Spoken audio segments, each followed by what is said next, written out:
sweeps this endgame, gets the liquidation on his help. It's so close to a move. It swaps out. So that's another KO here. And he's going to go ahead and scoop the game.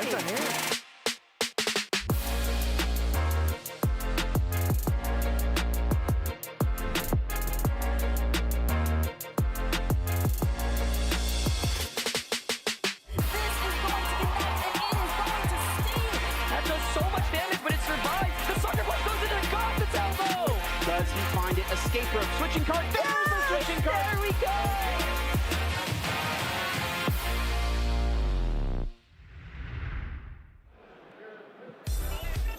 Hello, champs in the making, and welcome to our next Pokemon Regional Championships. This weekend, we're in Peoria, Illinois, where trainers have traveled from all around to try and claim their piece of the prize. With money, championship points, and of course a world invite on the line, there's a lot at stake this weekend, and I cannot wait to get started. My name is Sierra Dawn. I'll be your host through this weekend, and to kick the day off right, I have two of our wonderful casters joining me. We have Scott Glaza and Joe Brown. Our second NA Regional this season. How psyched are we? I'm genuinely really excited for this one. You know, our first regional championships on the new regulations. I think the newly discovered Pokemon are going to make things a lot of fun. There's like a lot of really similarly powerful Pokemon near the top of the format this time. So I think it'll be really cool to see what the trainers do. Yeah, I think it's going to be a breath of fresh air this weekend, because even as the formats have developed over, the first roughly year of Scarlet and Violet, there have been a lot of Pokemon that have just stayed at the top throughout the changing regulations. But this time around, there are brand new Pokemon that are really going to shake up the meta, and in ways that I'm not even sure if we fully understand how impactful some of these Pokemon in the Kitakami Pokedex are going to be. It's fun. We're going to get to go on our Regulation E journey together this weekend, so great times ahead. Of course, if you're sitting at home watching and you're like, wait, this looks like fun, well, you'll have your chance to be able to come out and compete as well. This is only our second NA Regional. Look at all of the great places that we're going to be headed this season, including internationals in Sao Paulo, London, and in New Orleans. Exciting times ahead. Honestly, seeing all the pictures too, this already has me so pumped. Yeah, I'm excited to go to a few of these cities. It really is a great group of places to visit this year too, right? I've seen a few changes from the past season, and I'm excited to see some of these new cities, especially New Orleans at the end of the year. Yeah, and you got Sacramento already, literally the next weekend. So we're gonna have back-to-back events. We're gonna get a lot of information about this format very quickly. A lot of traveling up ahead, but for good reason, because of course at Honolulu, at the end of that roadmap, trainers are going to be looking to try and get those championship points to be able to qualify. And with a little bit of a bump this year, the trainers are going to have to work hard. We're looking for the best of the best to be going out and competing. So make sure you can get those events while you can. Yeah, definitely. I think it's really important, unless you are Riley right now, who's the only person that doesn't have to worry about the championship point threshold. Everybody else, if you don't win one of our, a dozen regionals here in North America, you do have to accumulate those championship points up. Yeah, Riley Factura, our Pittsburgh regional champion, being able to kick off the season right. Pittsburgh was just a fantastic event, so if anyone missed it, well, let's check out how it went. Hey trainers, a new year of VG is upon us, and Pittsburgh was our first pit stop as players look to start the 2024 season off strong, and what an event this was. Coming from Worlds, we continued on in Regulation D with a chance for players to refine old teams or try and reinvent the wheel. A few players rode on winning wins with Brambleghast, and we even saw a couple Gastrodons still kicking around. These yawns are getting contagious. With an impressive undefeated run in day one of Swiss, Riley Factura continued that momentum through day two and looked nearly unstoppable headed into the finals. Standing in his way was the opponent who handed him one of the very few losses he took along the way, Wolf Glick, who was having a strong performance to start off the new season. A very close game one came down to the wire, as Wolf managed to wait out Riley's trick room before ramping up on the offense and taking the first match. Game 2 started out with a huge KO, as Riley's Cresselia decided to go on the offensive, cooling Wolf's chances of taking the match in 2 with a huge Ice Beam to kick it off before cleaning up the match. In a roller coaster of a Game 3, things started turning in Riley's favor as he ran Wolf out of options to take the victory and put yet another regional championship title under his belt, as well as an invite to the World Championships in Honolulu. Looks like this is going to be Riley Factura taking the first regional championships of the 2024 season. Want your chance to prove you're the best? Check out Pokemon.com/compete and get in on the action.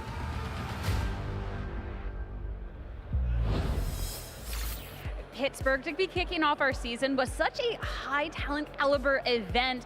I mean, we got one of the most stacked top 8s of all times. We got one of the most stacked finals, and Riley in the end being able to claim yet another regional title. How many at this point? Yeah, was it 5 or 6? I think. Too many. Yeah, He's 5. Yep. Yeah, I mean, I think he's really shown himself to be one of the the strongest trainers in this region, and I'm kind of glad he won this first one. I feel like he gets a little bit lost in the crowd sometimes, where he's not the first player who comes to mind when you think of like the strongest players in North America. But I mean, his success speaks for itself. And 5 regional championships is ridiculous. Yeah, not only was it great trainers, but it was also a great match against Wolf with just craziness. The crit ice beam, crit stomping tantrum right before that, and then the freeze on top of the crit ice beam, like just all over the place. And just really fun to see 2 of the best players in the world and in North America specifically just going at it like that and handling all of the pressure of all the odds against their favor. We're going to be able to crown so many more regional champions here in NA as well, because as we touched on with the championship point change, being able to win an entire regional, like it's easy, will actually get you your world invite now. So fantastic change headed into this year. So Riley being able to be that first individual to claim his invite to Worlds. Yeah, I think it's really cool. It's just something that's going to be a lot of fun this whole season, where it's never meant more to be a regional champion. I think sometimes in the past, trainers would kind of look at it as a stepping stone to Worlds, where not only getting the automatic invite, but with the increase in prizes this year, I think it really matters to trainers to come out on top and win these events now. So it should be even more hotly contested than ever here as we try to see our second regional champion of the year get crowned. Yeah, I think it definitely matters, especially for Riley, who is currently in the leaderboards the highest nationally ranked North American VGC player. 100%. And I mean, we can only have a couple of NA regional championships here, so other people are going to be needing to try and make their way up the leaderboard, get those points for not only the invite, but we're looking at things like travel stipends, we're looking at things like that round 1 bye at Worlds. So already being able to get a good start. There's been a couple of ECs kicking around at the events, being able to claim points at Pittsburgh. So I'm excited to see how this shakes up in the next coming events, even though there already was some big names that are already starting to show that, hey, I'm looking to start the season off right. Yeah, I think it's really important too, right? I mean, that first event is such a big deal, kind of sets the tone for the rest of your season. It gets just so much easier to go into future events after that one. Like, all right, I already have a decent bit of championship points. I don't know if something goes wrong here, there's a little bit less pressure than there normally be. We see players kind of just snowball from the first event of the season all the time and kind of just keep building those championship points. So be excited to see which of these players can keep it going throughout the rest of the year. And it's not just NA where people are trying to get their invites and stuff, of course. So looking at the Barcelona special event that just went down, Eduardo was able to take that victory. Another trainer, when we're looking at this consistency that is up there, and the team that he's running as well. I mean, this is a bunch of just the really good stuff in the regulation, but Joe, I know you're looking on the other end with a couple of those key Pokemon that you like. Yeah, Marco with the Moon Room pair right there in Cresselia and Ursaluna, and wonder how that's going to hold up in Regulation E, this Trick Room strategy, or if there will be a new strategy of Trick Room setters and Trick Room sweepers that will take advantage. But the team has so much unison with obviously the Sun being set up for the Fluttermane, also having Trick Room for Iron Hands and Torkoal and Amoonguss. Did a great job, but unfortunately for Marco, Edu is a phenomenal player, and he used that Terra Grass Heat Ran to his advantage in the finals. Yeah, I think in a lot of ways it's kind of a fun finals to close out the previous regulation with. Where on one side of the field, you've kind of just got like the best Pokemon of the format. And the other side, again, with that Trick Room look, we're seeing a lot more of that into the current regulation. So it's kind of fitting. And Trick Room couldn't pull it off last time, but maybe we'll see a little bit more of it in this regulation. And being able to claim this regional championship as well. I mean, when we're looking over at EU, a couple of less events. So I feel like, too, being able to actually get that victory to start off this season holds just a little bit more of the prestige there. So I'm excited to see how this is filling out throughout the rest of the season as well. And going and looking at the top players that we have in EU right now. I mean, I feel like this goes to the same thing that, yeah, there is some strong names on this list that I'm really are not surprised got a fantastic kickoff to start off the season. Yeah, Europe is so deep, right? Where, Yeah. I feel like it's even more important probably than North America, just to get off on that good start, especially if you're trying to compete for that extra bye at the World Championships, where it just feels like there's like 70 or 80 players in Europe who I really wouldn't want to be paired with, and getting ahead of them early in the season is just a really important start. Yeah, and then for sure the international championships are also really crucial for the European players, right? As they have a less numbered amount of regionals and special events than North America. So those ICs, those championship points that they can earn, really give them a leg up upon their fellow European players. Well, bringing it all back to Peoria, we have to start talking about what we're expecting to be able to see this weekend. And of course, really big thing coming into this event is there was the Teal Mask DLC. So with that, the Kitakami Pokedex bringing in a lot of returning Pokemon and a couple of new faces as well. So there's a couple of really interesting Pokemon to start things off. I mean, if you're like Trick Room, well, I got some good news for you. So one of the Pokemon that was really talked about a lot, funniest signature move out there. I love that. The Matcha Gotcha. We have the Sinistra. So this Pokemon, if you like Trick Room, it's a fantastic Trick Room setter. Joe, look at its typings too. Yeah, this is an absolute menace of a Pokemon. Do not be fooled by how cute it looks. It is very cute, Sinistra. But as a grass type, it's immune to Rage Powder, immune to Spore. It has Rage Powder on its own. Very bulky Trick Room setter. Can also set up with Calm Minds or Nasty Plots. But the real big deal, that silly new move, Matcha Gotcha, is essentially Giga Drain and Scald put together, but it can miss 10% of the time. So 50% of the time. Yeah, exactly. And it's a spread. It's like, that move is going to be bonkers. I know we're going to see it this weekend at least once, and you just got to hold your breath that, oh, I hope it connects, or oh, I hope it doesn't burn. There's going to be so much going on.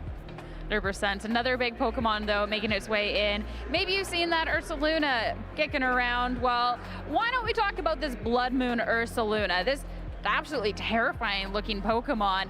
It's special attacker Trick Room Pokemon with a fun ability coming into it, as well the signature move, Blood Moon, so strong.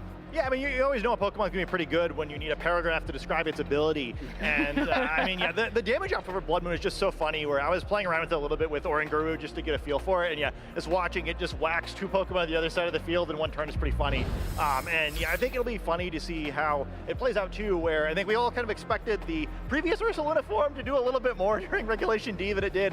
We saw finally at the end with that last regional championship, it got that finalist finish. But I think there was always the potential to do a little bit more. And I think it'll be interesting to see a special attacking version of the Pokemon instead. It's a little bit harder to slow special attacking Pokemon down compared to physical attacking Pokemon, where that Intimidate is so frustrating. So I'll be excited to see if it can do a little bit more than the other Ursaluna form was able to.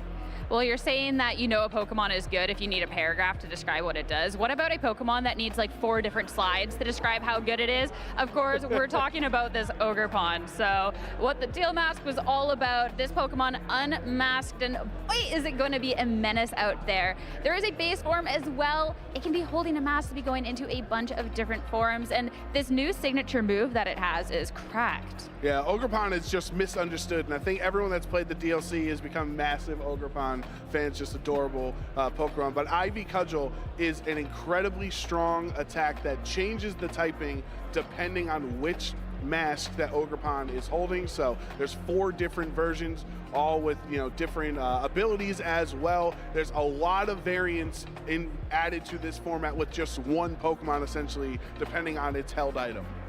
I really like this Pokemon. I mean, not only is it, it's very strong, right? I think you combine the Ogerpon forms and usage, you'll probably see it at number 1 for every tournament in this format. But I just think, there's a great missing bit of text on this slide compared to the last one, which is that it is affected by things like Fake Out, right? Largely other than, as a grass type, ignoring powder moves, it plays by all the rules. I think it'll be a fun Pokemon to perhaps have as the strongest Pokemon in this format, because you can control it the way you could any other Pokemon, but if you don't control it, it will get out of control and take down your team, either by knocking them out or by supporting its friends. And it's definitely no question that headed into this weekend, we are going to see a lot of Ogerpon, and actually, it's kind of answered on which one we're probably going to be seeing the most of this weekend. Looking at the Hearth Flame Mask, of course, the Embody Aspect ability that it gets when it terrestrializes into having its mask on. Coolest animation in the game, by the way. This one gets an attack boost as well as Mold Breaker beforehand, and this typing is just all around fantastic. So I'm really not going to be surprised if this Pokemon starts making a lot of appearances in our day 2.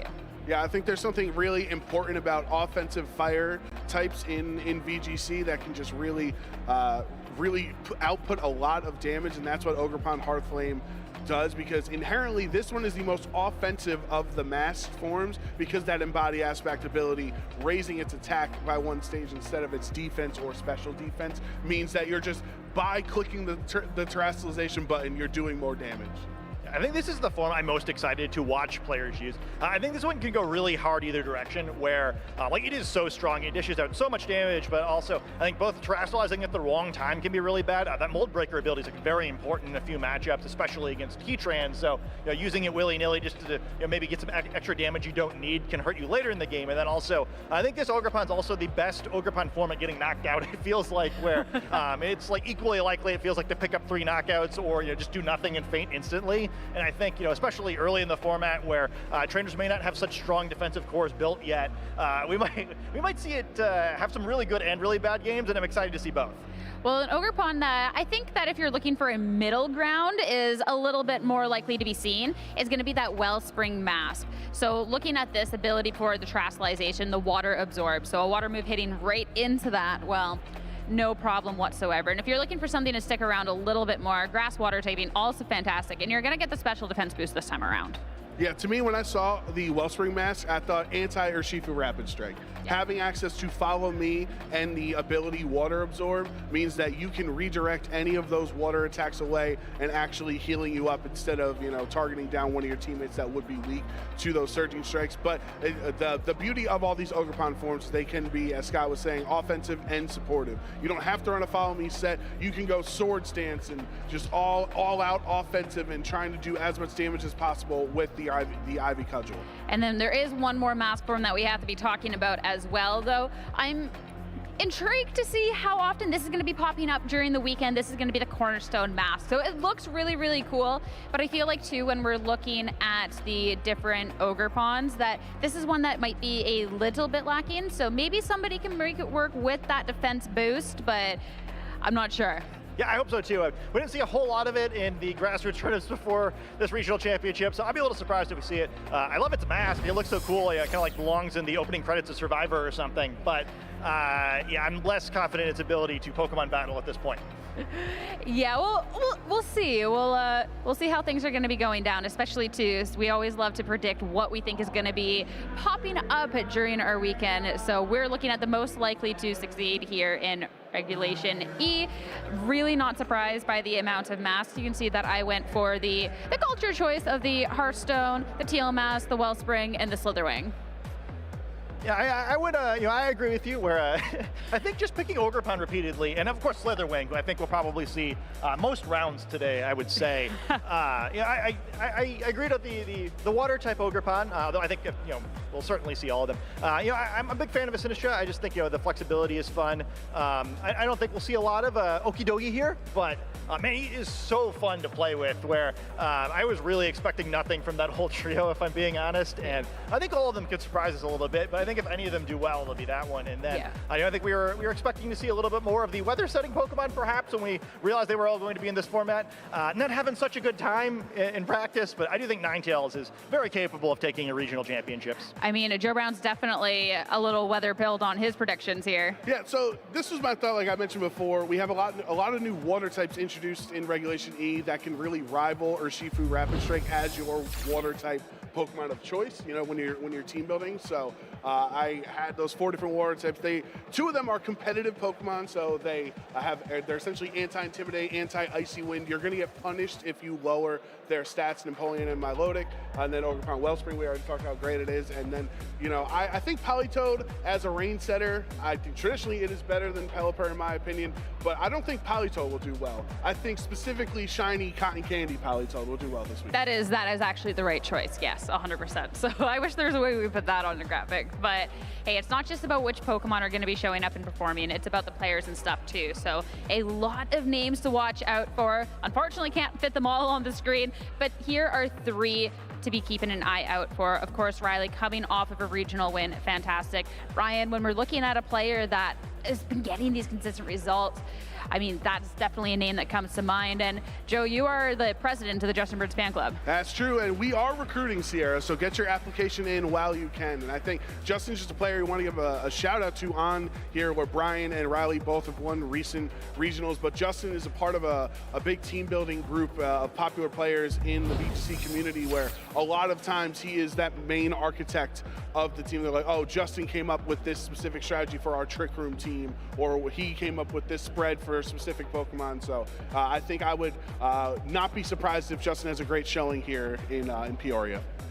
I'm definitely excited to see who is going to be making waves to be kicking off our second NA regional of the season. And let us know who you are rooting for. You can do so on a variety of platforms. On X with that hashtag #PlayPokemon. Let us know who you're rooting for, what Pokemon you expect to see. Get your applications in for the fan club, whatever it may be, and we might be featuring posts later on in the day. And of course, if you missed out on Pittsburgh, that recap video, it piqued your interest, you can of course find us on YouTube and be finding all the action. Go back, have something great to be watching during the breaks. But hey, I think it's about time we start kicking off our day, huh guys? Yeah? Good stuff? Yeah, I think our casters are ready. They're standing by, and it's time to be kicking off our Peoria Regional Championships.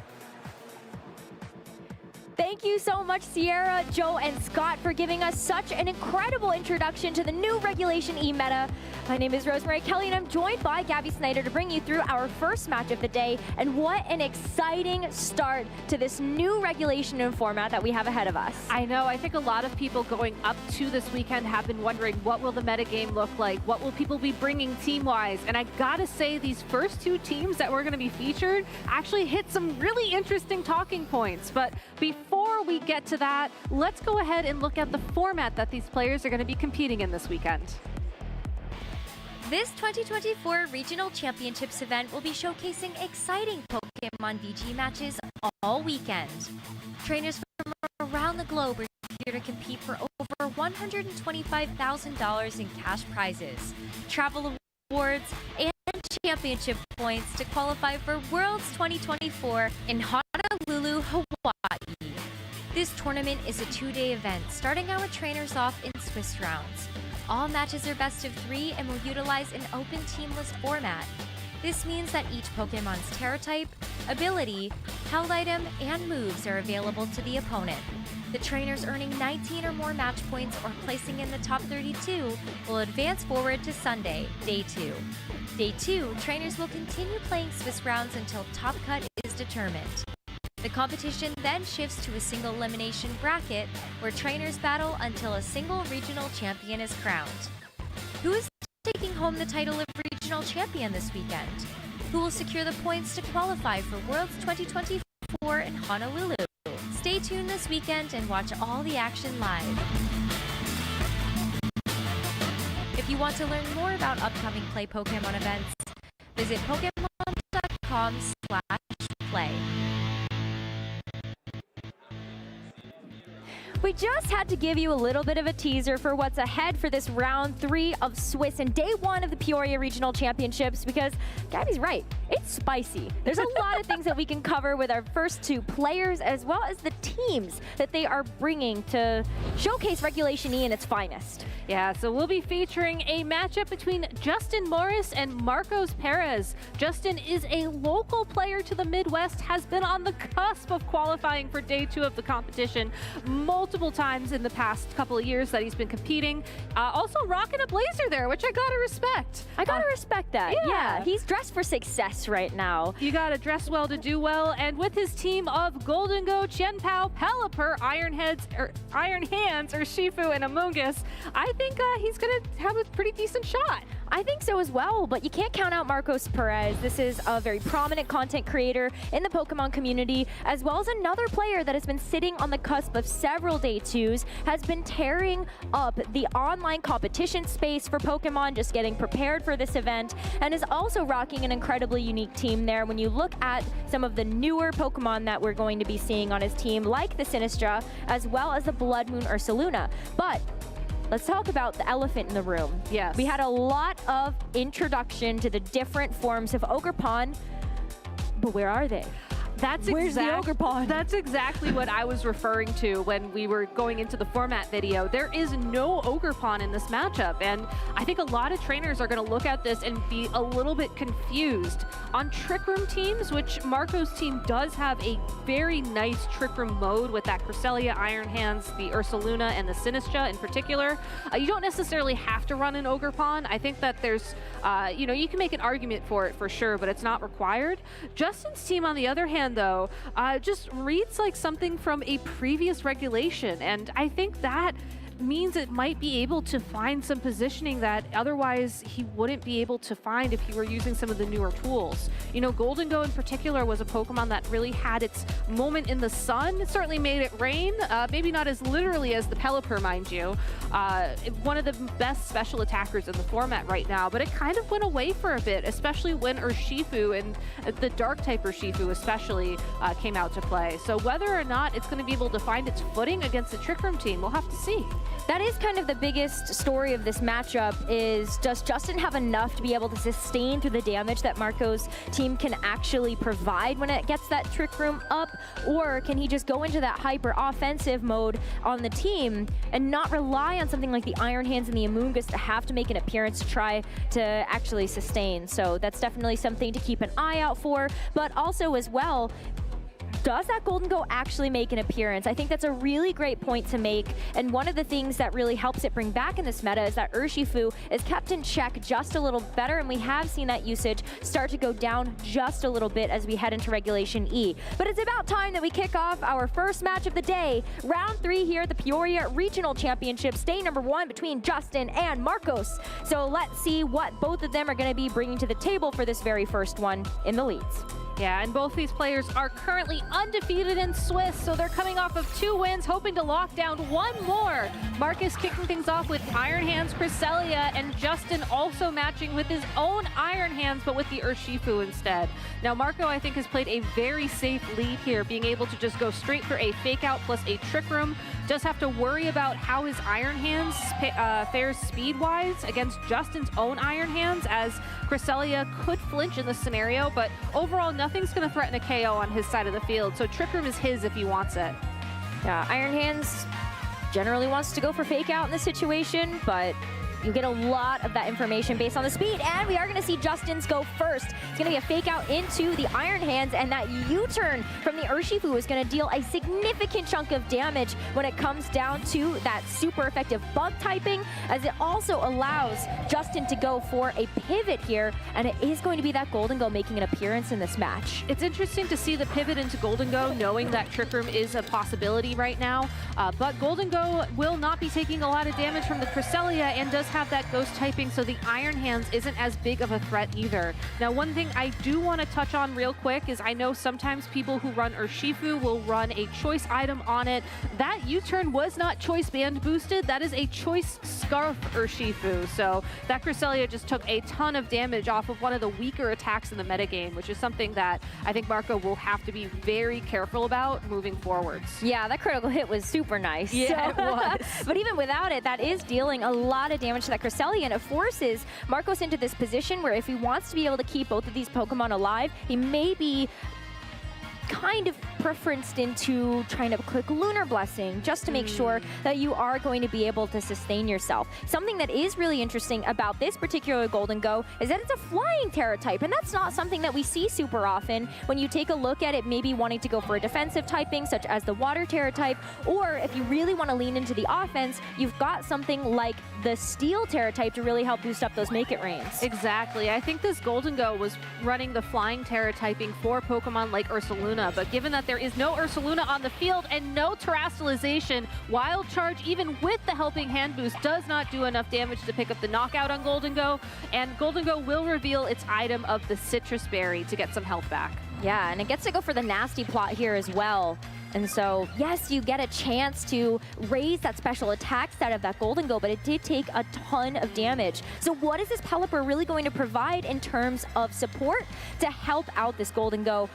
if it doesn't want to get forced into locking into something like that Protect. You know, I think the Pelipper was swapped in on the off chance that Marco swapped in his Ursaluna Blood Moon onto the field so that he could deal some super effective damage with a Hydro Pump, or maybe even just not take damage from ground type moves that the Ursaluna is running, given its flying typing. However, given that that wasn't what happened, I think Justin has to play it very safe here. Maybe protect your Golden Go and then try and stall out the Trick Room turns. As a Helping Hand Wild Charge would have been enough to knock out. Instead, though, Marco's making the switch now to reveal the Ursaluna Blood Moon. Oh, and what a great switch, too, because Justin in this position ended up actually removing the Pelipper from the field, and so you have the Iron Hands taking its place. And there is that Protect for the Golden Go to help not only protect itself, but stall out those turns of Trick Room. With the Wild Charge, though, correctly targeting into the Pelipper, that would have been an easy KO there, but at least you're getting some chip down into the Iron Hands.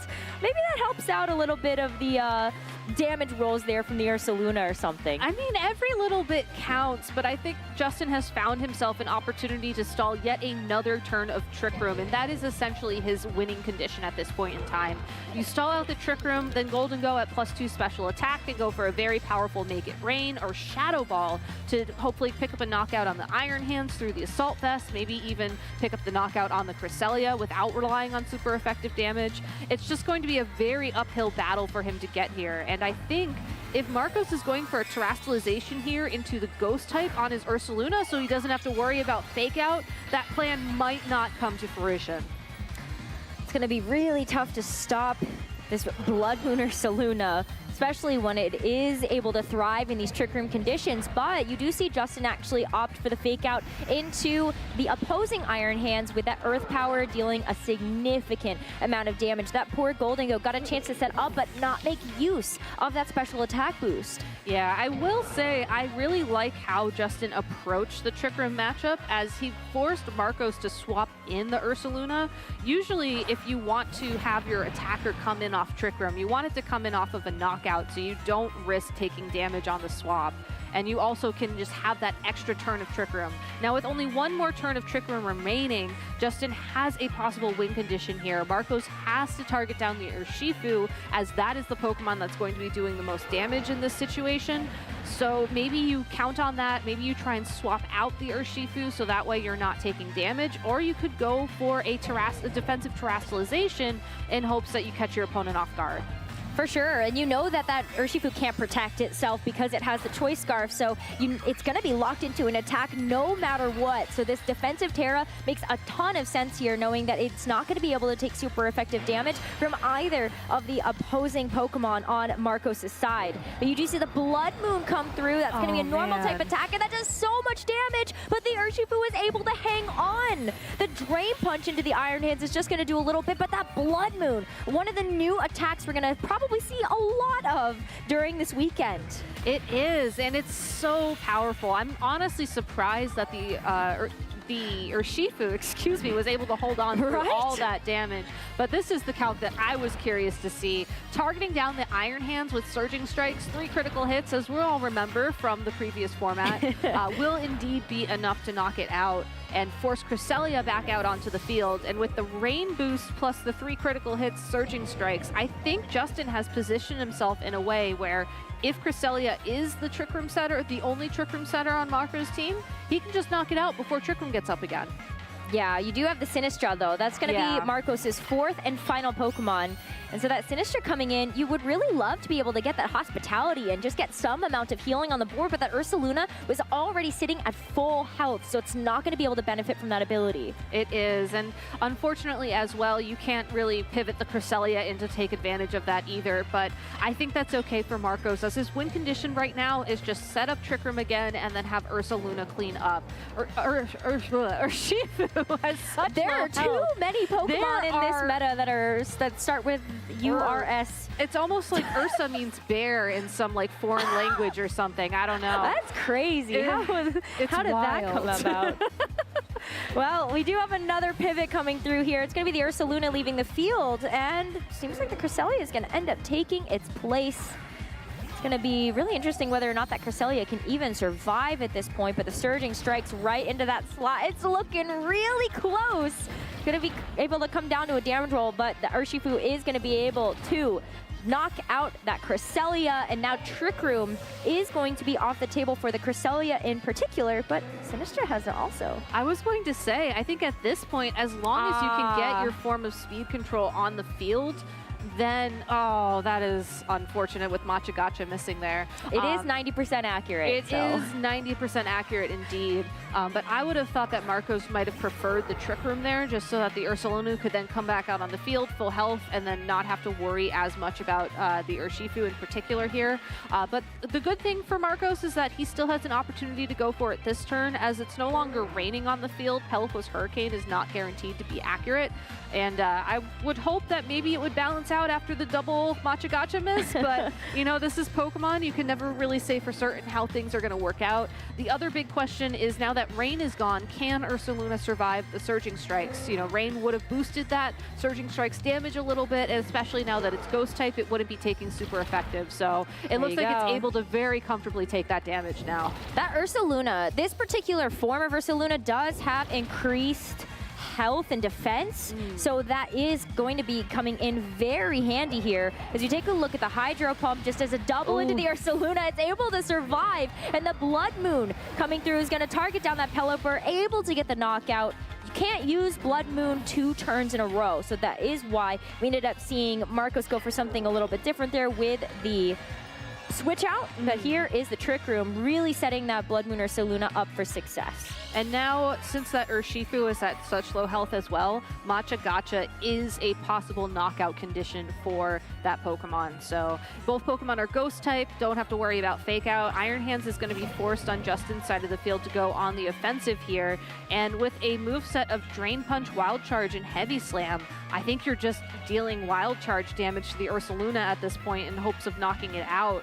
And hopes that Ursaluna's own Earth Power won't be enough damage to KO through your Assault Vest. So I think that both trainers can certainly take it at this point. I think Marcos, assuming his Machagacha lands this time around, he's in a little bit of a better position, but we'll see how this plays out. Yeah, well, the Earth Power to be able to pick off the Urshifu here does leave just the Iron Hands left for Justin. Comes down to those speed tiers, and it should be the Iron Hands getting a chance to move first. Ursaluna no longer immune to the Wild Charge, so it does get taken out here, but Sinistra versus Iron Hands. Well, I don't know if that was the end game that we were expecting to see for our very first match. It's a good end game, though, to show off this new Pokemon. I mean, I know Sinistra got some love, especially from the lore side of things in the Teal Mask DLC, but Machagacha has an opportunity to burn. It also has access to Strength Sap on Marcos Sinistra, which would reduce the attack power of this Iron Hands to heal up the Sinistra's health, which is exactly what we're going to see here. I think the only other time we've seen Strength Sap really popular in VGC was on Jellicent, maybe? And Bramblegast now. Bramblegast, yeah. Bramblegast has really been able to make use of that particular move, but you're still going to try to go for your out here. You're going to get the Heavy Slam down, but the Machagacha, it's not going to miss this time around either. And another side effect of that move is that it heals up the Sinistra as well. So no matter what Marcos goes for here, he gets a chance to keep recovering that and also fishing for that burn. Yeah, I think all Marcos has to do here is just juggle Machagachas and Strength Saps so that he's always at about maybe 50-ish% health, and he should be okay barring a critical hit from the Heavy Slam on the Iron Hands. And there's the burn. But now that the burn has come through, even with a critical hit, you're still taking half damage because of the burn. So Iron Hands, unfortunately, even though it will be able to hang in there for one more turn, will be moving second. So really, as long as Machagacha lands here, which indeed it does, it looks like we'll be seeing a knockout, and Marcos will take game one in this first stream set in Peoria. Fantastic stuff from both trainers, though. That came down to a very close end game, especially looking at how Justin was able to navigate through those Trick Room turns and also kind of putting a target on the Golden Ghost back, but in a good way. Yeah. You go for the special attack boost with the Nasty Plot, makes it a super big threat. You're still able to cycle through those protects, but Marcos just a little bit of a one step ahead when it came down to the targeting, calling those protects, and also making sure that he had the ability to get that Trick Room set up twice. I think that when you are running a Trick Room team in this format, having two Trick Room setters, even if you don't use Trick Room twice, is such a advantage to have. Now going back to replay some highlights from game 1, this surging strikes boosted by the rain picking up the knockout on Cresselia was certainly critical, but not necessarily game defining, as that did allow the Ursaluna to avoid the damage that turn, and the double Matcha Gotcha miss as well. 90% accurate is, it either hits or it's not. I think that's a Joe Brown saying right there. I think Joe Brown would call it a 50-50, that's for sure. But, you know, we got to see the new signature moves of 2 of the new Pokemon from the DLC as well, which was really exciting to see. And even just seeing an electric type attack take out a ground type Pokemon was something you gotta keep in mind when you're playing in this metagame. That's very true, and especially because Blood Moon Ursaluna's ability also allows you to hit ghost types with normal or fighting type attacks. Don't worry, things are going to get tricky on the stream when it comes down to targeting as well as those damage calculations. It's going to be a great time to look ahead at what is to come for this next game. Yeah, but going back to what I think the key takeaway is in this game 1, Marcos brought 2 Trick Room setters. He was able to set up Trick Room twice, and therefore he was able to take the advantage. I think Justin actually did something very smart bringing the Golden Go with the Nasty Plot, because when you're running Trick Room, you always assume that your opponent is going to try and slow the gameplay down, so those 5 turns turn into like 2 or 3 turns where you're actually taking damage on your damage dealers. By using one of the slower turns where your opponent anticipates a Protect to Nasty Plot, putting that target on that Pokemon means that your other Pokemon can withstand the Trick Room a little bit easier. And looking at adjustments in the start of this game too, now with Golden Go on the field, there's really no reason why Justin couldn't just turn one Nasty Plot here and just say, okay, this worked out very well for me game 1. I know that your Iron Hands and Cresselia cannot knock out my Golden Go in a single turn while also setting up Trick Room, while also doing all this other stuff. Therefore, I'm going to set up now and then go on the offense as soon as I am able to. Yeah, it's going to be a run back, at the very least, for Justin, but what's this? Marcos is switching things up. It's going to be a helping hand, not a Trick Room coming out here, but the fake out.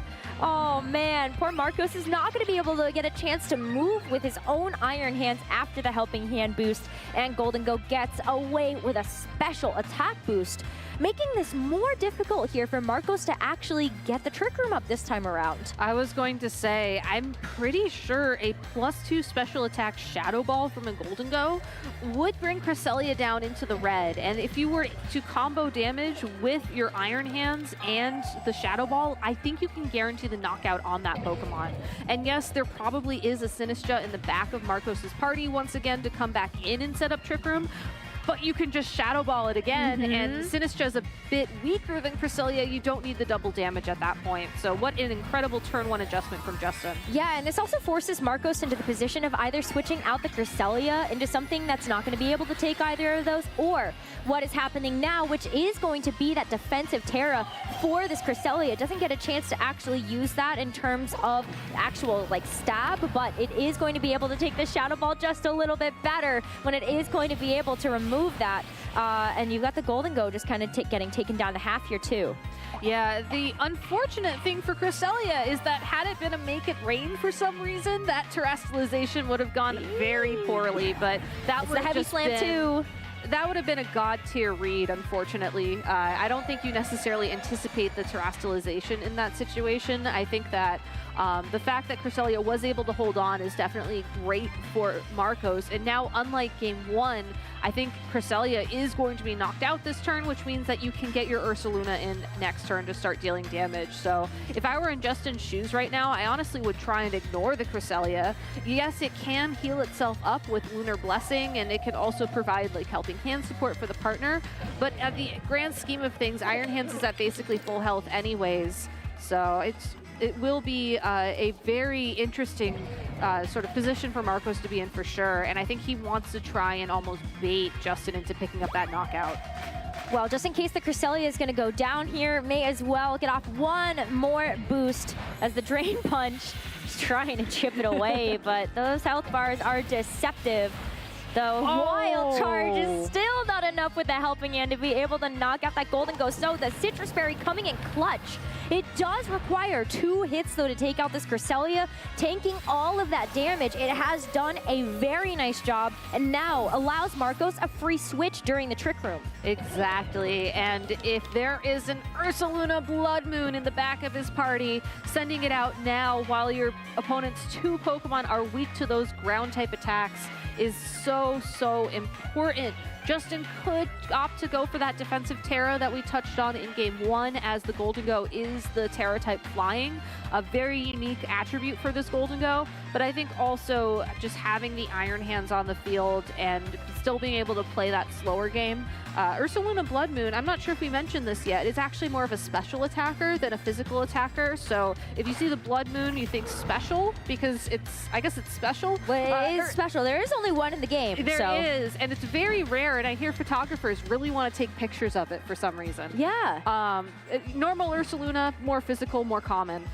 So knowing that it is going to be relying on special attack damage, the Iron Hands, even though it is going to be taking super effective damage, the Assault Vest and its natural bulk definitely helps out.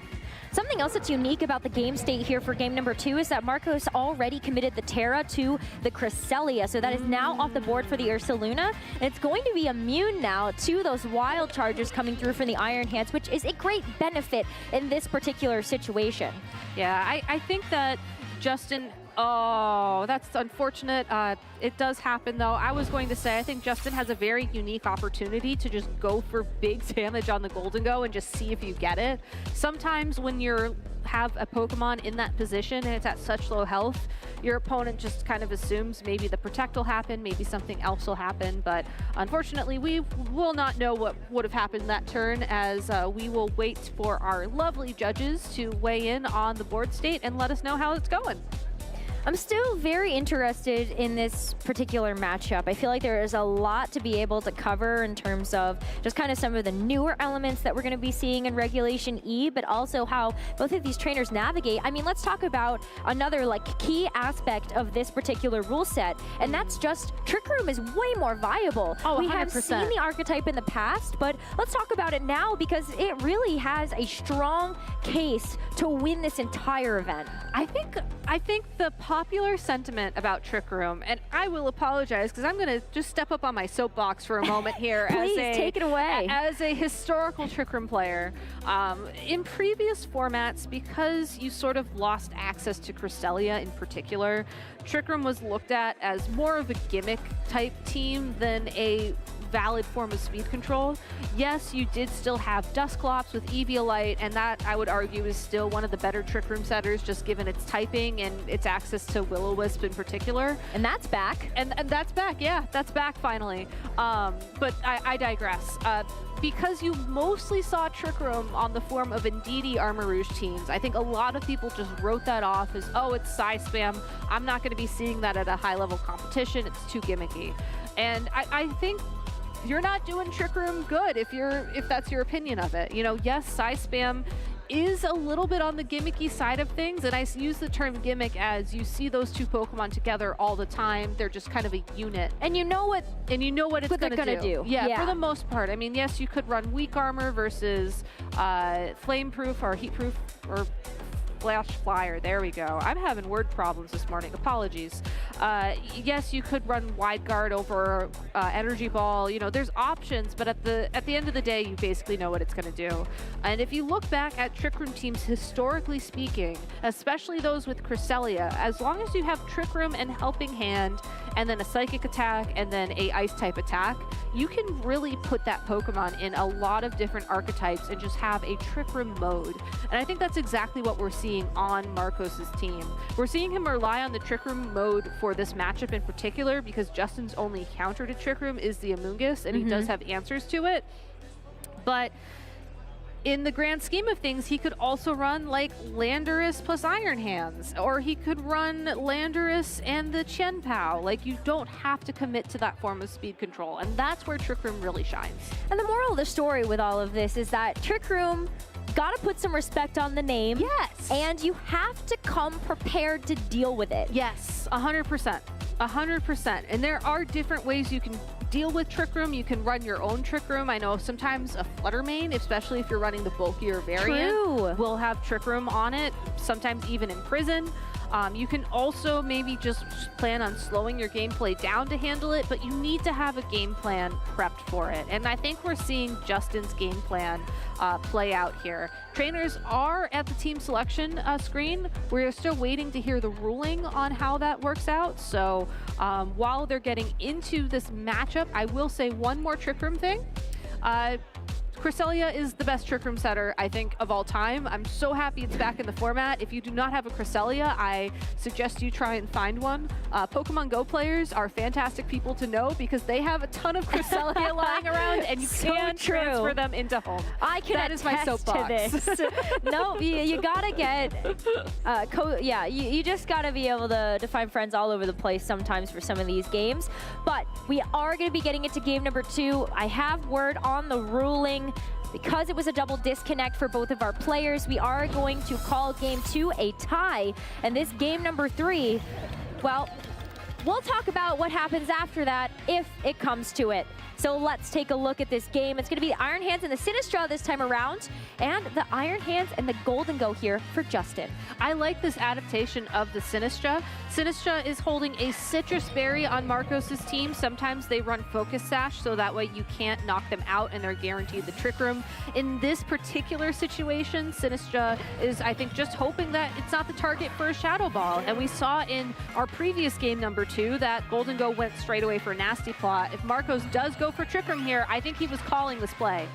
Yeah, Nasty Plot just makes a lot of sense. You and I were both talking about how this does put a major target on Golden Go's back, and you already feel forced in a lot of situations to just go for some of this damage. You'll get the Citrus Berry out of the way, so you know the HP recovery is off the table, and the Sinistra is in fact going to set up Trick Room. I think that is a perfect adaptation for Marcos. He is still in this bit of an unfortunate situation where you have to wait for a KO to get the Ursaluna on the field, and the Ursaluna really is that major damage dealer that you're trying to prioritize in Trick Room. But if Sinistra is just kind of hanging out, it can go for those Matcha Gachas, and it can go for the burn chances on these Pokemon. Would have been a little bit better if the Iron Hands was still on the field, of course, but it's not necessarily the worst thing in the world. Sinistra could also just go straight for a Rage Powder, force Justin into targeting it, force Justin into knocking it out, and then again, you have another avenue for the Ursaluna to come out onto the field while the Terastallization is still available to Marcos as well. Or you could just swap it. That's totally valid too. Yeah, the Sinistra is gonna go ahead and get the heck out of there. Does make sure that Hospitality is still going to be on the table as this Ursaluna. Sometimes you got to play a little bit risky here, and might pay off as we do see the Pelipper leaving the field in lieu of the Iron Hands. Now this Wild Charge going to once again chunk away at this Golden Go, but it's about what this Golden Go can do in response. The Make It Rain double target. Ursaluna just barely hangs on. That special attack boost, so important. And Ursaluna right now is in such a vulnerable position. Yeah, Marcos can get a bit of health back on it if he were to swap in that Sinistra for the Hospitality recovery, but even then, that's still a very risky spot to be in. Justin has access to Fake Out this turn, and I don't know if you lock in your Terastallization on a Pokemon that can be KO'd so easily. I think Marcos has to figure out a plan B, probably built around his Iron Hands, assuming that that last Pokemon once again is Cresselia. If it's not, and that's the adaptation that he made into this Game 3 scenario, I think that could be huge. But now he's in the position where if that is his out, he has to stall out his own Trick Room. Yeah, I mean, you've got Landorus and Chiempao as the options of if that Cresselia does get left at home for this game. But at the very least, we do see a defensive Terra coming through here for the Iron Hands. It is going to mitigate a lot of that incoming damage and make it much tougher to be able to take out this hefty, tanky Pokemon. Ursaluna does have access to Protect, and that is exactly what you want to be doing in this scenario, because we did see Justin lock in that Fake Out from his own Iron Hand. Oh no, never mind. Heavy Slam was the move chosen.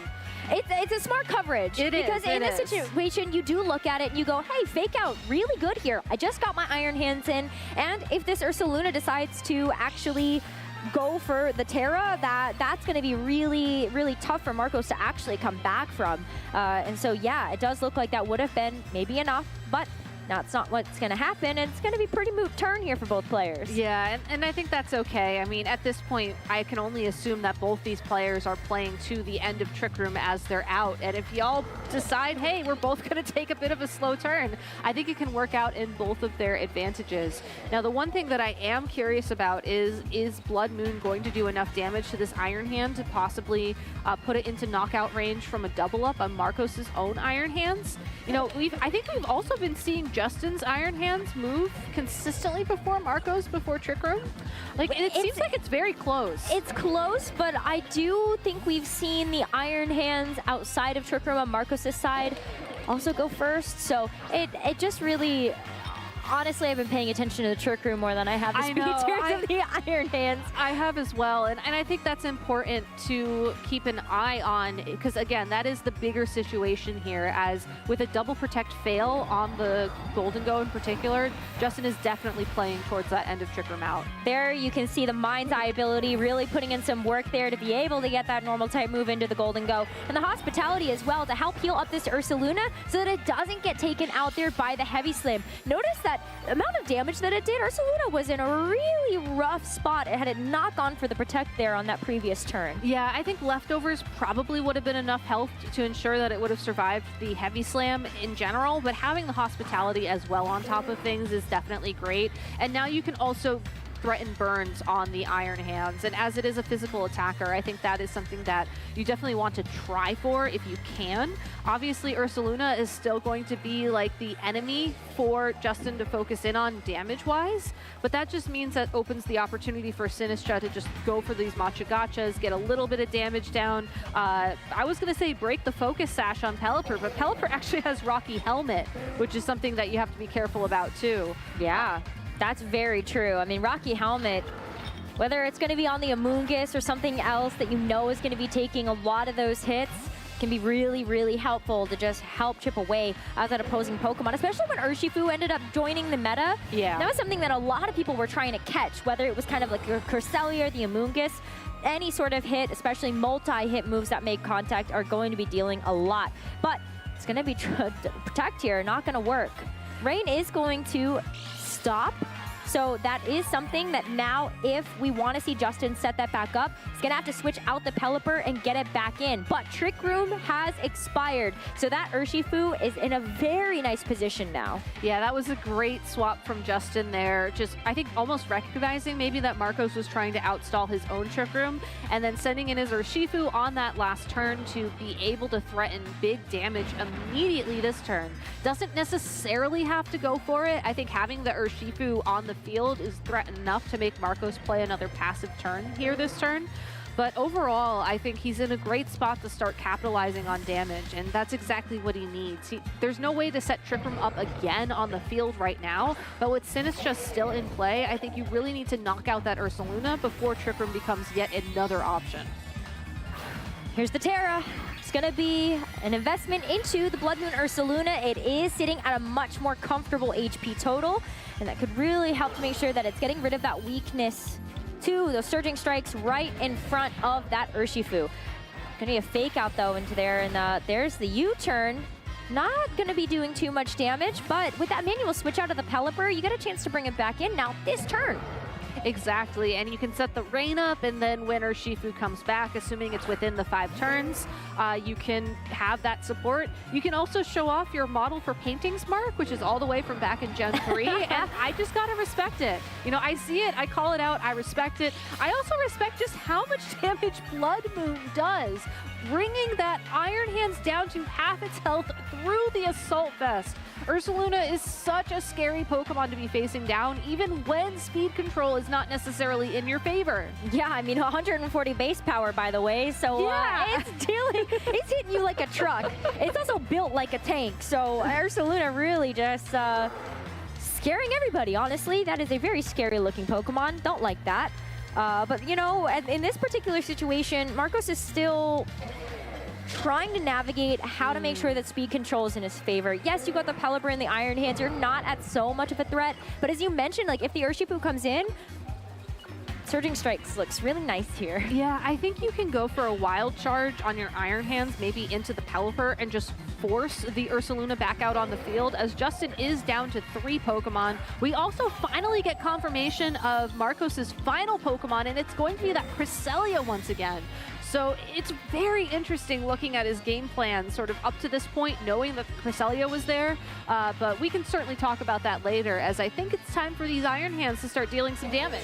Yep, we are going to see the wild charge into the Cresselia. Oh my gosh. That is going to be a critical hit too. So that Cresselia already getting taken down to half HP. Iron Hands was really hoping to get a knockout there into the Pelipper. It's very safe whether or not you're going to hit the Pelipper or the Urshifu on a switch in, but smart protect coming out there from Justin to be able to keep that Pelipper safe. Yeah, and now we're also in a very interesting spot that because the Cresselia has taken so much damage, I can't help but wonder, would a Hurricane plus another wild charge be enough to knock it out outright?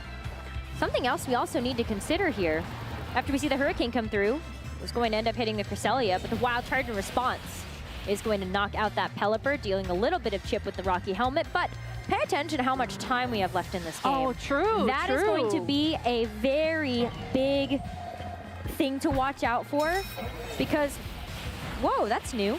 I was going to say, cool. That's a KO. That's a one-hit KO. That's very nice. Yeah, I like the little bell. That was, it caught me off guard, clearly. But Yes, same. But time. Yes. We gotta pay attention to how much time is left in the game. Because at this point, Marcos is really trying to play to keeping his Pokemon alive. You can see the Hospitality coming back in. Iron Hands is going to be able to heal up a chunk of that HP. But Justin needs to get some knockouts here before that timer starts to expire. Yeah, looking at how much time is left on the Your Time in particular, I think that Marcos can just continue to play it safe here. You can continue to heal up your Sinistcha. You have the Pokemon advantage. As long as you don't give Justin a knockout very freely in this scenario, I think you're in pretty good hands. You're in pretty good Iron Hands, dare I say. Ooh, look at that. That was looking kind of close there, but the Iron Hands is going to get taken out by that triple hit Surging Strikes. The Rain really going to help boost that damage in this particular case, and so sadly, Hospitality healing just not enough there as the Heavy Slam comes through. Sinistcha is taken down to about 2/3, but the Trick Room gets set up, and what does Marcos have in the back? It is that Blood Moon Ursaluna that gets a chance to take advantage of this. It does. Now, we've already seen the Iron Hands take about 50% damage from Blood Moon, so that should be a guaranteed KO there. And then I think knowing that the Urshifu is locked into Surging Strikes, you just have Sinistcha go for Strength Sap to heal itself back up, and then Machagachas. Yeah, and another way, honestly, you could just go for Machagacha here too if you don't feel like the Urshifu is going to be taken out by the Blood Moon. It doesn't have the chance to protect, as we've seen, so Urshifu going to be a very easy target to go for. Doesn't even matter. Let's see the one-hit knockout animation again, maybe. KO? There you go. There we go. That is going to be a one-hit KO with a Heavy Slam in response. Sinistcha just going to continue to take that. There's the berry to heal up, and Marcos very close to being able to seal out this game. I feel like we need to get the Pokemon Stadium announcer back in here and just be like, it's a one-hit KO! That's not a one-hit KO, but Sinistcha will heal itself back up. I'm more curious to see if the burn's going to happen. Okay, no burn. But still, what a very well-played endgame from Marcos there. I think that sometimes I forget that Urshifu is as frail as it is. So just going for the guaranteed KO there and locking yourself into a 2-on-1 situation, regardless of how little damage Earth Power can do. Sinistcha is really the hero, I think, of this story from this endgame. You know, being able to heal itself back up in so many different ways, being able to bring that Hospitality ability with it, being able to set up Trick Room. You can see just why it is such a good Pokemon to have on these types of teams. Yeah, and already you could see just how little damage that Wild Charge was doing. The leftover ceiling might even be enough to knock out this Ursaluna, and it gets a chance to go for Blood Moon once again, since it did just use different move to be able to help separate those. So that's gonna do it. Iron Hands gets knocked out here, and Marcos Perez is going to take the very first Swiss round that we're showing on stream here. He gets to go up 3-0. Yeah, and doing it with a very fun team. I mean, shout outs to both of these trainers. I think Justin showcases that Regulation E isn't that different from Regulation D at this point in time. I think if you were to ask me maybe a couple of regionals from now, we're going to be talking about a very different metagame. But since the DLC just dropped, since this is the first major tournament that we're having in this format, I think there's still a lot of questions to be answered. And one of them is, you can still show up with a Regulation D team and be able to keep up with some of these newer tools that people have access to. Yeah, and I want to give major credit to Justin, too. This matchup was already a little difficult, just knowing how many avenues Marcos could work through in order to get that Trick Room up, and Justin played a beautiful game to help stall out those turns of Trick Room and still be able to get his heavy hitters like the Urshifu and just faster elements on his team woven in so that he could do damage. That came down to a very close end game both times, and these trainers had to think multiple steps ahead to be able to get there. Yeah, and just going back to the recap, I mean, we saw this Golden Go in a situation where you would assume it would struggle, just do so much damage, have so much board pressure with the nasty plot in particular. It did miss the knockout on Ursaluna, and it really forced Marco to play around that pretty heavily. But overall, just showcasing that you don't have to rely on your Amoonguss. You don't have to rely on slower Pokemon in order to counter Trick Room. You can bring something like an Iron Hands, which is a very splashable Pokemon, and just have that as your cornerstone and allow these Pokemon that normally prefer faster fields still do a ton of work. Yeah, I'm so excited to see what's going to happen next here for Justin. He actually ended up like playing with Pikachu in Indy 2022. Oh, let's go! Amazing stuff. Like, he did great at that event with such a unique Pokemon. And not only did he also just day to Pittsburgh to really kick off this season, but it's still like showcasing such incredible play and such a difficult situation. Yeah. And Marcos too, like, also just hats off to him. We haven't gotten a chance to really feature him yet, but he's been putting in a ton of work to be able to learn VGC at both of these trainers in their first few years. What a great show for this first round. You know, maybe Marcos would have hoped that he could have snuck a Wo-Chien on the field. Maybe as like a partner Pokemon. Don't tell him that. Absolutely not. Right. That's what he has Sinistra for. Okay, so Sinistra is just gonna wear its little like Wo-Chien. You know how they have those like bunny ear headbands? Yeah, just like the that antenna? for like Wo-Chien. Actually, they're eyes. Yes, but it's cuter if you just think of them as an accessory. Yes, like the bug Terra hat. Yeah, that's what I'm thinking of. Exactly. But what a way to be able to kick off our day one stream at Peoria Regional Championships. I'm so excited to see what's in store for the rest of the day because we already got Trick Room, we already got Rain.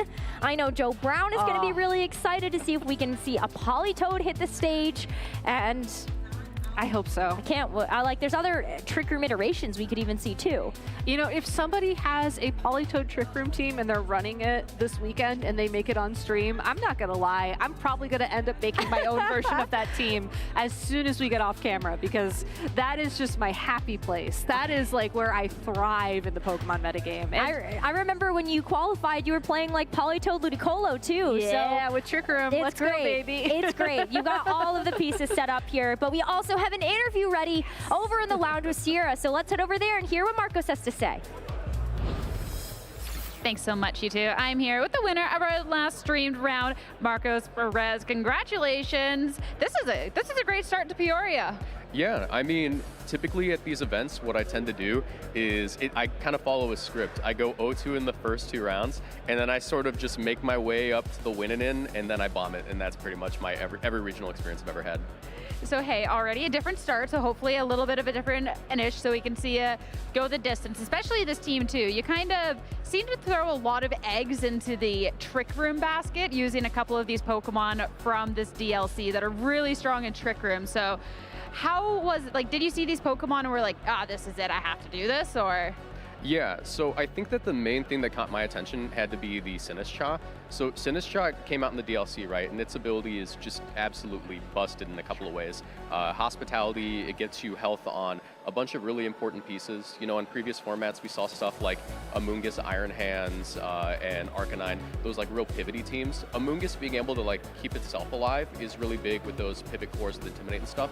But Sinistcha plays in almost a different way. It's able to keep itself alive with other tools, you know, Matcha Gacha and Strength Sap, but it's the hospitality, keeping things like Iron Hands and Ursaluna alive, that just, I think it makes not hard Trick Room teams, but like semi-Trick Room teams like mine, it makes them a lot more safe into basically everything in this format. Yeah, and then you with the semi-Trick Room team, but we got to see a lot of Trick Room in that one.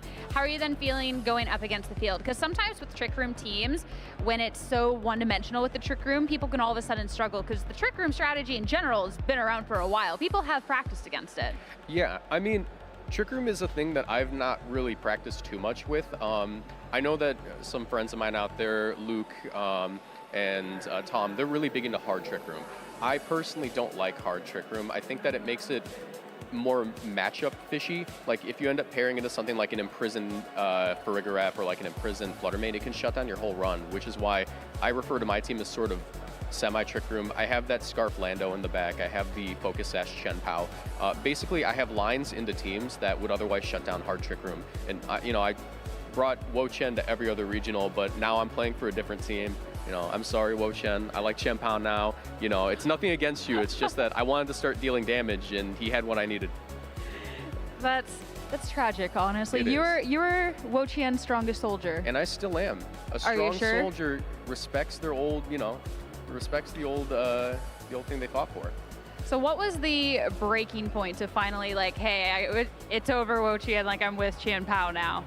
So I think the reason that I was kind of over it is when I brought Wo Chen to every regional, like I said, I followed a script. I would go all the way to my win in and then lose. I think that a big part of that is that when you're playing super defensive teams like that, when you're not being proactive, there's a lot of factors that get in the way. What if I get crit? What if I miss a Leech Seed? That happened every single game. And even more so, being the last person to finish every single round is mentally taxing. When I would get to round 9, I didn't even want to play day 2. I was tired, but no. So yeah, no, I think that just being proactive with the team now, being able to click Blood Moon, being able to click Icicle Crash, maybe fish for a flinch here and there, like that's what I like to do now. It's very fun. Well, we're definitely glad that you're off the Wo Qian, so our tournaments can go a little bit faster. I literally held up a lot of turns. I'm sorry, guys. It was definitely a great start to the day, so I'm gonna let you go. But before I do you have any words for those watching, the Wo Qian fans, the Sinistcha fans out there? Sinistcha is probably the best Pokemon in the DLC, and Wo Chen will have its day again one day. Not today, not tomorrow, maybe not even next month or this gen. One day. One day, just, yeah, all right. I'm right there with Slitherwing. I got you, I feel you. But congrats, best of luck going on forward. As for us, well, we're going to be headed back to the casters to chat a little bit more about what we just saw. So glad to hear that Marcos is no longer considering the Wo Qian. You know, just for his health and well-being, honestly. You know, I think he brought up a lot of really good points in that interview. Yeah. You know, it is a long day. These tournaments are marathons, and I say that knowing what a marathon means. It is a lot.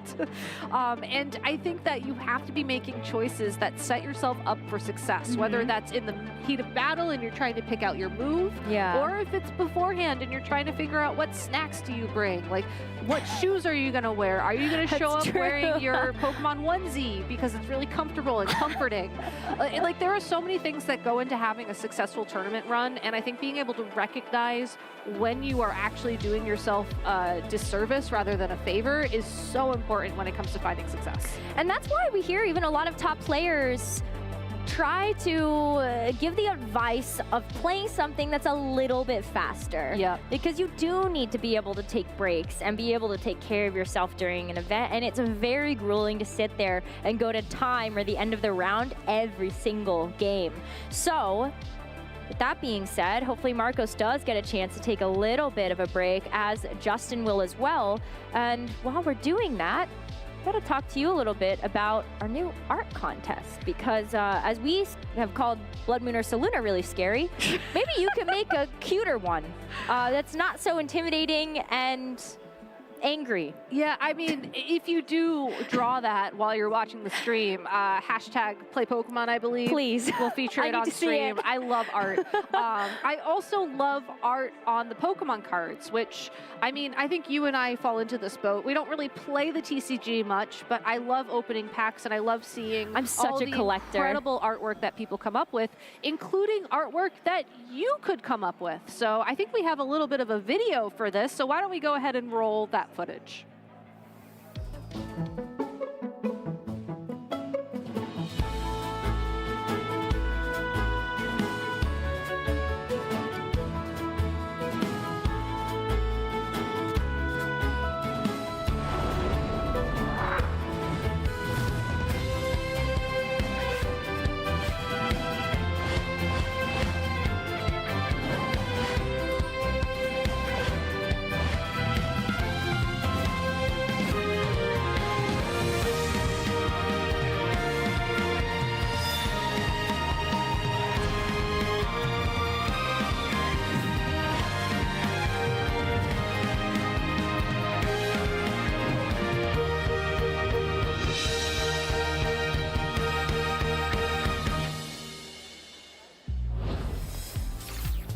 All of the art reminds me of the Illustrator contest that happened last year where the winners were able to actually get their cards printed.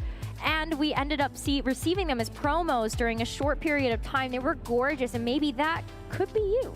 I know. It is so incredibly cool that the illustration contest is being run again by Pokemon Company International and Creatures Inc. You know, in the past, they've run these contests in Japan only, but last year was the first time it ever opened up to worldwide entries, and then it's happening again this year with the theme of magical Pokemon moments. So you can pick one of 10 Pokemon, Bidoof, Bidoof, Bidoof, Bidoof, Bidoof, Bidoof, Bidoof, Bidoof, Bidoof, Bidoof, and draw a magical moment of Bidoof just enjoying what it means to be the best Pokemon out there. Only Bidoof. I like your thought process on this one, but I think we also need to include major Pokemon like Charizard, Pikachu. Never heard of it. Koraidon is also going to be on the list of Pokemon. You never heard of Pikachu? can ride the Koraidon. Maybe they can share a sandwich. I got ideas. That's a magical moment right there. I got that's ideas. a great prompt. There you go. I can't draw them though. Yeah, we're not gonna. We've all seen what has happened in the lounge with Pictionary, so maybe let's not do that. But yeah, take a look on the website for more information, as well as to take a look at all of the Pokemon that you can create art for this contest, and it's now newly open to Australia and New Zealand. So more countries and, of course, regions to be able to participate. We're going to take a short break when we get ready for round number 4, so don't go anywhere. We'll be right back.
Pollen Puff will take out the Chien-Pao, and all Michael Kelsch has remaining in this matchup is a sleeping Dragapult. That Dragapult is in a very nasty situation as Shohei still has 3 Pokemon remaining. Michael throws in the towel, and Shohei Kimura will be your 2023 Pokemon World Champion. まだ実感が湧いていないです。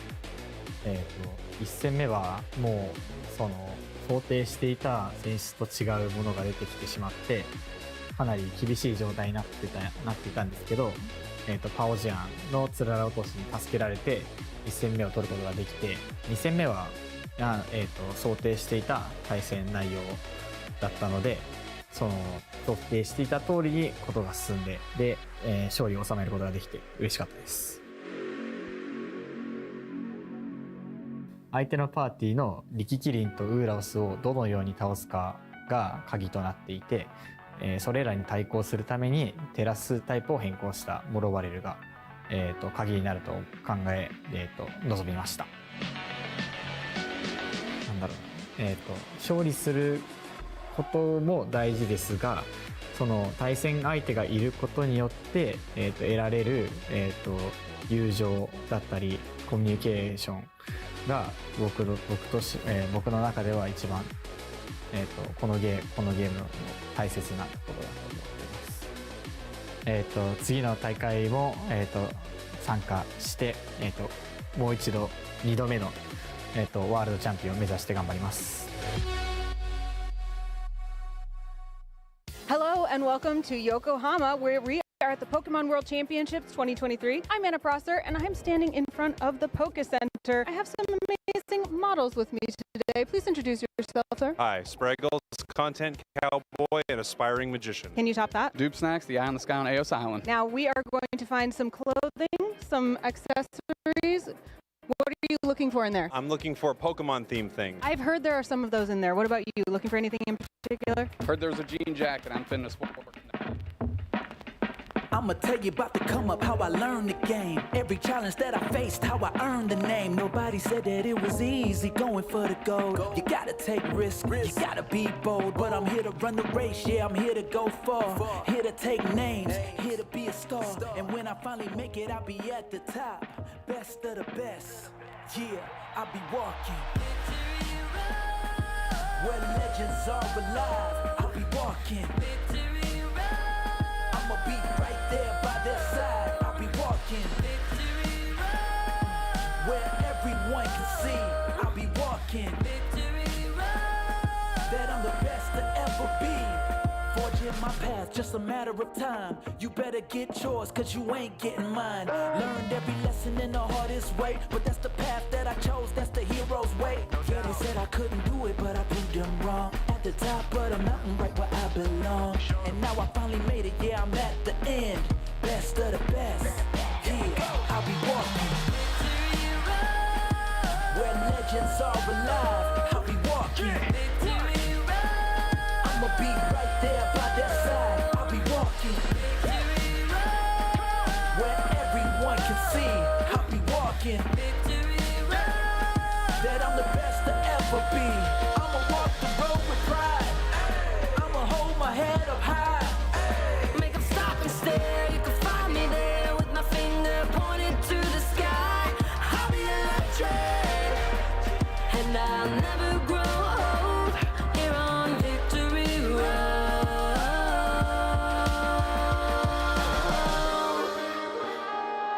where legends are alive. I'ma be right there, right there. Just watch me. I'll be walking where everyone can see. I'll be walking that I'm the best to ever be. I'ma walk the road with pride. I'ma hold my head up high. Make them stop and stare. You can find me there with my finger pointed to the sky. I'll be electric. I'll be a legend. Now I'm finally home here on Victory Road. Victory Road.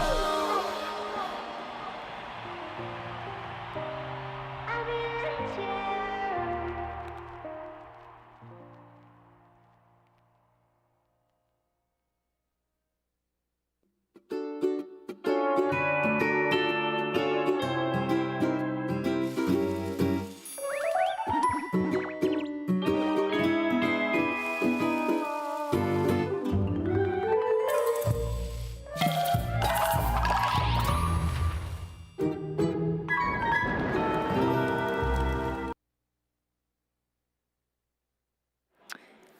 Hello, everybody, and welcome back to sunny but chilly Peoria We are here with day number 1, and we are right in the middle of our Swiss rounds, getting ready for round number 4.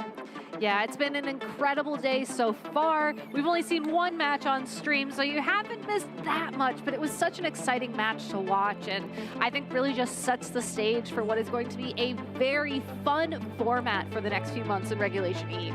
Yeah, it's going to be great because we also have a lot of spicy teams. Like, that is just not the first. We have a lot more coming your way when it comes down to the creativity that we get a chance to see from our trainers. That's what I love about a brand new regulation, a brand new format, especially when new Pokemon are added into the mix. It's so many unique things to be able to play around with.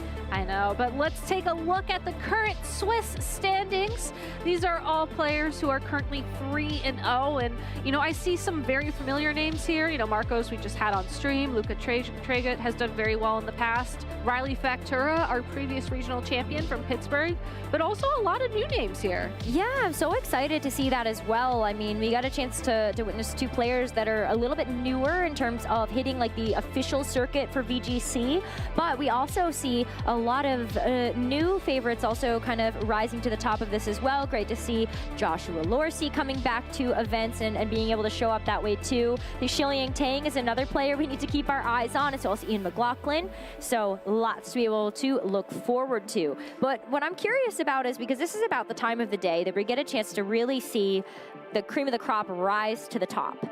And here are some of the notable matchups that we do sadly not get a chance to feature, but I'm looking at the top one, the one that is highlighted in red. Jeremy Parson versus Justin Knox is going to be our next match on stream. Yeah, there were a lot of exciting contenders here, but not only does Justin and Jeremy's matchup, you know, feature 2 accomplished players, Justin Knox doing very well at the North American International Championships last year, but also their teams are just out of this world.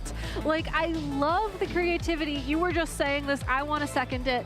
The creativity at the beginning of the format is always incredible because nobody really knows what to expect, which means you can just pick something and make it work. And in Justin Knox's team, he decided to go for Okie Dokie. So we'll talk about that. We're going to talk about that right now because Justin Knox is one of those players that has had incredible success most recently during the 2023 season.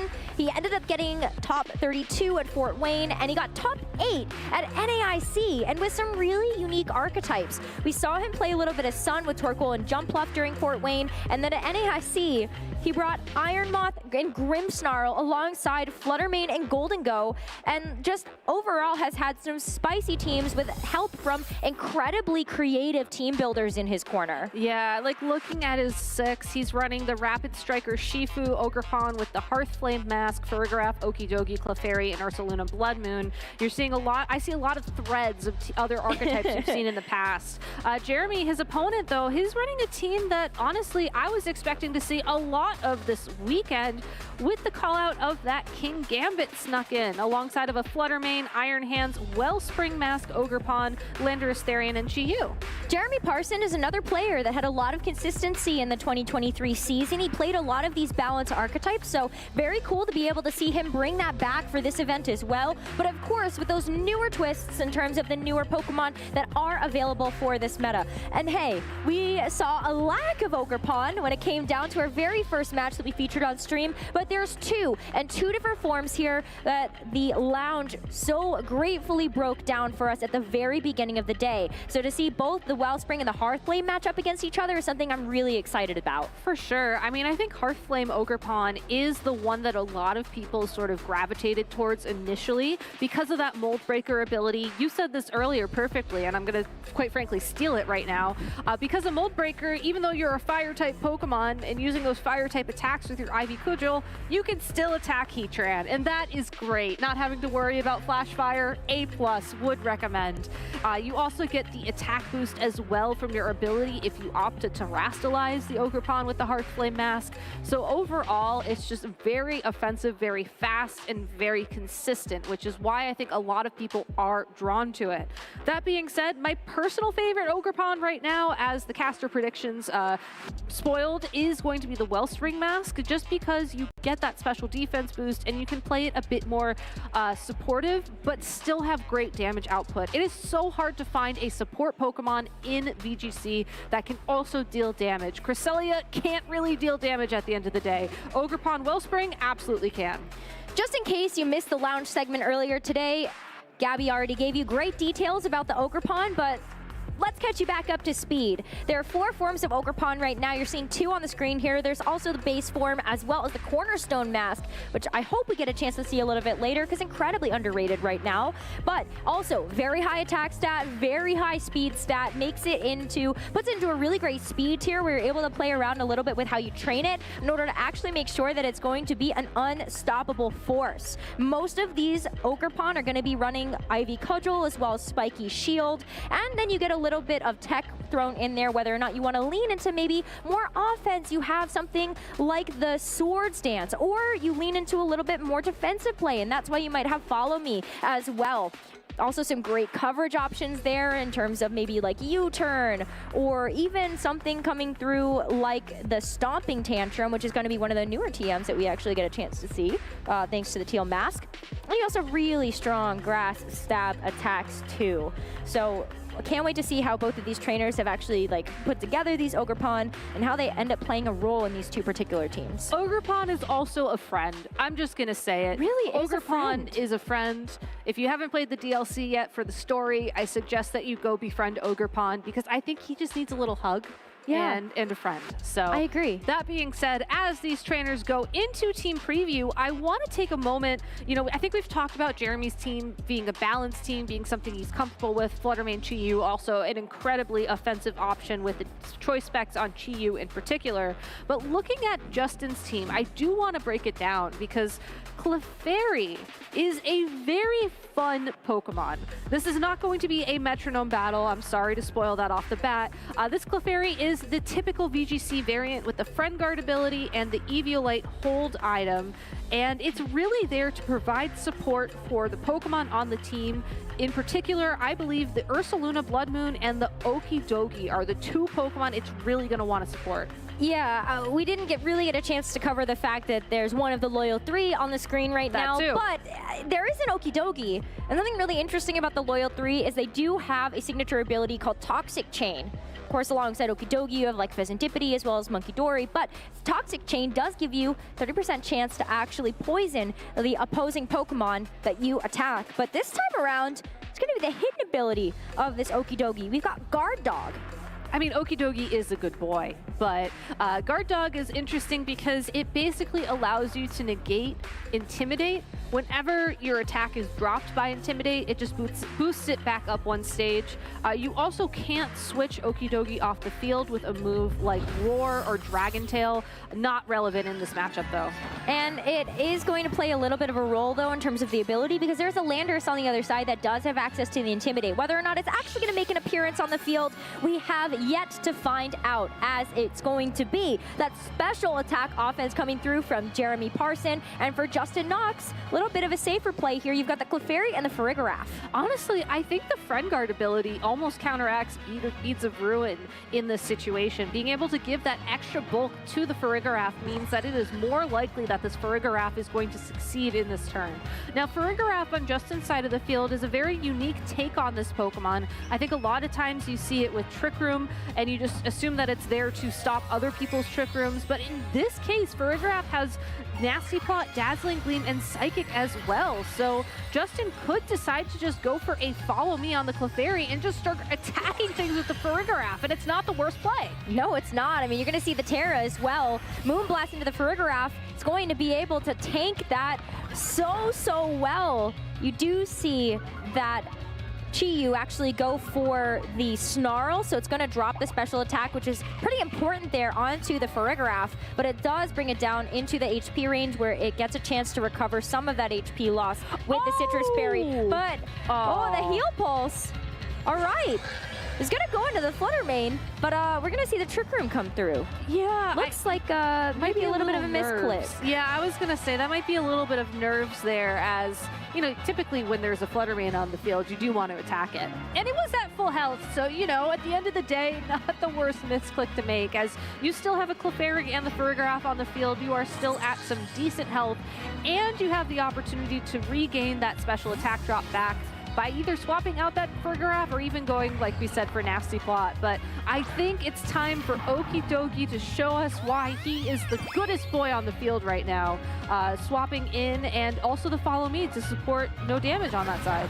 Yeah, there's the Snarl though, so a little bit of spread damage into the Okidogi, but it is Okidogi. It's going to be fine at this point because we are looking at it as a physical attacker, so it doesn't really care about that. Fairy's going to take a big chunk of damage, almost gets knocked out in this scenario, but Okidogi is just Okidogi. He's Okidogi. It's Okidogi. And you have to wonder what he can do in this situation. Has access to Poison Jab, Brick Break, Snarl, and Ice Punch, and the Assault Vest held items, so Okidogi could deal super effective damage to the Flutter Mane, especially boosted by a Helping Hand. This could really threaten a KO here. And it does indeed go for the Poison Jab, but barely misses on that knockout. But still, that's some great damage down out to the field that Okidogi can certainly capitalize on next turn.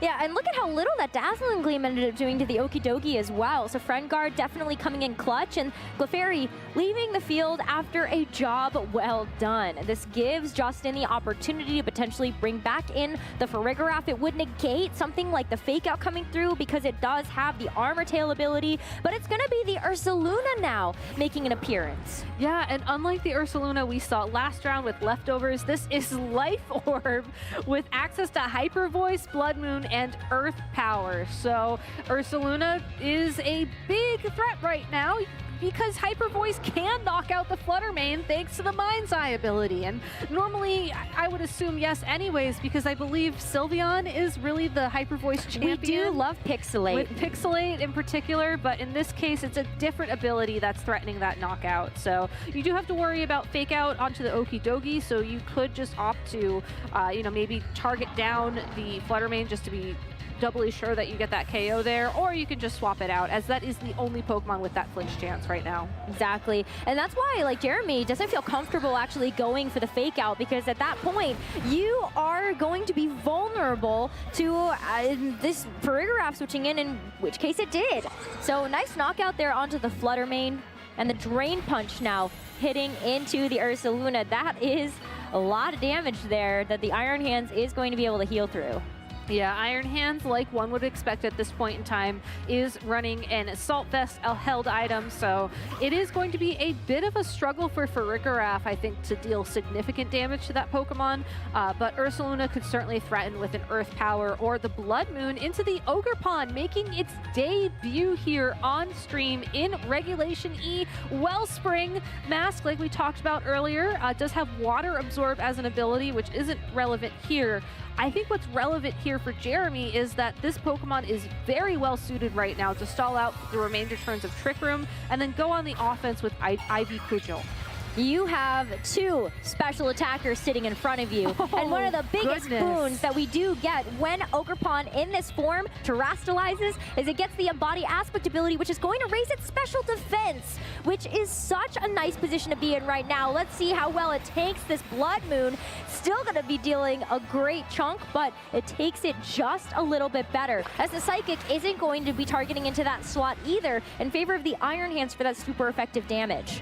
Yeah, Drain Punch unfortunately will pick up the KO on the Ursaluna, but this Ogerpon still has the opportunity to attack, and I think that it could go for Horn Leech here, possibly get some good health back, or just go straight for that KO. It's its signature move. It's incredibly powerful, and it's enough to knock out the Giraffe, or the Farigiraf.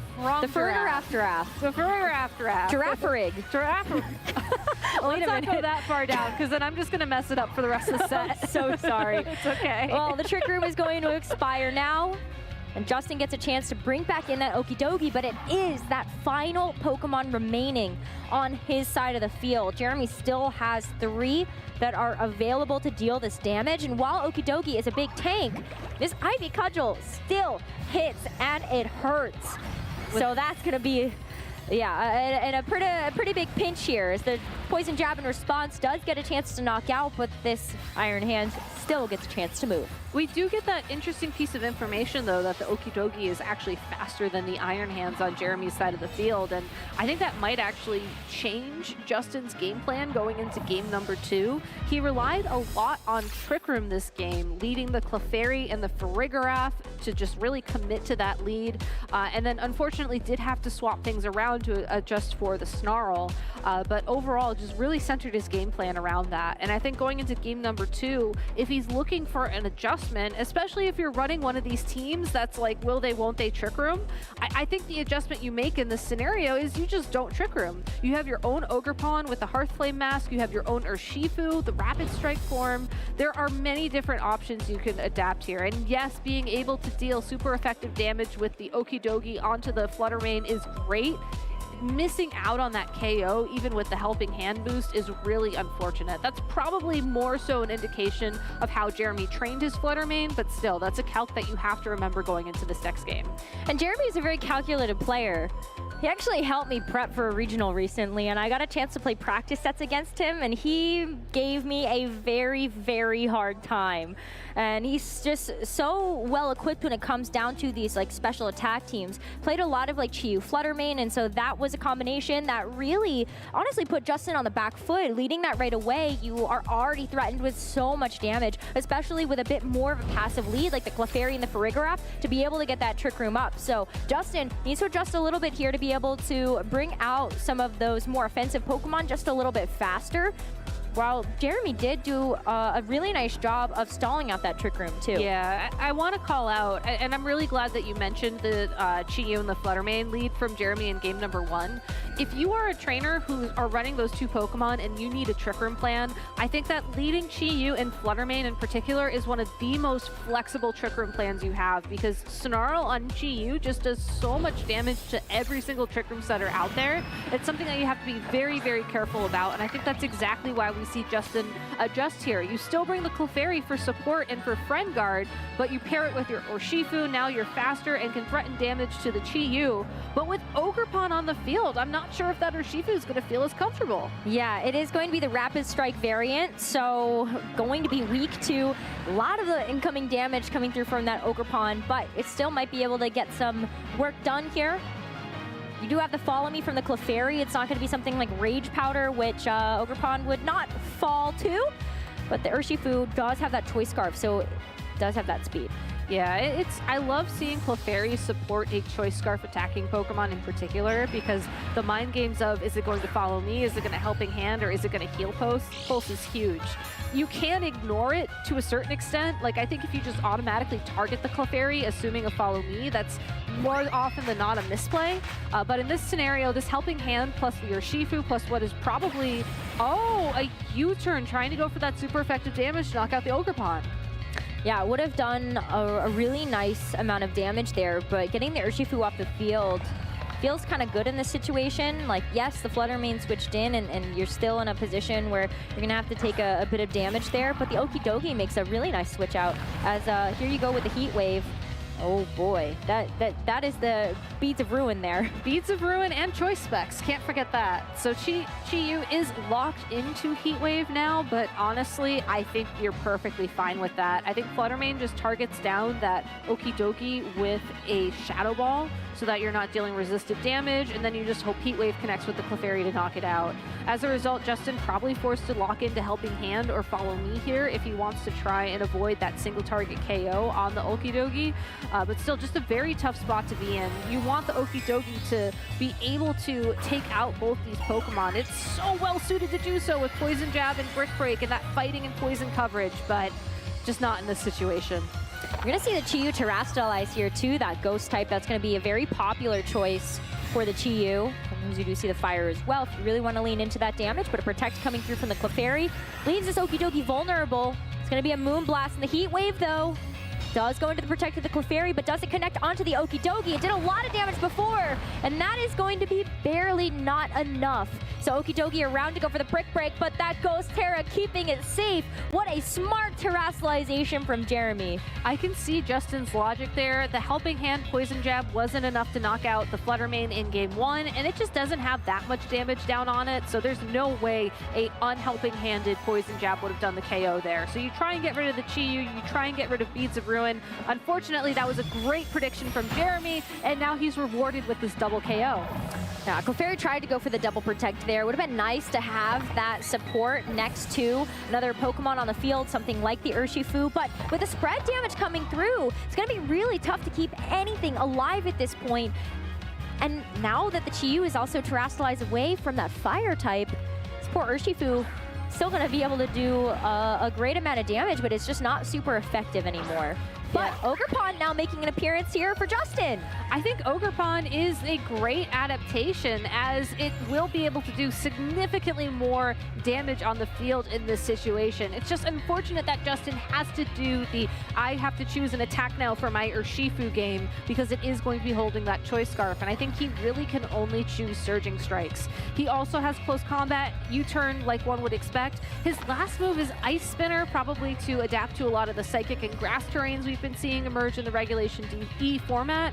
But in this particular situation, you really just want as much damage as possible, and Surging Strikes, even knowing that the Ogerpon Wellspring form is in the back of Jeremy's party, is just your best bet. Iron Hands 2.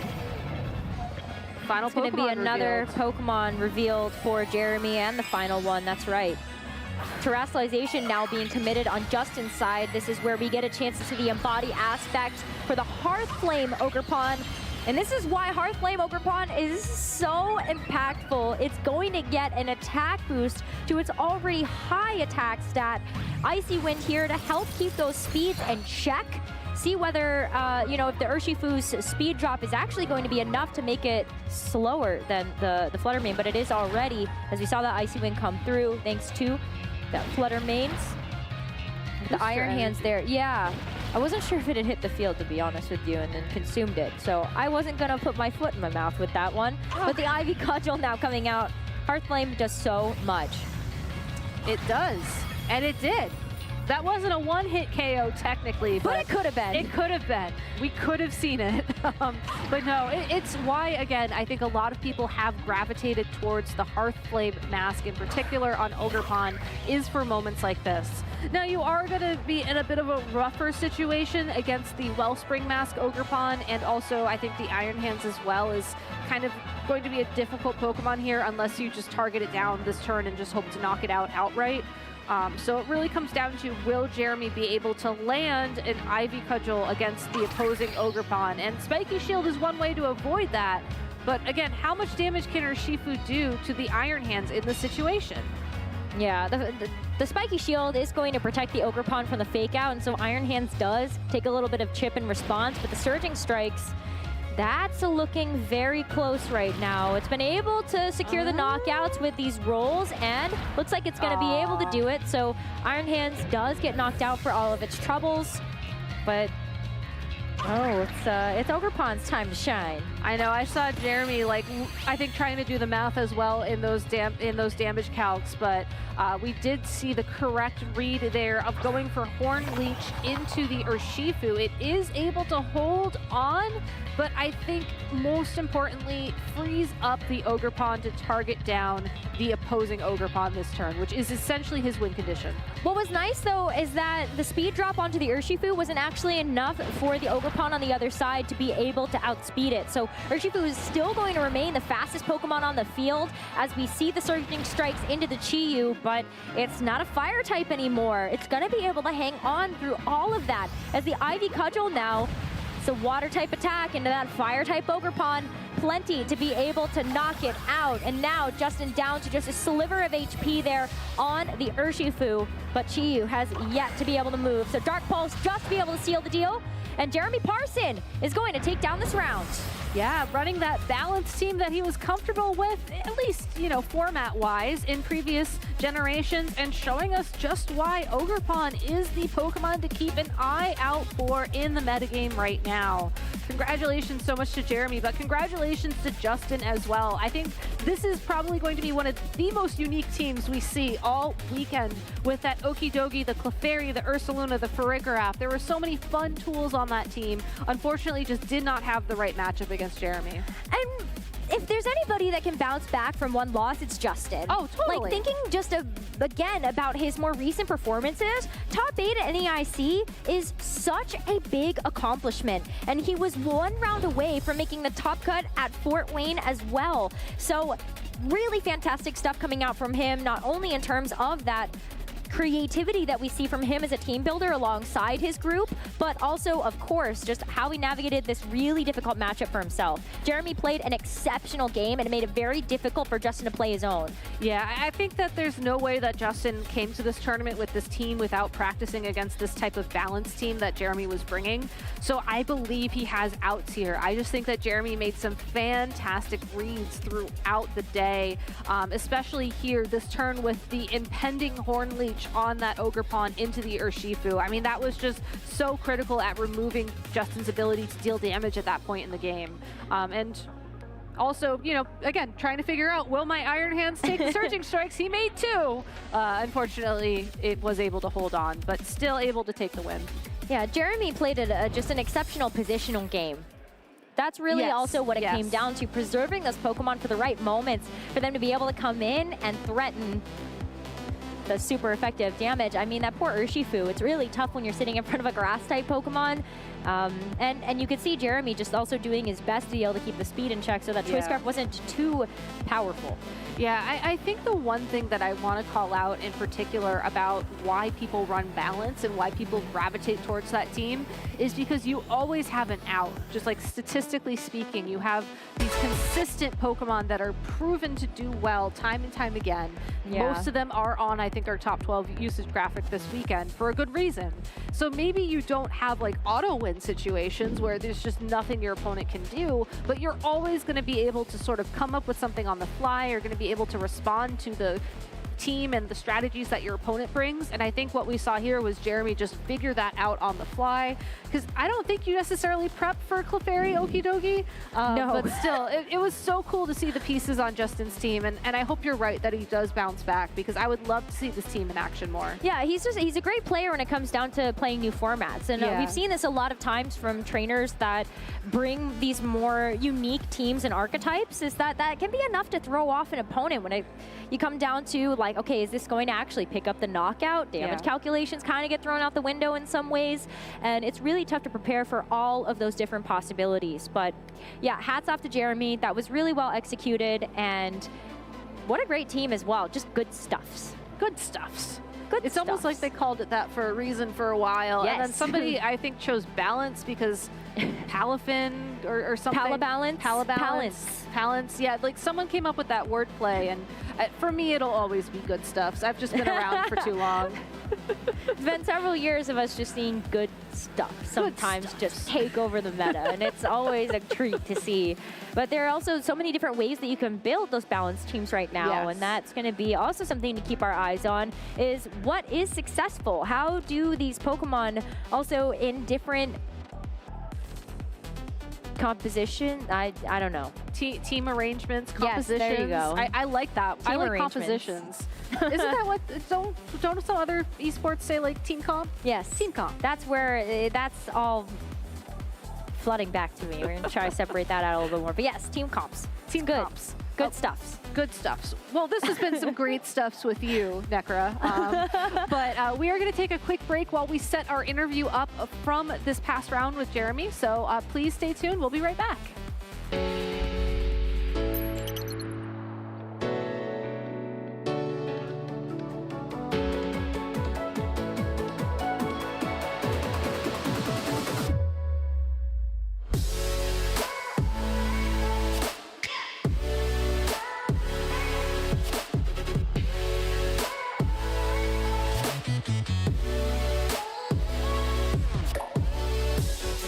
My name is Peyton Bingham, and I'm from Logan, Utah in the US. It is crazy winning Pokemon Worlds, especially here in Japan. The atmosphere, it's unlike any other tournament I've ever been to. I'm just so overwhelmed and so just happy to be here right now. My family pushed me to keep on going, to keep competing, and I eventually was able to push and get the World Championship. I'm definitely going to be at Worlds next year. My name is Vance Kelly. I'm from Kansas City, Missouri. It still hasn't really set in that it's real. It's really exciting, and it was super cool seeing my friends in the audience, and it's been a great time. I played against people from maybe 3 or 4 different continents this weekend. It's a lot of fun to play against people from different countries, and it's really cool to kind of have something in common with people from all over the world that you can talk about and bond over. Winning Worlds still feels just absolutely unreal. It's something that I aspire to, but it's really a dream. 私の名前は木村翔平です。東京出身です。なんだろうな。まだ実感が湧いていないです。頭を使って考えることがこのゲームは大事だと思ってます。でその練習をすることが一番大事だと私は思ってます。次の大会も参加して、もう一度2度目のワールドチャンピオンを目指して頑張ります。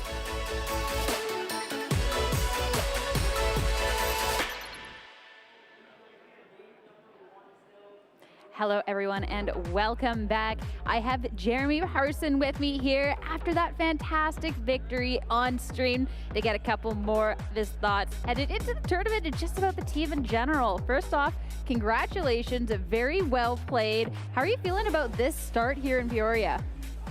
4-0 is always a good start, can't really complain, but still got to go 3-2, which, you know, it's certainly possible, and I'm definitely looking to do it, but it's not free either. Just because you start 4-0 doesn't mean you're going to go 9-0, but I'm feeling pretty good. Team's performed very well. Yeah, I'm very happy with it so far. And then the team's definitely looks really strong, and you have one of these new Pokemon that was introduced with the Teal Mask DLC, this Ogre Pond, the Wellspring form too. Is it a Pokemon that when you saw it, you're like, oh, I have to build around it, or did it kind of more so fill a slot in your team that you already kind of had developed? Well, it was definitely a Pokemon I wanted to use. I wasn't set on a form. Originally, I started with a Fire form, which I thought was really strong, but it kind of restricts your building a lot. You don't get to use Pokemon like Chi-Yu with it as well, so I kind of just made the switch over to the Water Pond, lose that attack boost from Terastallizing, but you still get a lot of the benefits from it. And another Pokemon that we got to see introduced to in this DLC was this Loyal 3. You went up against the Okidogi, and you handled it really, really well. Is it something that you feel just practice against, or looking at the matchup, you just felt confident in how you're going to play up against it? Well, after losing to it a couple times, because that mon is a little tricky sometimes, it just has good stab coverage. There's not really a way to work around it that well. It hits Fluttermane pretty well. It hits Chi-Yu very well. So it's just kind of, you know, I have enough practice against it to where I know what I can and can't do against it. And I think I was just able to overpower it this game, where it wasn't able to really get anything going. That makes a lot of sense. And then last question I want to ask about this team of yours is about this Kingambit. So we didn't really get to see it this time, but it's still there, and it's a Pokemon that I kind of thought it's had its time and it was done with. They're seeing a little bit of a resurgence. Like, how are you feeling about the Pokemon on your team? Has it been coming to a lot, or? It's been coming like a reasonable amount. I mean, it's never going to come to Okidogi for the obvious reasons of it's very hard to hit, and it already threatens so much else. You don't really want to make Okidogi beat all 4 of the Pokemon you bring. That's not really a winning strategy most of the time, but it's been pretty good. If you can ever set up a Swords Dance, it does a lot of work. There's a lot of Landorus in the field. We saw that doing very well, so, you know, it counters Landorus very, very well. So just having those tools is really nice. Well, congratulations definitely for making it this point. It is lunch, so I'll let you go get a bite, but before I do you have any final words or any shout outs? I guess I'll say shout out to my sister and my girlfriend out in the crowd watching me. Shout out to Olivia, Ryan, let's see, Brian, Charlie. I could shout out a bunch of people, but we'll leave it there. Shout out to everyone that supported me. There's a lot of you out there, and I appreciate you very much. Congratulations once again. As for us, we're going to be having another round 4 match, so make sure to stay tuned. We'll be right back.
and welcome to Yokohama, where we are at the Pokemon World Championships 2023. I'm Anna Prosser, and I'm standing in front of the Poke Center. I have some amazing models with me today. Please introduce yourself, sir. Hi, Spraggles, content cowboy and aspiring magician. Can you top that? Dupe Snacks, the Eye on the Sky on Eos Island. Now, we are going to find some clothing, some accessories. What are you looking for in there? I'm looking for Pokemon themed things. I've heard there are some of those in there. What about you? Looking for anything in particular? Heard there was a jean jacket. I'm finna sporting that. We are super excited to do some shopping. Let's go.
Good afternoon, Pokemon trainers. We are here with more round 4 coverage at the Peoria Regional Championships for the video game here. I am Joe Brown with the pleasure of being joined by the one and only Scott Glaza, and we're going to be on here for our second lunch match. So while everybody else is enjoying their lunch break, we're going to have 2 trainers remaining that they're the ones that are stressed right now. They're sitting 3-0. You want to build that momentum as we move into the latter half of day 1. Yeah, excited to see this match. I think so far it's felt a little bit like the first tournament in a new regulation, right? Where we've seen some really great plays. We've seen some turns where it seems like the trainers are struggling a little bit more, and I think it's probably going to be a theme throughout the day, right? You know, everybody's adjusting to playing new teams on a new format, and you know, I think we'll see maybe the most adaptable trainers come out on top. And as our second round 4 match gets set up on stage, let's go over social media and how everybody is talking about the event here. So we have some fun posts online. This one from Yuki, wish me luck at Peoria. Best of luck. You see the big screen out there for anyone who has not come to a tournament IRL. We have all the streams out right at the front. So even if you're done for the day, you can still watch the streams right up front. Love the Pikachu synergy here. Definitely, it's a very, very cute. I think a lot of people like those shirts. And here is Justin Tang with Asakado, played a match sitting next to Justin Tang. So Justin's a big popularity in these parts, at least in the VGC scene. Yeah, hopefully didn't ask Justin for an autograph. He was doing his best there, but it seems like he's struggling. Yeah, he'll get there. He's already won a couple regionals, so a lot of people want his autograph, and he will eventually get to a point where he has a pretty solid autograph, more than what he put out there earlier today on social media. So here's our next one from Rider Zero. Pika is ready too, and that's what everybody's goals are this weekend, is to win one of those fancy medals, Scott. Yeah, not just championship points, but also, you know, the opportunity to get a little swag, you know, get a nice memento of your achievement. Yeah, for sure. And then we do have one more tweet to cover as you look at the whole venue, seeing how big it is. Really is a great convention center here in Peoria. I've won my first 2 matches, the Peoria VGC Regionals. Hope to keep that kind of play through the rest of the weekend. Best of luck, C4, for the win there. So should be, I was actually surprised, Scott, at how big, this is my first time in Peoria. I don't know if you've ever been before. I know we've had a lot of events here on the Pokemon circuit, but I was surprised how big this convention center actually is. Yeah, me too. I've never been before where This is like sort of a home region for me back when I was a player, but we weren't in Peoria yet when I stopped competing. And yeah, it's pretty nice here, right? Where a nice spacious area. It seems like the trainers got a little room to move around, and I'm excited to see how things play out. I think it's a pretty accessible location. Kind of like center-ish of the country. So we got trainers from all over, and I think that's fun. Again, this is the first tournament on a new regulation, so I think everyone kind of wants to make their mark and be the one who's the first to win the tournament with their take on the format. Yeah, because then you can definitely put your stamp on a format, and then let's say you win a tournament with Terrifier, Nasty Plot Farigiraf, and then everyone's like, oh, that's this player's Farigiraf, moving forward for the rest of the format. So obviously there are the championship points and the Pikachu medals on the line, but some of those unspoken like popularity things, if you do well with Clefairy or some type of Pokemon, and people can attribute that Pokemon success in the metagame to you. Yeah, I think it's a really fun time to team build, right? I think there are a lot of competitors really take pride in their ability to make teams, right, and kind of read the metagame, and it's never more important than it is early in the format where we don't have a whole lot of data on what other trainers are going to do, right? Get to maybe 2 months from now, and it's a pretty established group of Pokemon at the top, right? You know exactly what you need to counter, probably. If you've got a good idea how other Pokemon are going to be trained, what their Terra types are likely to be. Even the Pokemon that are returning from Regulation D, a lot of them are being used a little bit differently this weekend, right? So there's a lot more reads to make, and it'll be cool to see who's able to figure out the puzzle this time. Yeah, and then we've actually seen in just our first 2 stream matches of the day, a lot of new Pokemon from the DLC really having a big impact, like Marcos with his Blood Moon Ursaluna, and we'll see one new addition here, as we're going to have a mostly Regulation D looking matchup between Joshua Lorsi and Ethan Simpson. Yeah, big change of direction here. This is a little bit more kind of what I was expecting the metagame to be, where Landorus, Iron Hands, Fluttermane, and Ogerpon, I feel like are all so powerful, where I thought we really were going to see a lot of teams that have 3 of those 4 on them, but so far it's been a little wilder than this. Yeah, and we like when it gets wild, because it's really exciting when you see an unconventional Pokemon doing well. But Josh Lorsi, very much a known figure in the community with his team here. Somewhat of a balanced core, so you have many different avenues. You don't have to just tunnel vision into one type of win condition. Yeah, I think that'll be some of the fun of this matchup. I think there's a bunch of very pickable Pokemon on both sides of the field. One of the critical differences being the legendary Pokemon on either side of the field. Chien-Pao on one side, Chi-Yu on the other, and also that Amoonguss, the kind of a surprising element of this format, perhaps if you haven't been following it so well yet, is that at least coming into this tournament, it seemed like Amoonguss's usage had really dropped off, right? It's a Pokemon we're used to kind of seeing, at least in like the top 10 range of usage, where much lower than that in this format. I think Joshua perhaps seeing as an opportunity, right? Where, well, if people know that Amoonguss is going to be so popular, maybe won't see so many safety goggles, and a little more opportunity to kind of make some plays that Amoonguss. Despite it kind of being the MVP of the World Finals, it's really fallen by the wayside as some players prepare for the new Pokemon over the old. And then obviously the other big difference on the legendary count on Ethan and Josh's end is the Hearthflame Ogerpon mask compared to the Wellspring on Joshua's end. He has this is a pretty offensive set on Josh's end with the Swords Dance. Yeah, and I think certainly the fire-water matchup, pretty clear who's going to have the advantage there, but it's not always that simple. There is speed control on both sides of the field, and you've got to be a little bit careful also where if you don't terastalize, you're only neutral to fire-type attacks while you're still a water and grass-type Pokemon. That's certainly, with Ogerpon's defensive stats, you can still get one shot pretty easily, especially with Chien-Pao out there to potentially increase the damage of that move. And he also has the booster energy on Fluttermane, which I think this has been one of the biggest changes from Regulation D to E, is a lot of them are dropping the choice specs or the Pixie Plate, going for the booster energy, trying to be as fast as possible with the Icy Wind. Yeah, I mean, especially in this match, too. I mean, Choice Specs is a pretty contested item on this team. Another Pokemon holding it instead with the Chi-Yu there. And I think Choice items in general are pretty interesting in this format. We have not seen a whole lot of the Choice Band, but I think Choice Scarf, Landorus, if you're not quite sure what you want your team to be, I think a lot of trainers kind of just immediately going to put that in their box and then think from there. But, there's a it's like about a half dozen Pokemon who can use choice specs pretty well. Like, it's most commonly going to be one of these two, but we will see a lot of it throughout the format, and I think getting that special damage is going to be a really critical element of Regulation E, with especially Ogerpon dishing out so much physical damage. You kind of want to complement that with special damage, and both trainers opting to use Fluttermane to help do that. And Ethan has so much offensive pressure on his end with Tornadus and Landers, Chien-Pao, Fluttermane. Those are some Pokemon that are really tough to deal with, so some of those defensive options on Josh's side are going to be so important in this battle. Yeah, I think especially that Terastallization will be very interesting to see. I think Joshua said, maybe you need like a big catch, Terastallize something, negate a bunch of attacks, because very likely the speed control is going to go the other direction, and we do see the attempt at that with Tornadus coming on the field. You're going to look for a Tailwind. Yeah, Tornadus, Fluttermane on Ethan's end, top of your screen, and on the bottom of your screen, Landorus and Iron Hands to start off our round 4 matchup between Joshua and Ethan.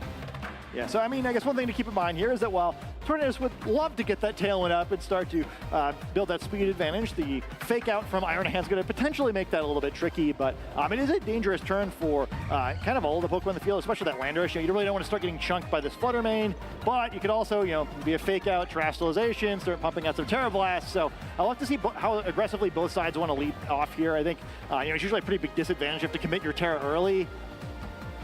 Currently, Ethan has the faster Pokemon on the field, obviously, with Prankster access on Tornadus and then the Fluttermane being incredibly fast. But Choice Scarf can throw a wrench into things, as well as an Iron Hands fake out. So we'll see what Josh's priority here is on this turn. Decides to switch out the Landorus on turn 1 into the Amoonguss, a much more defensive option here. And Tornadus actually following suit, so both of the Genies leaving the field on turn 1 with a Landorus of his own coming in. So this Intimidate really only going to factor against an Iron Hands. If the fake out was selected anyway, not like the Intimidate would matter too much. But the Moonblast from the Fluttermane is not enough to bring the Amoonguss down to half health. That got really close thanks to the critical hit though. And a Heavy Slam does almost enough for a one-hit KO, but Fluttermane barely hangs on. Carefully trained there to survive that Heavy Slam, but still a pretty good trade for Joshua there, nearly knocking out the Fluttermane, and Tornadus, kind of getting forced off the field by the threat of the fake out. Really great value, right? Where you kind of get the effect of the fake out by making it leave, and then you really pick up the knockout anyway. And we see Amoonguss coming in. I think Pokemon likely to be very critical in this game with such a speed-based strategy on Ethan's side of the field. Amoonguss maybe try to slow things down a little bit, but it does take a little extra damage, that Moonblast, and 113 HP is not feeling super safe here. Well, and the other thing on Ethan's end, he does have a Choice Scarf Landorus that is strong into both of the Pokemon on Josh's end, but you can only target one with that Choice Scarf, right? So gonna have to lock into some move here for Ethan. Landorus will switch into the Amoonguss, giving Amoonguss Regenerator value, so it will recover some of its HP the next time it comes back onto the field. And as well, if a Stomping Tantrum went into that slot, now the Landorus would be immune. But thanks to the Terastallization, we're seeing Terra flying. Definitely gonna be a Terra Blast. Yeah, a bunch of damage is going to come down here, and this is a pretty crucial turn. Committing that Terra is kind of a very all-in move. How much damage will this do? It's going into the Landorus slot there, so it was intended for Amoonguss, but obviously Landorus takes that significantly better. Is the Moonblast double target? No, it's into the Iron Hand slot, but thanks to the Assault Vest, it's not enough for the knockout. Fluttermane will be KO'd from the attack on the Wild Charge, and because it was such low HP, Iron Hands hardly takes any recoil. So, an interesting turn there. I mean, there's a bunch of damage coming down now on Lorsi's side of the field, but Ethan's really have to find a way to pick up some knockouts, right? He has committed the Terra, Lorsi has not, and then also with the Pokemon disadvantage here too. I think critically too with the Terra Blast, that damage onto the Landorus on Lorsi's side of the field, not quite a 2-hit knockout there, although it will become one with the Sword of Ruin here. So maybe critically getting on the field, and hey, with these two Pokemon, perhaps you can threaten a knockout and both of these really start changing things. So I'd expect in Lorsi's side of the field, you're not going to just want to take that trade, like very disadvantageous. So to see if he can switch around a little bit. And then also with the Pokemon remaining here, keep him on that final Pokemon as Tornadus. It's really not someone that you want to get stuck with as your final Pokemon. The offensive output of Tornadus is not quite what it used to be this generation. So be curious to see how both players position. And the Chien-Pao makes it a really difficult position for Lorsi's Landorus anyway, because even if you Terastallize, you're still weak to the ice typing there. So Landorus having a difficult decision to make on this turn. Do you stay in, trying to eat an ice attack from the Chien-Pao or try to switch out for a pivot into one of the Pokemon in the back. But Lorsi decide to stay and go for the Rock Slide. There's the Sucker Punch. It hangs on with 3 HP. The Rock Slide connects onto both of Ethan's Pokemon. Will it get a flinch? No, the Terra Blast will go off, very fortunately for Ethan, into the Iron Hands, and thanks to Chien-Pao on the field, that's a knockout. Well, that's kind of a fascinating trade, right? Getting that Rock Slide off is huge. I mean, that's a ton of extra damage, but Lander's in a position, holding that Choice Scarf where, it couldn't have avoided being knocked out by a Sucker Punch, but now with the Mungus out here, it could, right? A Rage Powder potentially going to be able to keep that Landorus out. But there is it's a fascinating way this game could end, right? Both these Landorus holding a Choice Scarf, very likely to both be trained to be as quick as they could possibly be. This one could potentially be coming down to a speed tie. We love speed ties in VGC, Sky. We are in our comfort zone right here in round 4 of the Peoria Regional Championships. That Amoonguss is incredibly healthy. Remember, it got hit by the critical hit Moonblast earlier, brought down to almost half HP, and it's essentially, almost up at full. This is an aggressive Genies of Healthy meta moment here. Let's see who moves first, I guess. Oh, we saw Josh kind of hovering back and forth if he was going to terrestrialize the Amoonguss here in this matchup. But Tornadus will switch into the Landorus slot for Ethan, so now Ethan is able to change his choice locked item later, or attack later, excuse me. Chien-Pao with a Protect doesn't want to take any damage or get put to sleep, so this Amoonguss's Rage Powder is going to be wasted since there will be no attacks on the other side. Rock Slide, though, it can only hit one of the targets, and it is potentially into that Tornadus. It does connect, not enough for the knockout, though. It barely hangs on. So Tornadus can try to be a bit of a menace on this next turn.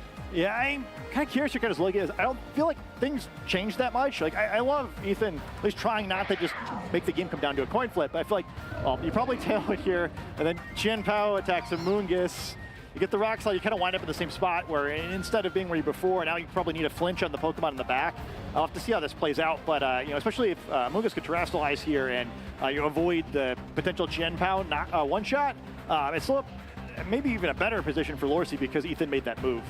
And, Lorsi's Lander surviving that hit at 3 HP has been so crucial because imagine how different this game could have played out without the super effective Rock Slides, with the Chi-Yu being forced out onto the field instead of this Lander. So really important that he trained his Landers specifically how he did. The Rage Powder will redirect any targets towards the Amoonguss slot. So Taunt goes into Amoonguss, not going to be able to click any status effects the following 3 turns. But Rock Slide connecting onto both is really huge for Josh, as that will be a double KO, and Ethan is down to just the Landers in the back, which is it's choice locked. Yeah, it's a fascinating play. I kind of like the taunt. I mean, Talon would have removed this potential speed tie here, but I think it's kind of at least the worst. This Amoonguss is not really going to do anything now that it's been taunted. We've seen some of the shockingly offensive Amoonguss over the course of the season.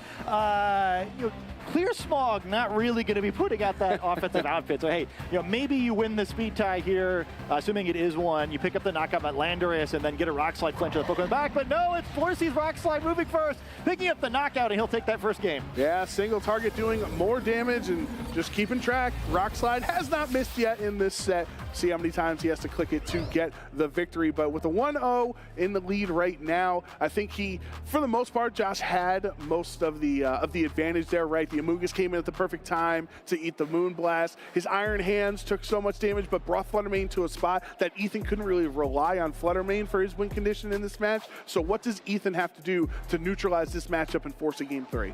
Yeah, I mean, I think one big thing is force a Terra, right? Lorsi never winds up using it in game 1, and I think that's really important to get off the board. It wound up maybe not being like a huge factor, but I think the threat of it happening was a big deal, and instead of just kind of like trading these damage, getting these nice hits, I mean, that heavy slam damage on the Flutter Mane I thought was a critical play in that first turn. Yeah, you see just how low he brought the Flutter Mane so that Wild Charge was able to pick it up the following turn, and Ethan forced to terrestrialize early on for the damage, and Lorsi does not fall for it. Sucker Punch doesn't even pick up the KO either. Crucially, Rock Slide landing on both of them as well. I think Lorsi, that fist pump shows he really played that game 1 well. I thought so too. I think on the other side of the field, it's like, well, maybe you're just expecting some of these attacks to do a little bit more damage, right? I mean, this game goes the other way for sure. If Landers gets knocked out by that Sucker Punch, it looked like Ethan was kind of expecting a knockout there. With 3 HP, you know, it could have definitely just been a roll, and I think the end game he played is kind of interesting there, where as much as like I think he probably should have just played out the speed tie the first time he had it.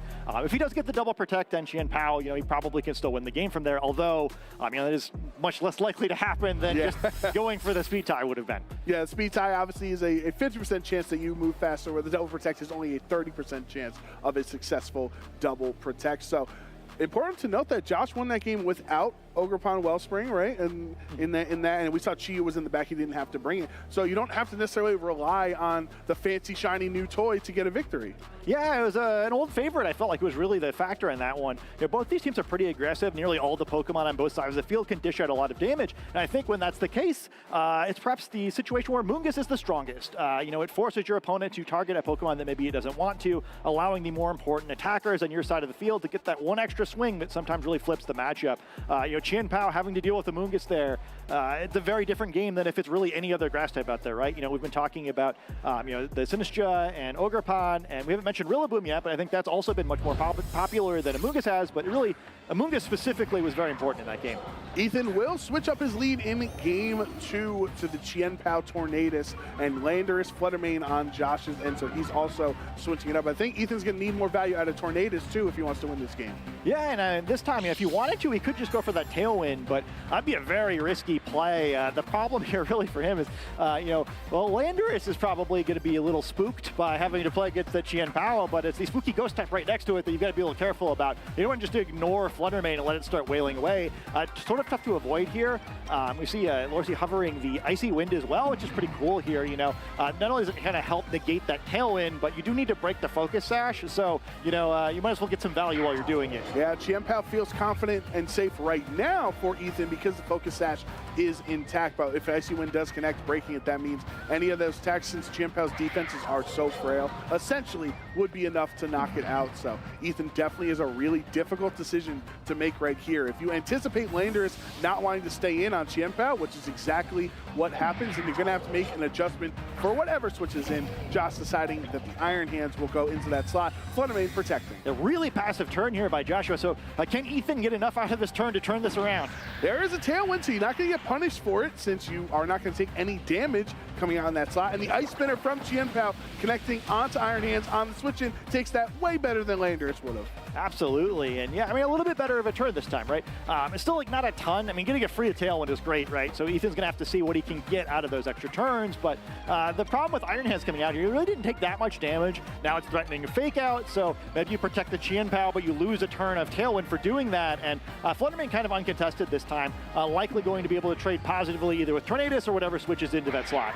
And if you look at both the, or I should say, the Tornadus is not actually Terra Ghost this time around for Ethan, it's Terra Flying. Yeah, I think one thing to keep in mind too is what happened the first turn of game 1, where there was a sort of a clear Fake Out situation where Joshua opted not to use it, instead go for the attack. We'll have to see what happens this time if Ethan tries to call the bluff after what happened in the first game. Well, Ethan feeling strong after that first turn, got his Tailwind up for free, so what is the decision? It's Terra Ghost Chien Pao. Fake Out will be stopped if that is what Josh went for into that slot. Ice Spinner moving first, obviously, thanks to the Tailwind, bringing Fluttermane down to under 50% HP, so you know it's a 2-hit KO. Bleak Wind Storm's not enough. Fluttermane barely hanging on. Josh has trained his Pokemon so well to endure these hits. Tornadus avoids the Icy Wind, but it will hit the important target, which is Chien Pao breaking the Focus Sash, and there's no fighting attack there. Instead, it's the Wild Charge for a one-hit KO.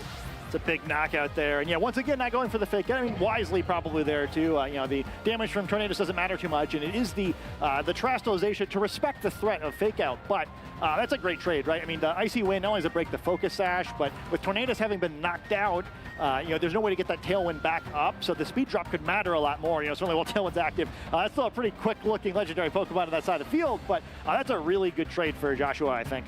Yeah, and this is another situation where Ethan has forced his Terastallization early compared to Lorcy having not Terastallized yet, so you're still able to preserve that late game, potential win condition for later on for a later specific Pokemon. Yeah, I mean, that's a zero value terrestrialization, right? I mean, all it really does is prevent Iron Hands from finishing it off with a Drain Punch at some point, and that could matter, right? It'd like to have that health back, but yeah, I mean, it's just such a big deal, this whole, every match this generation, no matter what format we're playing, that you want to get as much value as you can out of that terrestrialization, and kind of just giving it up for nothing because of Iron Hands there is, it really shows the power of Fake Out, right? I mean, you kind of force a key mechanic just kind of because you're existing on the field at the right time. And so obviously it's so difficult with Chien-Pao and Flutter Mane being so similar in their speed tiers, where you have Tailwind is up, but then Icy Wind is lowered by 1 stat, and then the booster energy is also boosted Flutter Mane's speed.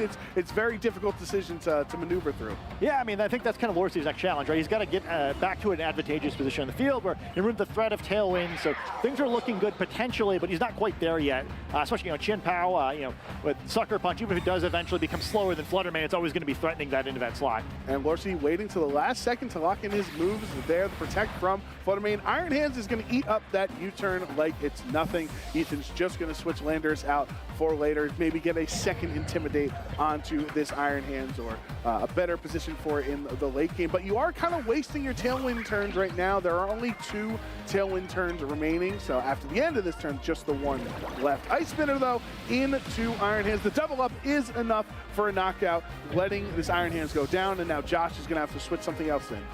Yeah, I think that's kind of nice, though. I was kind of looking at that. I was like, oh, man, I don't know if anything's going to want to, switch into that Ogerpon attack the next turn, but getting the free switch makes it a little bit easier. Landorus comes out here, gets to intimidate these Pokemon, and at least it's threatening some damage down onto the opposing Ogerpon.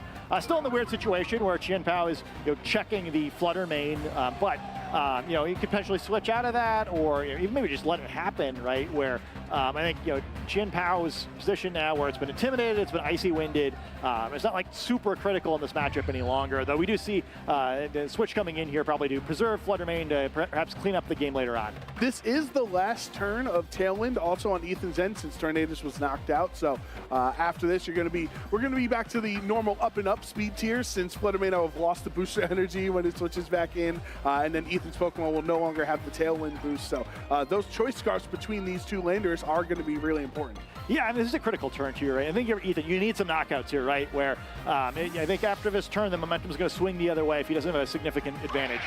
There is the Chi-Yu switching into that slot there. So it's the first time we're actually seeing it in the match in this round 4, since Joshua did not need to bring it in the game 1 victory. Ivy Cudgel, obviously more than enough to take out that low HP Flutter Mane. So Lorcy has lost his Pokemon there, and then it's up to the Chien-Pao with an Ice Spinner, but as a Fire type, you're going to be able to take that very comfortably. Yeah, that makes sense. All right. I misspoke a little bit earlier. Yeah, it's the Landorus much more understandably switching out of the field. So you get the Intimidate now again on both of these Pokemon, which is great, but more critically, it's the tight matchup and the speed, right? Landorus threatening a bunch of damage potentially to either of these Pokemon, but more importantly to the Ogerpon. Chien-Pao has been slowed down by that Icy Wind, so normally it would be causing some problems here by checking Landorus. Instead, now Chi-Yu is likely faster than it is, so it's checking the other direction instead. Maybe you try to get the Chien-Pao in and out, but there really aren't any Pokemon on Ethan's team that are going to take damage well coming into battle. So even though the Pokemon advantage is there, I think this game could easily go either way with one really clever move. And keep in mind too that Lorcy hasn't spent that terrestrialization yet, so you can still switch things up a little bit here potentially. And because, like we mentioned earlier, being forced to waste your terrestrialization earlier, Ethan does not have access to the embody aspect boosting Ogerpon Hearthflame's attack stat, so you're going to be at a disadvantage because you're not doing as much damage as you want to. Although in this case, I guess keeping the grass type typing might help it, though protecting itself for this turn, perhaps sacrificing Chien-Pao here with its speed disadvantage. There's the Sucker Punch, no critical hit or anything, so Landorus does not take too much damage, and Lorcy decides to lock into the Rock Slide against these 2 Pokemon. Will bring Chien-Pao down to under half, but remember, since it's not an Ice type anymore, it's not going to do a lot of damage. Does this Heat Wave connect onto this Terra Ghost? Chien-Pao, no! Chien-Pao actually avoids the hit, so you can stick around for another turn. Yeah, I don't know which player that favors more. I don't know if I'm so upset about that if I'm Lorcy here, where Ogerpon now going to have to take both of these attacks. I don't think it's very likely that's going to turn out well for Ogerpon.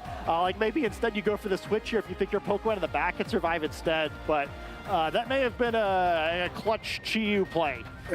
An advantageous miss. You don't actually really see that too often in Pokemon. Yeah, sometimes it's all about getting the right Pokemon out at the right time, and Chi-Yu is a clever boy. Figure that one out. Well, so all Ethan has in the back right now is that Landers, right? So you do at least get some value in intimidating Josh's Landers. So these Rock Slides that are no same type attack bonus, they do even more, or they do even less damage if another Intimidate came in. But there's that second Sucker Punch, not doing a lot. Rock Slide connecting, that completely takes down Ogerpon thanks to a critical hit. So Ethan down to just his Chien Pao remaining, and it's not looking too good. Heat Wave misses again, though. Okay, so I may have overestimated this Chi-Yu a little bit. That one was less smart.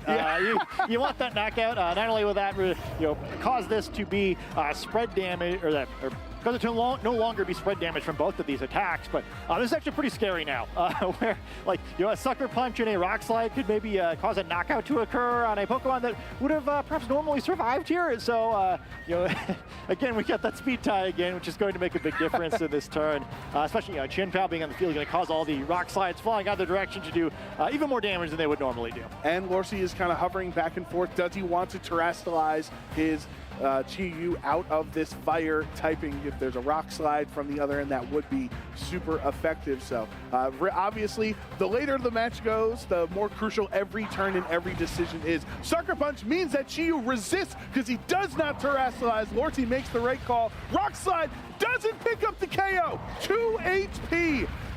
There's no KO in response, though, as a Rock Slide doesn't take out. And finally, third time's the charm. Both of those Pokemon are knocked out from Lorcy's Heat Wave.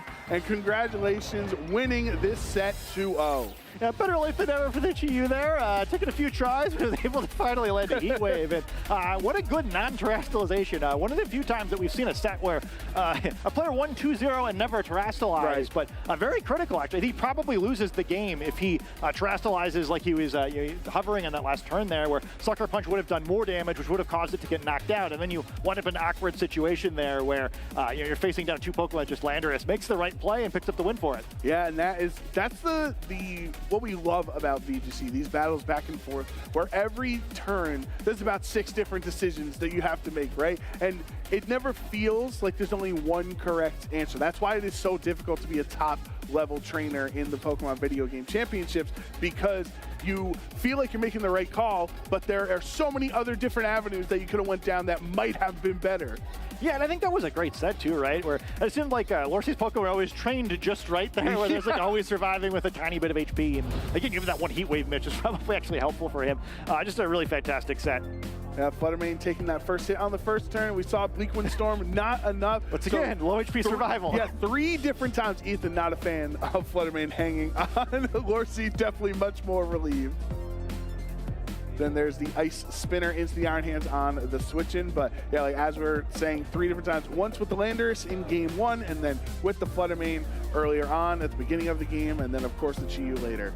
Yeah, it's a big crit there too, right? Picking up that knockout, avoiding any more damage rolls. And then, yeah, I mean, at the end there, it gets so close, but I think just worked out for Lorcy in that one. And yeah, you see the difference sometimes.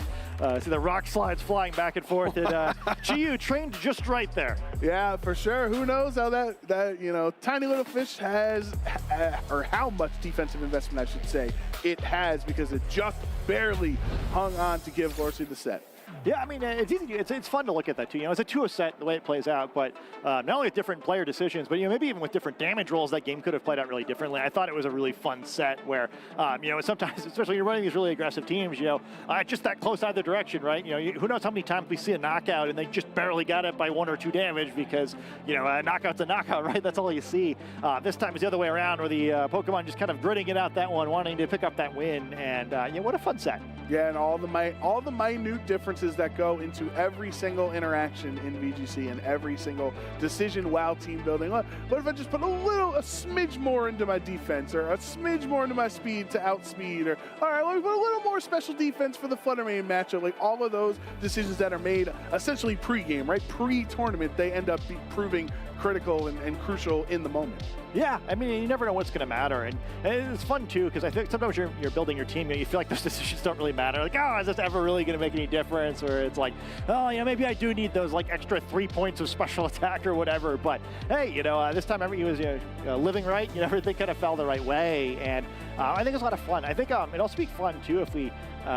Both these trainers still looking pretty good, one at 4-0 and one at 3-1, and I wouldn't mind seeing them again. I think both of them have some sort of interesting tech moves we didn't wind up seeing during this set that would be fun to see if they came back, and it's one of the reasons I'm just really excited about Regulation E, right, where even though these were like mostly Pokemon we expect to be very common on both sides, they could battle with them differently, you can train them differently, you can teach them different moves. I think the top Pokemon in this format are just like really flexible, so we'll get to see them interact with each other in a lot of fun ways over the course of the season.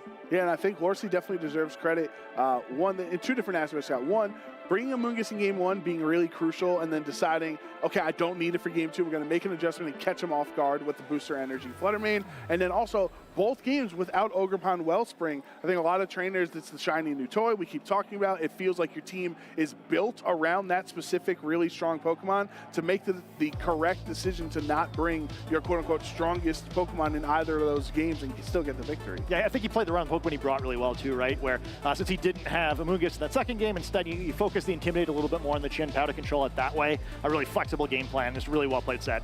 Yeah, for sure. So let's head on over to the lounge with Sierra to have our winner interview with Joshua Lorsi. Sierra, take it away.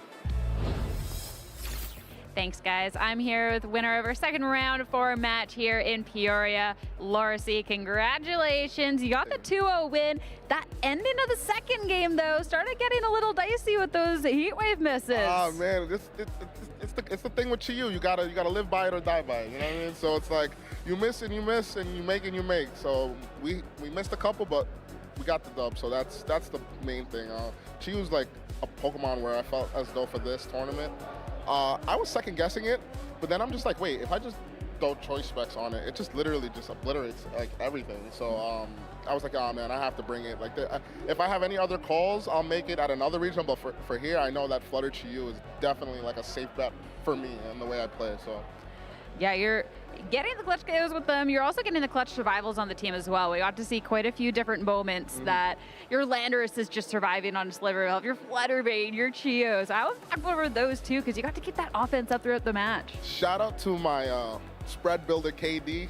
He did it all. I didn't think I could survive with Chi-Yu, Landorus at that time, and he definitely worked hard on the team. Just want to say shout out to Silverbroom and Diddy as well. They definitely helped me prep for this event. And yeah, like I said, the team is like just really just good Pokemon altogether, right? Very similar to what I ran at the Beast Coast tournament last week, but like just very different changes, but similar concept with like an SD Mon with redirection, and Flutter Chi is like good stuff, and then Lando and Hands, just good Pokemon. I really do like this team. Flutter Chi is very like, I guess, dear to me because I've basically been using it for about maybe since like Regulation C? Like way back. Way We're going back. So it's still working now, even with the Ogerpons and stuff like that. So I'm very, very proud of the team so far. So then you played in the Beast Coast event last week, and then you're having the switch around. You said like a couple of the core concepts you're still bringing, but you did make a couple of changes. So what were the changes kind of heading into this event? So with the Beast Coast team, we had King Gambit on the team, and I was talking about it with Diddy, KD, and Silver, and they were just like, you don't really need King Gambit. I know it's like a Lando deterrent, but at the same time, you could just play better with like Flutter Chi-Yu and still like have like a very good matchup into Landorus with Flutter being able to outspeed. And furthermore, it was just so I didn't feel as though I didn't feel comfortable with the team anymore. I didn't feel comfortable with the team. At the time, I had Citrus Chi-Yu with Snarl, Wisp, and I just didn't like it. So I was like, you know what, let me go back to what I know, the Flutter Chi stuff, Hands, Lando. It's like bread and butter, you know what I mean? Just slap it on, and it just kind of works. It just flows together. So yeah, but I'm just really happy that my friends really helped me, like matchups and everything. They threw there. Also, shout out to Justin Tang. He prepped. I don't want to say he prepped. We played a lot of sets together, and he's one of the players I would say like, wow, he's like really, really, really good at the game. So just being able to like hit him up anytime I want to say, oh, let's best of 3 or whatever, and he's always down is also very appreciative on my from me to him. So thank you to him, and then shout out to everybody too. You know, the Pokemon community, VTC community. You know, I love you guys. So. Yeah, I love everybody. So is the work that you're able to put in with friends the reason why you're posting too that this regional just might be it? Like, is that where the confidence is coming up that this team, like, you can go all the way for this event? And I feel like for the longest, like I've been around the community since like 2015 I started, and I've had like big performances. You know, I've gotten second at regionals, I've gotten top 4, I've gotten top 8, I've cut nationals. I've done a lot in a very short time, and I feel as though now that I'm back and there's a lot of great new players, and still the old players that are doing well, it's about time I step up my game. I need to get like another, like maybe like a top 16 or something. Shoot for the moon. Like, why not go for the first maybe place? win it all. I don't know. Yeah. We'll see what happens. But for the team, like I feel like it has the tools and necessities to make it, and now it's just up to my play. Now that's the only thing that's left. And in the set with my opponent, I felt that I led very good game 1. He led, I think it was Flutter Tornadus, and I led, I think it was Hands Landorus. And I played him before, actually, in San Diego, and he calls a lot of turns correct. He's like he's very good at reading, and I remembered that. So that's why if people were asking, why didn't Josh just fire with the hands? I just kind of figured like, it's either he goes for a hard read power gem maybe into my hands, predicting that, or targets the next slot and switches into Lando. And if I see him switch into Lando, I know he most likely trained his Pokemon to live a heavy slam. So I got that information out. Once I won game 1, I'm like, all right, I could go with the lead that I want to go with, which was the I believe I led Flutter.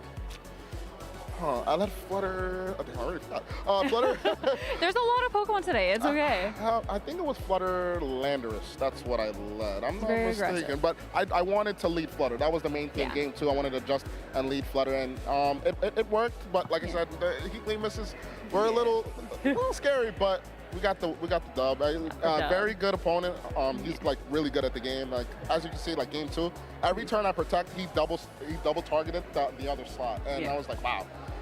Even though he's making those plays, I think I can still win this. So let's see what happens and end up going in my favor. But that's Pokemon, you know what happens. It's Pokemon, it happens. But congratulations on the fantastic start. Excited to see the run from here on out. Remember, shooting for first place.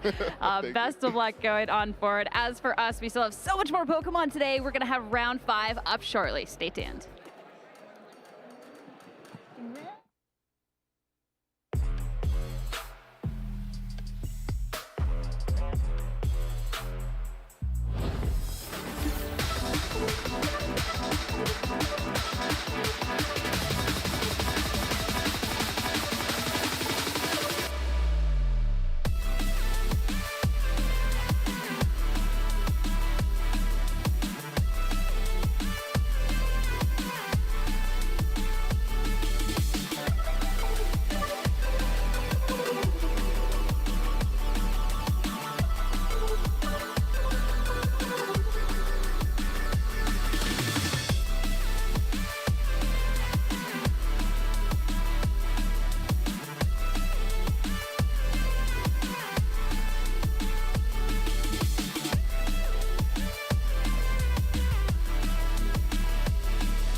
Hello everyone, we're going to take a quick break from the action to do a little bit of thing we call Master of Choice.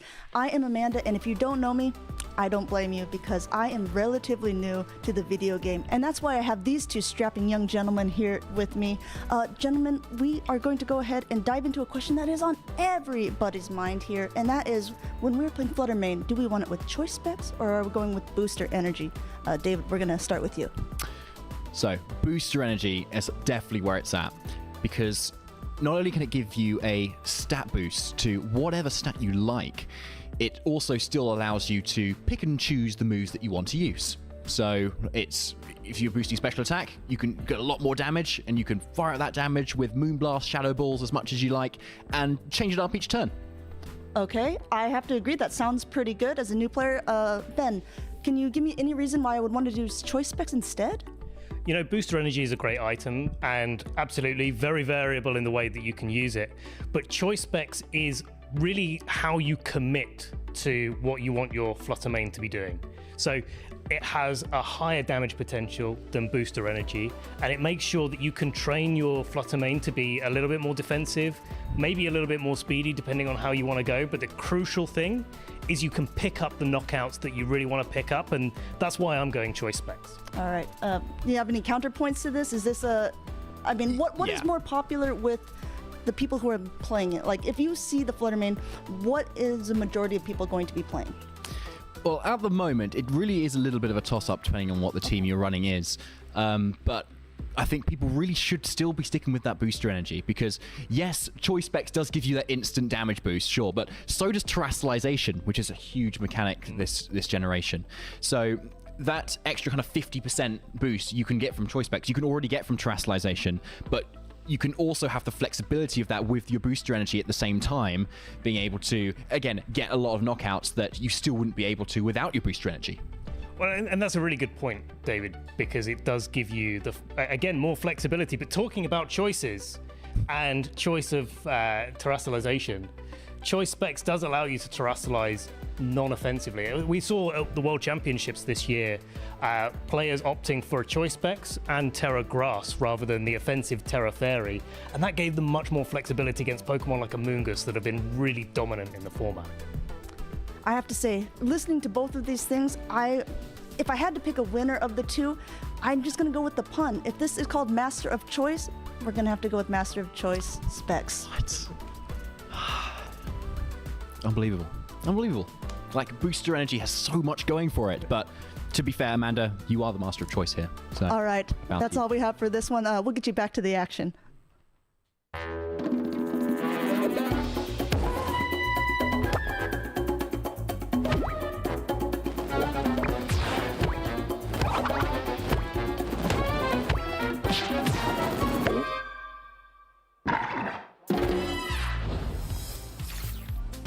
Thank you, everybody, for choosing to join us here today at the Peoria Regional Championships. I'm Joe Brown, joined by Scott Glaza, and we just had a really fun round 4 match. We are getting prepped currently right now to begin our round 5 there, but that was an interesting discussion they had over there on the other side of the pond. Yeah, I'd like to think that with Booster Energy, you can choose what stat that Booster Energy increases by the way you train your Flutter main, so I don't know. I think that we've got the wrong answer in that segment. Hey, blame Amanda. That's not us. You know, poor David. Have some chat for David there, losing off of technicality of the name. So, we're here in Peoria. We're starting off Regulation E, and everybody is wondering what the usage of all the top Pokemon are in the format, right? We're always wondering who are the best, and as it stands right now in day 1, all of the Masters Pokemon VGC trainers, Iron Hands is that top dog. Yeah, I think the top of the field, kind of a little bit what we're expecting. Iron Hands finally surpassing Flutter main now, which was at one point approaching, like an 80% usage rate. This seems a little more right to me. I think Iron Hands is very flexible. You know, it can kind of work on most team comps. Fake Out's very powerful right now because there's a lot of different setup options, and I think the top 3 Pokemon in the format are pretty likely to stay the same throughout the course of this regulation. Landorus is maybe better than it's ever been. We kind of saw what it did in that last round where, it's just so strong with the Intimidate, you can pick it almost every game. Terra Blast is pretty horrifying coming off of its attack stat. Typically Landorus' weakness is it can't really attack using that flying type that it starts out as, but with Terrestrialization, it's the strongest flying type attack it's ever had access to. Yeah, and then Poor Thunder has seen the other 2 of his black and white brethren in Tornadus and Landorus being so highly used, and the Tornadus actually, I am still shocked that it is in the 5th place on all of day 1 usage, because I think just seeing from some grassroots tournaments and just general sentiment on Tornadus in this format, I would have expected it to fall lower. Like, I know Pittsburgh, I think it was on 50% of the teams, and I thought it would have fallen lower than 28%. Yeah, I'll be really curious to see what the stats look like tomorrow, because I kind of feel the same way. If there's one Pokemon on this list I feel like is too high relative to its power, and it might be Tornadus here. To me, I think they're just kind of like 2 things. I mean, one is that feel like there's so many Pokemon that can just stall at the tail end in this format, either by like trading attacks or Iron Hands with Fake Out, sitting in that top slot's like not ideal for it. Rillaboom also typically knows Fake Out right next to it there. And then even though there's a lot of Pokemon this format who are weak to flying type attacks because there are so many grass types, Tornadus has probably never, on the flip side of Landorus, never had worse attacks than it does this generation, where Bleak Wind Storm is risky, right? It doesn't do a whole lot of damage, it misses a lot. The speed drop can work against you if Defiant and Competitive wind up being a decent part of the format. I don't love it. We're seeing some of the other even speed control Pokemon kind of getting used a little bit as an alternative. We didn't see quite as much of the Illumise as we thought we might over the course of this tournament, but it's a thing that's out there at least a little bit. But yeah, I'm a little whelmed. And I think the other things to me that are interesting to look at here, the difference between the two Ogerpon forms. I kind of figured we'd see more of the fire type Ogerpon at this event. I wouldn't be shocked if this starts to clamp together and they wind up being a little bit closer over the course of the season, where I think the water type Ogerpon is a little bit more splashable than the fire type is. And then Urshifu finally down to this 20%, where it's another one that was fighting its way toward the top of the usage charts, but much weaker in this format where the grass type Pokemon becomes so much more powerful. Yeah, I think the Urshifu is it's a weird situation for VGC fans to be in, because you feel happy seeing its usage fall, honestly, compared to other things. I'm neutral on Fluttermane going from 70% to 51%. All right, still like Fluttermane, so it's a great job. But seeing that there are other viable water types, if Ogerpon Wellspring wasn't there, add 22 and 20, that's a 42% usage Urshifu, essentially. Yeah, I think it's pretty cool too, right? Where I think maybe compared to the last format, one of the things that I really like about Regulation E is that the best Pokemon feel a lot closer together to me, right? It seemed like last time, it was Urshifu, Fluttermane, and Iron Hands were really running away from the format. And it wasn't just that they were the most used, it was also that they tended to dominate battles. They were just so strong. I really feel like, they've all kind of come down to earth again, especially the Urshifu, right? But not even just that. I think Ogerpon could be the best Pokemon in the format, but it doesn't feel the way that Urshifu did in Regulation D, where it still has its weaknesses, it has its games where it really underperforms, and you have to use it intelligently, right? Which is all we want, right? Is we want the more clever trainer to win. And I think even if you look at like maybe the 20 or 30 Pokemon who missed out on that chart, but were kind of like next high on the usage stats, I think they're all very viable, right? I don't feel like there's a huge power gulf in this format, which is great. Like sometimes when we keep introducing more and more, especially the high base stat legendary Pokemon, it starts like pushing out the Pokemon that maybe are more reliant on their abilities for their strength instead of their stats. And I don't feel like it this time, where it's definitely a format where we could see a lot of like weird stuff in day twos over the course of the next few months, because a lot of Pokemon have the power to succeed.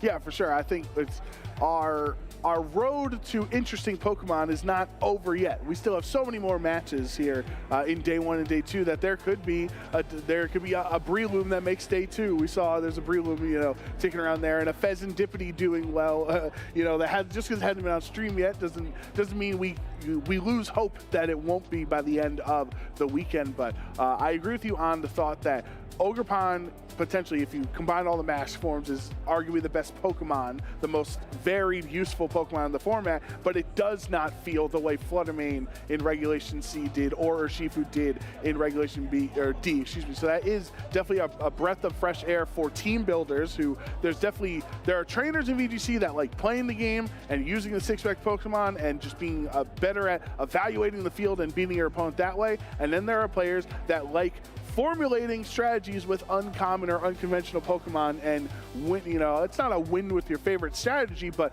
winning through unconventional means. That's how some players get their joy out of the game as well. Yeah, and I'd like to think after the Teal Mask adventure that Ogerpon is one of everyone's favorites. But I think too, one thing that's really fun about it is that sometimes it's less like exciting, especially if you don't battle a lot, than seeing like really wonky Pokemon come out in the field. I can't believe last time we were like considering matches that could have included all of the Loyal 3. But I think one thing that's great about Ogerpon is there's so many different ways you can use it, right? It's not just the different typings, but most Ogerpon are taught Ivy Cudgel and then a grass type attack of some sort, right? Usually Horn Leech, but sometimes a Wood Hammer or Grassy Glide. But from there you can do a lot based on your team, right? You can train Ogerpon to be very very offensive or very defensive. Follow Me really changes the way the Pokemon's used. Swords Dance really changes the way the Pokemon's used, and also really changes the way you build a team around it, because if it knows Swords Dance, well, maybe you want a different Pokemon that knows Follow Me or Rage Powder to help protect it. Typically, it's taught Spiky Shield, but it doesn't really need to be, right? You can get away with not having it sometimes because it does have such good typing, and also because it's threatening so much damage that, your opponent can't always just afford to tunnel it, because, they just start losing Pokemon instead. Taunt is actually a very strong move on it, right? Where I think one thing that trainers could have learned from the World Championships is not only is Taunt really strong, but I think specifically non-Prankster Taunt, where kind of another mark against Tornadus, and one of those Pokemon. Tornadus is that, it has Prankster, which is great in the sense that you can always taunt something, but not great in the sense that taunt doesn't always work, right? It does not work on Dark-type Pokemon. There's a few critical Dark types that exist in the format that just are naturally immune to it, and then there's always the annoying threat of, well, maybe they can Terastallize and become Dark types, or maybe I'll play against something like the Frigoraph that we still see once in a while and was a runner-up at the World Championships, where it entirely ignores the Prankster taunt. And Ogerpon's something you can pick it almost every game, which I think is important with taunt. You don't have to commit really strongly for a move like that. So I'm excited to see the ways trainers use it over the course of the season. I think it's one of the most interesting Pokemon we've ever had in VGC. Yeah, for sure. I think it's going to be a really fun weekend here in Peoria, and we're being told that lunch round is wrapping up. Everybody is cleaning up after themselves, throwing out their trash, and getting ready for round 5. So round 5 should be starting at 1:50 Central Time is what we're being told. So right around the corner. Scott and I will join you right when we come back for our round 5 coverage here at the Peoria Regional Championship.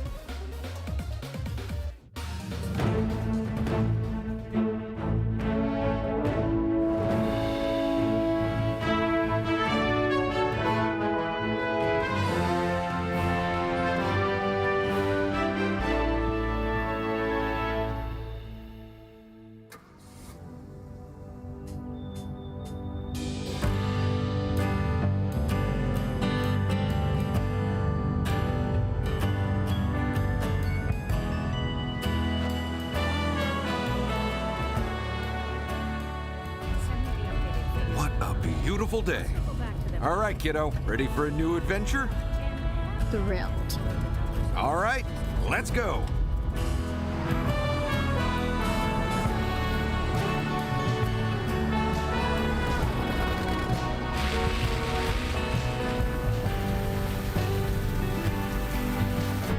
Welcome home. Careful. Those are the dishes. I'm putting them in the living room. I'm gonna have to call you back.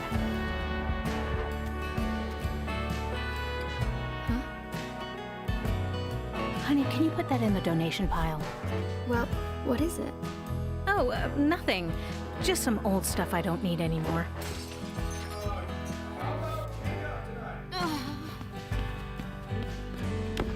Whoa.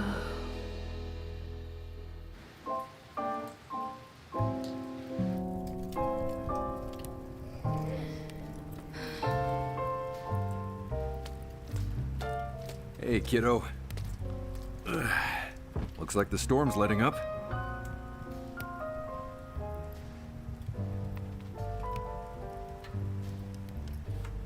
I know it's tough moving to a new place, but think of it as a new start. You can try new things, make new friends, and eventually, you'll find your place. I guess so. School calendar says it's club week. Perfect time to try something new. A new start.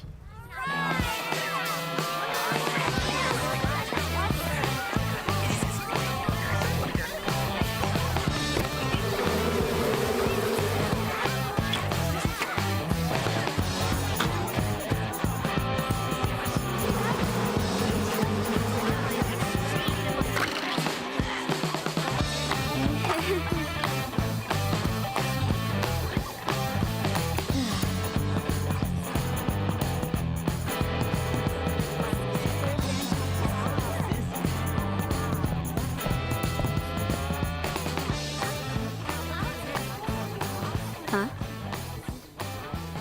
TM10?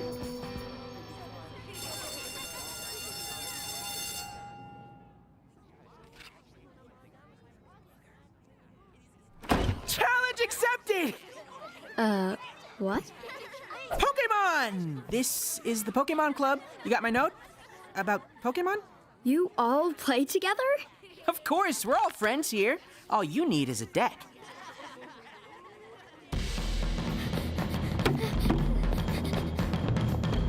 Oh, hey, kiddo. How was your first day at... Let's play. Ah, you brought your own deck. Retro cards, nice. I'll use my old deck too. Know how to play? Not really. Then you're in good hands. Start with a 60-card deck. Draw 7 cards. On the field, you have 1 active Pokemon and 6 prize cards, plus bench Pokemon. Attach energy and evolve. If you knock out their Pokemon, you claim a prize card. Once you have all 6 prize cards or they have no Pokemon left on the field, you win! I'll start again. No, I got it. Let's play. I'm Ava. Joshua.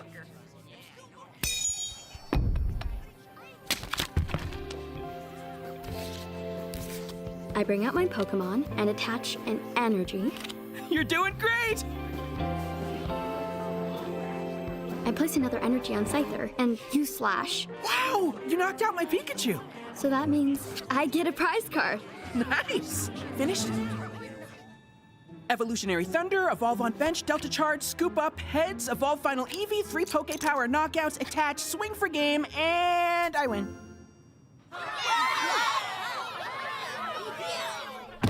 I'm Joshua. Let's play Pokemon. I'm gonna make you think you're good, but actually, you stink. Well, this is what I think of you. Hey, what you doing? I did what you said. I tried something new. My cake was ruined, they banned me from archery, and I have a bee sting on my... Never mind. And I lost my first Pokemon game in front of everybody. You know, I'd get beat every time when I played that game, until I discovered the secret. Tell me the secret. Okay, pick a Pokemon. Oddish. Good. Now, here's the secret. Close your eyes. Imagine Oddish is your Pokemon, your friend, always with you, no matter what, growing stronger together. You and your Pokemon, you have a bond. Whenever I played Pokemon, I'd picture the battles in my mind, see the stadium, imagine my Pokemon, and I'd always do better. Sometimes, I'd even win.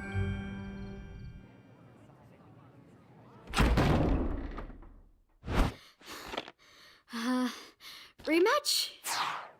Challenge accepted!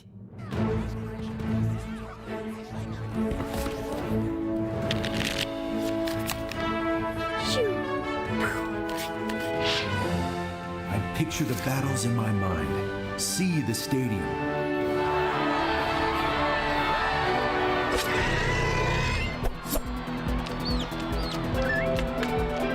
I'll put Oddish in the active spot.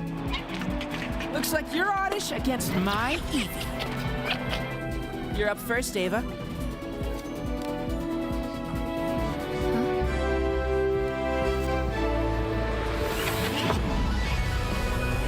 Whoa! Joshua, are you seeing this? No? Never mind, because I used an energy card to power up Oddish. Oddish! Razor Leaf! Nice move! But can you handle this? I bring out 3 bench Pokemon. Zap, zap, zap! And my Eevee evolves into Jolteon! Is that foil? That's awesome! I know, right?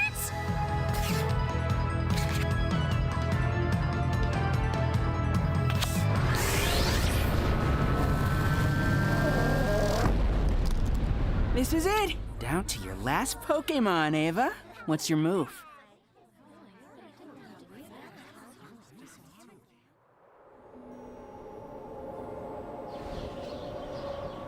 Whoa.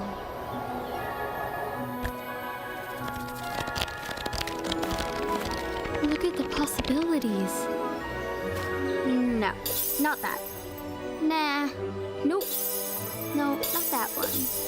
Nope.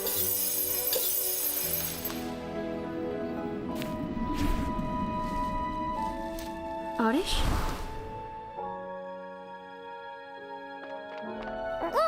Aww.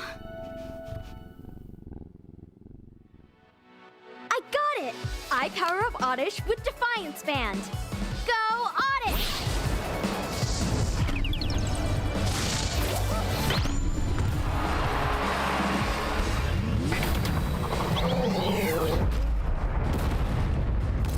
see that coming. 5, 6? I think I won. She straight up destroyed me!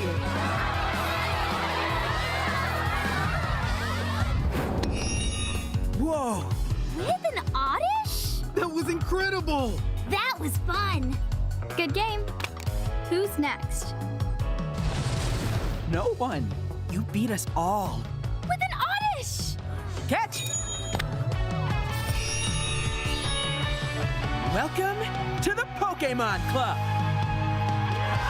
I'm in the club?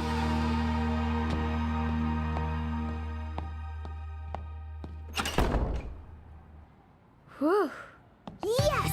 I'm in the club! All right, okay. Uh-huh. Yes, yes, yes. Uh-huh. Uh-huh.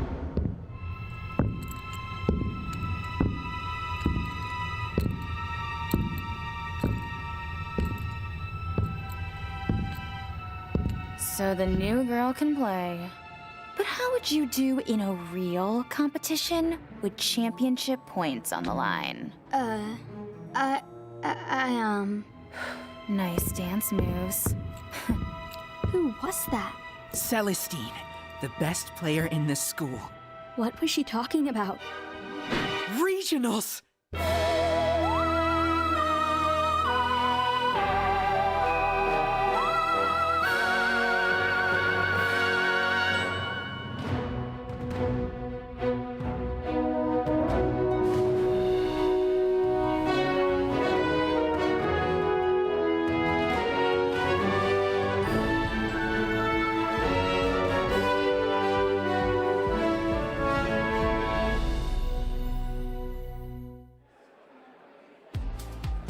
Welcome back to Peoria, Illinois for our day one coverage of the Pokemon Regional Championships, the second one of the new season here in North America and the first one of the new official format Regulation E. I am Joe Brown, joined by Scott Glaza, and we are anticipating a very exciting round 5 matchup.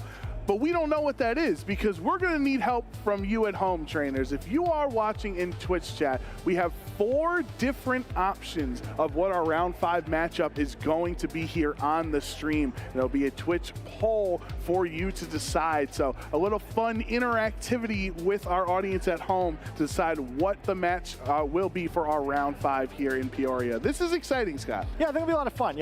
Audience, we're trusting you. Come on, trainers. Make a good choice here. You always complain about the matches we pick, so now the pressure's on you. If you hate your own match, you have no one to blame but yourselves. Yeah, that's a good point. They can't just keep blaming us. If this match falls flat 2-0, it's on you, Twitch chat. Yeah, I believe all the trainers in the match are pretty interesting teams, so I think it's gonna be hard to mess it up too much. But perhaps take inspiration from the video we just watched. Imagine the trainers beside you growing stronger with you. I don't know. Pick your favorites. Yeah, I don't know if we're gonna see an oddish in this game here. I think I saw any in the team sheets. Maybe it's like hiding in the back. Yeah, that was a pretty fun video as we were waiting for round 5, and I think this is an exciting opportunity to have, as you said, some interaction with the chat. But as we're getting the results loading in there, Scott, you've obviously played so much through Pokemon. How do you handle the post lunch break matches? I feel like whether it's round 3 or round 4, I actually do think it sometimes trips people up that first round after a lunch break. Yeah, I mostly really didn't like it. Especially if things are going well, it's like, come on, I just want to keep going. You hear the same thing about sports, right? Where your team's kind of like wishing the intermission or the halftime wasn't there. I think the important thing is kind of just to actually use the lunch break well. Get the mental reset, because if you don't feel like you need it, you do. Actually eat something, because it's probably not going to matter. And round 4 or 5 or 6, but when round 8 or 9 rolls around, you're like, oh no, I'm dying out here. You'll regret it, right? I think one thing too is not stress yourself out, kind of whether things are going well or poorly during that break, where they could easily be like, oh man, I have a loss already, so I've got to be perfect now, and I think that's probably not a super healthy mindset. But neither is the reverse, right? Where I think sometimes players are excited they're at 4-0 and they're maybe weren't expecting to be, and it's like, oh man, I can't blow it now. I have this opportunity, and I think kind of either way, you still got to play the same amount of rounds no matter what. Just play the way you're capable of. Try and play loose, and see how it goes. Well, congratulations, Twitch chat. We all agreed in unison, I'm sure. Everybody chose the right thing there. And we have Riley versus Victor as our round 5 matches. So we're going to get them set up on stage. We'll keep talking here, Scott. So thank you everybody at home who helped us choose this match, and 07's in the chat for everyone else who chose to vote for another match that did not win. But we can just talk about Riley as a player, right? 5 regional championships, so he puts him in that, that rarefied air where he's right with Paul Chua. He's chasing Wolf Glick as well. He surpassed Aaron Zhang as well in Pittsburgh with that 5th regional championship. So a player who's really been on a tear as of recent, played well in Fresno, made the World Championships, won Pittsburgh. He's also on our graphic earlier, right? Players to watch going into Peoria. So thank you for helping us out there, Twitch chat. Twitch chats. Seems like we're on the same page after all, trainers. Yeah, so talk about the momentum and the really, confidence that Riley must feel over these last couple of months of VGC. Yeah, I think it's a kind of interesting spot for him, right? Where coming in off winning the previous regional championship and also being the one player in the field who already has his Worlds invite locked up. It's got to feel really good, right? But I think the flip side is also kind of a cool opportunity, right? Where it is a new format, so I think he wants to prove he's good at this one too. And with a hot start here, he's looking like he's on a pretty comfortable pace to try to make the top cut. So maybe a lower pressure stream match, right? He just came off of being on a bunch of top cut matches on stream. I think that feels a little bit different than being on during Swiss here, maybe coming in as a favorite. So I'm excited to see what he does. Yeah, and he's definitely a favorite, right? It's a name that he has put himself in that position for maybe trainers who had not followed in previous eras of VGC, right? He was definitely one of the best players in North America, winning two regionals in the X and Y Omega Ruby Alpha Sapphire era. Then 2017 won a regional, 2019 as well, winning a regional. 2023 really likes winning regionals in these odd years, I think, because I think it was another one in 2015. So just something about the odd year of the calendar that really works for Riley. Yeah, good for him. He's got 3 months left, so you're running out of time. You got to win some events here. Yeah, you can get multiple Worlds invites if you win 3 different regionals. But seeing these Swiss pairings here going into round 5, and obviously all of these players are 4-0, so the individual standing of 1 versus 16 doesn't matter too much, as they all are currently undefeated.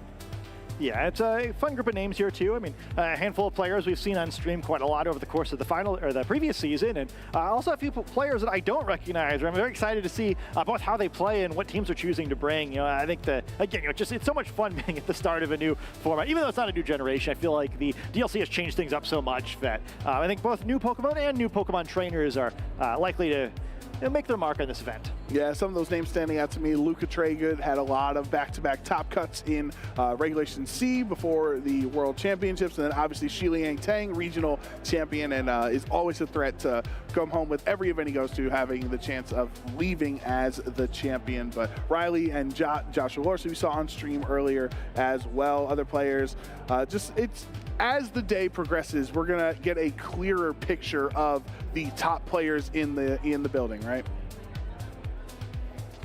Yeah, should be a lot of fun. We can also, check out some other games here. You guys, opted against a few of these, so I'm sure they'll be fantastic, and you'll regret it. yeah. Like Nick is gonna tweet out like, "Wow, it went to game 3, went to time, and I won off of a crit, crit icicle crash flinch as well." And Twitch chat's gonna be like, "Wow, I can't believe we did this to ourselves." I'm sure this game will be great too. Don't get me wrong. I've never regretted one of the match choices I've selected, so I'm sure you won't either, trainers.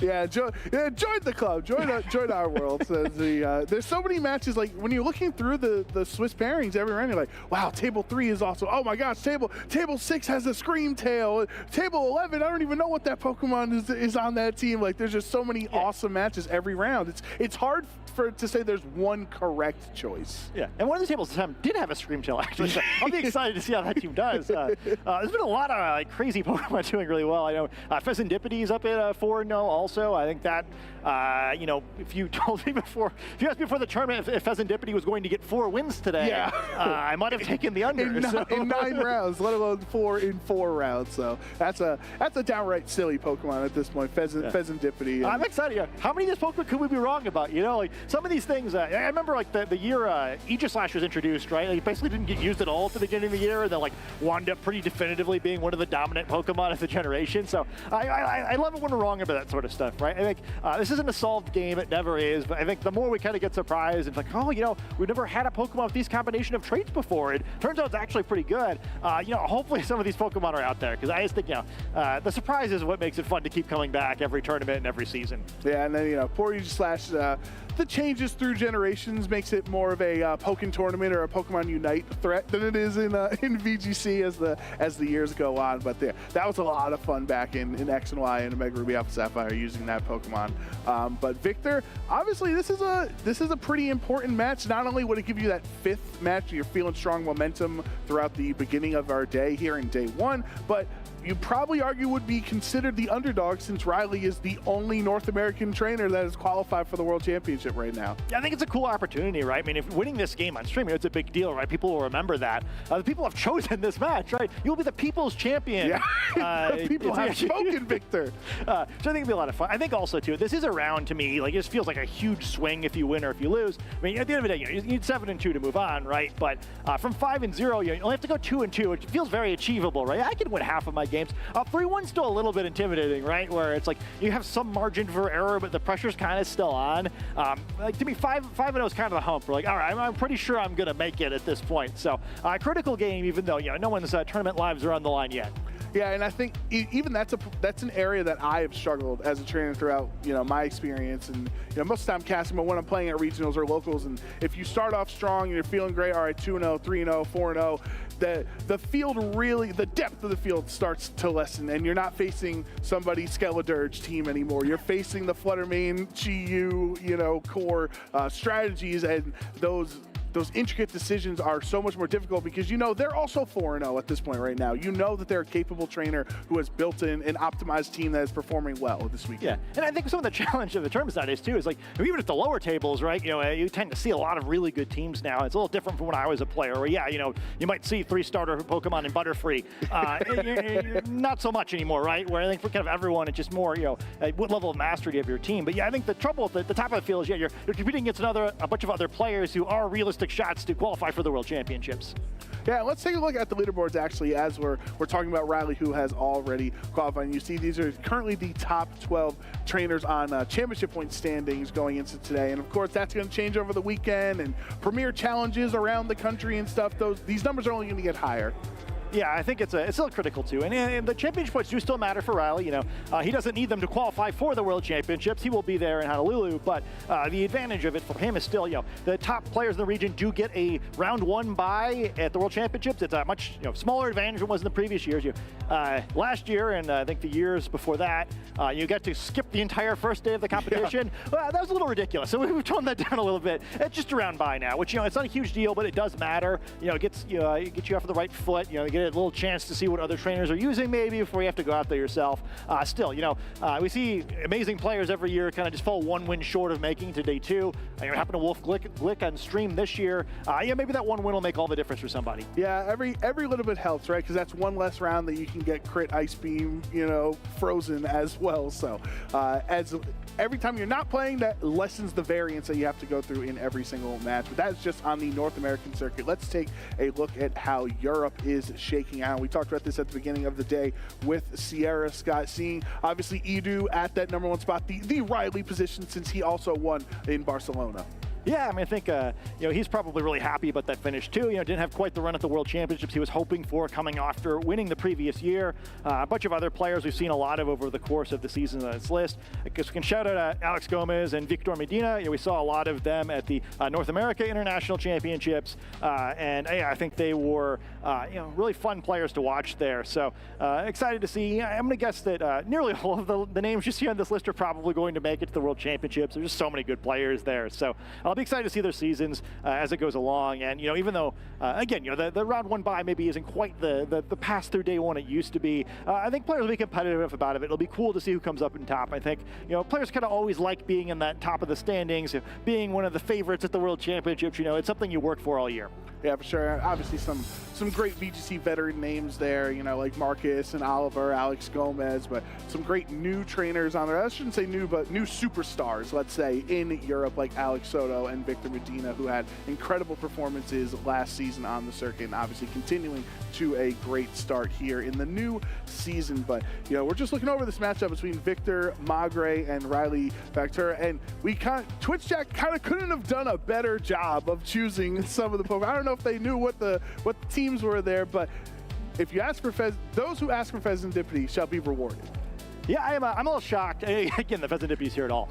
But Twitch, you did it. Yeah, I think that, to me, this is objectively the right match to pick, right? You got the reigning regional champion from the last event, an awesome new Pokemon we all want to see. Good choice. Yeah, I think, I'm excited to see how it does. The Loyal 3, I think all of them were kind of Pokemon that it could have gone either way. We're like, Okidogi was on stream before. It didn't go super great for him. I think it was kind of a tough matchup. I think it's a Pokemon that probably most of us felt like was clearly the strongest of that trio. Yeah. We did see a little bit of Monkey Dory as well. At least I don't think it's undefeated anymore, but still threatening day 2. And yeah, this should be super fun to see this Pokemon at 4-0. See if it can try to move on to 5-0. Especially that there's some other fun Pokemon in this matchup. I think this could be a lot of fun. Yeah, for Monkey Dory fans in shambles right now, as it'll be eventually one day will be the last of the Loyal 3 to debut on the official stream. So for now, we're gonna have the Pheasantipity, but there's so many cool things on Victor's end. Hisuian Arcanine has been a really strong Pokemon that I think people didn't really take advantage of as much in Regulation D. You saw the typing and you saw Urshifu on the other end. You're like, oh, I don't know about that. But with Urshifu's presence being lessened here in Regulation E, Victor feeling comfortable to bring it, as well as Alolan Ninetales. We're both big fans of Alolan Ninetales in this format. And Hisuian Goodra, we might be here for a while if Goodra pops off. Yeah, another great reason why this is an excellent match to pick, right? I mean, you want a little downtime as you can. This is a good way to try and get it. I think this should be really fun, right? It's a bunch of Pokemon we don't normally see. There's like some pretty obvious synergy there where they all do excel in those longer games, and I think it should be really fun. We've seen very little of Goodra. I think a lot of people were hoping to see more of it during Regulation D. It seems like it should be able to wall out a lot of things. It just never really worked out for it, felt like. But I do think it's a lot stronger than kind of the lack of usage might indicate. It's kind of like a lot of Pokemon on this team. I kind of feel the same way, right? Where it's like, well, maybe they're all a little bit better with their usage stats. Maybe it's kind of like one of those scrappy teams again you see in traditional sports. Like, oh, there's not a superstar player in this team, but they got the team spirit. They all fall. They dive for every rebound, that sort of thing. It should be fun. It's Goodra plays to the end of the whistle every play. Putting his heart and soul on the line for the team. And I think it is one of those Pokemon, Hisuian Goodra, that it's one of those matchup check Pokemon, right? Like same thing with the Psychic Spam, like Armarouge and DD core teams are like, you don't expect to play it that often. But in 9 rounds, you can probably expect to play it once, right? So you can't just walk into a regional and not have a Psychic Spam matchup or not have a Hisuian Goodra matchup, because you can't take the risk that you just have an auto loss by chance of whoever you're paired against in a round. See, I think what they're doing is maybe you can, right? Where I think that's sort of an interesting element of team selection and construction, right? It's like, well, I know I can't have a positive matchup with everything, and I don't want to just auto lose to anything if I can avoid it, but sometimes you can have to make those tough choices. Like, well, I don't think I'm going to play against this, so I just, hey, maybe I'll just let it be shaky against a Pokemon here or there. I think Psy-Spam was clearly the other side of it because it had done so well in the grassroots, where I'm hoping everyone came in here with the Psy-Spam check because I think they're probably going to need it. I think Goodra's an interesting one, right? Where I might have punted on that one if I was a player, and hey, that might have been the wrong choice. And Riley with the team that is different than what he brought last round, so no Cresselia Heatran core for Riley. He's going to have the Kingambit, Amoonguss, Urshifu, Rapid Strike, Dragonite, the Ogerpon Hearth Flame, and the Chien Pal. Yeah, I think that's another fun group of Pokemon. While it's largely all Pokemon we've seen a lot of, I think Dragonite's been a lot less popular in this format, so it'll be kind of cool to see it again. It seems like some of these teams have opted to go for the Dragapult over the Dragonite. So back to the classic choice here, and then I'm really excited to see Kingambit as well. It feels like a Pokemon, actually not unlike the Hisuian Arcanine, that a lot of trainers have had on their teams. They've been trying it out, and it seems like it's kind of like the last cut from a lot of rosters. Both these trainers opting to keep those Pokemon on their teams, and I'm kind of curious to see how powerful they'll be, because I kind of think they're both pretty underplayed. Well, I mean, that's even what Warsey said in his interview with Sierra, right? That last slot was Kingambit for the longest time, and then he decided to take it off. So I know Joe Ugarte is also the trainer who really loves Kingambit, but sometimes it just doesn't make it to the final 6. But it's obviously strong enough in this situation for Riley. Since you have Urshifu Rapid Strike on your end, you don't necessarily need the single strike that I know you and I are very fond of. The Kingambit is kind of like a poor man's single strike sometimes, with the Terra Dark and Sucker Punch and Swords Dance and everything like that. it can be effective. Yeah, I think one of the big differences, I think it's a little bit more boom or bust, right? Where if you do get intimidated or icy winded, ideally, you start kind of going a little bit crazy, where if you don't get the attack boost, you're a little bit more passive. I think one of the weaknesses of Kingambit is you don't really have a strong second type, right? You're really relying on those dark type attacks, where even though with the single strike Urshifu, maybe you're hoping you're just spamming a Wicked Blow every turn, you do have usually like close combat, which is a much more significant second type of damage. So I'd be curious to see how this plays out.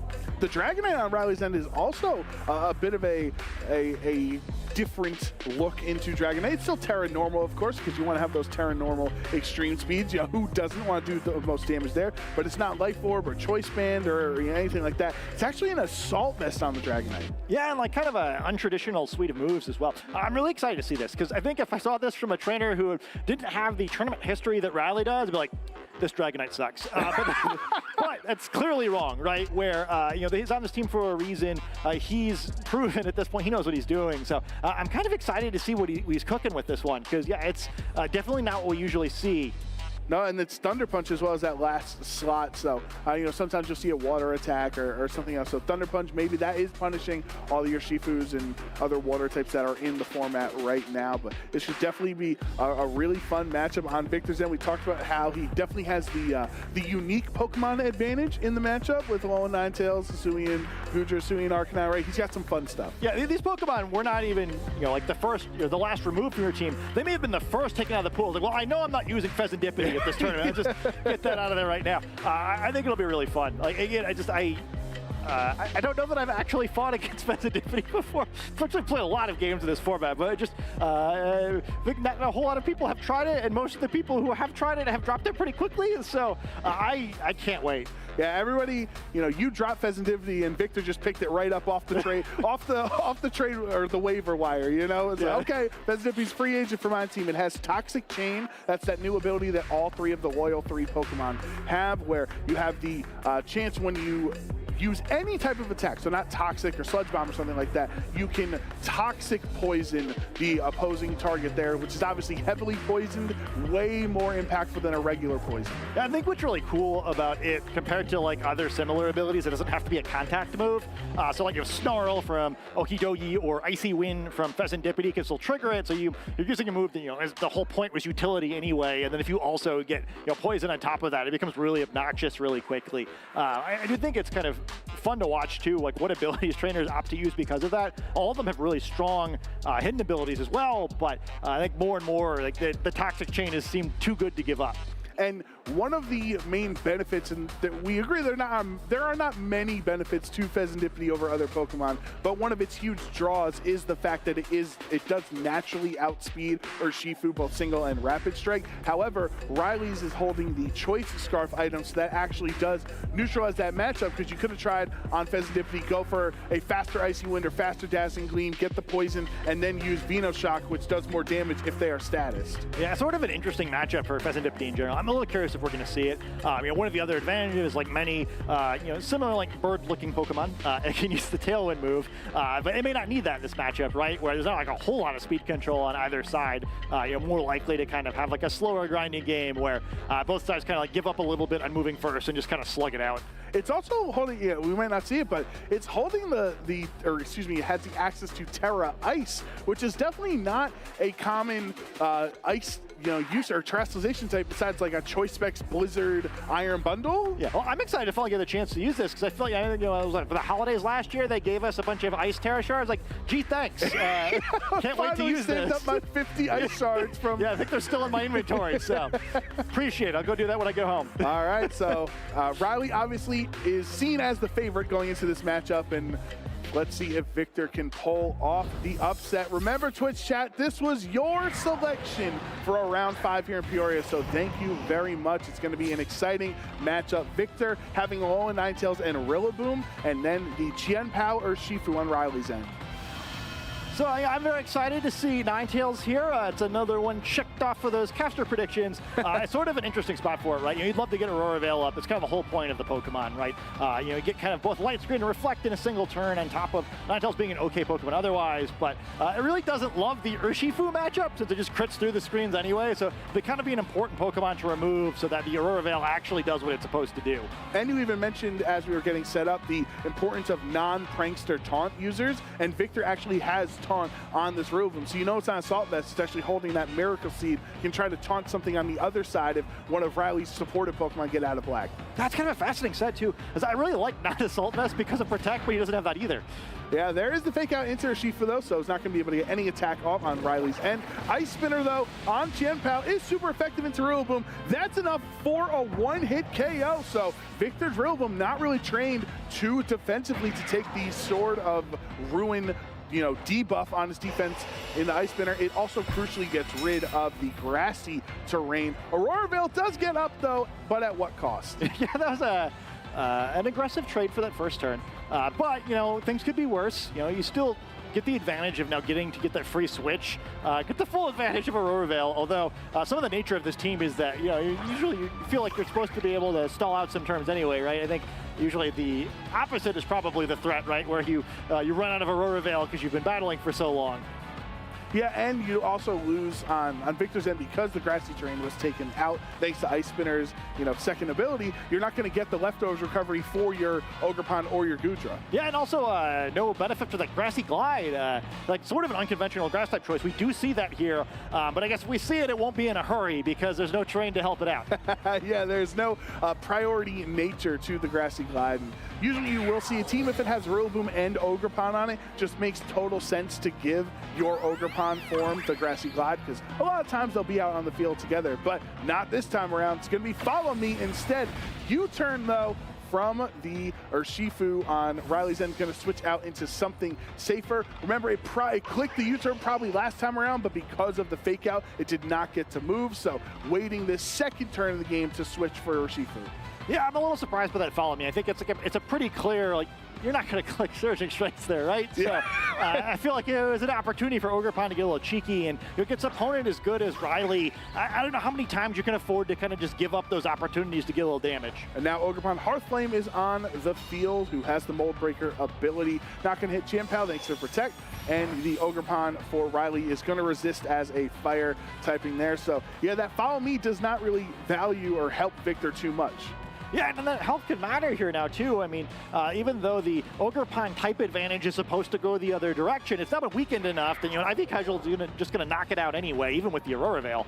Well, Ivy Cudgel is such a strong attack, has such high base power, as well as it's not Urshifu that it always crits, it just has a high critical hit ratio, which would break through the veil. Yeah, not an awesome matchup for Ninetales in general here, the more you look at it, right? Like, a lot of things that don't take a lot of damage from its attacks, has to deal with a lot of things that get around Aurora Veil. I mean, just some of the reason why, Ninetales is great, but we don't see it every round, right? It does have its challenges in this format.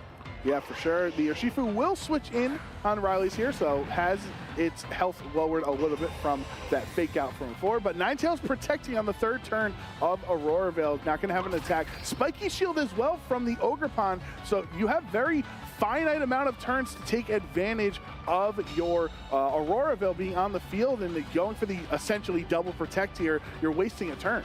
Yeah, I mean, I guess the advantage of it, though, is that not only you get a little bit of damage from that, but you get some information on your opponent. So Riley may be fishing for a Terastallization on that Ogerpon slot, expecting it to become a pure water-type Pokemon. So now it's a little bit trickier, right? Well, you can do that again. You can try to Follow Me. This time, I think at least there's a chance you see Surging Strike, so I would probably U-turn again if I was Riley. And one benefit to the Light Clay version of the Aurora Ninetales is that you'll have the screens up for 8 turns. So that screen helped keep Ogerpon around because it was just able to hang on in the red from that second U-turn. Riley has to make a decision on what he wants to bring in here. Could be the Chien-Pao, or he could reveal his 4th Pokemon. Yeah, and he's going to start I think if he keeps the advantage here, Victor's kind of increasingly looking like he's in trouble, right? We, with the advantage of the player perspective, know what the last Pokemon is, right? It's Goodra at some point is going to come out in the field, and it's looking like a really tough position to get set up and start stalling it, right?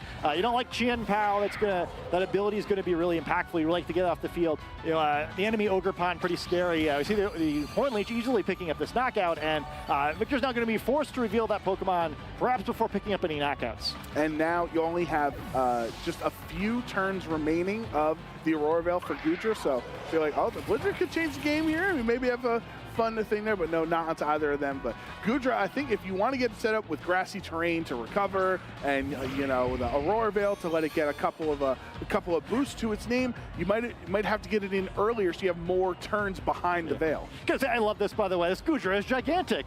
Thinking of the Alpha from Legends Arceus and transferring that over. I mean, that's just the right way to do it, I think, if you're going to use a Pokemon like that. Oh yeah, for sure. But to your point, yeah, this is looking bleak, right? I mean, there's a lot of things on the other side of the field that are problematic. Like it's potentially important for Rally to pick up a knockout on Ninetales here, just so you don't have to worry about a second Aurora Veil. But like, even if it happens at this point, like I'm not seeing the path here.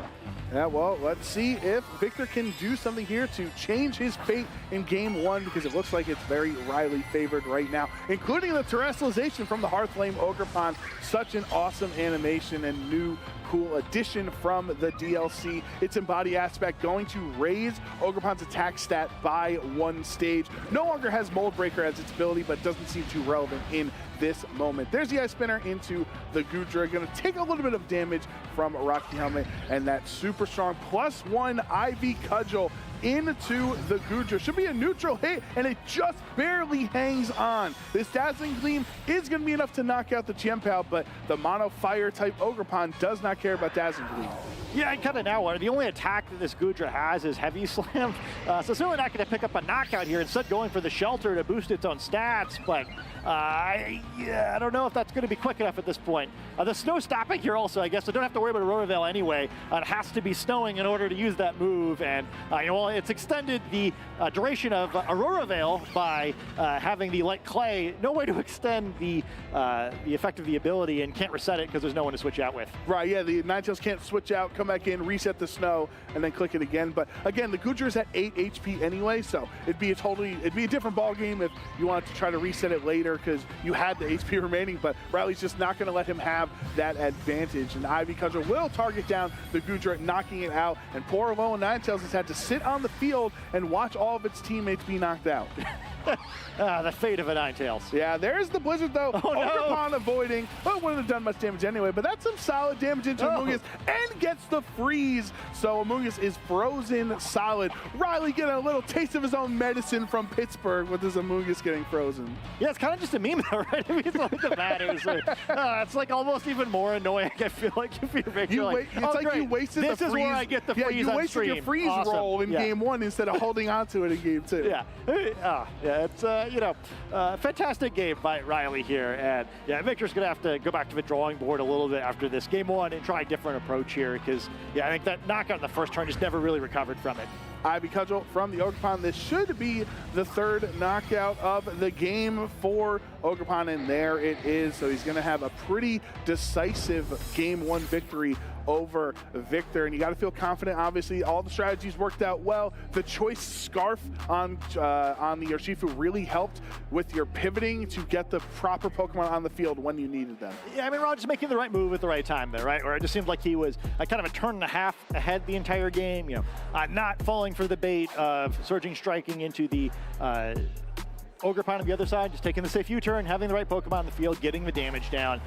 It looked a little bit too easy there. I think that Victor's really going to need to change things up in this second game, because you just can't do that again. Kind of to your point, at the end of game one, Ninetales didn't really do anything, right? It's kind of just hanging out. You'll see a whole bunch of it being on the field here and not doing much else. And it's so difficult when you construct the team this way, right? You understand, all right, grassy terrain to help recover my Goodra, and Aurora Veil to help me get multiple shelters set up, and then I'm gonna wreak havoc. But if your opponent doesn't let you get to that state, Icy Spinner gets rid of the terrain, and you just knock out everything before you get a chance to get set up. It's hard for Victor and Justin to be like, my core win condition is typically around getting Goodra set up. Now I might not be able to, and how much practice do you have with this team construction in a game that is not Goodra-centric? Yeah, I mean, to me, I think you do one of two things here. Either you drop the Goodra path entirely, which I think is probably the best choice here. Although I got to say, this is it's a difficult team to imagine team preview from the perspective of. I think you probably drop Gudra. If you don't, I think it's when and how you get on the field is a big difference, right? I think you need more offensive pressure next to it because Riley didn't really get contested at all in that game, right? He's kind of just pushing his advantage the whole way through. If you're Riley, the situation you want with Gudra is exactly what he had at the end of the game, right? You want Qian Pao and a terastallized Ogerpon out in the field at the same time. That's how he's going to deal the most damage to his Gudra while it's trying to set up. That sort of Rune ability is going to help out, increase the damage of his side, and then Ogerpon is the most powerful physical attacker on his team. It's a perfect combination of two Pokemon there. I think Victor said you got to disrupt that, right? And maybe select the Pokemon you have that disrupt that the most. I think Arcanine would be a really good choice on that front, even just for the Intimidate ability, right? Where you've got to give Gudra a little bit more support if you want it to set up. Aurora Veil just not going to be enough in this matchup. Qian Pao and Urshifu on Riley's end, and there is the Hisuian Arcanine, so two variants here in the different forms of Arcanine and Ninetales. I think some of the old Kanto fans out there that turned the stream on for the first time, they're like, what are these forms?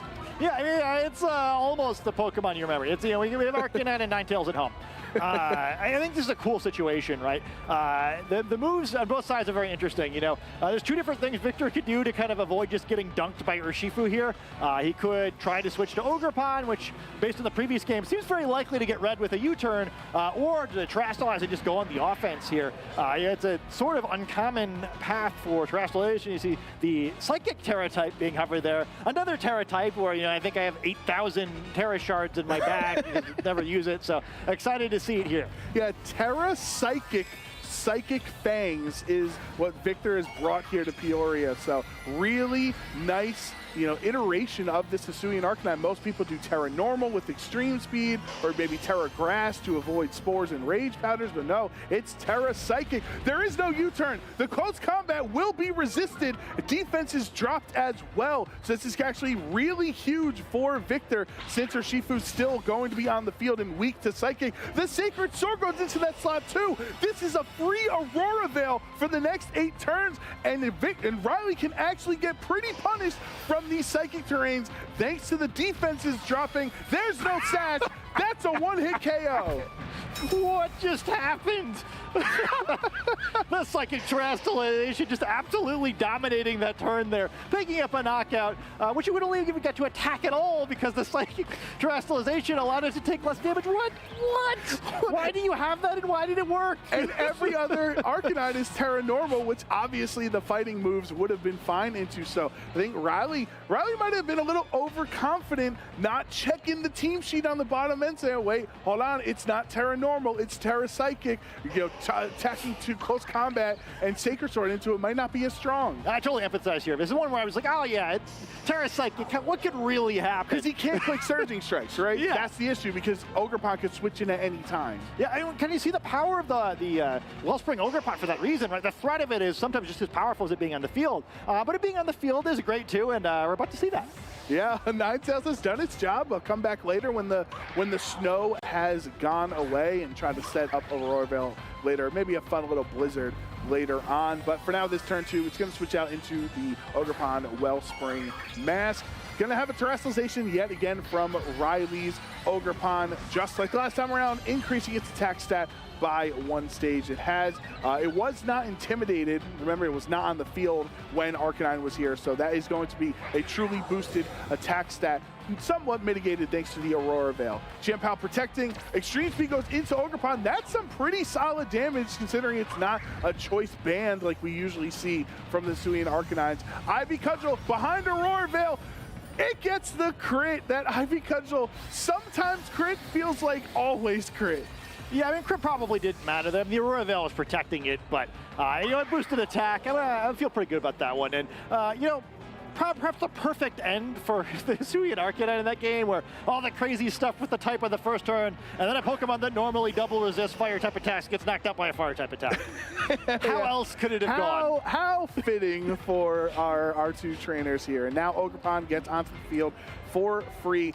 Victor has used his Terastallization already, right? So you can't change the typing. Sucker Punch and combination Ivy Cudgel, though, into this Ogerpon slot. So it is behind the veil, and it just does not matter. It gets knocked out anyway. Ooh, that was kind of a nice type advantage LOL moment there.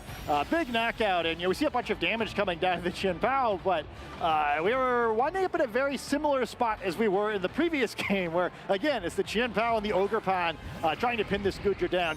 This time they might pay for it, but Gudra doesn't know protect, right? It can't just stall out this turn, so maybe it'll go for a shelter again, but we saw how much damage it had to take to do that last time. Gonna be a little rough.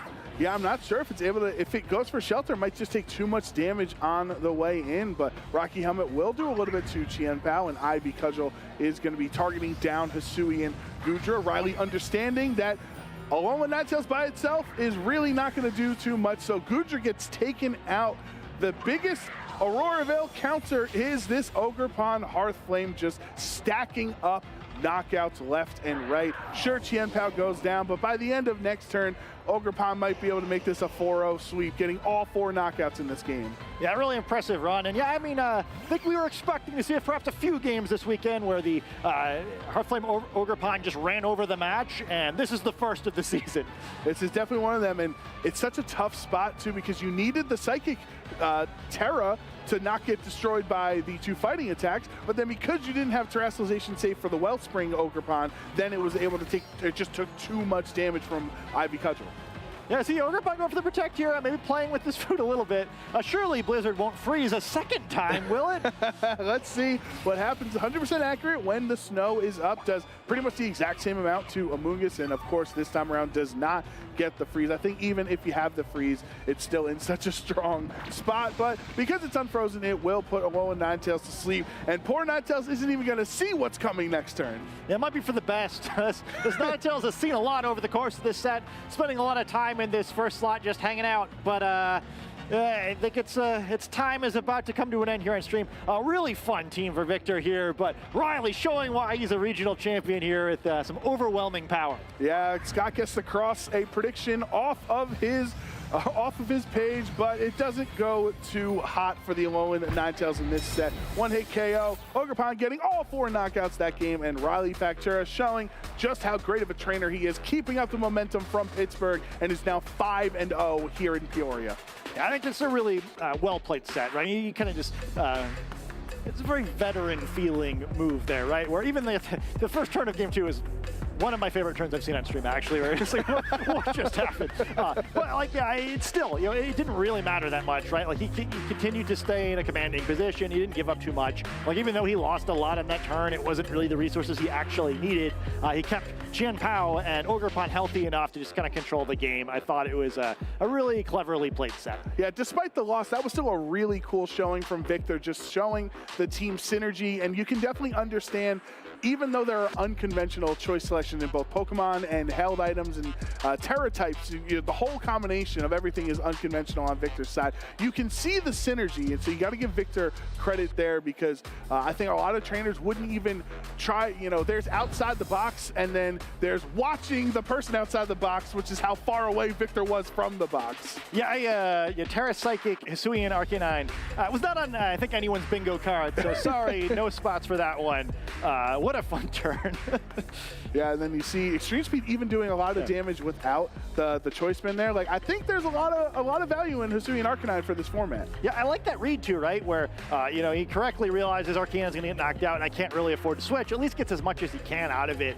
The game is realistically, it's kind of over at that point, unfortunately, where I don't think any combination of decisions he had left was gonna win the game from there. It just seems like a really tough team matchup. And you assume he's got some other better matchups in the field. Poor Gudra going down there again. Unfortunately, large but not in charge. No, definitely, it's a different matchup if he could bring Pheasantipity, so depending on what the Pokemon in his other rounds have had, or his opponents, I should say, maybe the Pheasantipity has a better matchup, and Rillaboom having its grassy terrain taken away, right, just from one Ice Spinner, where some Qian Paos have Icicle Crash instead, so it's definitely, this Victor's team is very much matchup dependent. Yeah, I mean, we kind of seen the Ice Spinner thing kind of picking up last format, now that Rillaboom is so much more popular, it's gotten even better. I think that whole thing was just so much fun, though. You know, I think even though the team didn't quite work out here, we get to see one like really awesome turn, and like what a fun, creative team. I'll definitely be rooting for them to manage to pick up that 7th win and move on to tomorrow. I'd love to see that team again. So yeah, Twitch chat, I think you did all right picking that one. We don't have to take away your allowance this time. No, I'm going the other way around. Twitch chat, how's it feel? You picked the 2-0. Personally, I think insert other table would have been a better match.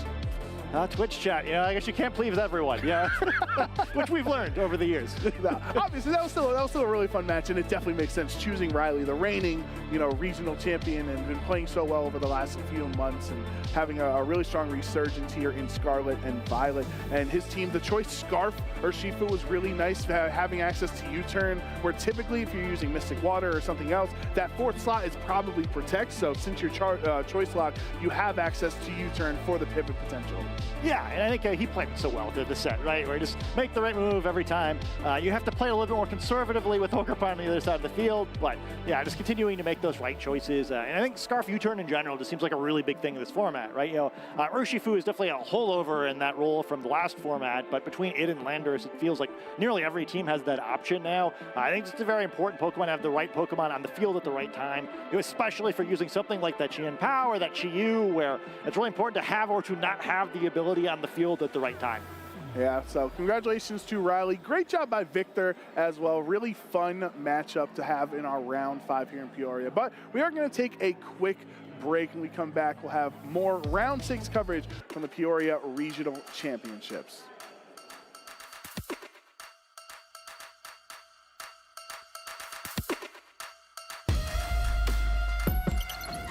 My name is Riley Factura. I'm from Orlando, Florida. Iron Hands now has to take at least 1 turn of sleep, and this Cresselia is in good position to start picking up KOs.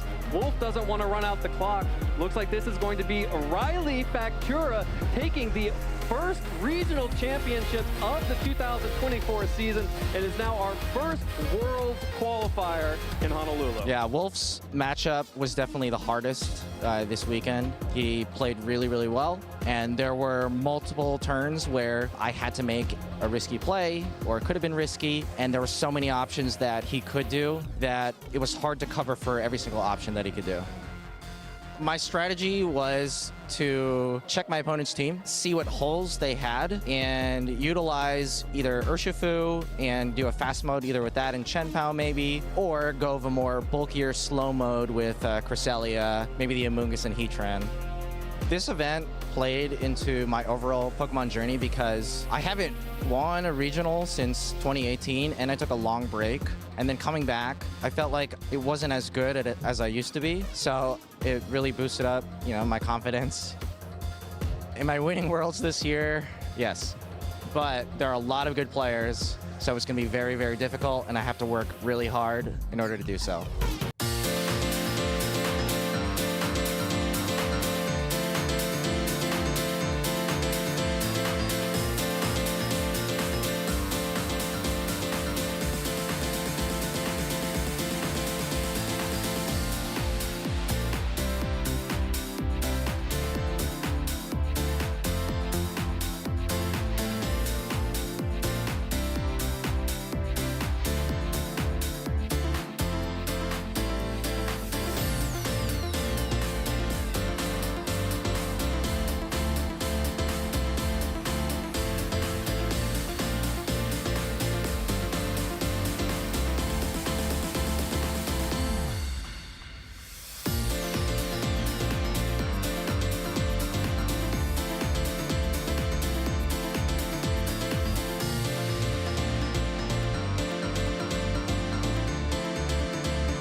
He leo kono keia, ia oko e hele mai I Hawaii, I Honolulu I ka makahiki, I Wakalua kumaha.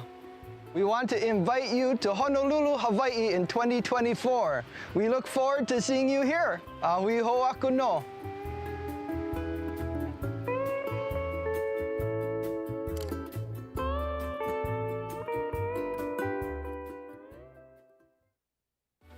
Pokemon trainers, and welcome to the Pop-Up Pokemon Center here at the European International Championships at the XL London.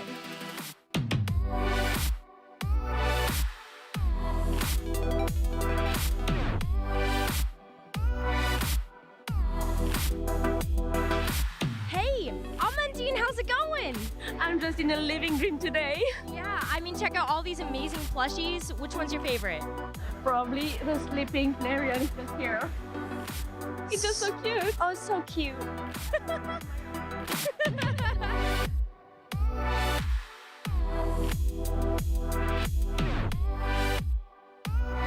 No way. All the Jumbo plush? You've got to be kidding me. We've got the Psyduck, the Slowpoke. Okay, that's my favorite. The Piplup and the Lucario. I mean, what more is there to want here? Oh.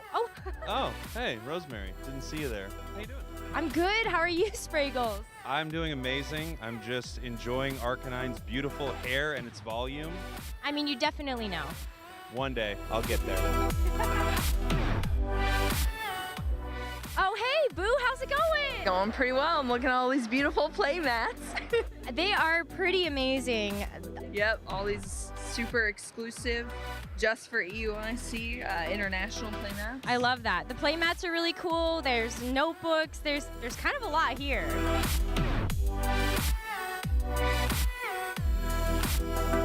How amazing is this? This is the Pokemon Center at EUIC. I'm gonna see you guys later because I'm about to go shopping.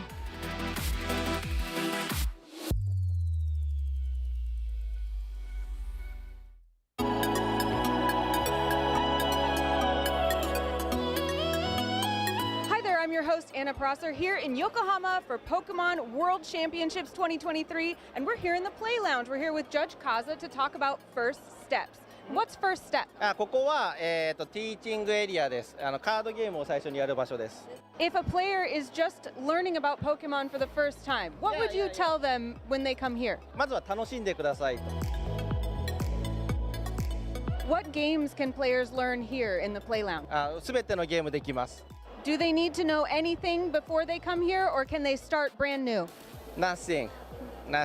初心者でも大丈夫です。 What is your favorite thing about the Play Lounge? ティーチングが大好きです。 It looks like you're having a great time. We'll let you get back to it. めっちゃ楽しいです。ありがとうございます。I'm so excited about this WCS in Japan. And that's it from the Play Lounge. We'll be right back with more from the Pokemon World Championships. Hello, everybody, and welcome back to day number 1 of the Peoria Regional Championships. We are here covering the video game competition, and we are well on our way through day number 1. My name is Rosemary Kelly, and I'm joined once again by Gabby Snyder to bring you through our next matches of the day. Yeah, it's been an exciting day so far here in Peoria. Our players are just returning from their lunch break, which means this is the perfect opportunity for us to sort of look back and recap what we've seen so far today on stream, because as this is the first ever Regulation E tournament that we're featuring on this channel, it's a great opportunity to look at some of the new tools, the new strategies, and old and new faces who have come to compete here this weekend. That's right. This is day 1 of our competition, so players are going to be playing through 9 rounds of Swiss today. We have completed 5 of those. So if you do the math, we've got 4 left to cover for today, where all of our players sitting at a 7-2 record or better get a chance to move on to compete tomorrow in day 2. They'll have a few more Swiss rounds to get through, and then we will whittle the competition down to a top 8 cut. So, a lot more Pokemon action ahead of us, and we've already seen some amazing things. Let's walk back to some of the meta compositions that we are starting to see so far. Yeah, so round 1 on stream, round 3 of the competition, we featured Justin Morris versus Marco Perez. And Justin had a very unique Regulation D team actually competing with that Golden Go, the Pelipper, the Urshifu, whereas Marcos was running what has become one of the more common Trick Room cores of the Cresselia, the Ursaluna Blood Moon, and the Sinistcha, with those last 2 Pokemon being new introductions in the Teal Mask DLC. And so important in this particular matchup as well. This was a Trick Room Room variation that really heavily leaned into the damage output from that Blood Moon Ursaluna, as well as the healing capabilities of that Sinistra to really synergize and make this Blood Moon Ursaluna an unstoppable force. It's a special attacker as well, which is different than its general Ursaluna counterpart. Yeah, Hospitality is the ability on this Sinistra, and I believe that is the most popular ability for it at this point in time. Whenever it enters the field, it is able to heal its partner's health by a little bit, which is very substantial. You know, we saw that Ursaluna able to take some attacks that it wouldn't have been able to if it wasn't for Sinistra's Hospitality. Exactly, and that is just honestly played such a big role as well in all of the other sort of sustained teams that we've seen across the board, but we've also seen a lot of balance. So a lot of players just kind of bringing some of the more high usage Pokemon that synergize really nicely together just because they're really, really good at their individual role. Yeah, I believe we're going to take a look back at Game 2 of Round 3 here, just to, again, cap things. And if you weren't familiar, Golden Go, the 1000th Pokemon, has the signature move, Make It Rain, and I love how exactly it was used by Justin in this matchup, as not only did he take advantage of Make It Rain to deal some really big damage, he had Nasty Plot on it. And his whole strategy for getting through Marco's Trick Room team was essentially putting a target on this Golden Go so that Marcos had to attack it. And that allowed him to try and slow gameplay down enough to stall out those Trick Room turns and try and find an opportunity to win. Yeah, Justin did an incredible job as well of just making sure that that Golden Go was public enemy #1, so it made it more difficult there for Marcos to actually utilize those Trick Room turns, knowing that he had such a high threat target available on the other side. So after the conclusion of the second game, Marcos was able to win 2-0 to be able to move on undefeated still through that bracket. Yeah, and that's actually cool. We got the one-hit KO little new animation notification animation on screen there as well. Shout outs to everybody who worked on this new graphics package. It looks incredible. And talk about some incredible just sportsmanship from these two trainers as well. Marcos did win that round, moving on undefeated into round 4 of Swiss. But our round 4 of Swiss, you may recall as well, was also kind of spicy. It was super spicy. We had Justin Knox, one of the trainers that got top 8 at the North America International Championships, up against Jeremy Parson. And both of these trainers really utilizing things that they're good at and they're known for. Jeremy leaning more into those balanced type archetypes, where Justin utilizing some of the more niche Pokemon that we've seen now available in Regulation E. Yeah, I think he's the first trainer we've seen on stream using Okidogi, which is one of those new, almost legendary Pokemon from the Kitakami region. Typically, you run these poison-type Guardians with the ability Toxic Chain, but this Okidogi was Guard Dog, which meant had there been an Intimidate in play, it would have not been intimidated, but I think Jeremy really leaned on the Chi-Yu and the Fluttermane combination as the core of his balance, especially in this Game 1. I mean, Chi-Yu's Beads of Ruin ability is still just incredibly powerful, and you have to be very careful when it's on the field. Yeah, that's why that Friend Guard coming through from the Clefairy just felt so nice in this matchup in particular, but there was so much damage coming out from Jeremy's side that it was really difficult for Justin to find that footing in that game. So as we take a look at game #2 as well, Jeremy just really had a firm handle of things early on. We saw an excellent adjustment coming through from Justin to be able to lead the Okidogi. It was actually the Urshifu right away, and then the Okidogi came in just to continue to tank hits. But there was some critical survivals on the other side that Jeremy was just able to outwit and outlast in this particular instance, and Pokemon able to get the job done. Yeah, I think Justin tried to rely on the non-Trick Room variant in this game #2, possibly to catch his opponent off guard. But the thing about balance cores in particular, balance comps in particular, is that they necessarily don't have to care about speed control in these kind of situations, because you have the book. Usually, Iron Hands did get KO'd there by that Surging Strikes, which I don't think he was expecting. Yeah, two, got 3 at the end of things. But more importantly, with moves like Ivy Cudgel, with the Chi-Yu, the Flutter, there's just so much damage being thrown around on the field. If you don't necessarily have any form of speed control on your team, it's not the worst thing. You just have to be able to anticipate how your opponent's going to handle things. things. And in that particular matchup, the choice scarf on that Urshifu was not enough speed.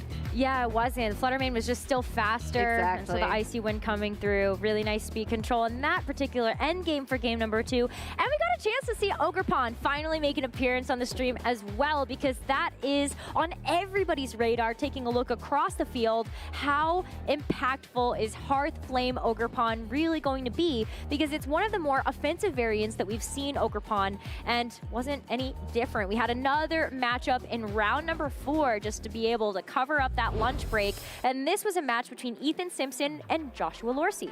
Yeah, and what I thought was really interesting about this matchup in particular was just how both of these trainers sort of had those balance compositions going for them. You know, Ethan with the Fluttermane and the Tornadoes going for some early speed control for sure, but otherwise having Chen Pao and his own Landorus Therian to round things out, whereas Lorsi took a bulkier flavor of that balance composition, relying on Iron Hands and a Moongus alongside of that Landorus Therian. Yeah, and that Landorus had such a critical survival to be able to get that double rock slide. Yeah. And that was just enough damage to close out that first game. And so Lorsi just able to get a good handle on that. And where there's a rock slide, there is always a way. Unfortunately for us, perhaps, even though Landorus Therians have changed throughout the years, of course, the Terra Flying variant, the newest one, as that's the newest mechanic for us, I think Rock Slide is going to maintain a mainstay on that Pokemon. Yes. It's just too good of a move at the end of the day. You could run Stone Edge if you want to do more damage, but at that point, you're doing 50-50 accuracy rolls anyways with it. Sarcasm intended there. Yes, that's you might joke as round well, logic. Yeah, you might as well run the Rock Slide at that point. Yes, for sure. And sometimes you just have to. That's why the more powerful moves do have a little bit of that balancing act in terms of the accuracy. Rock Slide with the spread damage. Spread damage is always super powerful to have in VGC doubles.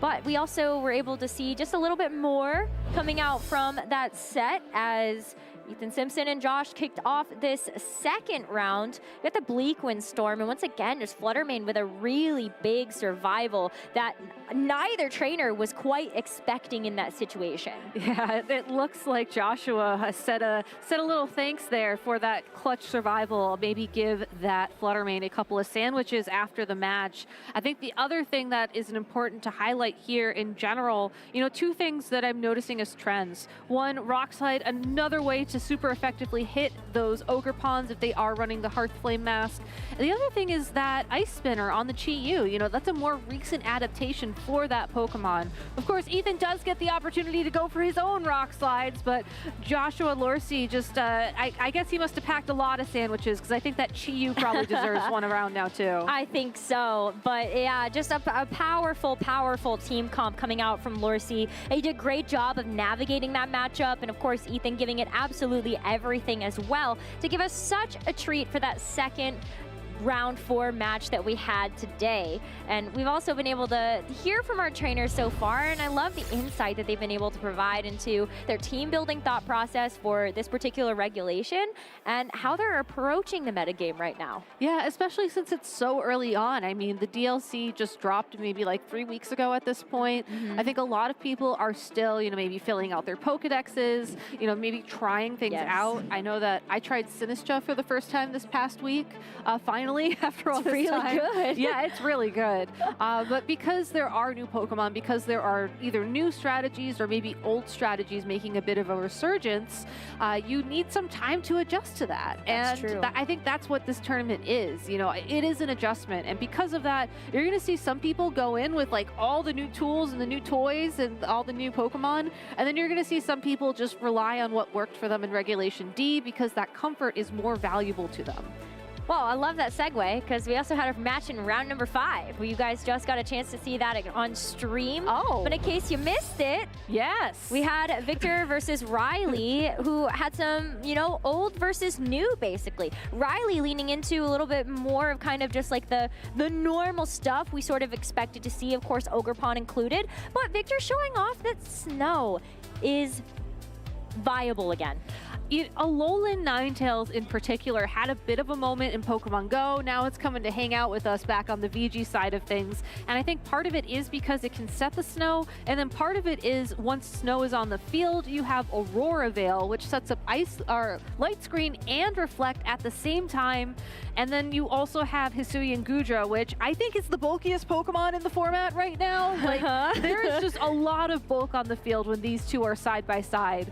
Riley was able to find the opportunity to get that KO on that Gudra, but just knowing how difficult it is to pick up that knockout, that was quite the accomplishment. Yes, it is incredibly difficult to knock out that Hisuian Gudra, and Riley also, of course, when you're able to weave in something like the Hearthflame Ogerpon, just in case, like, maybe you do get a chance to actually crit the Gudra because it's going to ignore its ability.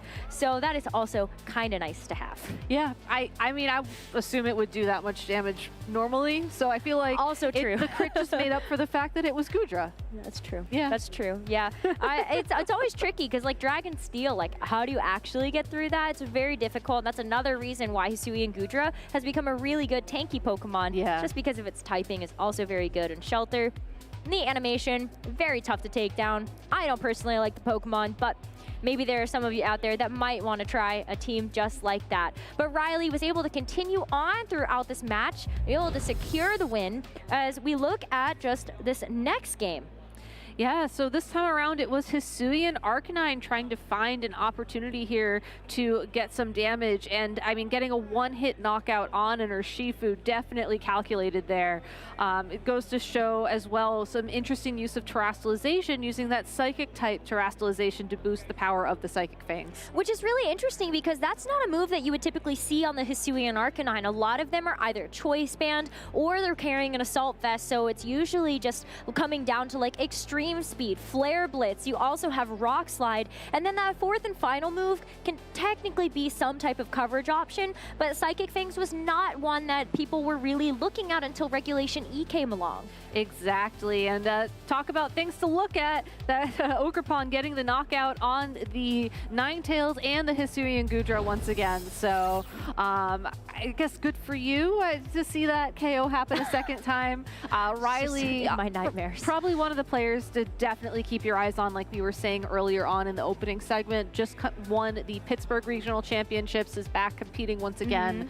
And based off of how well he played that game, I wouldn't be surprised if we see him, you know, definitely later on today and possibly tomorrow. Well, he's well on his way, right? Exactly. He's 5-0. You only need 2 more wins at this point to be able to lock up a spot in day number 2. But of course, every match win does matter because that overall scoreline does carry over to day number 2. So if you start off undefeated, you're in a really nice position to potentially lock up the top 8 early.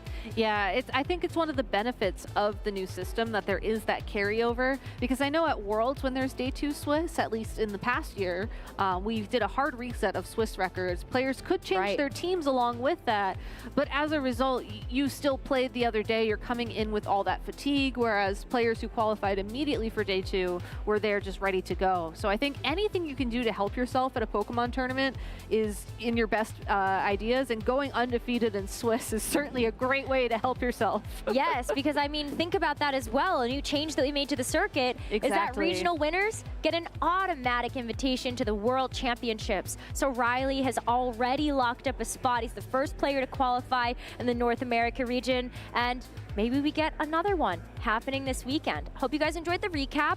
We're getting ready for round number 6 coming up shortly, but maybe this is all food for thought for you to go team build and to come back with something else that you might enjoy. We'll see you soon.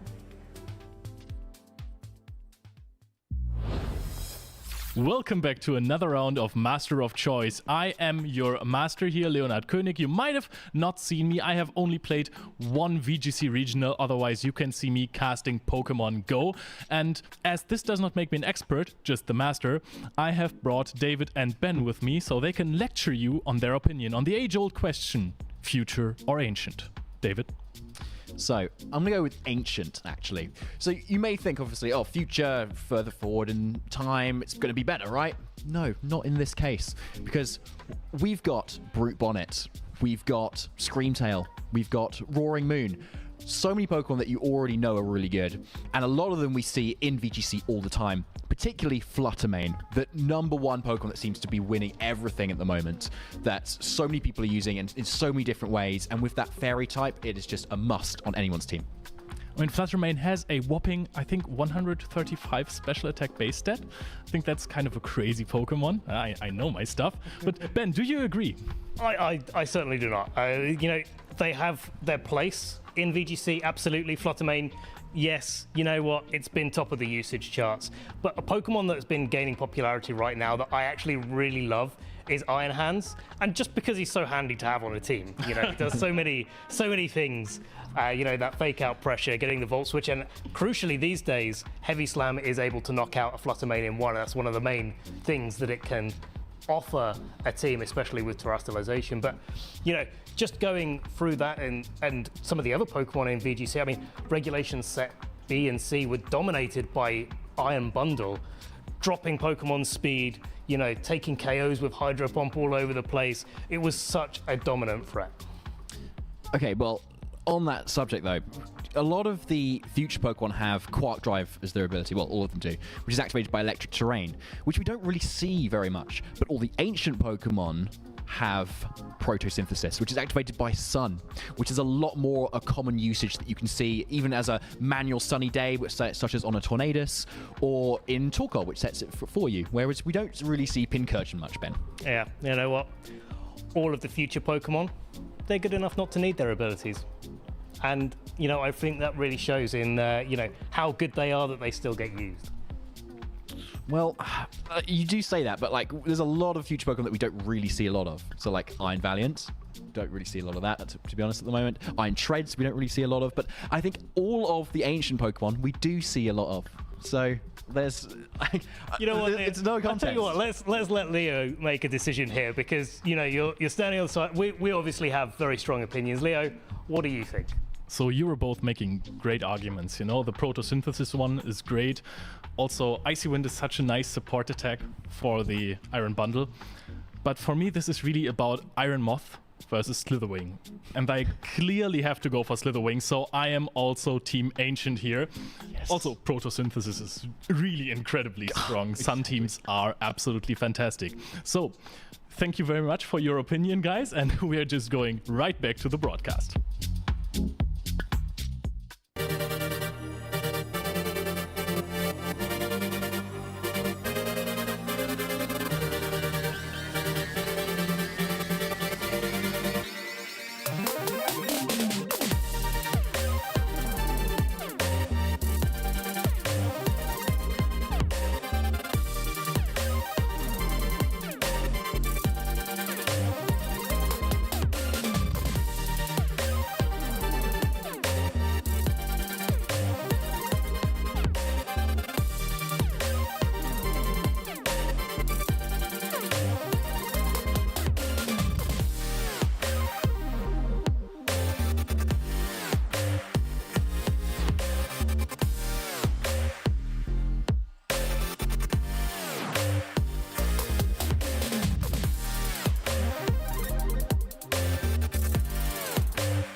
It looked like Fuecoco and Sprigatito were causing a little bit of chaos there. Apologies, Quaxley. Maybe you can clean up as we get started with our round 6 of Swiss here at the Peoria Regional Championships. My name is Gabby Snyder, and I'm joined by Rosemary Kelly, and it has been a fantastic day so far. It has, and I want to continue on the conversation that our lovely European casters kicked off. Are you Team Ancient or are you Team Future? See, this is very difficult for me because on the one hand, the ancient Pokemon are really good and they have great synergy with Sun, like Torkoal, like they were just discussing. True. On the other hand, I love the future. And also Iron Hands, which is apparently my signature Pokemon now. So, as someone who is torn, but I will pick a side, I think I'm going to go with Future. How about you? I'm Team Ancient. Perfectly balanced. Perfectly Always balanced. balanced. I love that. Compliments each other. And hey, I could definitely make a strong case for Team Ancient, but I know you guys are here for the battle, so let's go ahead and take a look at some of our notable matches that are also taking place in round number 6 of Swiss. We are going to be featuring Peter Chen versus Justin Ramirez. Very excited about these two players in particular, which we will get into in a moment, but take a look at all of our other players that are also sitting at 5-0 or 4-1. Yeah, so shout outs to Paul Chua in particular, a very accomplished player, will be facing off against Zi Shuoding. Later on, we also have Benjamin Jones versus Jeremy Parson, who we saw on stream earlier, and then Joshua Lorsi versus Shi Liang Tang. I'm sure that is going to be an incredible match, especially since we saw how well Joshua played on stream previously, but we're going to get some new faces on stream with Peter and Justin, and I think you might want to take out those ancient notes that you said you would table for later, because they might be a little bit relevant in this matchup. I think you might be right. I think I am. I think you. I think you were right. am right. Yeah, I'm gonna go. Yeah, I'm giving that one to you, definitely, because we are gonna be featuring a lot of more of the ancient side of Pokemon coming up in these next match. Into teams, but yeah, I'm excited. I'm excited too. Let's also check in on the Swiss rankings, where people are at right now in the tournament. We have some 5-0 players on stream, but we're starting to get to those points where the undefeated trainers are just not as prevalent. So shout outs if you've made it undefeated so far. I think we've seen a lot of people on this list already. We're going to be seeing 2 more people in this upcoming round. And then Houston Rhodes and Ethan Trejo just sneaking in there as the 4-in-1s currently in Swiss. Yeah, I mean, right now, you're very comfortable if you're sitting at 5-0, 4-1. Yeah. Just based on the format of the tournament, you do need a 7-2 record or better to be able to move on to day 2 of Swiss. So a lot riding on these next few matches, because some of these 5-0s are going to be able to lock up their day 2 appearance in just 2 more match wins. And in this match, there can only be one that remains undefeated. So that is going to become a very slim margin of players that do get a chance to get that undefeated. Yeah, so congratulations to everybody who's made it undefeated so far in the tournament. And honestly, congratulations to anybody who came out here to compete today. You know, we've run into a couple people in the hall who are like, this is my first tournament. I'm just so excited to be here. Like, I figured out improvements I can make to my team. You know, we focus a lot, I think, on this, you know, the top competition. Yeah. The people who are here vying for those points, vying for those invites, but I love just seeing people here to hang out and have fun and have a good time, because like that was how I got started with competitive Pokemon, you know? I just was like, yeah, let's just show up to a tournament, let's just have fun and, you know, meet some new friends and share something that we love together. Same. I mean, when I started playing, it was because a bunch of my friends at school were like, hey, why don't you come down to a tournament with us? So we ended up driving like 16 hours to get to St. Louis, Missouri, where we ended up playing, and then all of a sudden now we're here, and actually a lot of that crew is competing this weekend, so excited to see some older faces as well, and familiar faces for sure. But it's been great to be able to walk around and see how many trainers overall in these past even like 2 years have come out to their very first event. There's a lot of people that you can take inspiration from. There's coaching available from some of our players, and like the community overall is really trying to help each other to elevate the competition, and we've seen that time and time again for how stacked our top cuts are getting, as well as just the level of play we get a chance to see on stream. Yeah, it's always really interesting to see when players are interviewed after their wins on stream. You know, you always ask, like, do you want to give any shout outs? And it's always like, you know, this friend helped me with these calcs. It's a very long list of people. These people like tested with me at 4 o'clock in the morning just to make sure I was making the right call for my team. Like, it really takes a village, I think, to become a regional champion, to find, you know, those championship titles in competitive Pokemon. And the fact that it is collaborative in that sense is very special. Yeah, it's a 1v1 game, but it is collaborative in that sense, and it's really nice to, you can also tell like kind of which players are working together. They might bring the same team, or you just can tell that they've been able to coordinate and collaborate on some of that matchup information that you might be missing, and it is easier when you've got a group of people to be able to work through that rather than just yourself. And there's a lot of great online communities as well that really can help benefit every new player just to try to learn the metagame. Yeah, I believe we're actually having the first online tournament since the DLC this weekend on the Switch at least. So unfortunately, I think it's too late to enter that, but if you are interested in entering... that, I think. I think you still can. Yeah, I think you still can pass the registration date. You just need a team that you need to lock in before you register. Don't quote me on that. Gabby still might be right, but I thought so. I thought you could register now. I think they might have changed that recently. Okay, well, I missed that boat completely because I was planning on being here for VGC this weekend. But if you are looking for information for online tournaments that are hosted, you know, on the Switch, on the Battle Stadium ladder, you can find those on the Pokemon website, in addition to going there to find information about these IRL events. You can find it in game too. Yeah. Yeah, if you just click, if you connect to the internet, you'll also see a big news page that'll pop up with the Kitakami prologue that's happening this weekend. So really great ways to be able to find all of this information. Yeah, so anyways, on that note, let's go ahead and jump into this matchup. And I'm going to throw things right back to you, Rosemary, because I see Peter's I'm so team, excited. And I need those notes. You got to hit me with the notes. Listen, okay, Peter Chen, this is actually a face we've seen on broadcast before. This is a player that ended up day 2ing an event with Unburdened Psychic Seed Hawlucha. And I remember when Aaron and I were casting that match, we were just so surprised at the amount of damage that could come out from the Hawlucha. And it was one of those Pokemon that we could look at and go, this is where things got really tricky in terms of how do you deal with this? Are you expecting to see a Hawlucha? And talk about other bird-type Pokemon. There's a Staraptor on this team. You're not seeing things. Yes, the bird-type Pokemon indeed. You know, I also love how Peter has that Torkoal on there, which brings that Sunlight synergy that we were talking about, and also has some Trick Room options with the Farigiraf and the Ursaluna. So a very uniquely built team, and I'm really hoping we get to see him showcase the Staraptor and the Screamtail in particular.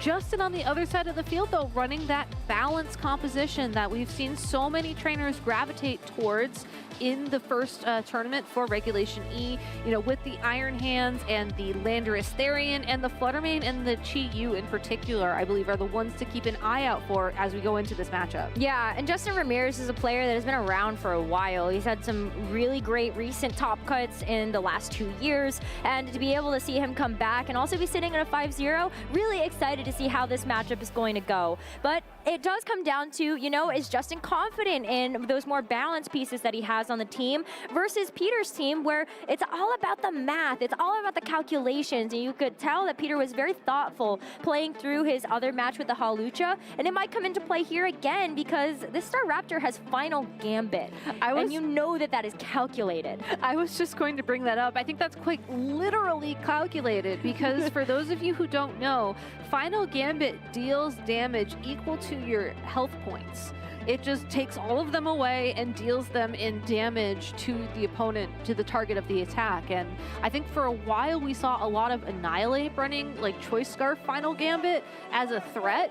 Here's the Staraptor. Not only can it have a Choice Scarf in Final Gambit, which is exactly what Peter is running, he also has the Intimidate ability on it. So unlike Annihilate, you don't get that Defiant boost from Intimidate, but you can just bring your own Intimidate instead. And the other thing that's really interesting about Peter's team is that it's just a normal Ursaluna. It's not Blood Moon. And so you're going to be looking at its physical attack output when it has the Flame Orb attached to it, Guts boost. You guys have seen this before. Also has a Ghost Terra type, so it can actually go over to that to not get faked out. But in kind of a different aspect of things, because it's not Blood Moon Ursaluna, it doesn't have the ability to hit something like the Fluttermane on the other side, which has a nice matchup into this. Yeah, I'm really glad you called that out as well, because now that these trainers are in team preview, I think one of the big questions on Justin's mind is, do you bring your Amoonguss to try and slow down gameplay so you can maybe stall out a lot of Peter's Trick Room options, assuming he goes that way in game number 1?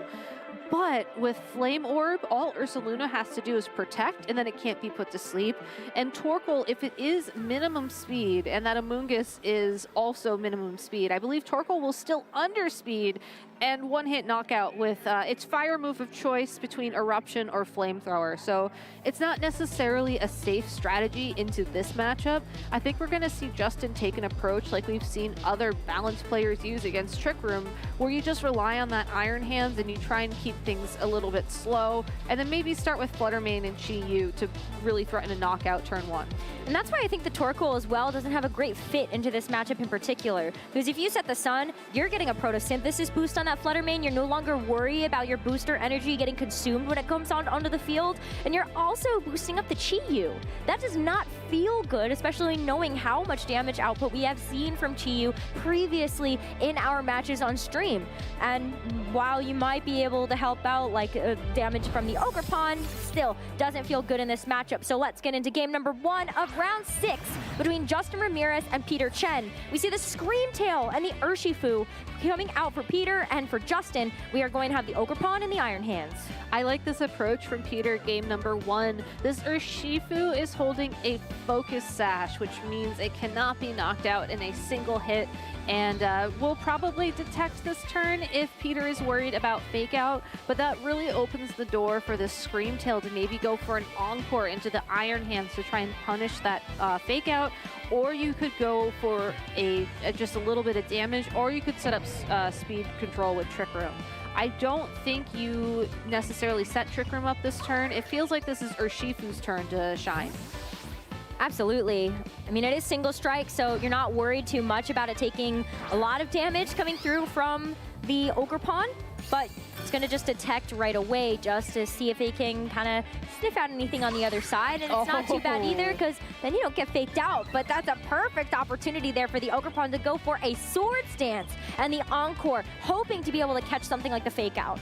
Unfortunately, had that Encore connected with the Ogerpon, that would have been some next level play there. But I love how safe Peter played it. I don't think he was expecting Justin to make a swap there. I think going for Fake Out turn 1 on Iron Hands, especially game 1, is a very safe play. Now that Justin has made that swap, though, into the Amoonguss, he can support his Ogerpon with a Rage Powder, and now it's just going to be able to take its pick of a knockout. That's why we're going to see the Helping Hand now come out from the Screamtail. So Urshifu does have the speed advantage in this matchup, so the Wicked Blow now going into the Ogerpon. It's a critical hit, but just not quite enough. So the Ivy Cudgel gets a chance to come out here from the Ogerpon, but Screamtail is such a bulky Pokemon. It's going to be able to take that, but Urshifu does get put to sleep.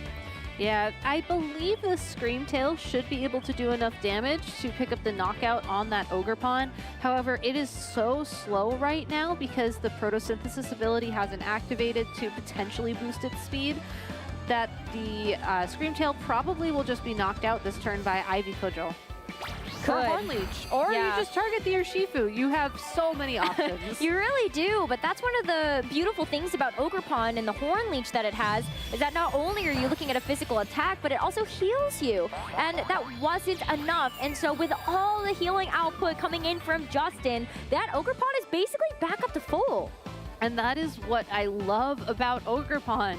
It is so difficult to remove from the field. Peter, I think, has an option here if the Urshifu wakes up this turn. I also like how I think he's considering the Encore to try and maybe punish another Pollen Puff or another Spore from this Amoonguss in particular. I think the bigger question is, though, will Justin allow him to go for that play? I think if you are anticipating any Encore shenanigans whatsoever, you really do not leave that open to your opponent for a long time. Yeah, well, the Rage Powder, so would have just Encored into that. So that would have been a little bit rough. But Urshifu is going to wake up, so that's fantastic for the Urshifu. The Wicked Blow, they'll only bring that Amoonguss down to half. It's not holding a Rocky Helmet, though, which is a big deal for this Urshifu, so it does not get a chance to actually break its Focus Sash. And you will see instead the Hornleech going to be able to finish the job here for the Screamtail. Yeah, even if Urshifu didn't wake up there, Screamtail would have been attacking last, so Justin removing Encore from the field. I forgot I already took damage. I meant knocking it out. Yeah, that's sorry. It happens. It happens. I believe it is after lunch, so it is officially time for us to join Amoongus with putting some Pokemon to sleep on the field. Here comes the Staraptor, though, and even though the Intimidate here will not be doing much, as I think it will be doing a lot because Ogerpon's Ivy Cudgel is a physical attack. Excuse me. Yeah, so it's at +1 now because of Sword Stance. Yeah, it is at +1 now because of Sword Stance, but I think this Staraptor has a very curious option to try and go for here. You can certainly Brave Bird and just take the defense drop and probably lock in the KO on Amoongus. I'm wondering if you play the mind game of just trying to Final Gambit the Ogerpon so that you can just take it out in one hit. You don't have to worry about healing at all. It's certainly a gamble. That's why I call that out, but it is an option. And knowing that Staraptor was in the back, I feel like that's kind of how you angle it here. For sure. I mean, the Staraptor's nice in this case because it does provide the Intimidate, but you're like that is kind of a nice like one-shot potential if you know that you're one of the fastest Pokemon on the field. So you don't have to worry about that too much. But here's the Terastallization onto the Amoongus. It's going to have the defensive Water Terra type, so it's not going to be taking as much damage, but the Rage Powder here is a little bit more vulnerable now when you take a look at the Wicked Blow, but this is going to be the Brave Bird, so no longer are you going to be taking super effective damage. The recoil is really nice, and you know as well that the Staraptor is going to be locked into Brave Bird because of that Choice Scarf. Yeah, Ogerpon still has the opportunity to move this turn, though, and has its pick of targets here, so still has +1 attack, and let's see who it goes for the KO with. Urshifu is already super low, so it's a nice target for Peter to at least get off of the board to be able to bring in that 4th and final Pokemon. But it is Staraptor, and it is going to be this Ursaluna as the final 2 Pokemon in this game number 1. Justin still has 2 in the bank. Got the Iron Hands in the back as well as his 4th and final yet to be revealed, and that could very well be something that just takes out this Ursaluna. I was going to say, this Ursaluna really has an uphill battle for it, unfortunately, given that it does not have a speed control on its side, and given that the Ogerpon in particular is still there on the field. Peter does have Terastallization available, and I think that's something you have to take here.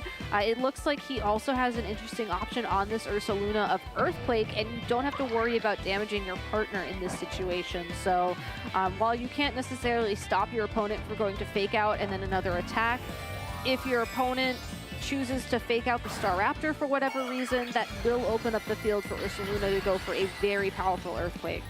That's very true, especially because that has nice natural synergy next to the Staraptor. Exactly. You know you're going to be able to do some really nice damage there. But it's going to be the Fake Out into the Staraptor. So this Terastallization, still a really nice way to be able to remove that super effective weakness to this Ivy Cudgel. But that's going to be enough to knock out that Staraptor before it gets a chance to get off another Brave Bird. Still leaves an opening here for the Ursaluna to be able to deal that spread damage, but it's just the Headlong Rush, which the Iron Hands is going to tank. That is just a sliver of HP left. That is so unfortunate. Had the Guts ability activated a turn sooner with this burn, that would have certainly been a knockout. But this Ursaluna did such a good job of going for that opening, probably opting to go for the Headlong Rush, knowing that it would deal more damage if it connected. But it just unfortunately missed that knockout, and now it would have been a very easy game for Justin to clean up. So we see Peter lock in that forfeit. Yep, Justin's going to take game number 1 after some really great positioning of the Fluttermane as well as the... Well, actually, we didn't see the Fluttermane. It was really just the Iron Hands at the very beginning that put on a lot of pressure, and that Ogerpon just kind of carried things and ran away with it. Exactly. I mean, his whole strategy was Fake Out, and then Ogerpon went for Sword Stance, and then you swap in the Amoongus to support the Ogerpon, and After even when Horn Leech Intimidate wasn't revealed, you still had that boost. So it's really a very Ogerpon-centric team, and as we go for the replay, I mean, Peter recognized that turn 1, trying to knock it out right with the Wicked Blow, but because it was able to hold on and get all that health back between the Horn Leech and the Pollen Puff, like you were saying, it just wasn't enough. Yeah, you saw the reactions on screen too, which was just, yeah, wow, that was like a lot of damage, but also not quite enough. And so that did leave an opening for that Amoongus to just continue to keep that Ogerpon on the field. And this final turn of the game, You just see how like the Staraptor sadly wasn't putting on enough pressure. And I wonder if then Peter kind of switches it up a little bit. Do you lead the Staraptor, get that Intimidate drop down before? But even after that turn number 1, Justin just called it correctly.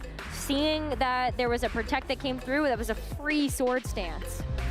Staraptor is a high-risk, high-reward Pokemon, which is how I would also describe the Annihilate that also adopted this strategy. I think that if you are able to connect the final Gambit and secure the knockout on the Pokemon that you needed to knock out, could be Ogerpon in this case, maybe even the Iron Hands, though I don't think Staraptor gets that much health in order to pick up that KO. No. I think that he could really open up the board and maybe allow for Screamtail to go for that Trick Room a bit more comfortably so that the Ursaluna could then succeed. But if your opponent calls that, then unfortunately you are in a tough spot. And I think at the last turn of that game where we saw his opponent double the Staraptor, but Peter still attacked with the Ursaluna, I think he recognizes that. So it's just a matter of adapting to the situation as both these trainers made adjustments as we start game 2. Yes, they did. It's going to be the Landorus lead here for Justin alongside that Iron Hands. It's the Staraptor making an appearance much earlier in this game, so Intimidate's being shared across the board. But that Screamtail and that Staraptor, that is a big adjustment here. It is, and Staraptor's in a tough position because the Landorus and the Iron Hands can do so much damage to it. Peter does have U-turn, so he could opt to swap that Staraptor out, but because it's holding Choice Scarf, it's going to move first, which means whatever comes in that spot is potentially taking a ton of damage this turn. Ooh, well, the Iron Hands is just gonna get out of there. So there's no fake out that comes through. It's just gonna be the Amoonguss, which is gonna be a really nice switch in here as we see the U-turn come through. Peter's gonna be able to get just a little bit more damage down, and you are gonna be able to get that pivot. And that means no fake out on the board right now, which is huge for the rest of this turn for Peter. No fake out, you can Intimidate again, and if your Screamtail is able to take very comfortably no attacks this turn, it is a free Trick Room. Yeah, I was wondering if we would see something like maybe a Rock Slide coming through there just to be able to try to fish for the flinch, but instead, Justin already setting up, recognizing that we might get a chance to see a Trick Room on the board. So Moongus coming in very early, as well as just going ahead and revealing that 4th and final Pokemon first team, as it is the Wellspring Ogerpon. It's interesting, though, that he's opted to swap in the Ogerpon into what was a Trick Room setup at that point. You do get the ability to select the Pokemon that you switch into as soon as you use U-turn, and I think it was pretty apparent after the Ursaluna came in off of Peter's own U-turn that Trick Room was in play. I'm very curious to see how the Amoonguss is going to support this Ogerpon now that the dimensions have been twisted. Is it going to go for like a Spore so then we can see a Protect? Or is it just going to Rage Powder so that a simple Ivy Kudra will be enough to pick up the knockout on Ursaluna?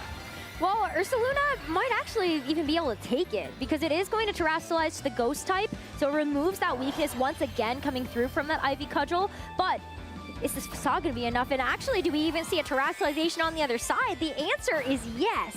It's going to be that Ogerpon now getting the Terra, and it is an offensive Terra type as well.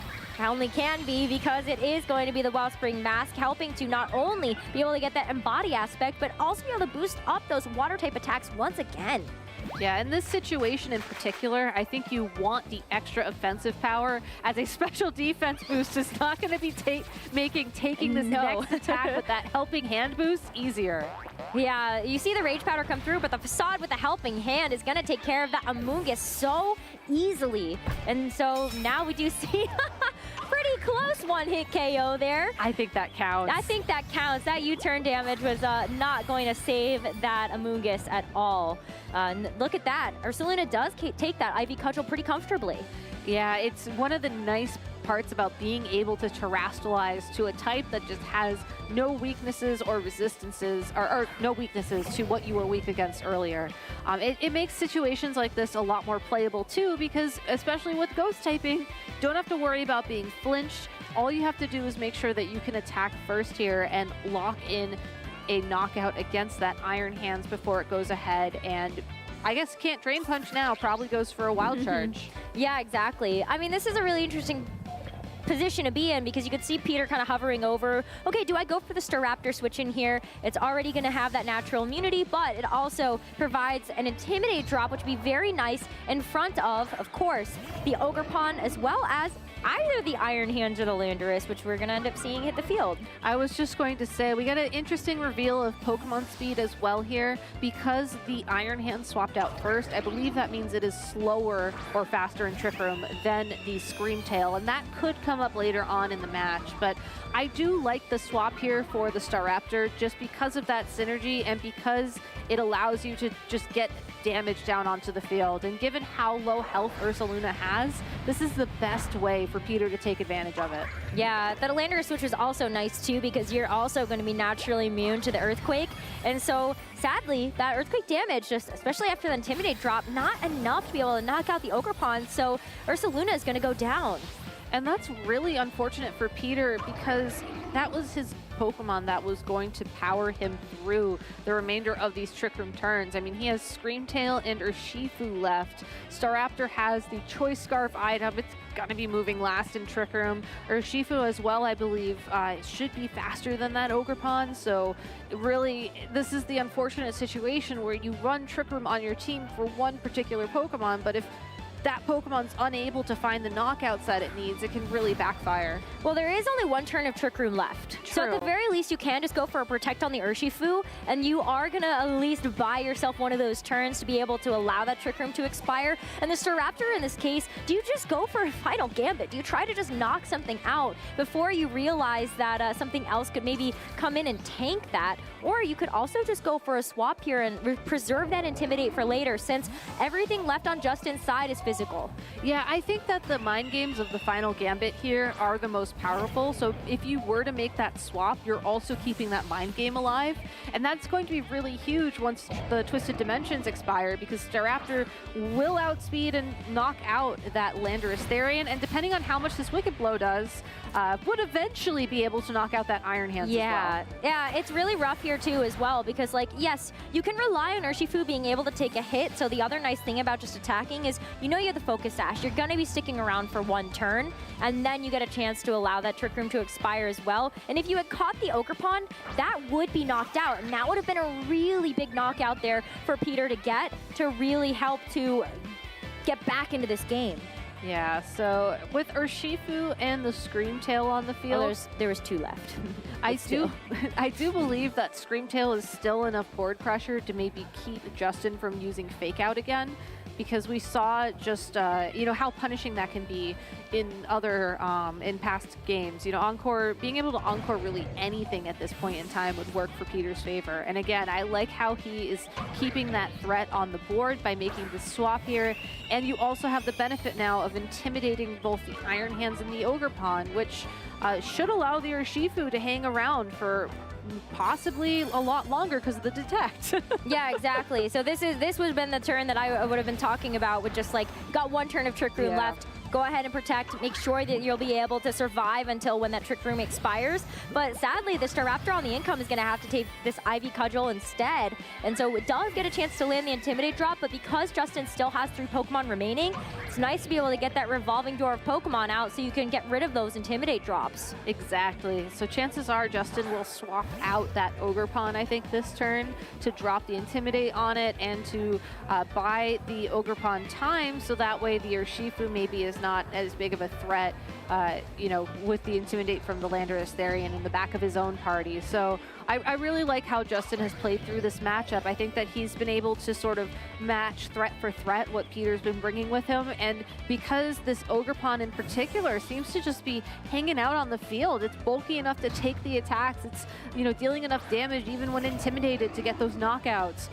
It is such a key Pokemon in the strategy here, and he's done a great job of supporting it through the Landorus Therian and the Iron Hands in particular. See, there's confirmation that had that Ogerpon been in the way instead, it would have been able to get knocked out, but Justin's been able to come through with some really nice switches to preserve that Ogerpon for later. Would have been nice, this coverage here from seeing that Encore, if in fact the Iron Hands had stayed on the field and gone for something like a Fake Out, but now the Iron Hands is back. you do see that Peter has the option to be able to go for a protect there onto the Urshifu, but Screamtail does not have that available. Yeah, this Screamtail, the best pressure it can put on the field right now is just threatening these Encores and then threatening the Helping Hand damage boost onto the Urshifu.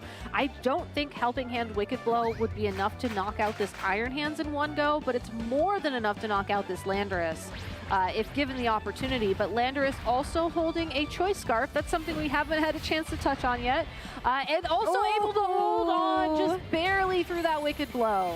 Oh, that's so devastating. Urshifu was still in a bad position because this Iron Hands was always going to be packing a super effective Drain Punch. Yep. So sadly, the Urshifu is going to get knocked out, and the Screamtail might not be able to get through both of these Pokemon. It's still like relatively fast. You can go for the Dazzling Gleam and secure the knockout onto the Landorus. But the Landorus is going to be able to move first with the Stomping Tantrum, and this Iron Hands, this poor thing is going to be holding that Assault Vest. I was just going to say, a lot of times with Iron Hands in particular, I have to tell myself to double check the item and double check the moveset. And I think that this was something that was talked about in Pittsburgh, actually. You know, you assume the Assault Vest. You really do. But Justin Ramirez did a fantastic job in this matchup. Congratulations to him. He is now 6-0. 6-0, still undefeated. Sadly, Peter is going to take a loss in this matchup, but Justin now well on his way. Just needs one more match win to be able to secure that day 2. And that Iron Hands and the Assault Vest helping him get there. So true. He just played such a great game there in terms of his board positioning, in terms of making those switches.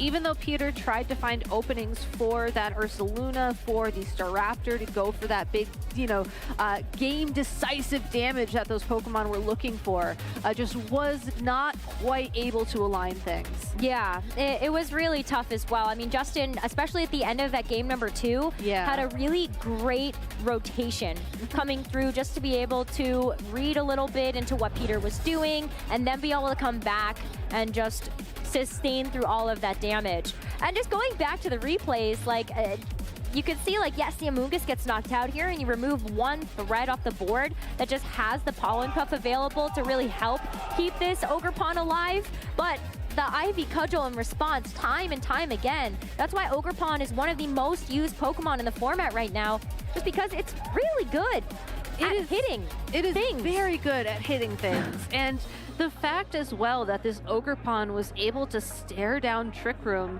and I don't even think we saw Justin going for that, you know, protect every other turn strategy that a lot of trainers like to rely on in Trick Room. He was able to just make the right predictions, he was able to get that damage on the board, and he was running enough bulk to take that Wicked Blow, which was also very decisive as well. Well, that's what you were talking about, even just talking about balance teams before we got into this one, is that if you have the bulk, you can withstand that damage, and then you're able to dish it back out. So you don't necessarily care about whether or not the Trick Room does actually go up, or even when it expires. So it was nice to be able to see Peter also, in the same vein, having to withstand those last few turns of Trick Room. You get a chance to hit with the Urshifu once, you know you have the Focus Sash, detect the next turn, and then the speed is back in your favor to be able to help take advantage of that once the Trick Room expired.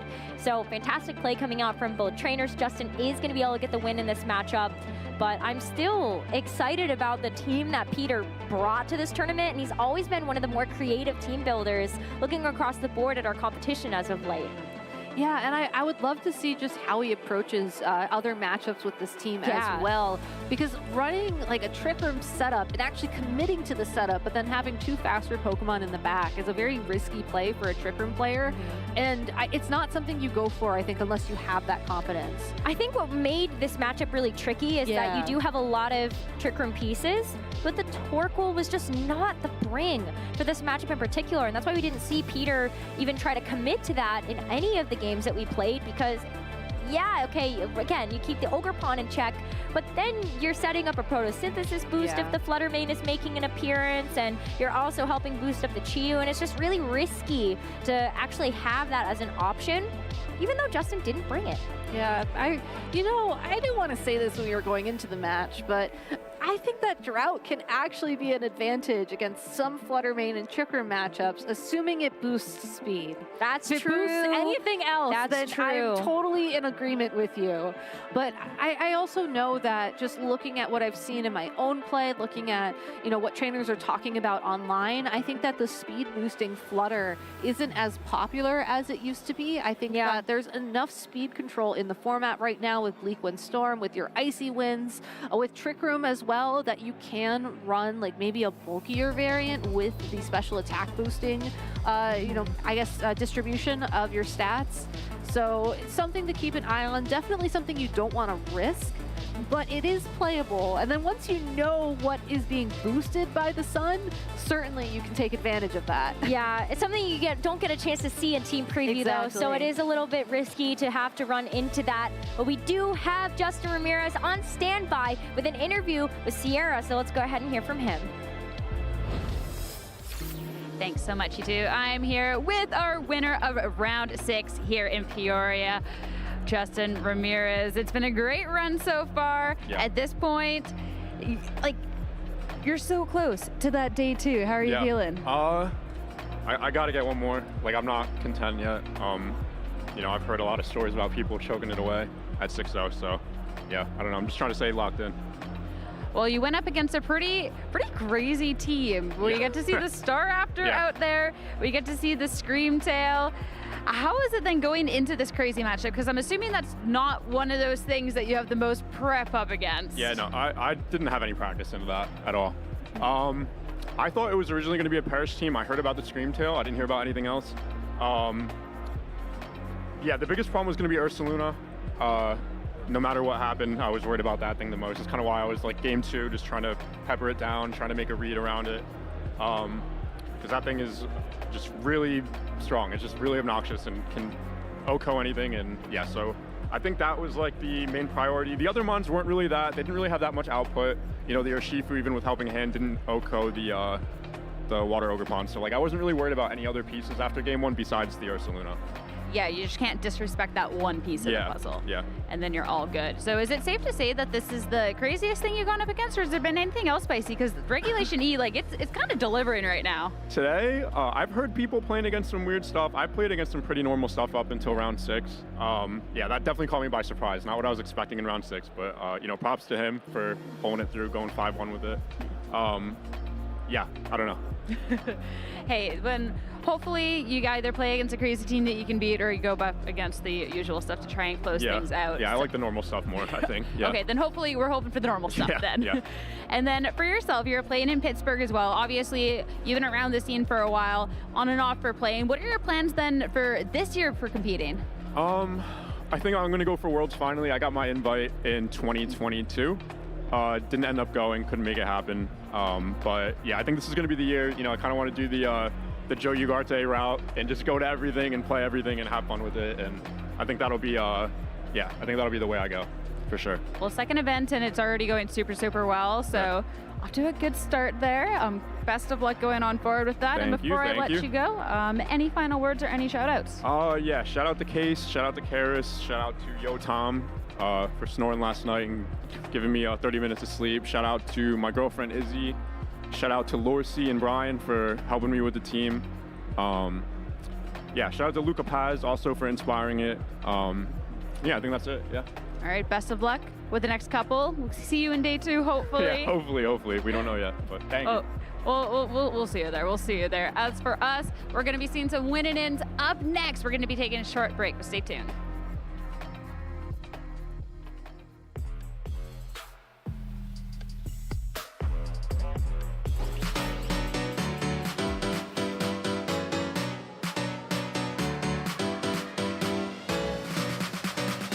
Welcome to the 2023 North America International Championship.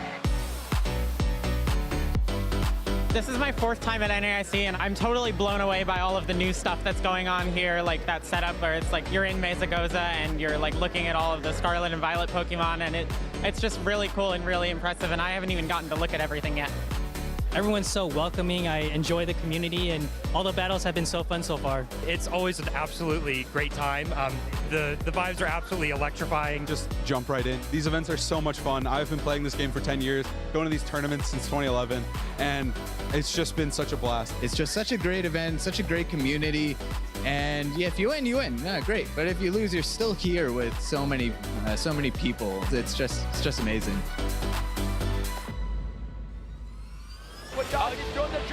A game of inches, go! Here comes the ballot, and it goes through! One time, taking this mid game, and is your North America International Champion! Wow, Woodage! He is able to secure victory and become the first player in Pokemon Go history to win a regional and an international championship. Throw the energies into play, final burn, take the knockout.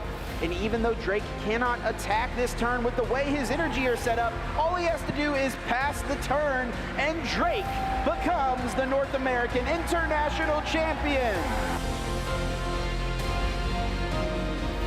What is it? Another Super Rod. Oh my gosh, Just Bodhi. the scratch pass. Bodhi has to announce his attack, and he becomes the International Champion. Could we see a winner right here? Cyrus has the artillery, rapid strike search for the Tower Waters, attaches the water energy, and 100 blows. Cyrus Davis is your North American International Champion with rapid strike, Inteleon VMAX, Urshifu VMAX.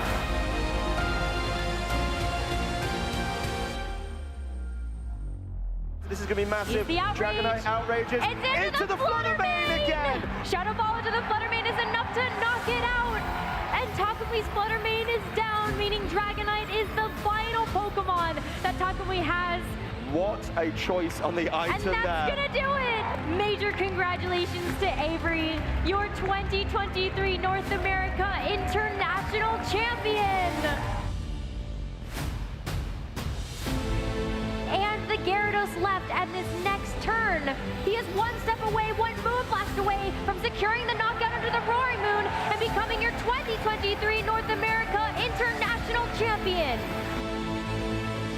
There's the Iron Hand, pretty much at 50% HP. Will the Ice Spinner follow up and knock it out?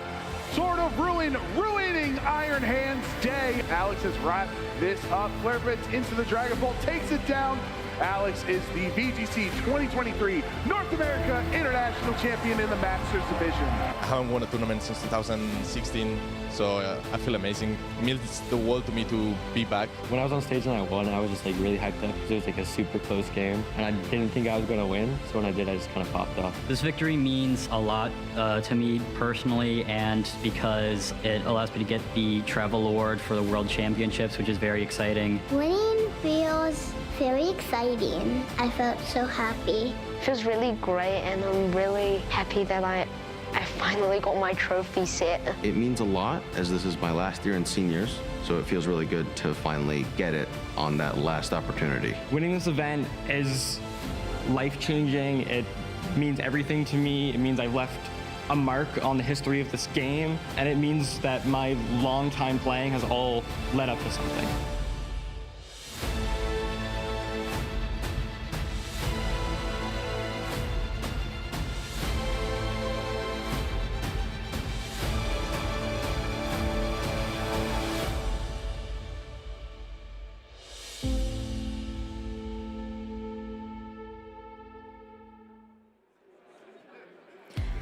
Welcome back, everybody, to sunny, chilly Peoria, Illinois. We are here guiding you through day number 1 of our Swiss rounds, and we're getting close to the finish line for a lot of these trainers. We've got 3 rounds of Swiss left. Of course, Gabby and myself to bring you through this next match. Yeah, so trainers who are currently undefeated only have to win 1 more of the next 3 to lock in their spot to the competition tomorrow.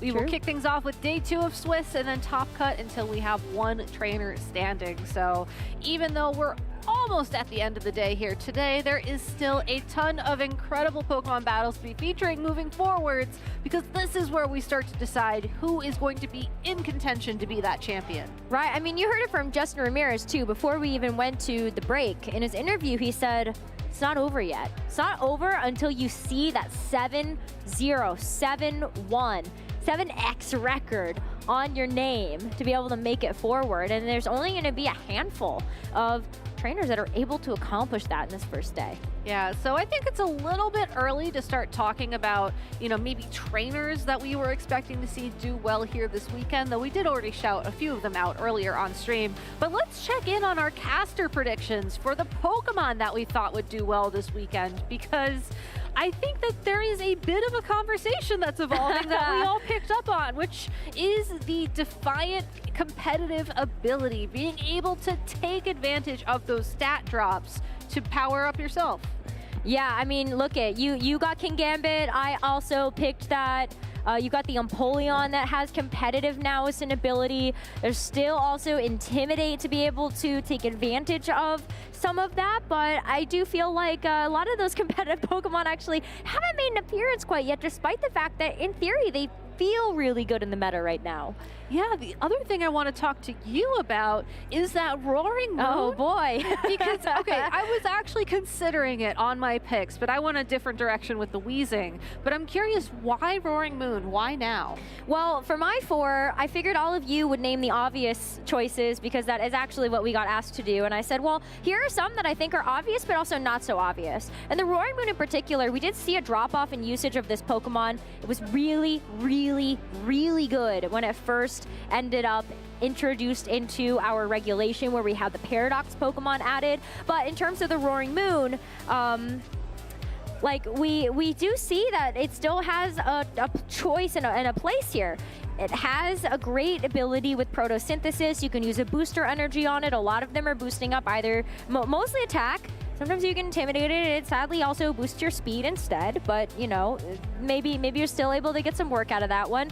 But it also has access to some new TMs that it can finally take use of. And one of those is going to be Lash Out as well as Knock Off. 2 moves that are incredibly good knowing that it has dark typing.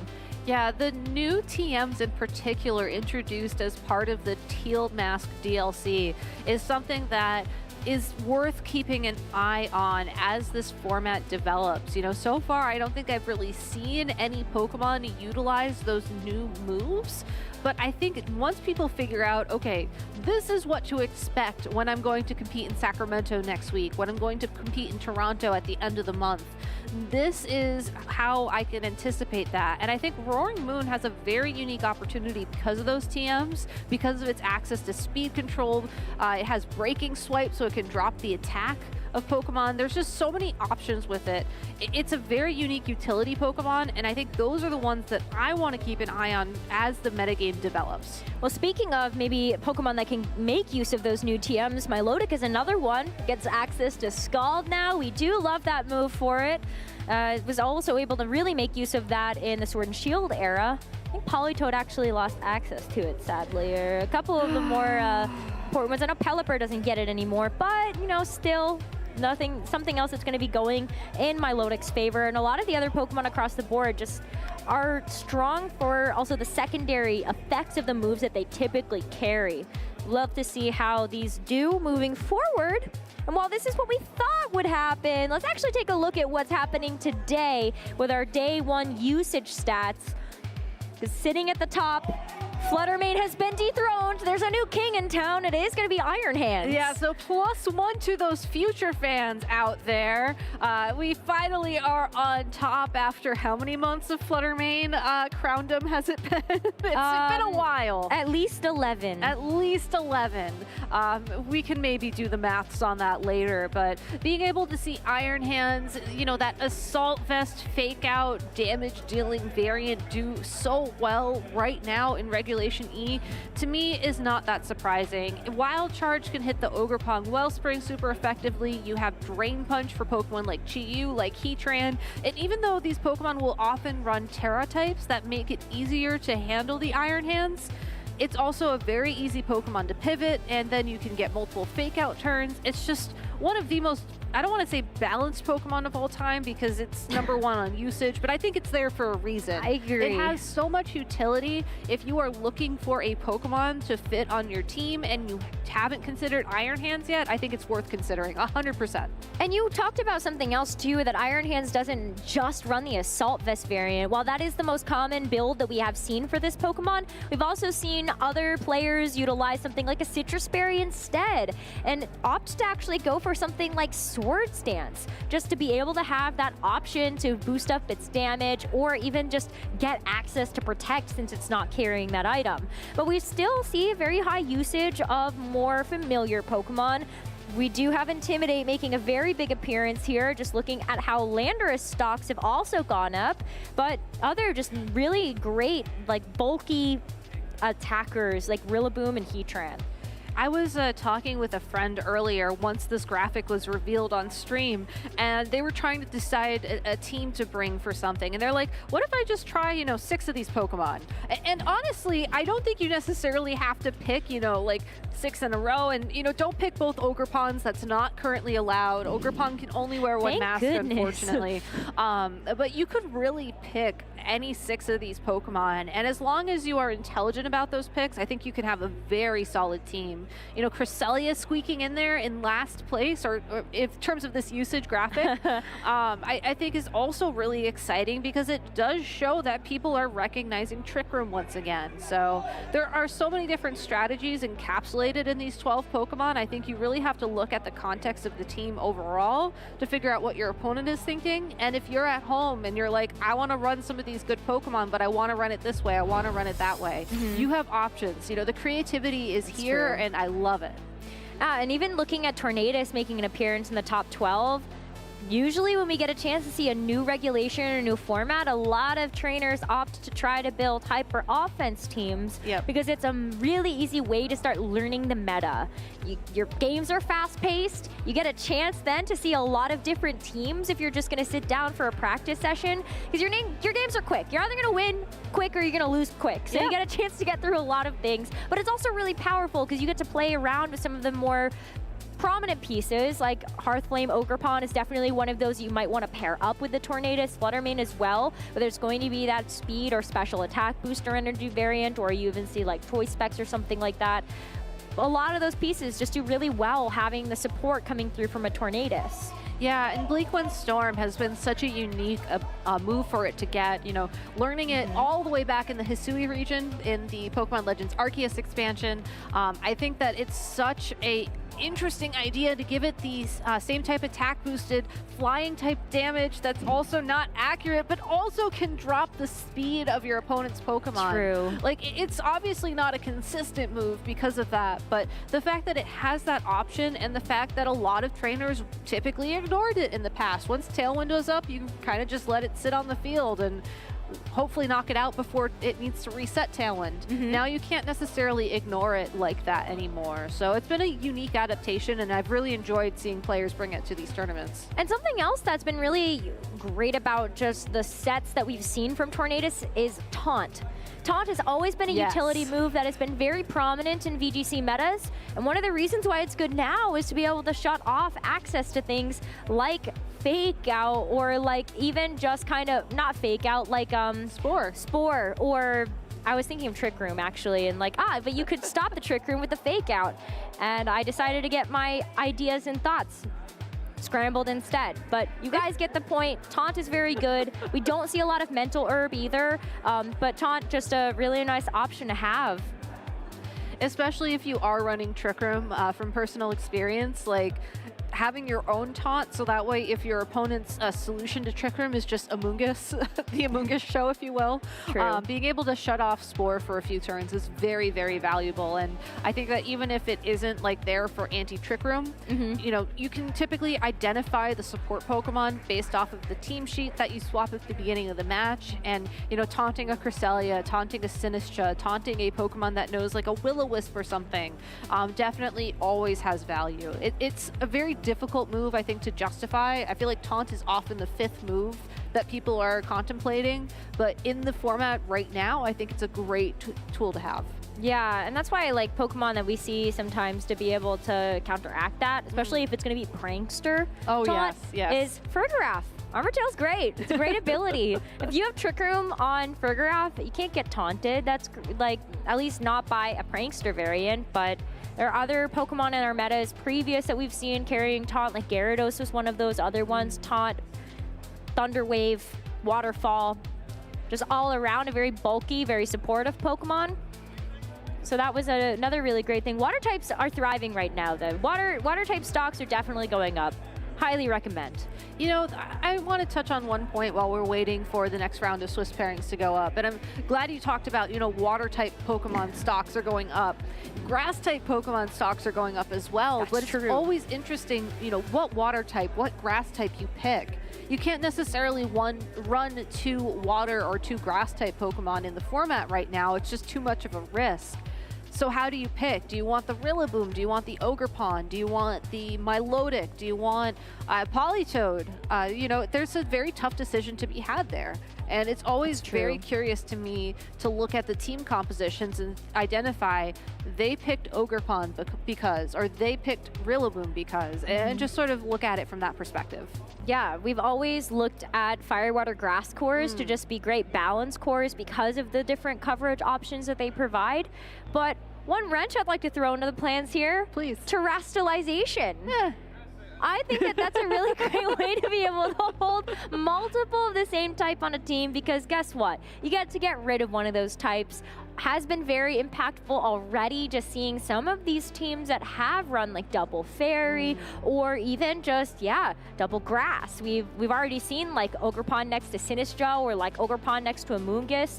So that's another thing to kind of look at and go, okay, that's great, because there's Terra. Can I tell you a secret?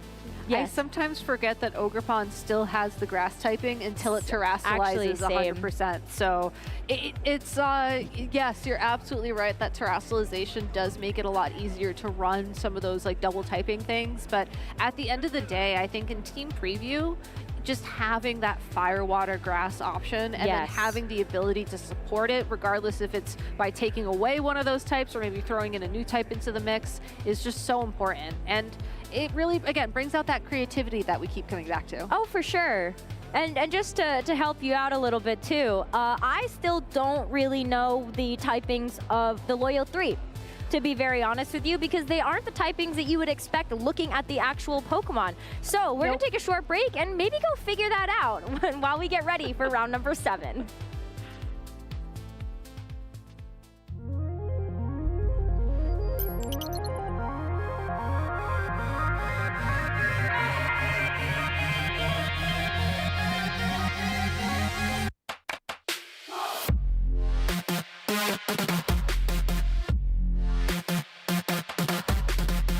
I'm from France and my name is Thomas.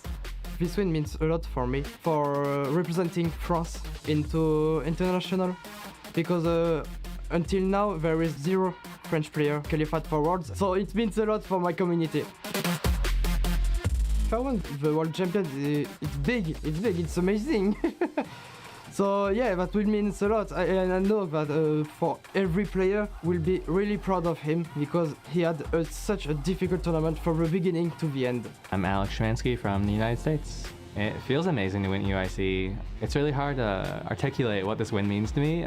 Since I've gotten second so many times, I've never really felt the win, and all of a sudden I finally have won after a lot of years playing Pokemon. It's surreal. I never really doubted my strategy this weekend. I just expected things to happen that happened, and it worked out for me. Winning Worlds would be incredible. I spent a lot of time playing Pokemon, and for that to pay off at a World Championship would be amazing. My name is Paul Chua, and I'm from the United States. Winning EUIC feels pretty good. It means a lot. I haven't been able to win an international ever. Like the last time I ever made finals was in 2017, and I got second. So being able to finally get past second place feels pretty good. Winning Worlds would mean a lot. I'd be really happy. It's a dream I've been having since I ever started playing VGC. So if I ever became world champion, that would mean the world to me.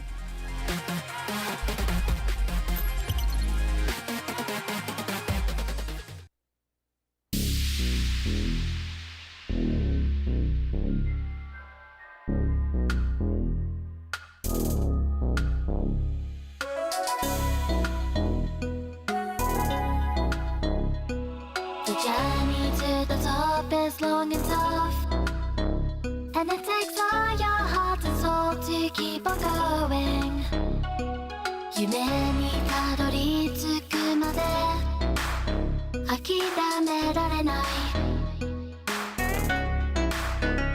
While you're passionate for fire always lighting up a path It's the greatest you will get to leave them all So do you wanna be legendary? So do you wanna be legendary? Have you got what it takes to win? Have you got what it takes to win? The training has been taking all your life And you need courage if you want to win the fight Respect the opposition like a real hero should Then strike While your passion is for fire Always lighting up a path It's the greatest you will get to leave them all So do you wanna be legendary? So do you wanna be legendary? Do you dream of becoming legendary? So do you wanna be legendary? Have you got what it takes to win? Have you got what it takes to win? Have you got what it takes to win? Have you got what it takes to win?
Each round is going to be the final Pokemon left for Robbie. As the Gastrodon, the Arcanine, they're still that fourth in the back. It's going to be the Sylveon, the ticket. Like, that was going to be a huge amount of pressure there. But the battle is just canceled. And Tolia Ogawa is your Seniors Division World Champion. チャンピオンになってめちゃくちゃ嬉しいです。ワールドチャンピオンになることは自分にとって目標でありました。出れる大会には極力出ました。一番優勝できるポテンシャルのあるポケモンを探しました。同じポケモンをずーっと使い続けてました。一番好きなポケモンはトリトドンです。理由は可愛いからです。当たり前ですけど努力が一番大事ですね。ポケモンをする上で一番楽しいことは考えることですね。次は来年も Day2 行きたいですね。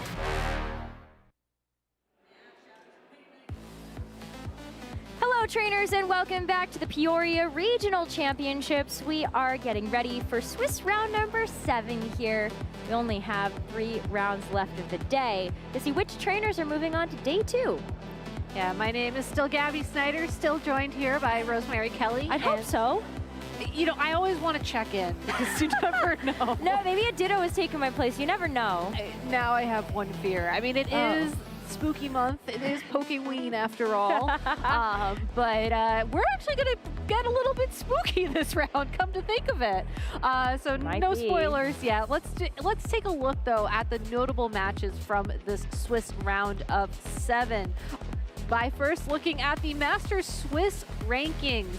We only have, I believe, 7 trainers who are left undefeated in the tournament right now.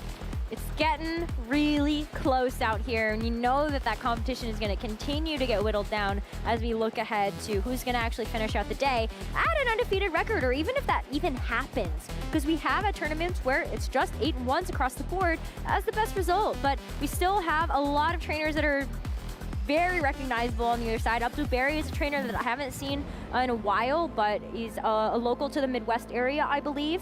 And then Nick Navarre as well, another Midwestern local. So you know that they're showing up in full force today as we are in the Midwest. It's crazy how that works out. But also like a strong showing coming out from China as well. Xiliang Tang as well as Yishuo Ding are 2 players that are still sitting at a 5-1 record too. And that building group has always been very strong. Yeah, unfortunately for them, I believe they're paired to compete in this upcoming round. So good luck, have fun. It's really unfortunate when you have to play one of your teammates when you are both X and 1 in the tournament, but that does mean that one of you is guaranteed to go on to compete tomorrow. So, or not guaranteed yet, but you still have great odds for it. So it's a very tough spot for those 2 trainers to be in, so best of luck and have fun.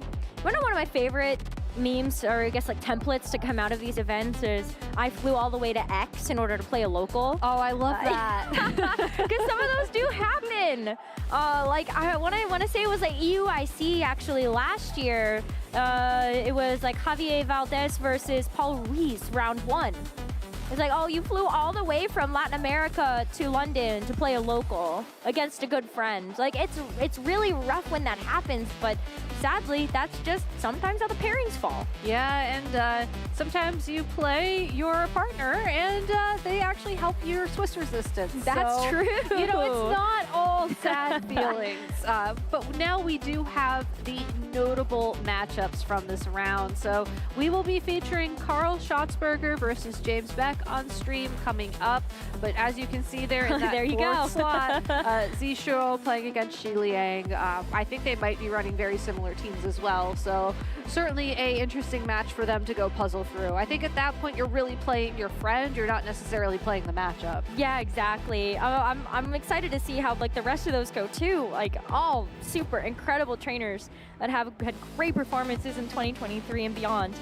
Definitely expecting great things out of them coming up in this season as well. But we got to focus and hone in on Carl Schatzberger versus James Beck. These are 2 phenomenal trainers and also packing some really interesting teams. One in particular we will get into in just a moment when we know that our trainers are in their seats. But what do you think? What is one Pokemon that you want to see today outside of the ones that you predicted at the very beginning of the day and that we've seen so far? Define scene. On stream. Bidoof. Oh, true. Yeah, see, that's why I said that. To actually answer your question. Eevee like Bidoof, how would you build this? Well, first of all, you would have to be either from the future or from the distant past, because that's not technically allowed in Paldea right now. But no, I think one Pokemon that can be run in VGC that I would like to see run in a VGC match this weekend. Honestly, I haven't seen any size spam yet. The Indeedee and the Armor That's Rouge, true. I was really hoping that they'd find their footing on stream at some point, just to show like some of the new tips and tricks that you can get, especially with the Ursaluna synergy, regardless if you pick the normal or the Blood Moon form. Haven't seen it quite yet. I think that's also anticipated, as it does kind of struggle against the balance, especially when you have Chi-Yu Flutter there. Yeah. So it is what it is. But I'm certainly going to keep trying to crack that code, and maybe I'll bring it to a caster battle someday. Hey, listen, I think that there is a strong case for Trick Room right now. You even saw it in that top 12 graphic. The Cresselia is just living proof of that concept right now. And it was already something that was baking. It was cooking for a while. was People already were cooking. looking at Ursaluna and Cresselia as a dynamic duo heading into just Regulation D. It was a duo that showed up quite a bit, actually, at the World Championships that happened not too long ago, and we still saw it at Pittsburgh as well. But now that we're in this new format, there's just way more tools to be able to work with to actually get that strategy to function. But one of the things that we're seeing as well is not typically a hard trick room. You're not all inning on the trick room mode itself, which has been a huge benefit to the trainers that are actually bringing a trick room option. And I think that's the approach you want to take in Regulation E in this format where you have terrestrialization. In past years, when the mechanic of that generation has been more damage focused, so if you want to go back to Z moves, if you want to go back to Mega Pokemon, it was That's a very throwback. easy to go all in on Trick Room because if somebody was going to be using their special trick, it was most likely to deal more damage. And I think Right. Trick Room makes it very easy to take advantage of that. In the Dynamax format that we saw in Sword and Shield, and now with the terrestrialization mechanic in Scarlet and Violet, I think it's a lot easier to force the game to slow down, even if you're not running Trick Room. And because of that, being flexible, being able to decide if you want to commit to Trick Room or if you don't want to commit to Trick Room is such a huge ability. It's a huge advantage to give yourself. And as much as I love Indeedee Armor Rouge, and as much as I'm still going to keep cooking with it in my kitchen at home, I do think that it struggles to exist in a sort of mixed Trick Room mode. For now. It's true. I really Yeah. want to make this work, and I'm working on it. I'm working on it. I cannot wait to see what you come up with. That's going to be a recipe for success, I'm sure. A recipe for fun. That's true too. That's how I'm gonna phrase Sometimes it, you just not gotta success, fun. Sometimes you just gotta bake a funfetti cake and enjoy it. And so Yeah. that might be exactly what that is. Very fun, as well as also just kind of cool. I don't know. That's my favorite type of cake. I'm sorry. That's where we got to with this I was thinking about conversation. cake all day yesterday for I don't know why. It was for this moment. Yes, exactly. It was my future sight, if you will, which will also bring us into this next matchup where I think I need to get my eyesight checked. Listen, one of these players is going to have their cake and eat it too. It's either going to be Carl Schatzberger or James Beck. It gets a chance to move one step closer to that day 2 invite. And we are seeing, do you say you need to get your eyes checked? I'm looking at Carl's team right now, and I'm not sure I believe what I'm seeing. That's exactly why. I mean, I see the Tyranitar, which is a very fun Pokemon. I see the Houndstone, which is there to make things a little bit spooky in time. 'Tis the season and all that. But then you have Enamorous Therian and Clefairy and Azumarill and Sinistra. So this is a Trick Room team. Enamorous Therian is one of the Trick Room setters that I think a lot of people were very afraid of when Legends Arceus came out. Hasn't really been fit into the format just yet, but Carl might have the recipe. He might be cooking, if you will, given that he's X and 1 with this very unique team. Yeah, I'm thinking it involves a lot of love from the Enamorous and a lot of matcha from maybe one Pokemon in particular. The I feel like it'd be like a Tyranitar, right? strawberry matcha cake. Actually, yeah. With like a cookie crumble from the Tyranitar. I kind of want to make one of those now. I'm not I know, gonna actually lie. sounds kind of good. Yeah. Huh. Thoughts? Yeah. All right. Thoughts I'll- for later. I'll make a note of that for later. Yes. I'll send you the recipes offline and all Great. that. I need it. James Beck on the other side of the field, though, I think he's also doing a little bit of cooking himself because he has that Ogerpon Wellspring. He has the Iron Hands. But then the rest of the team, the Tornadus, the Golden Go, the Hisuian Arcanine, and the Urshifu, that feels more almost Regulation D oriented, which is, I'm surprised to see the Golden Go making another appearance, honestly. Well, this is kind of one of the archetypes that leans a little bit more into hyper offense, especially when you look across the board. The Tornadus is there to be able to help set up Tailwind. You have the Rain Dance on it as well to be able to provide that coverage that Urshifu Rapid Strike would really love to have. It also mitigates the potential for Golden Go to get knocked out by something like a, I don't know, Hearthflame Ogerpon, for example, which is really nice to be able to help shut off that super effectiveness just a little bit.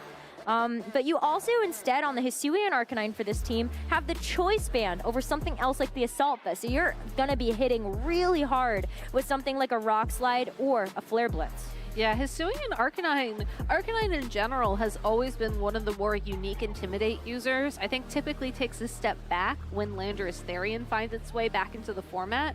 But given that Hisuian Arcanine in particular has that rock typing, it means that Landorus, you still have to worry about those ground type attacks, sure, but Rock Slide isn't necessarily going to knock it out consistently given its typing now. So I think it's very free to run an item like Choice Band, especially on a team like James's, where you can also pivot some Pokemon around a little bit. I see some interesting like synergy between the Iron Hands, maybe swapping in for that Hisuian Arcanine. The Ogerpon as well could potentially swap in to try and take an attack that otherwise would have been super effective. And especially with your Intimidate users, you want to be cycling them often on the field. That also means you can change your moves up with a choice item. So a lot of great synergy potential here. I'm just curious how James is going to approach it, knowing that his opponent really could go in many different directions, honestly. Yeah, this is a matchup that I think no one has particularly prepared for, just looking at the 6 that Carl has actually brought to this tournament. And I think something that makes this matchup even trickier for James to navigate is, yeah, do you lean to the sand mode? Houndstone has Sand Rush. This is a Pokemon that people started to look at and they're like, oh, maybe this is something else besides a Lycanroc that could really help to pair with a Tyranitar. And Tyranitar is also back because it has Lash Out. This is one of those new moves that got a TM in the Teal Mask. And this is a move that just, not only does it have Stab from Tyranitar, but it also deals more damage if you've taken a stat drop. So getting something like Intimidate doesn't really matter if you've selected Lash Out, because you're still going to be dealing double damage, which feels really nice in this matchup in particular when you get the Hisuian Arcanine. Yeah, the one thing that Tyranitar does have to be careful about is the prevalence of Iron Hands, as a Drain Punch would certainly be able to knock it out and also heal that Iron Hands right back up. So Carl has to be just careful how he plays that Pokemon. That being said, though, looking at the Tyranitar and looking at the Houndstone as a potential pair, like you were saying, because of that Sand Rush ability, the Houndstone has the ability to go for a Will-O-Wisp, potentially burn the Iron Hands, and that probably allows Tyranitar to take that damage a lot more comfortably. How much do you feel like James could potentially lean into the rain mode, though? Because that is available. The Urshifu Rapid Strike is definitely something to look at and say, what a great option to also just be able to set or turn the sand off. But does Azumarill come in and take advantage of that on Carl's side? I think that if I were James, you can lock into the Tornadus without necessarily locking into Rain Dance. So because of that, I think you can bring that Pokemon and just sort of feel it out. You know, maybe you just rely on Tailwind and Taunt to try and stop Trick Room. Maybe you just rely on Bleak Wind Storm, again, that move that can deal damage and also sometimes do speed control things. You don't have to commit to the Rain Dance, whereas if you were in Carl's shoes, if you bring the Tyranitar, or if you bring the Houndstone, you have to bring the Tyranitar. If you bring the Tyranitar, you still run the risk of having Rain Dance set up against it, so it loses the special defense boost that otherwise it gets from Sandstorm. So it's a tough position for Carl to be in if he wants to try and lean on the sand mode of this team. I think in Game 1 situation, you probably don't bring that Tyranitar. I think you just leave it on the bench and maybe hope that your opponent has those Water-type Pokemon, and then you go Azumarill Clefairy, or just Azumarill, really. For those of you who are watching at home, this Azumarill does have Belly Drum, which I feel like means the Clefairy or the Sinistra has to be somewhere nearby with it.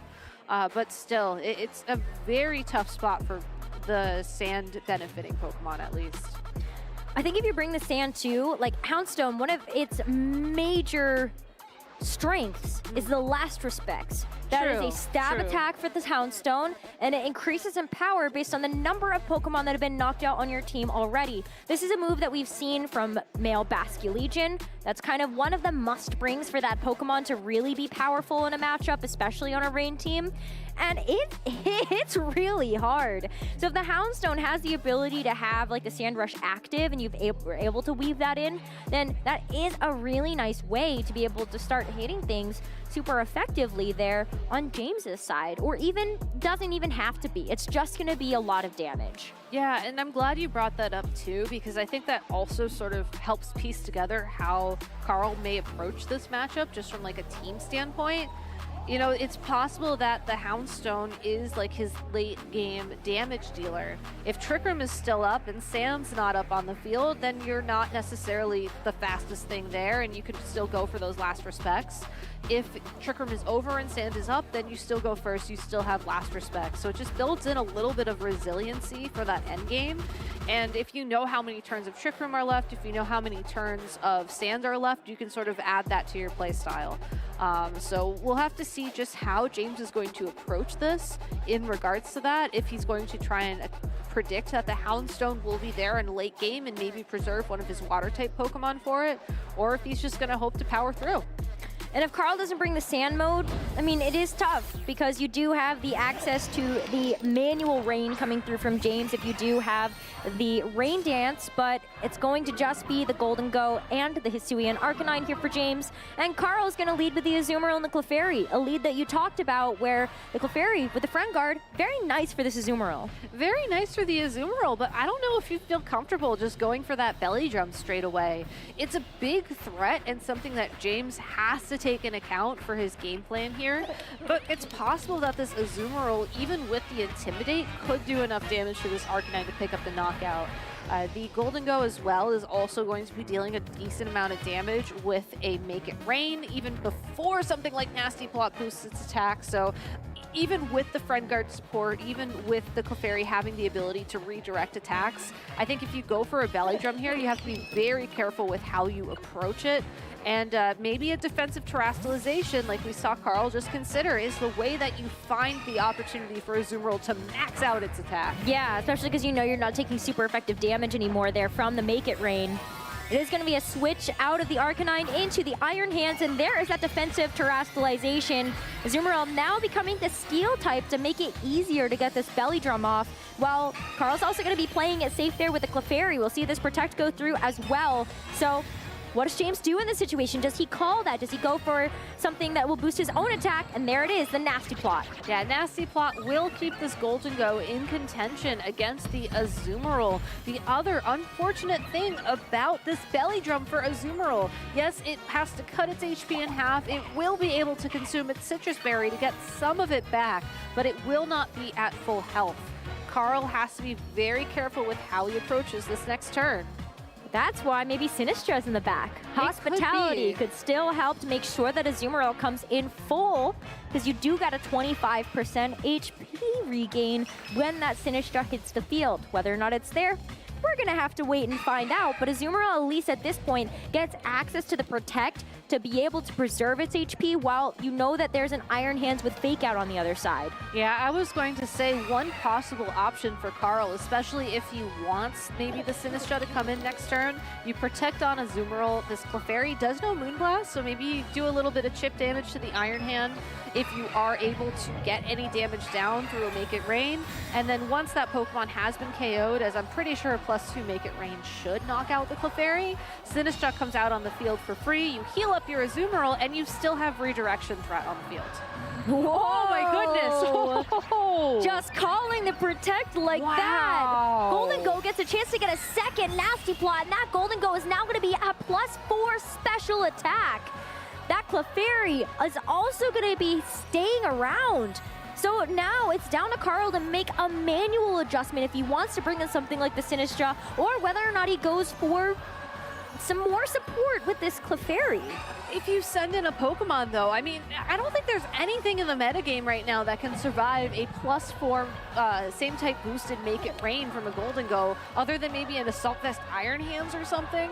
Like, that is going to be so much damage. You'd have to rely on a Focus Sash in order to be able to hold on, and Carl does not have any Pokemon with that item on his team. So James just making a fantastic prediction there, powering up this Golden Go and possibly even powering it up even more. Well, this Golden Go is quite special. It is a Terra Dragon, which is not something that we get a chance to see every day. If you really want to make sure that you've got those strong make-it rains, it's usually a steel type, even with a nasty plot set, just to make sure that you're doing the maximum amount of damage. But the Aqua Jet at max attack, that's also going to be a lot, and Iron Hands is out of here. I think it's interesting that Carl decided to target down that Iron Hands, but I agree that was the correct target because even with the terrestrialization, or without the terrestrialization, I'm not sure if Aqua Jet would have been enough to KO that Golden Go.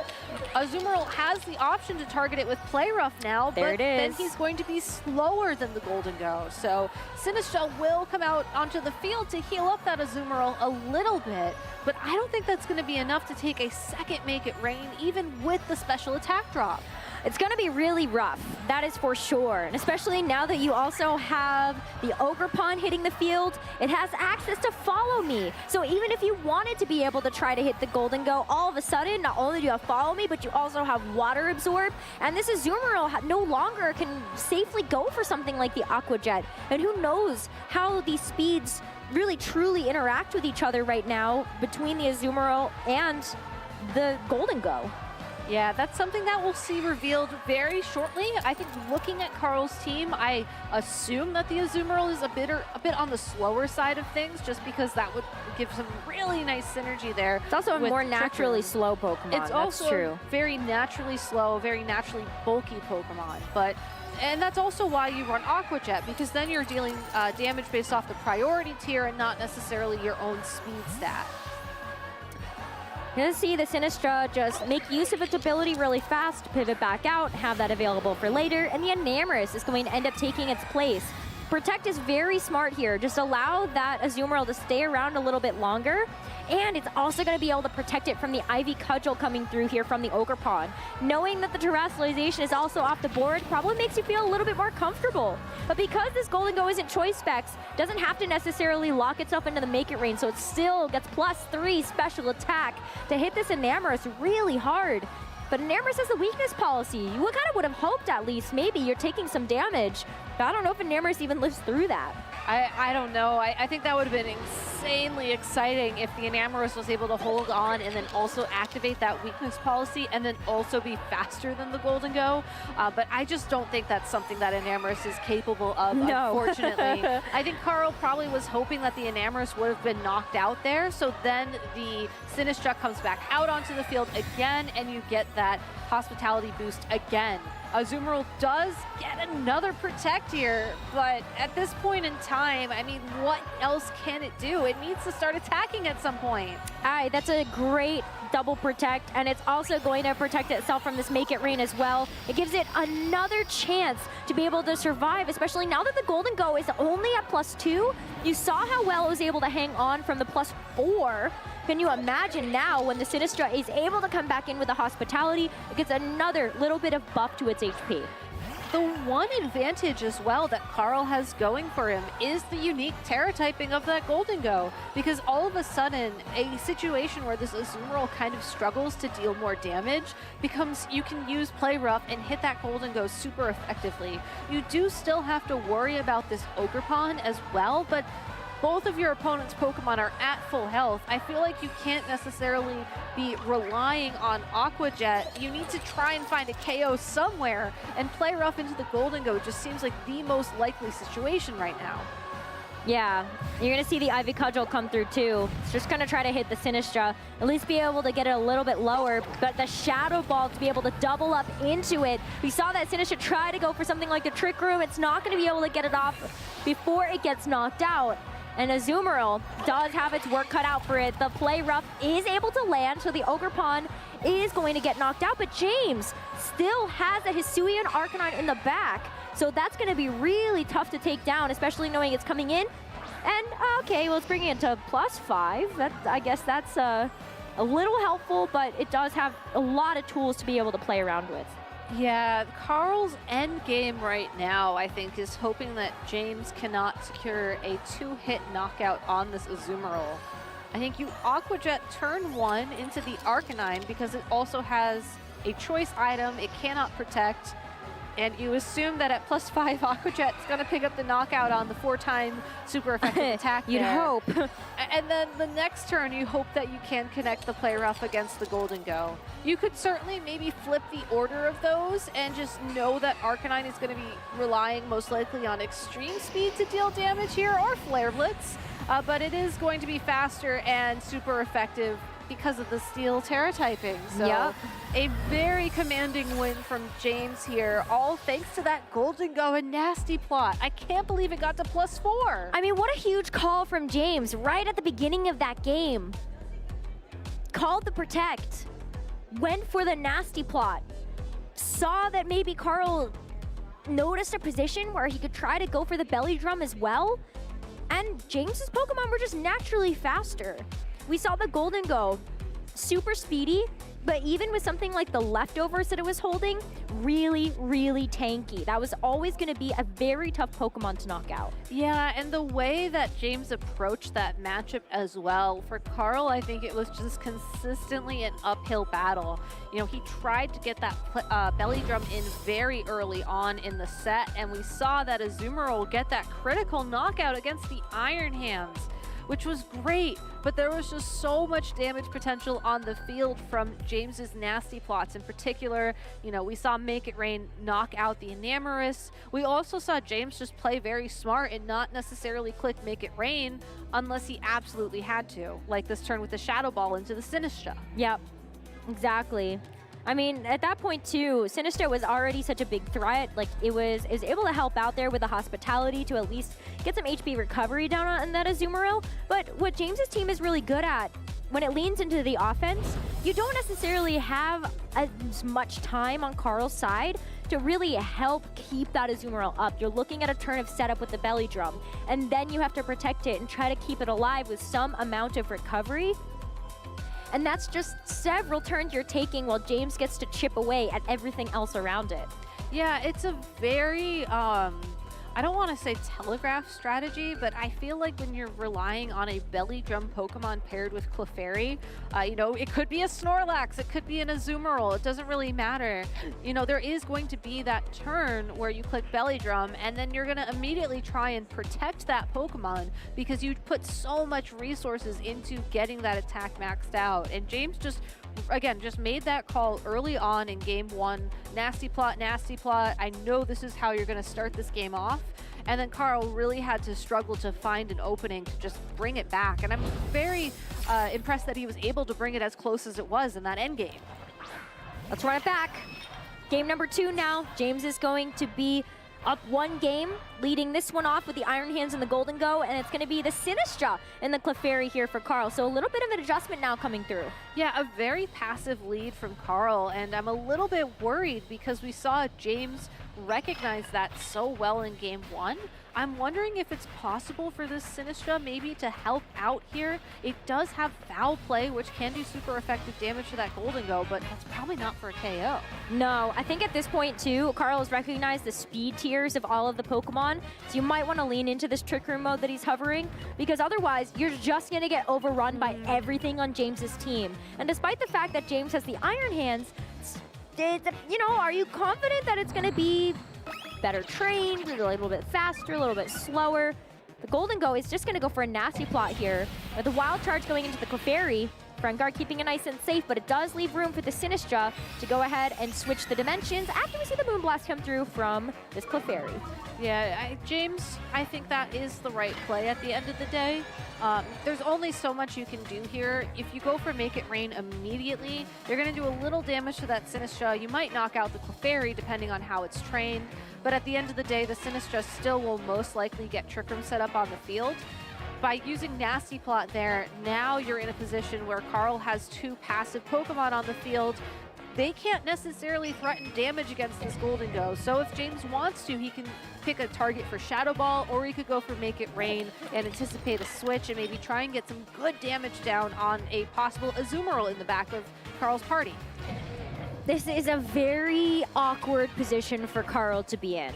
Because as you mentioned, like, really no way to be able to take down that Golden Go, and even if you do get a switch in, Golden Go gets to attack no matter what at +2. Yep. So very difficult for Carl to figure out how to navigate this, but opts to preserve this Sinistra. So Azumarill gets to hit the field, but what does James do? Does he read this? He's always been very good at predicting how players want to play their game, even if it's something weird across the other side of the board that he might not be as familiar with.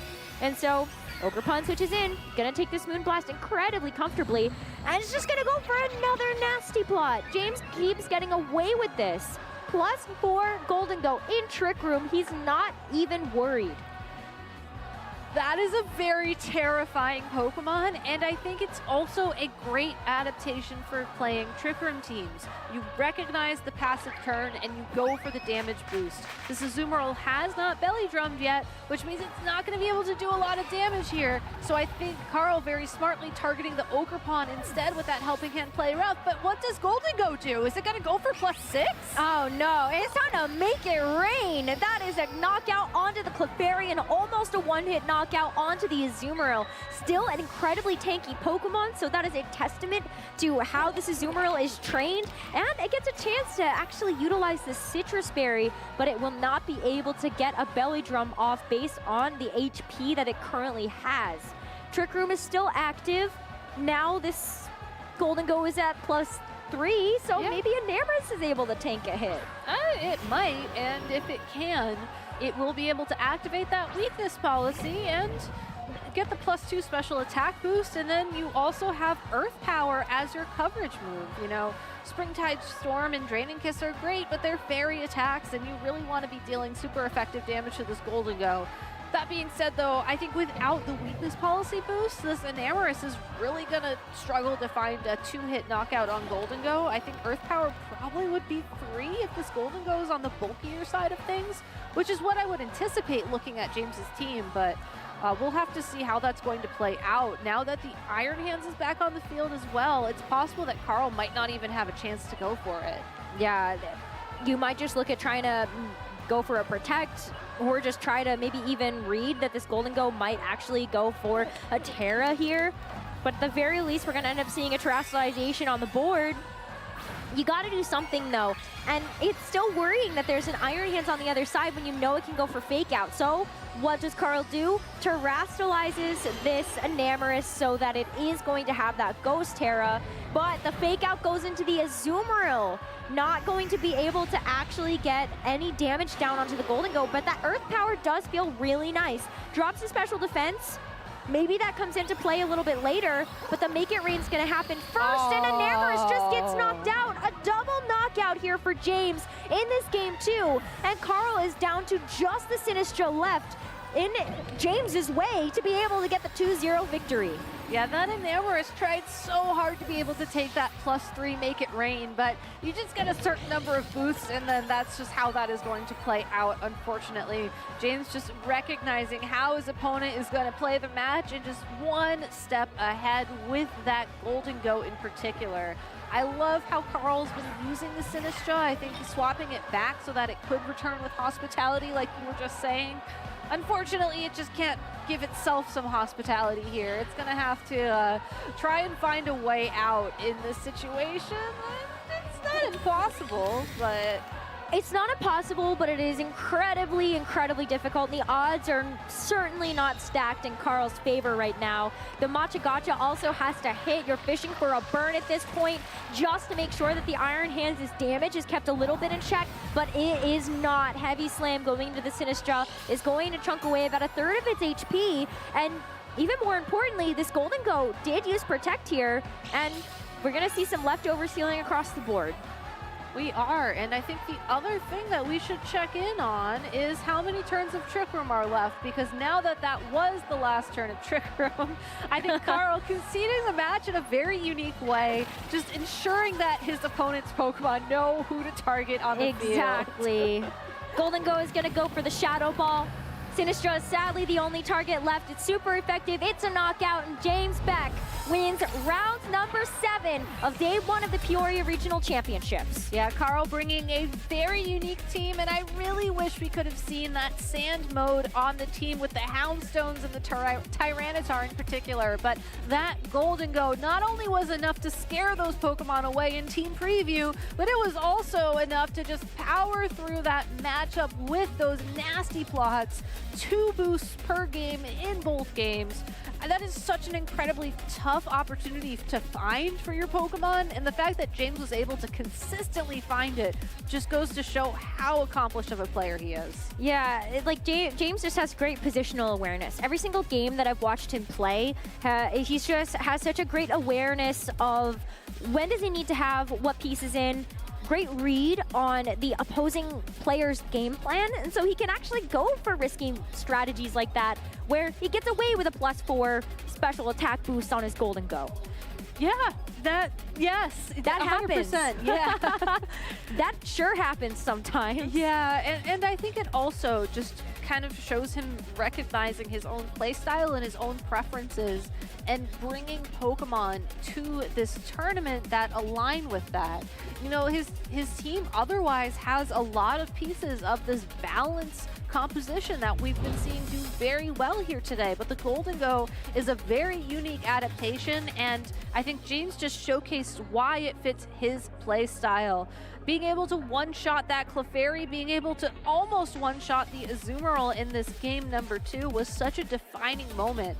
Just so much offensive pressure from this one single Pokemon. Yeah, James has an overwhelming amount of offense, and sadly for Carl's core strategies, they're just a little bit passive. When it came down to the leads, we did see the Clefairy, but it's able to help out in terms of defensive nature. You got the Follow Me. The Friend Guard is really nice to help make some of these attacks just a little bit more comfortable to take, but he was still in that awkward position in that second turn where he didn't have a sweeper in to be able to take advantage of the Trick Room. And so that Golden Go gets a chance to run away with yet another nasty plot boost, and James just knew when to be able to weave those in. That all being said, I think that Carl is onto something here. You know, True. The Clefairy plus the Belly Drum user with Sinistra. There's never been a Pokemon like Sinistra where you can swap it in and heal your partner. It's always been like a Mungus. You swap it out and then you have the Regenerator. Yeah. You regenerate It's like your reverse own Regenerator. health. Yeah. So I think that we're going to be seeing this kind of strategy with Azumarill and with Snorlax in particular. Right. Snorlax being a new DLC Pokemon. So definitely note this one down. And I think that if you are someone who's looking for like a very offensive Trick Room team to try out, I think there's a lot of potential here. It's just unfortunate that James's team just wasn't the quite matchup that it was looking for. Yeah, that one was definitely rough. I mean, James's Pokemon overall are just naturally faster. We saw how Carl wanted to make that adjustment in that second game to try to get that Trick Room up right away, but still, like, James just, that Golden Go, we've seen it twice now on stream, put a big target on its back with its ability to boost up its special attack, whether you're going to use it as a super offensive piece or just as bait. Yeah. It works very well, and the other thing that I like about James's team is that he recognizes that, and he has so many ways to defend that Pokemon from ground type attacks, from fire type attacks, because he has so many water Pokemon and the Rain Dance option on the Tornadus as well. So very well built team. I would not be surprised if we see it going very far in the competition here today. But also James is a very accomplished player, so it's, yes. I don't want to say it's to be expected, but I think you can see it's earned. It's very well earned. Yeah, it's a good hyper offense team, and it's a good pilot too. Yes. So yeah, well, I would love to see how far James is able to take this. He's now sitting at a 6-1 record, so still one match away from being able to secure that day 2. As we will also see who else is going to be joining him in that particular echelon of players, as we're also starting to whittle that down too. We only had 7 players sitting on an undefeated record heading into this round, and less to come actually as we look at the standings later. Yeah, so we can see who's joining him right now in the lounge for an interview as he and Sierra are ready to go. So please, Sierra, take it away. Thanks so much, you two. I am here with our last round winner, James Beck. Congratulations on that win. Not quite into day 2 though yet. You're fantastic record, 6-1, but still a couple games away. But how are you feeling about your day one so far? No, it's been an interesting day one so far. So I don't have much experience with this team at all, and this is the first time I'm running this team. I decided on something last night because I've been trying to practice all week. I tried 50 different teams, did not like any of them, so luckily I had all the Mons in game, saw something cool from Japan's grassroots tournaments, decided to take my own spin on it and made some adjustments, and it's been working so far. So then, what was it about Regulation E and prepping for this event that had you going through this like 50 different teams? Were you just like not really sure what others would bring? Was there something in particular you're worried about, or what was the struggles to really get settled on a team?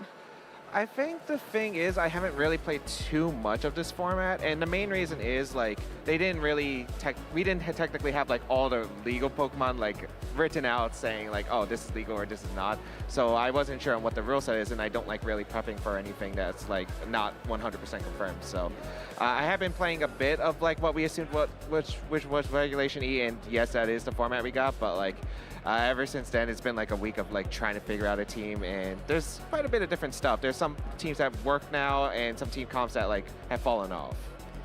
Well, definitely, I don't know, maybe it was one of the 50 teams that you tried, but you end up in quite a unique team in this Houndstone and this Innistrad and this other stuff like that. So how are you feeling about these other teams that you're going up against in some of this creative team building? No, yeah, it's definitely been a tough schedule so far. Like a lot of my opponents have brought basically what you would expect, Ogre Pond, a lot of threatening stuff. My last round opponent and this round opponent actually had some really cool stuff. It just was unfortunate because like Golden Go, like even though it hasn't been really that great for me before, but the last 2 rounds, it's really proved its value. It's actually been pretty much an auto win actually against most of the teams that I just played recently. So it's actually putting in work, which I'm very happy about, because before I was like, I'm not bringing Golden Go, it is not doing anything. Yeah, because we got to see the swap up, because in Pittsburgh you were running the Bramblegast and you had the everybody's favorite Ghost type and Fluttermane, and then you're swapped completely off of that into the Golden Ghost. So do you feel like the last couple of matches have redeemed it enough to where you're content still with that choice, or is it kind of like, I'll stick with you for this event type beat? I mean, I'm just experimenting right now, like regardless, like this is a regional, it's the first one in the format, we don't really know what to expect.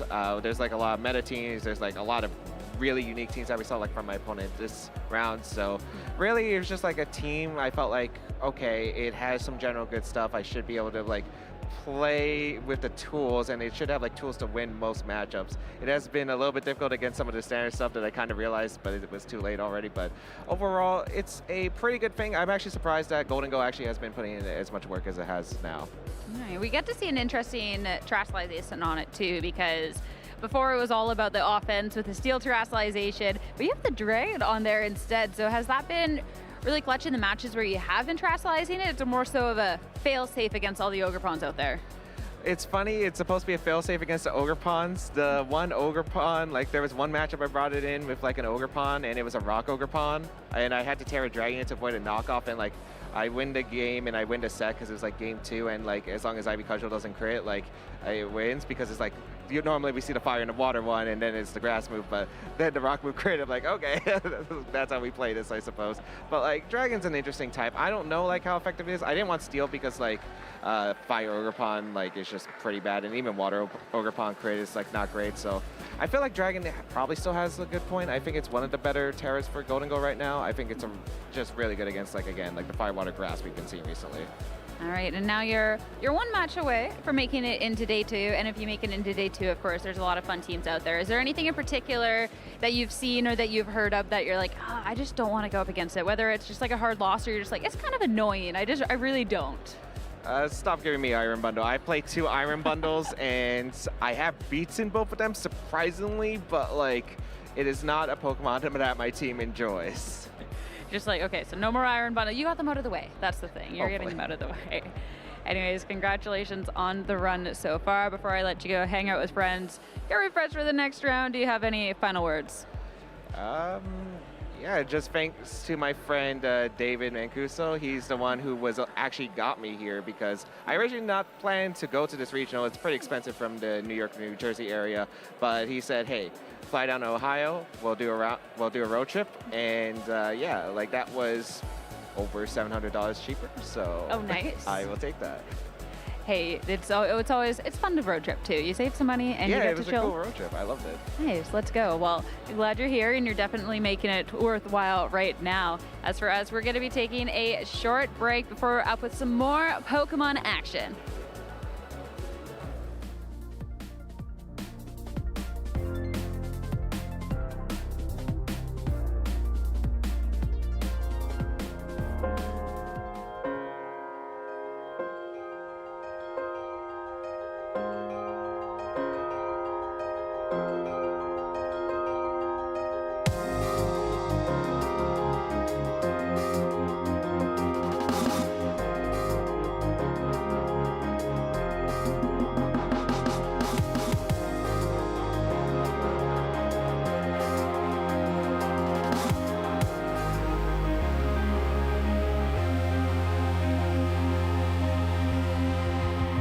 Trainers, let's start the International Championships. Here comes the Shadow Ball. We can hear the crowds. It looks like we have another GBL Lindos going to top 8 here. Is this enough to KO the Stumpus? And it is. Down what goes a game Galarian 3. Stumpus. This is huge. I mean, this Latin American community, we're always hyped, and I feel so happy because it's huge for us as a community, it's huge for the game, and it's huge also to receive any new players, so you're always welcome. KW Naldo trying to become a champion here in Sao Paulo. He's 2 wing attacks away. He goes up for it, and that is it. JW Naldo is your first Latin American international champion here for the Pokemon Go Championship Series. The community is awesome, the card game is awesome, and I think everybody have some fun playing it. This is the perfect time to start playing Pokemon. Has there it Serena. is. Luigi has the Serena. Let's see if he plays it. Does indeed play it. Brings up the Mew VMAX, and Luigi will be the Latin America International Champion for the Juniors division. You gotta go for the flip, and it's double It's a double heads! That means Yuichi wakes up! Snorlax can take out the other Snorlax, and Yuichi will win the Latin America International Championships. We have 2 incredible players lined up here. Tord, of course, 3-time international champion and trying to accomplish the unthinkable here with the 4th win. I see the quick ball that he also did top deck. Lugia gets discarded. Charizard will get fully powered up here, and there's no way this Lugia can survive here. That and there's will the be game. Enough. Tord Reklev, he has finally taken over the globe, and he is the Latin American International Champion. Feels absolutely unreal to win LAIC. That was the missing piece. Now I have this champion trophy from each continent that I can bring home and feel extremely proud and happy about. I'm absolutely speechless. Eu ainda estou sentindo a sensação de ter vencido, então estou muito feliz. Ainda não pego a ficha. Winning internationals feels awesome. Me sinto muito bem, muito realizado. Era o meu sonho ganhar um internacional e agora estou à procura de ganhar um mundial. I've never been to Japan before. I'm really looking forward to Worlds. Winning Worlds would mean the world to me, especially winning it in my home country. E seria incrível, né? Você ter um conhecimento mundial, você se provar como jogador, seria sem palavras.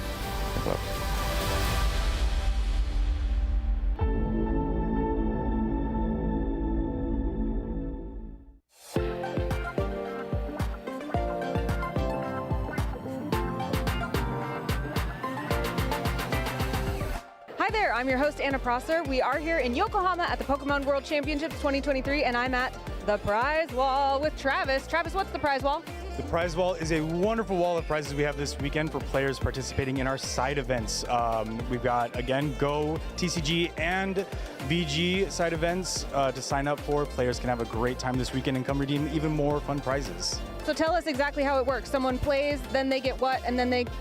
So a player will go, they'll sign up for one of our many side events.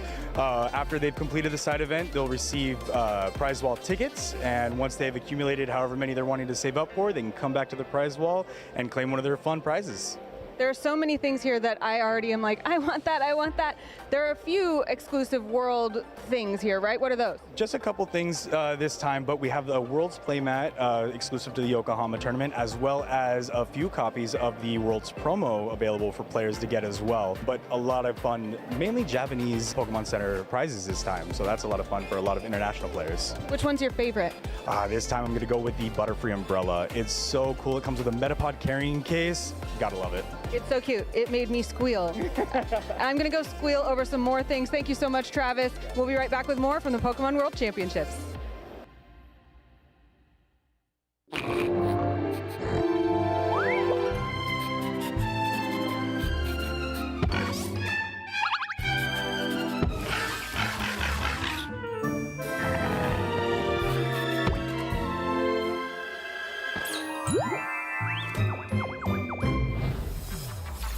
Welcome back, Pokemon trainers. Always love those cute little videos. I am Joe Brown, joined by Scott Glaza. We are here to kick off our round 8 coverage of the Peoria Regional Championships. So day 1, we've been moving along. We've been having a lot of fun. I think we've been able to showcase some fun Pokemon. They might not have had the success we wanted to root for, but at least we're getting to see some varied strategies. Yeah, I feel like we've done our part. I feel like fun Pokemon are, I think, literally winless on stream so far. Like, all right, we got another fun one this round. This time for sure. Like, forget winning the match. We're just trying to win a game. Maybe next round. Yeah, well, let's talk about some actual winners so far throughout the season here in our World Championship points outlook. And you see Riley Factura, winner of the Pittsburgh Regional Championships, already has a World's invite, so it doesn't matter that he's not at 500 championship points. That regional win has put him there. Yeah, and a bunch of other strong players here too. I mean, obviously after only one regional championship, a lot of round numbers on this chart, but players looking to join this, and the players who have done really well today, they're kind of penciled in on joining this chart. And you have to wonder, see, if you're looking at the Swiss rankings, some of these names maybe aren't in attendance right now. So I know Justin Tang is trying to hang on at a 5-2 record, trying to make it to day 2, but there might be some new names ending up in this graphic at the end of the weekend. And looking at the European Championship points as well, seeing how is handled over there. Eduardo Cunha, former world champion, also already has his World's invite. Yeah, more round numbers here yet. I know it's kind of following along on social media where it seems like there's a handful of grassroots events happening in Europe this weekend. So perhaps some of these players will be shooting up the leaderboards, but strong start for all these trainers. Yeah, I can't wait to see when these European players head out to LAIC, and when they come over to have their own EUIC, of course, first, but then to North American International Championships, because EU is such a strong region when it comes to VGC that it's really exciting when they get to come to other regions and play against our player base. Yeah, it won't be that long, right? Just a little over a month for the Latin America International Championships. I think it's always a really fun event, but I think perhaps particularly this year where the trainers had a lot of time to practice on the Scarlet and Violet games, but every format's a little bit different, and by that point, I think people will be much more comfortable with the teal mask Pokemon. So I should see some really great games, kind of a clash of styles between Europe and North America as well as Latin America, and usually there's a few other surprise challengers that approach from all over the world. And Scott, I'm thinking here, I want to have a quick conversation as we're getting set up. Yeah. I know, not a normal thought for me, normal action, but James's Terra Dragon Golden Goes inspired me for your take on Terra Dragon, and I've seen other people run like Terra Dragon Clefairy also to resist the Ogerpon forms and Urshifu and things, and I think we're getting to a point in the metagame that where we thought Terrestrialization was going to be at the beginning, which was Terra Dragon is really good to resist the traditional, typings, Fire, Water, Grass, Electric. But then Fluttermane kind of took that all outside, and you're like, nope, can't be a dragon type. And now maybe we can bring Terra Dragon back. Yeah, I think it's been kind of fun to watch this mechanic over the course of the generation, right? Where I don't know if we've ever had a generation-specific trick that was as flexible as this one is. And yeah, it's like, Fluttermane is like such ridiculous usage from, regulation B, C, and D that you really for very few Pokemon were able to pick a Terra type that would make you weak against attacks because you're just so likely to keep running into it. But Dragon at first seemed like it would be really good, right? Like Fire, Water, and Grass are such a core part of almost every format. It just like couldn't do it. We're seeing more of that Dragon. I was like, kind of anxious to see it show up on stream just because I knew so many players have been practicing with it. It's like, come on, this is real. I know this is real, but here it is. And yeah, I think, Ogerpon in particular, right? I think you can typically assume that most teams are going to have one Ogerpon on it on top of perhaps, a different Fire, Water, or Grass Pokemon for whatever types you're missing. And because of that, you're getting pretty good defensive coverage on that. And I think it's another one of those Terra types too, where even if you don't use it, just kind of the threat of it being there is really annoying because you have to look, well, it could be that half the attacks in my team sheet could be resisted, so I kind of have to play around that a little bit, and they could tell you hit the button. It's just sort of a frustrating thing to have to play around. Yeah, I think the Ogerpon, it makes so much sense. It fills out like 2/3 of the Fire, Water, Grass core by itself, so you can just put on another one of them. Like we saw Riley's team having the Hearthflame version and Urshifu Rapid Strike, and we saw Lorcy's team having Wellspring Mask and then Rillaboom to cover, covering different things there. So there are so many Pokemon now that it's more than just Urshifu. Like before, everyone was using Terra Water, right? Because to resist Surging Strikes, like Terra Water, Cresselia, and Iron Hands, and all these things just for that one matchup, that the Terra Water doesn't even help you since Ogerpon's base form, it has the grass type inherently. That Terra Water, which was seen as like the pillar of terrestrializing defensive typings, it also is kind of like out of style. Yeah, and I think with Ogerpon in particular too, and kind of like the team construction that it drives, I think for me, like I feel like Ogerpon is only really a good version of whatever a Terra type it picks up after it terrestrializes. Where like I think the water type Ogerpon is great at being a water type. I think same thing with the fire type, but I think I'd still kind of like want a real grass type in the team since, especially because you lose it after you terrestrialize, but I think even before, like it doesn't function that well as the other type of Pokemon, just because, grass messes with the resistance of the weaknesses so much. I mean, part of why Fire, Water, Grass is not just because it's thematically fun with the starter Pokemon, right? Like, it's specifically, they formed that triangle, and when you have two pieces of the triangle, like it doesn't really work the way it's supposed to. Or especially because grass types are so strong in this format, I don't think anyone's ever too upset about like, well, I guess since I have Ogerpon, I'll have to also have Rillaboom or Sinistcha or Amoonguss, as though they aren't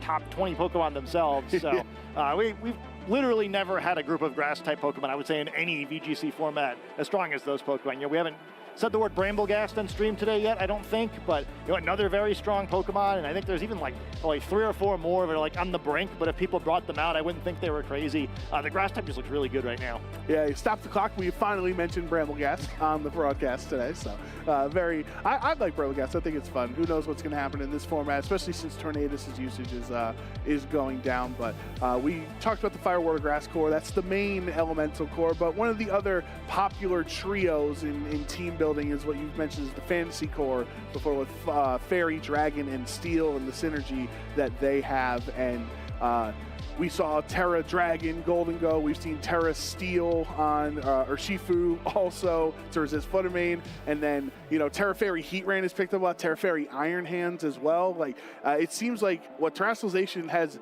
aided team building more than choosing the Pokemon that are those typing is you're able to fill trios and fill cores through terrestrialization and not through Pokemon. Yeah, I think it allows you to create some really weird successful end games too. I think people probably get sick of me mentioning how important it is to not commit the Terra needlessly during games, but I think that's some of why it's a big deal, right?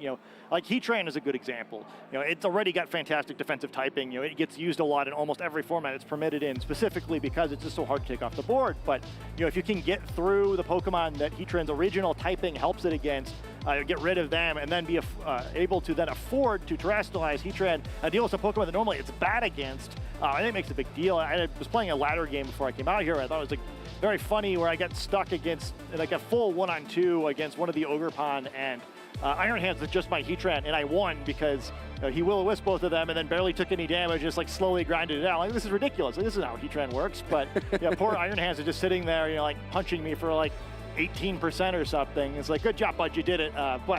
Yeah, I mean, it's fun. Golden Go, same sort of thing, right? Where maybe that one in particular is because it's so devastating if you give it unnecessary turns. even reduce special attack, make it rain is just horrifying sometimes. And yeah, I mean, that one extra turn where it gets to swing again, especially to something like choice specs, or if it knows nasty plot, where it can punish you super hard.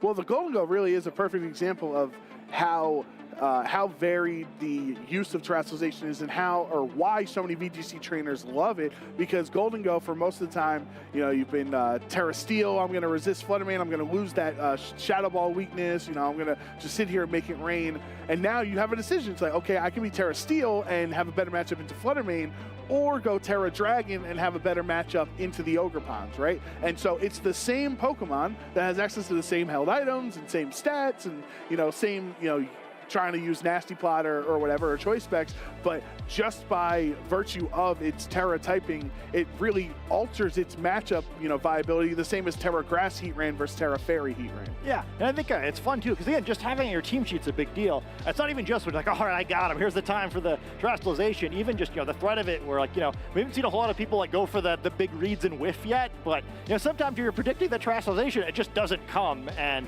having to worry about that is just so devastating sometimes. One goofy turn where you're trying to call the terrestrialization, it doesn't happen, could be game losing.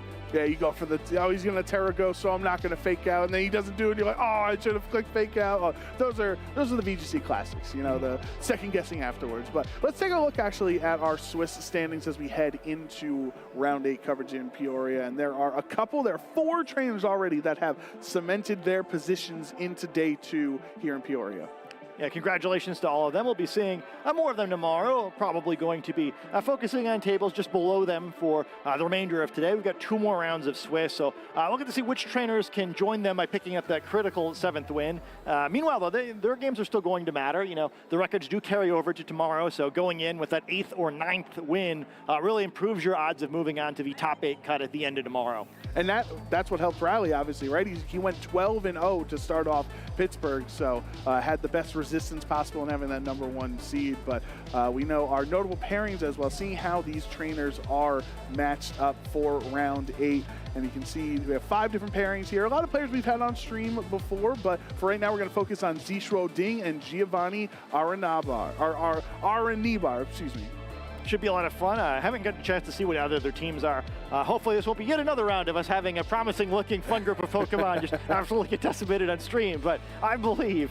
And then, these other games too. I mean, a bunch of critical games for players we see a lot of trying to start earning those championship points. There are perhaps players you expected to see on that top 16 in North America slide, where most of them are currently not there, and here's their chance to make it. Except for Riley, who's just hoping to pad that lead a little bit.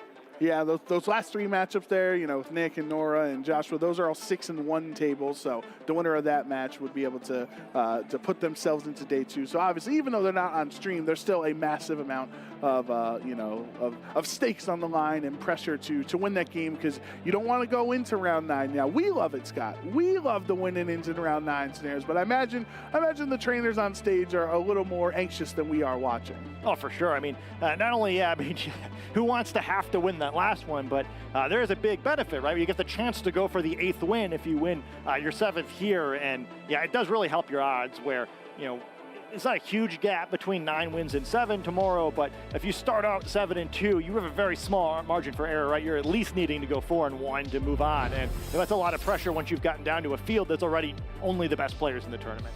Yeah, it's gonna be a pretty exciting match. I think what we have seen so far today is that whether it's been the for fun Pokemon that we've showcased or the traditional standard strategies, we can at least really tell the difference with this Regulation E format. It's moving at a different pace. I think there's a lot more sweep potential where sure, Urshifu and Fluttermane were able to one-hit KO things on their own, but I don't think they had the steamroll power that these Ogerpon forms potentially have. So I think that's what, or even we haven't even seen Komodo yet, but Komodo has that same capability, right? So that's what I hopefully see the last 2 rounds here and then into day 2 tomorrow, is if we can really see just just how different this format is and how much more momentum-based it is. Yeah, I think if nothing else, perhaps the players should have impressed us a little bit how well they've controlled some of these powerful Pokemon, right? Where other than Riley's game on stream, we haven't really seen Ogerpon go too crazy, where it kind of always has that potential, right? Even the versions who don't have something like Swords Dance, where if you get out in the field at the right time, you can kind of just keep swinging and picking up knockouts, and no one's really just gotten run over. We're poking a little fun at some of the teams we were hoping would show us a little bit more on stream, but even they, right?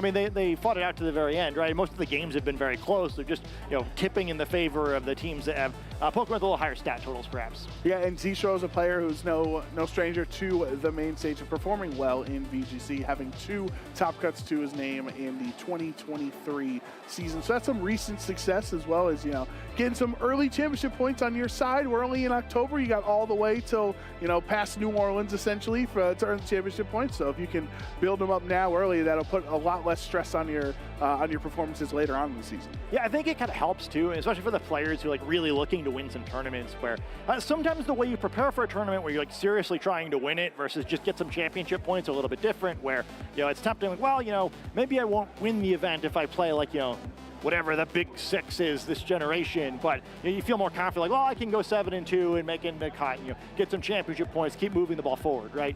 Where if you want to win the tournament, sometimes you've got to make a little riskier of a team call, right? And maybe we'll make fun of you up here a little bit for messing it up, or maybe we'll talk about how you're a genius because you won the tournament, and it's much easier to do that once you're already either with the World's qualification, or at least at a point where you're pretty confident you're going to get it kind of no matter what throughout the rest of the year.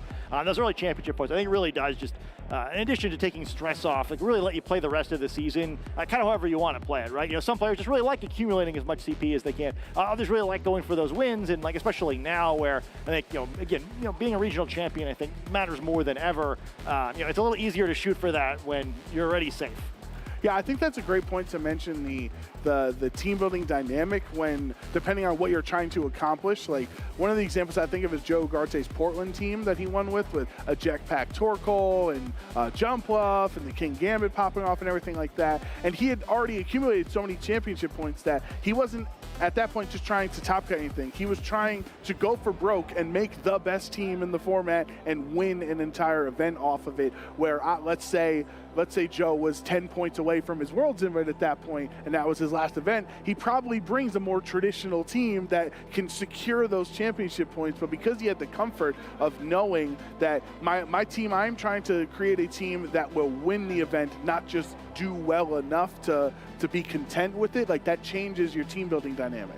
Yeah, and I think I always like when the top players are kind of at the point where they're just obviously shooting to win it all. I think it's why Worlds is so much fun, right? Where everybody's taking their shot. At that point, no one wants to play safe where, top 64 at Worlds. It's a nice thing to be able to put in your social media bio or whatever, but everybody's dreaming of becoming the champion, right? And, you got to play a little aggressively to do that sometimes. It's one thing I really like about this year's championship series, where, not only do you get the automatic invitation to Worlds for winning the regional championships, but, you also, the prize money's gone up a little bit, and I think with those two things have come a little more prestige, where I think more players are really going to shoot for it now, and I think that will be a lot of fun, where there's nothing wrong with just all right, I want to graduate from the regular season, move on to the World Championships, but we like to see players really come up with something new. I think innovation is what makes this game so much fun. There's a million different ways you can put together a team with different combinations of Pokemon, and there's the different ways you train them, and I just love the little extra incentive to try to come up with something that's a little bit clever, show us something we've never seen.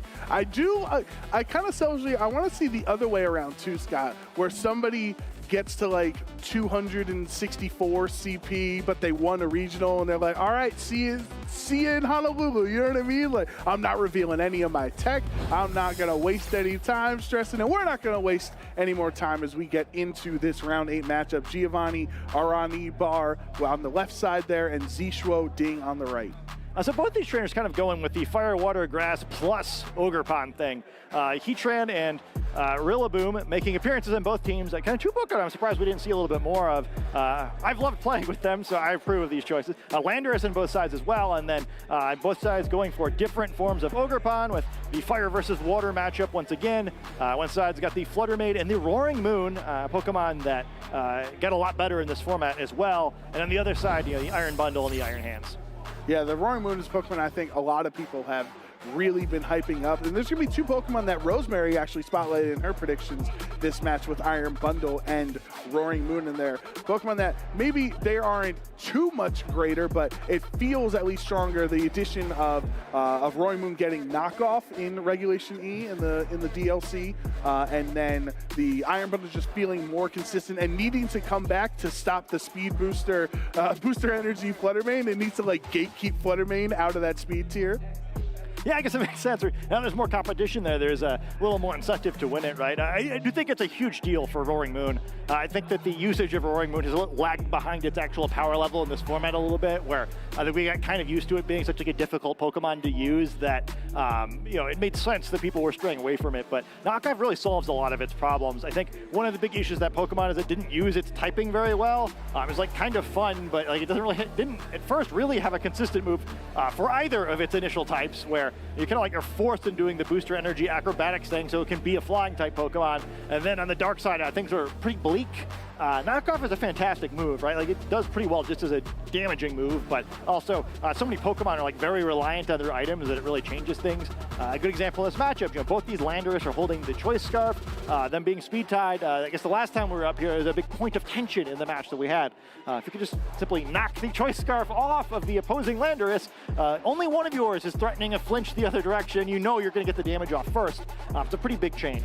Yeah, that's a good point. I mean, we haven't really seen Knockoff too much recently. One, it doesn't have a high distribution when we begin a new game, right? So you got to wait for more Pokemon to come back. But even in Sword and Shield, Pokemon, it was not as strong in there. So Roaring Moon having that, it's funny that you mentioned how Roaring Moon didn't use its typing well. It was essentially just like trying to cosplay the only aspect of Salamence it doesn't have, which is flying type. Didn't want to be a dragon type against Fluttermane or a dark type against Fluttermane, right? Now you actually don't mind that. Take advantage of that booster energy on its speed or its attack, maybe a Dragon Dance set, a Tailwind set. Like there's varying degrees of Roaring Moon sets that you can utilize differently. Yeah, I mean, I think it is a little funnier. The nice thing with the Dragon End, I guess, is that, with you being destined to become a pure flying Pokemon, at least you can kind of like mix things up a little bit. But yeah, it's a weird Pokemon. Very quick. If we're losing you a little bit with the knockoff thing, it's a new TM, and Teal Mask was not previously available as a TM move. So in addition to Roaring Moon, it's actually made Tyranitar quite a bit better as well, where we haven't seen too much of Tyranitar on stream, but I think it was previously a Len-Duel specific Pokemon basically for pretty much all of last season, where there are quite a few Tyranitar players now, which I guess as the VGC Boomerang, I'm happy to see Tyranitar back. I like things that I remember. Yeah, well, there's also the one player currently right now playing Tyranitar Houndstone in the so we'll see how their day finishes later on. But now let's focus on Zishro and Giovanni, and the Heat Rains are always very silly when they interact with each other, right? As they both have Flash Fire, so it's obviously impossible for them to hit each other with their fire attacks. But there's differences in how these are trained, where Zishro's is more traditional Heat Wave, Earth Power, Terra Blast, Life Orb, and then on Giovanni's end, it's a Terra Fairy Magma Storm version. Yeah, Magma Storm's been a lot of fun, right? We've seen quite a bit of that over the course of the last two regulations, where you get that trapping effect, so you can try and catch a Pokemon that does not want to fight against Heatran or its partner and pick up a cheeky knockout. And we see a fairly neutral lead here with a couple of fake-out Pokemon and a couple of Pokemon that are good into most matchups. Yeah, so Giovanni having Rillaboom and Heatran, Fire and Grass on his side, and then Zishro starting off game one with the Landers and Iron Hands. The winner of this game will move on to day two here in Peoria. Yeah, sort of a fun spot where you can potentially just have the dead turn where both the fake-out users fake out across. It's always a little frustrating with Rillaboom. You kind of have to fake out the Landorus because getting U-turn, you take a bunch of damage and they get the advantageous switch. So likely going to be a very conservative turn on Giovanni's side of the field. Yeah, and then if you are fake outing the Landorus slot, then that does leave Iron Hands open to potentially go for a potential Drain Punch if you don't Terrastalize into the Heat Rain and try to punish that way. Yeah, I mean, it's sort of the fun of Iron Hands, right, where it doesn't have to Terrastalize. Both these Pokemon are pretty bulky. They did get the Intimidate down, and Landorus taking that fake out. Yeah, Landorus is not going to be able to move. Does Iron Hands follow up? No fake out. Oh, this Magma Storm actually going to avoid completely whiffed turn. And the Drain Punch, since he did not Terrastalize, is going to be super effective, doing a lot of damage to the Heat Rain. Yeah, he'll heal up a little bit of it back, but yeah, that's a big miss. I mean, not only is Magma Storm a very damaging attack, but you get the damage over time aspect, you get the trap back, but there's a lot of good stuff there, and it's just one of the problems of the move, right? I mean, fire-type moves in general are highly inaccurate, but Magma Storm particularly punishing just because there's such a big swing in effects because it's such a so one of those moves, I guess, there's a paragraph attached to it before you can understand. Yeah, Ares the Landers on Giovanni's end that will enter the field, intimidating both of Zistro's Pokemon, and this could be pretty important too, depending on how the play turns out, if those intimidates are going to be the difference between Heatran getting knocked out or not. But Zistro is committing the Terra into Terra Flying. Landers is such a strong terrestrialization option here in Scarlet and Violet. You have a single target flying attack and essentially pretty much never had access to in prior years in VGC. So this Terra Blast is not going to go into the Protect. It will be the Landorus on the switch in, but thanks to the Intimidate, that doesn't even do half to that slot, and the Drain Punch is going to be targeted towards Heatran's Protect. Yeah, I mean, it's pretty good play by both sides, I would say, where, Landorus getting the terrestrialization off there, knowing that Heatran's not going to just let it hit it with a ground type attack, but the one drawback of that is, Landorus does have to terrestrialize, right? So no longer threatening a super effective attack into a Heatran, sort of. You've mentioned Heatran's option of terrestrializing here, and you could try to double the Heatran now maybe with an attack, with Drain Punch and Terra Blast maybe picks up a knockout regardless of whether or not it terrestrializes. But that Intimidate from Landorus is looming large, right? Both the physical attackers on this side of the field, potentially being weakened just enough to create some problems here. Yeah, it's definitely a tough spot when you have two physical attackers and you feel like, Zistro's comfortable. These are two of my heavy hitters, but one single Intimidate from the other side is mitigating a lot of your offensive pressure. Second Terra Blast, this time into the Heatran, who does not terrestrialize, so that will be an ineffective hit. And Stomping Tantrum from Giovanni's Landers doesn't even do half to Iron Hand, so it shows just how bulky it is. But the follow-up Earth Power into it as well doesn't take it out, so it eats that double target like a champ and will KO Heatran in response. And you see why Iron Hands is the most used Pokemon in this format so far. Taking two super effective attacks like it's nothing, healing up a little bit, picking up a knockout. It's a real good one. Yeah, and then you get to recover even more thanks to the grassy terrain that you didn't even set. That was Giovanni who set that, helping you recover more HP with the Drain Punch. Yeah, it's still not terrible, right? I mean, at least now the Iron Hand's weakened enough where, another Stomping Tantrum would knock it out, or perhaps an attack from this Flutter Mane. But now I get in a weird spot where the Landers probably doesn't want to stay out here for too long. At some point, it's going to have to fight the opposing Landorus, right? Can't stay locked into a ground type attack. So that first knockout could make a big difference here with the choice locked Pokemon having to maneuver around one another. And we know Giovanni's last Pokemon in the back is the Rillaboom, right? Since the grassy terrain's on the field, it's been there already. At some point, he was likely going to terrestrialize. Do you feel as if the Flutter Mane is just the best option for the most offensive output, or maybe do you have to save it for Rillaboom in the back? Yeah, I mean, I think one of the two, and I think it just depends if you think you can pick up a quick knockout, because it's a weird spot where Landers needs to switch out, but if it does switch out, that Terra Blast likely to go into grass type instead, so you're kind of stuck. Yeah, Terra Blast feeling comfortable into either of these targets, honestly. Bringing Flutter Mane down really low, but that original Intimidate really paying dividends there, keeping Flutter Mane around. Finally, Iron Hands is knocked out from its third super effective attack that it took. It took that long to take it down. And the Power Gem from Flutter Mane, super effective, knocking out Landorus. So Zistro loses both of his Pokemon on the same turn. Yeah, I mean, that's a big deal, right? I mean, we went from 4-3 to 3-2. Big advantage, but both these Pokemon are choice luck now. If you're a little surprised to see Power Gem, I mean, it's because it's a choice specs Flutter Mane, kind of the only variant of this Pokemon that can really afford to have that rock type attack. And we see some speedy special attackers on the other side of the field now. Yeah, that is Iron Bundle and then Ogerpon Hearthflame on the other end. There is the booster energy activating, making sure that Iron Bundle is going to be the fastest Pokemon on the field, getting that speed boost. And then, of course, Landorus does not appreciate an Icy Wind. Even if it's a low base power, it's still 4 times super effective. Yeah, and kind of a tricky spot now. Those ice type attacks from Iron Bundle going to look pretty good against all these remaining Pokemon since Flutter Mane is so weakened, but he is going to want to be very careful about this Ogerpon. Potentially threatening a knockout in every remaining Pokemon if it's able to swing. So he needs to avoid getting caught here. Locking into Power Gem, actually very good in this situation because Ogerpon's not going to like that kind of no matter what, and Landorus has now avoided that problem he was in before where it may still want to be using a different move, and I think it's likely we see a switch here, but even if it is, at least neither Pokemon is immune, and a terrestrialized Ogerpon, for instance, would not not enjoy that so much. Yeah, the power gem actually pretty solid, not just into the Landers that it knocked out, but into the Iron Bundle, and then, of course, into the Hearth Flame Ogerpon as well. But Rillaboom will switch in on this turn. Grassy Glide, thanks to the terrain being up, gives it priority, making it the fastest Pokemon, and Rillaboom has really not been a homie to the rest of the teammates here, helping recover Iron Hands, helping give Grassy Glide priority, knocking out its own Flutter Mane, essentially. Yeah, what a funny way for this to end up, too. Iron Bundle doing what it does best and missing Hydro Pump, but yeah, the Rillaboom really helping the wrong team there, and Intimidate going to come down. Now, this will matter on the Ogerpon, not so much on the Iron Bundle, but yeah, there's no way now for Rillaboom to cycle in and out and get its train back up, assuming you even want it. Since, yeah, you kind of don't want it, right? Because it just gives Ogerpon the speed boost, so I think that was intentional, obviously, Giovanni switching back in on the last turn of Grassy Terrain so that the terrain would not, in fact, come back and help out Ogerpon. See that fake out here? Obviously not going to be very effective. A pretty clear double protect turn. There's not really any opportunity cost. Yeah, nothing much. And the Rock Slide's not going to make physical contact with the Rocky Helmet or excuse me, the Spiky Shield on the other side. So Landers has decided to lock into the Rock Slide here. And at this point, Giovanni still has not terrestrialized.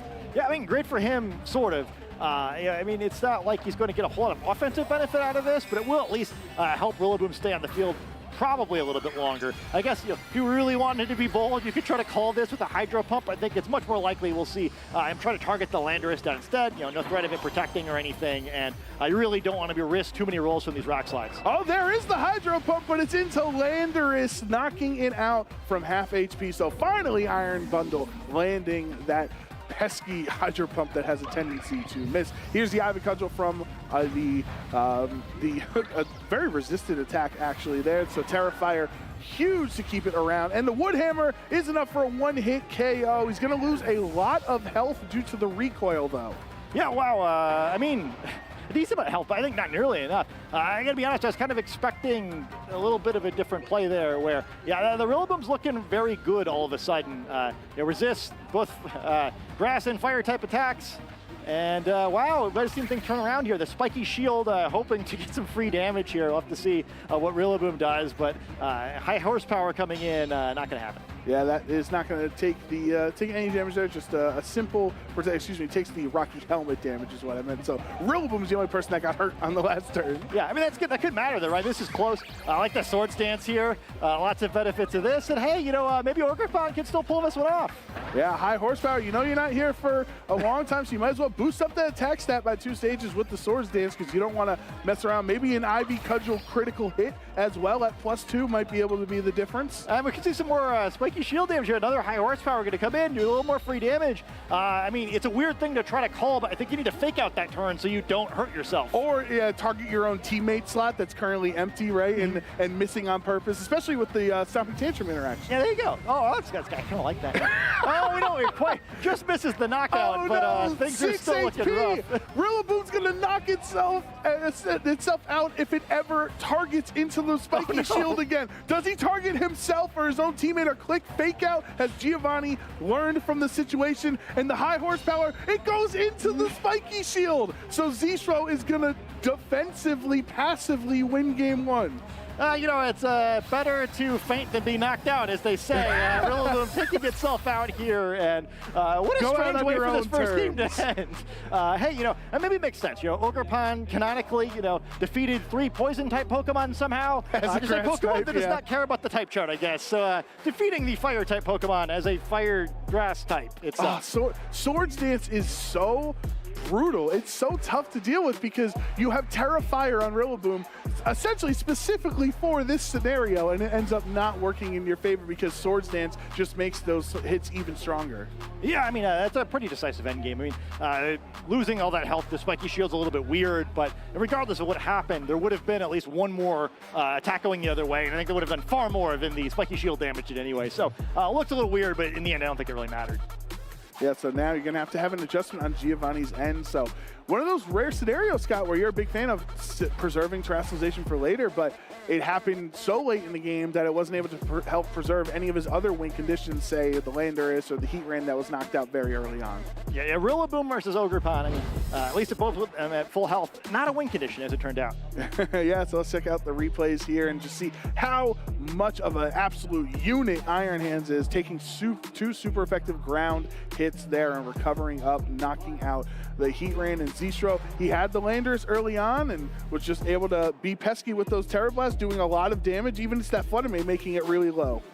Yeah, I think that's one thing you kind of keep in mind as we watch back through this replay is that, I mean, to me, two things. I mean, one, all that damage going into the Iron Hands and not picking up the knockout. Iron Hands didn't really matter after that, right? Like, it did the damage it needed to do, so I thought that was a little too good of a trade for Azisha there. And then I think the other thing to keep in mind is you have Rillaboom. Not only steal his team's terrestrialization, so kind of like burning that for the side, but, you know, twice the Grassy Terrain seemed like it was helping the wrong team. I mean, maybe just either leaving it at home or being a little more careful about when you bring out the field could be a good adjustment here. I think one of the advantages on the other side of the field, you know, there's two Pokemon threatening that fake out, so you have a little more flexibility where if you want to trade fake out, you're forced to lead Rillaboom, and I think Zisho kind of read that and then took advantage of the fact that Rillaboom had to be out there. And it's also so tough in those scenarios where you're losing your own HP to Spiky Shield every turn, because what if he doesn't Spiky Shield and just knocks you out anyway? So let's see what Giovanni's adjustments are in game 2. For now, it will be Rillaboom and Heatran yet again. It's his lead with the Ogerpon Hearthflame and Landorus on Zistro's end. This is another fun spot. So yeah, fake out on either of these Pokemon being threatened, but what an interesting group of type interactions where currently the Flash Fire on Heatran seems like it's great, but right now there's the Mold Breaker on that Ogerpon as long as it doesn't terrestrialize, and then Heatran also being threatened by a ground type attack from the Landorus, so not too surprisingly getting out of there.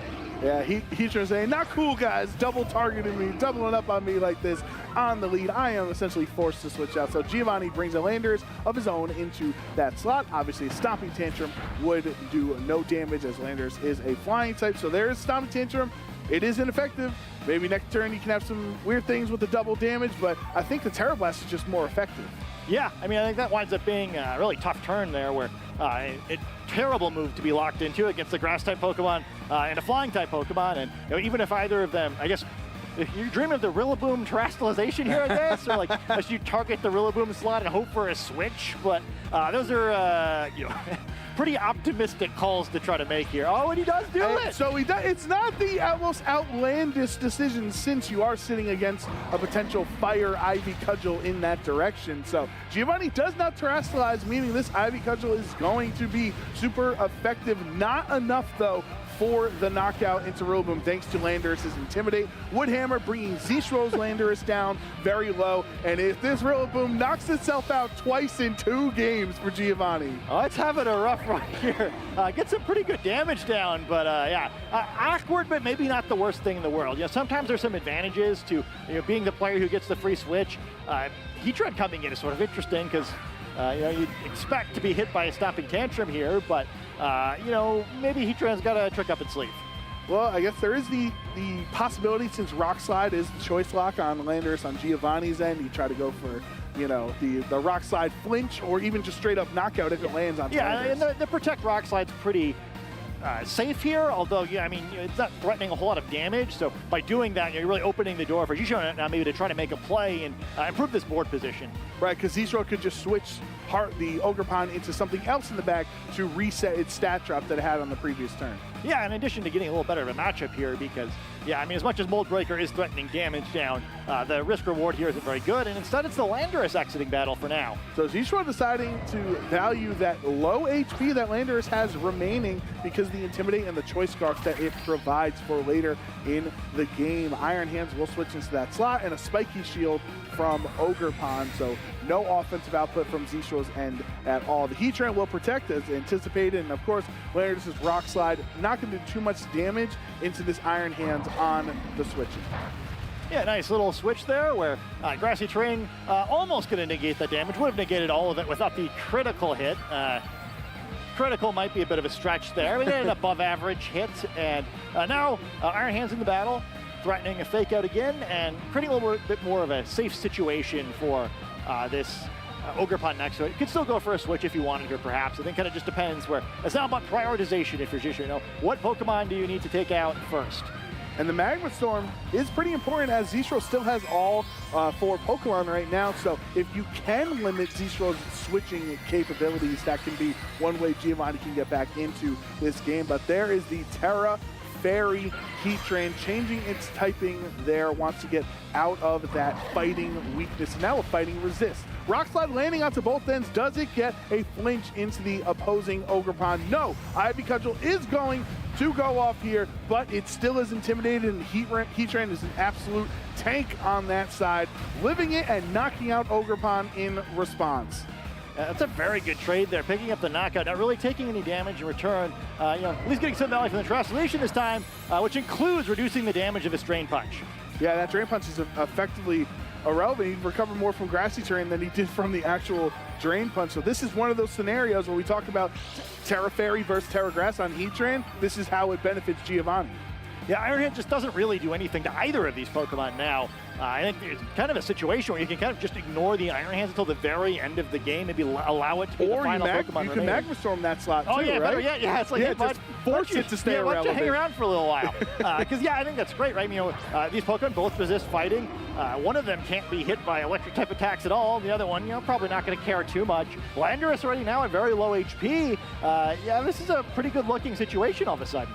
Yeah, because you're locked into Rock Slide. You have the spread attack as long as Giovanni can have his Choice Scarf Landers moving first. On the other side, Zistro is in a really tough spot, and as you've mentioned, the Iron Hands really is not strong. It's either a Ground-type Landers or a Fairy-type Heatran.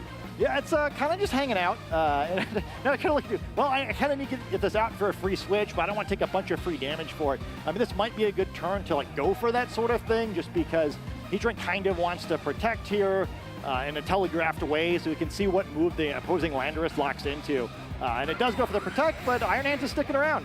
All right, so Heatran does not take advantage of the Iron Hands on the field, trying to go for a Rock Slide, and instead, Zistro's Landers actually moves first, and this Rock Slide is going to connect onto Giovanni's end. Does it get a flinch? No. Rock Slide hits both of them, knocking out Landorus for Zistro, who's been so strong in these first 2 games, and now Zistro's down to his final 2 Pokemon. Here's the Wild Charge from Iron Hands, but it goes into Protect. So I don't know the weight tiers between these 2 Pokemon. I don't want to put them on a scale, but Iron Hands does at least have Heavy Slam if you wanted to go for it into the Fairy type.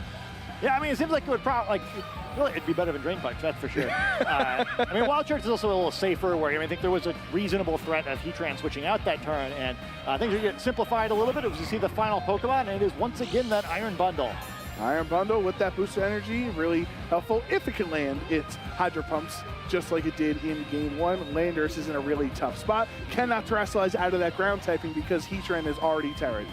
Yeah, I mean, a bummer, but I feel like you're kind of a situation now. If you can figure out a way to pick up a knockout onto this Iron Bundle, you're looking really good. And Iron Bundle probably can't one-shot the Heatran. It has shed its weakness to those water-type attacks. And if it's able to land a Magma Storm onto that slot, I feel like you got to feel pretty good about the way this game is going to close out here. But there is a Terastallization, perhaps, to try to make that a little bit more difficult. Yeah, finally time for Zistro to Terastallize in this game. And it's going to be his trusty Iron Bundle, turning into a Ghost type, which means it's no longer weak to the Rock Slide, which is really important because Zistro would have been giving up so much of its HP. But Hydro Pump lands into Heatran. That's just a neutral hit, does not knock out. And the Rock Slide hits onto both of Zistro's Pokemon, but hardly does any damage. So can Flash Cannon be enough? With the critical hit, Iron Bundle is down. Hey, who needs Magma Storm? Just crit your Flash Cannon. That one hits simple. every time. Yeah, easy. So now it is just Zistro's Iron Hands against these 2 Pokemon that is absolutely struggling against. Does get the knockout onto the Heatran, but the benefit at least is that Giovanni is stuck clicking Rock Slide, but he still has a 4th Pokemon. Yeah, I mean, potentially this matters a lot, right? I think if it doesn't pick up that knockout, spoilers, it doesn't matter at all. That's what I'm saying, yeah. With an advantageous final Pokemon, maybe you can imagine a scenario like, oh, well, Landorus doesn't really do anything anymore, so if I can trade with that Pokemon, I could probably win the one-on-one. Fluttermane, not going to have any of that. Yeah, maybe if it was Pheasantipity in that last slot, we would have Zisho would have had a better answer. But instead, it's a better, more common fairy type in the Flutter Mane. So Moonblast Rock Slide combination into Zisho. It is all inevitable at this point. He gets the flinch anyway for the fun of it. And we're going to move on to a game 3. I actually wonder if we weren't close to that mattering. Moonblast's going to pick up the knockout and send us I feel like the first game 3 I've seen since NEIC. But it may have mattered, right? I mean, that heavy slam, perhaps you get a critical hit the other way, or just naturally knock out the Flutter Mane, and I mean, at least it gets close. I guess it's not grassy terrain though. Landorus would have dealt with it eventually, but pretty fun game too. Yeah, Giovanni is trusty Ambipom, giving him some confidence boost going into this decisive game 3. Remember, everyone watching, it is not the end of the world if they lose this set, either of these two trainers. It's just the huge benefit would be if you win, you're already guaranteed into day 2 instead of having to worry and stress out in round 9. Yeah, I'm kind of feeling like if I'm Zisho, I'm kind of just chilling here. Where I feel like without the Flash Cannon crit, assuming you survive that normally, and Iron Bundle's special defense leaves a bit to be desired, but assuming normally you survive that one, I don't feel like that was such a bad end game where there are a couple turns in that game where I thought Giovanni played really well. The one I'm screaming, one of them for Rillaboom. Once again, making sure it wasn't too long for the battle, but I got some important damage down, and Magma Storm also, just such a fun move. Don't get to see the added effects there because it just picked up the knockout, but it was a very closely contested second game. We've seen more Hydro Pump land than Magma Storm currently at this point. Just want to keep track for everybody at home who, when the players use inaccurate moves, is definitely something to note the amount of times they actually do connect. Yeah, I gotta say too, I'm usually a little critical of the 50-50 math, but both of these moves really do feel like they hit about 50% of the time, maybe on a good day. Yeah, and there is the knockout on Iron Hands. Do you think Iron Hands is an adjustment in game 3 because it was so crucial in game 1, but it seems like if Giovanni sticks to the Terra Fairy and Landorus strategy, that maybe Iron Hands is not as crucial in the matchup? Yeah, I think you really have the option of leaving it home. I mean, I similarly don't know my Heatran heavy slam calcs very well because I'm used to that not just being a viable choice with the double skill resist. But maybe you're right? Where I didn't feel like it was super critical in that game in any way. All right. Well, there's a Heatran on both ends of the field facing down against each other. The difference, however, is Zisro has Landorus and Giovanni has Rillaboom. Can Giovanni's Rillaboom finally step up to the plate in game 3 and not knock itself out? Yeah, being knocked up by the other team, fine. Just please. One thing I do think is critical here, though, is by leading both these ground-type Pokemon, you might force the Terastallization again. That was the one thing I was going to say. I thought Iron Hands did in the first game. Is sort of forced the opposing Heatran to Terastallize to deal with the Drain Punch. I think if you get that anyway, then you really don't need the Iron Hands in the back.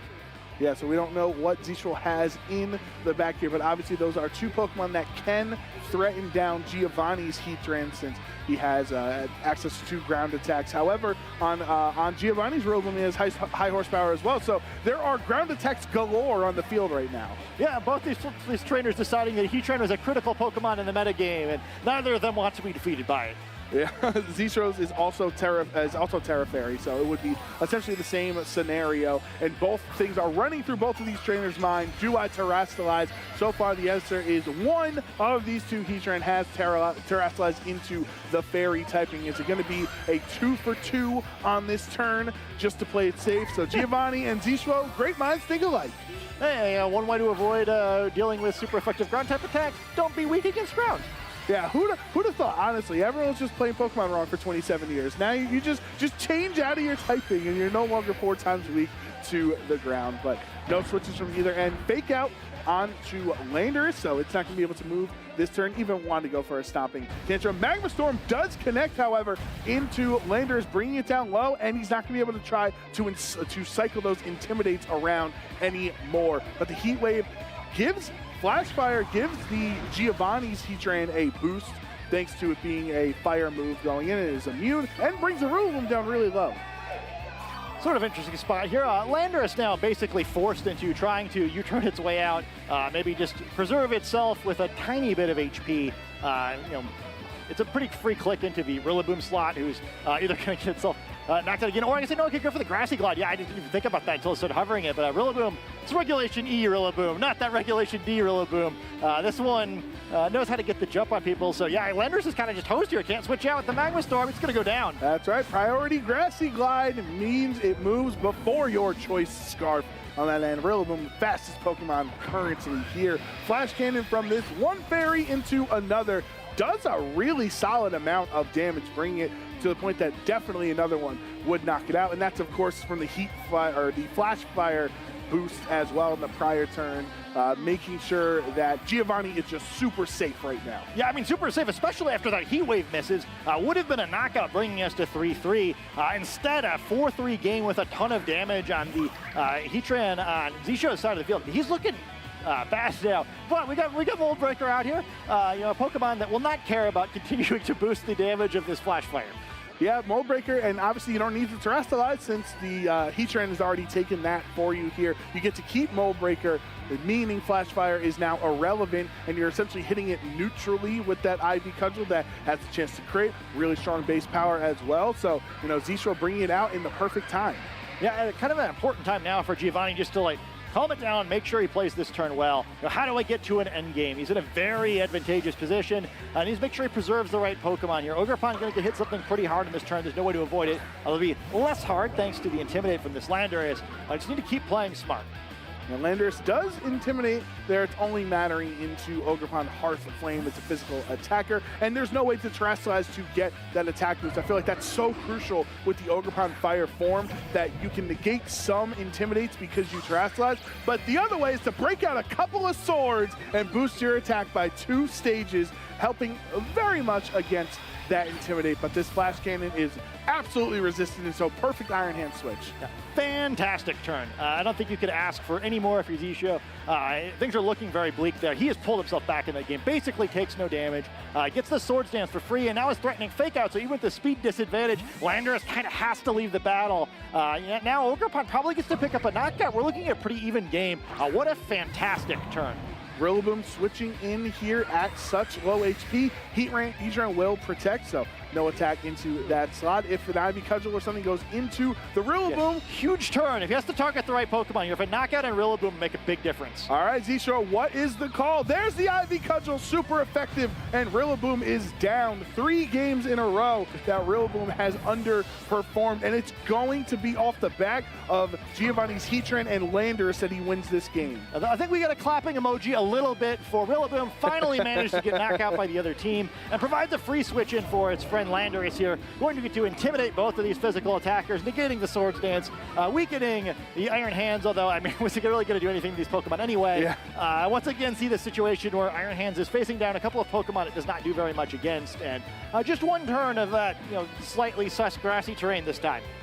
Yeah, and Giovanni still has Flutter Mane in the back, right? So at some point, if the Flutter Mane has to come out, just like it did in the end of last game, you have those super strong Moonblast into the Iron Hand. So for now, I think Giovanni can try to just focus down this really pesky Ogerpon. Yeah, this is again, it's a tight situation, right? Where I think you've got to be very careful on both sides. But I kind of like what Giovanni's done here. He's then pulled it back enough. Ogerpon using the Spiky Shield, trying to get a little cheeky free damage from Iron Hands here. I don't know what's going to do with these Pokemon. It takes some super effective damage. Not nearly enough, though, as it doesn't even bring it down into the yellow. We saw this combination before. Without a critical hit, it is not enough to knock out the Iron Hands. And Heavy Slam goes into the Landorus slot instead of Heatran. Yeah, I mean, get a little bit of damage here. I mean, maybe you feel like Landorus is the most important Pokemon to knock out, trying to avoid perhaps it coming in and cleaning up later with Rock Slide or Stopping Tantrum, but that was a lot of free damage. Giovanni just reading that like a book, taking a ton of free damage on the less important target because he correctly predicted the Protect, or the Spiky Shield, the fake Protect. Yeah, they're cousins, they're related. So if Zisho is anticipating a Flutter Mane in the back, that's also really difficult since Iron Hands is brought so low at this point that a Moonblast would be able to knock it out. Yeah, I mean, that's why damage matters too, right? Where even though Iron Hands isn't really doing anything here, just like physically having the body there is a useful tool, and it's almost gone. Well, the Ogerpon switches out, so it was at neutral, not like it matters. It's not trying to get rid of Intimidates, but Heatran is going to take this knockout in its place, and Zishro's down to his final 2 Pokemon. Will 2 Pokemon even remain through the end of this turn? Final 2 for now. Yeah, it's for a couple of seconds hanging on. Iron Hands is eventually knocked out, and it is just Ogerpon versus the world. Yeah, I gotta say, I know in the lore it beat a bunch of Pokemon on its own or everything, but I feel like this is a different group of Pokemon.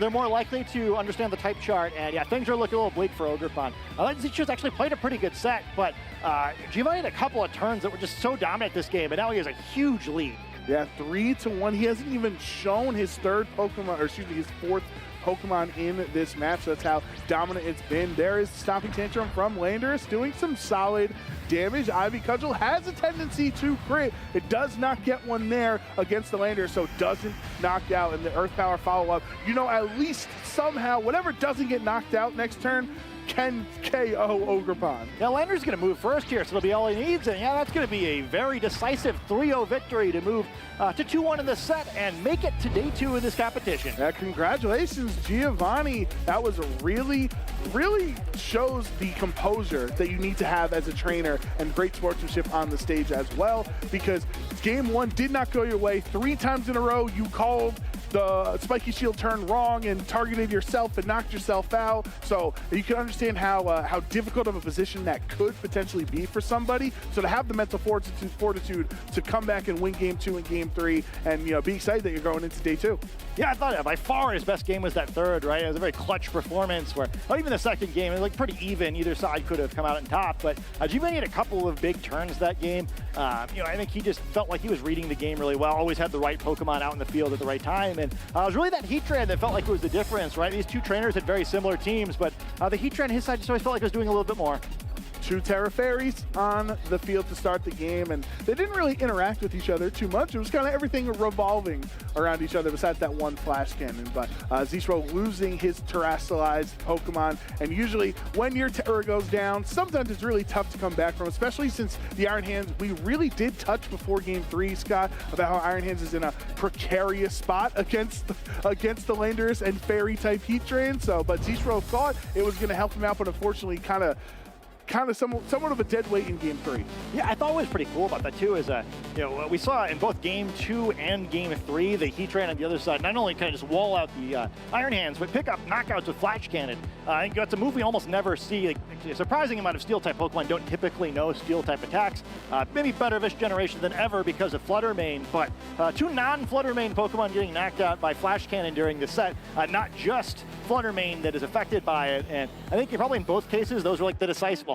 Not a KO on Heatran, but knocking it down enough that it kind of ended the game, and then literally ending the game from a win percentage perspective in the end of game 2 by knocking out the Iron Bundle and kind of removing the win condition from the other side. I just thought the Heatran looked really good in that set. I think we're going to see a lot of similar looking teams to these 2, and it's a little different approach to Heatran than I've seen, but I can see why it works out, right? It was very good in the mirror, and being good in the mirror can matter a lot right now. Yeah, I think the note on Flash Cannon, I feel like a lot of Heatran are holding the move, right? They have it on the team, but you're clicking Flamethrower or Heat Wave or Magma Storm, and in this case, Earth Power. You don't click Flash Cannon as much, including Aaron Trailer's Pittsburgh Heatran team that had Heavy Slam instead of Flash Cannon, right? So this is a scenario where that crit into Ghost-type Iron Bundle was able to knock it out on just the neutral Flash Cannon. Super effective Flash Cannon into Fairy-type Heatran. You wouldn't expect to knock out, but it did a lot of damage. Like, it was a bit of like a slow and steady, I will eventually deal enough damage to break everything except for Ogerpon, and then 3v1 against Ogerpon, I like my odds. Yeah, absolutely. I think kind of both sides too showing, and you mentioned Aaron Trailer's Heatran, the difference between Heatran and Regulation D and Regulation E. The metagame's a little bit different. I think the important in a few critical matchups, especially like the Chi-Yu Flutter Mane thing, not as important in Regulation E as it was in Regulation D. During the end of Regulation D, I think we kind of saw that the Assault Vest Heatran might have been the best way to play it in that format. In that set, it fits Heavy Slam a little more easily. In this set, we're typically seeing Protect and Leftovers or Life Orb. Both sides, it's both variants of that appearing once on each team here. And yeah, I think Heatran really, again, proving why it's so much stronger in this format, where Heatran's had itself a day so far on screen, Yes. but I think especially in that match. And yeah, I mean, hey, if we have a fire, water, grass dominated format, why wouldn't Heatran that can keep that flash fire, maybe terrestrialize away from the weaknesses of being a fire type Pokemon, be a pretty serious contender? Well, I mean, yeah, that's the best times when we have these standard or balanced cores. That's when Heatran, that's when it comes out to play, right? That's when it shines the brightest. And you mentioned the differences in formats and how it's changing Heatran gameplay and the movesets. The Terra Grass, even though I've been a Terra Grass loyalist since Scarlet and Violet was announced, that first thing I thought was Grass type Heatran, you know? It was like Ghost type Tyranitar and then Grass type Heatran were like the two things I thought of. Now, the Terra Grass isn't as valuable as Terra Fairy because Landers is on more than half of the teams. Yeah, I was about to say the same thing, right? This matchup is a great example of both offensive, both defensively in the sense of walling things and defensively in the sense of it's better to stay on the field where, yeah, it walls up the Iron Hands at the Fairy type and then avoids having that weakness to Landorus. I think it's a great adjustment for this format. You've got to defeat the Pokemon you're likely to play against, and this Heatran was able to do that. Yeah, and you don't have to worry about some of the other threats. Maybe this Terra Fairy Heatran has some struggle against the loyal threes, but you have to wonder besides Okidogi, how many you're going to face throughout 9 rounds of Swiss and going into day 2. But Giovanni, I can't be more impressed from how Game 1 started to how Game 3 finished. I think that we saw the improvement in real time in the set. Yeah, I think even in that Game 1 too, I think Power Gem on Fluttermane is always kind of a meme. I don't think I've ever seen, even though he didn't really get a chance to take advantage of it, as good looking of a Power Gem lock as in that game, where somehow winds up the situation where, oh man, actually everything remaining really doesn't want to get hit by this. Didn't quite get rolling there, but I thought even that was kind of cute, where I think especially when you're running a team with multiple choice items, you've got to be very careful when you get in the field, and I think there were some other things that went wrong in that game that led to the defeat, but the move selection for the choice items was not one of them. Well, congratulations to Giovanni getting his 7th win here in round 8, and best of luck to Zishwo in round 9. See, hopefully he can move on to day 2 as well tomorrow. But for now, we are going to head over to the lounge with Sierra for her winner interview with Giovanni. So Sierra, take it away. Thanks, guys. I will take it away. I am here with Gio, who just won his match on stream and has now made his way into day 2. Congratulations. Fantastic run. How are you feeling?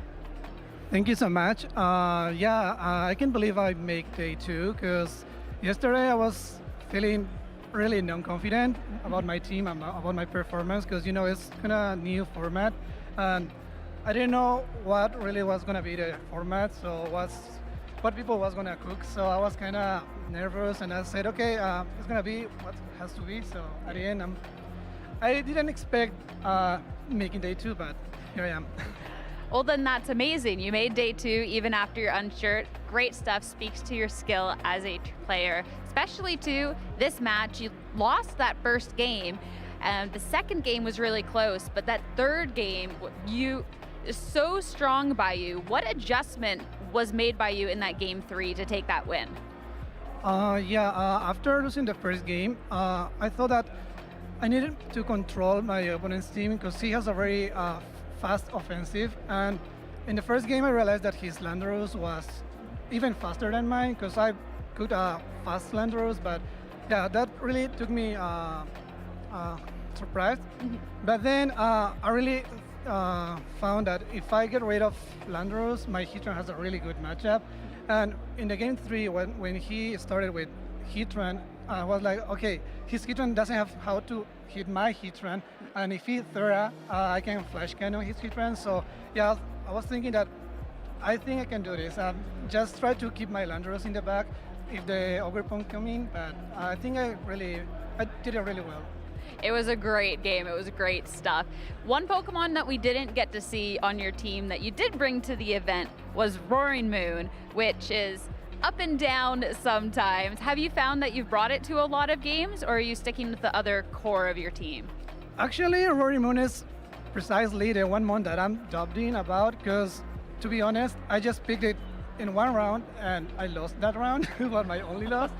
And yeah, I don't think, in my case, I don't know, I'm using Roaring Moon in the best way. So I'm proud of the other mons better than Roaring Moon. You have time tonight to practice with the Roaring Moon to figure it out for tomorrow, right? But congratulations once again. Before I let you go, do you have any shout outs to any friends, family? Of course. I just want to start with all my friends in Bolivia, especially Sergio Argandoña, who helped me a lot with my Pokemon. And then to another friends from Latin America, Diego from Peru and Humus from Chile, who really helped me out during this week to practice. So thank you guys, and all my friends from Chicago who are outside watching for me. So thank you so much. Congratulations once again. Best of luck for tomorrow, okay? Thank you. As for us, we still have another round for today. It will be our last final round of day 1 Swiss, so don't go anywhere. You're not going to want to miss it.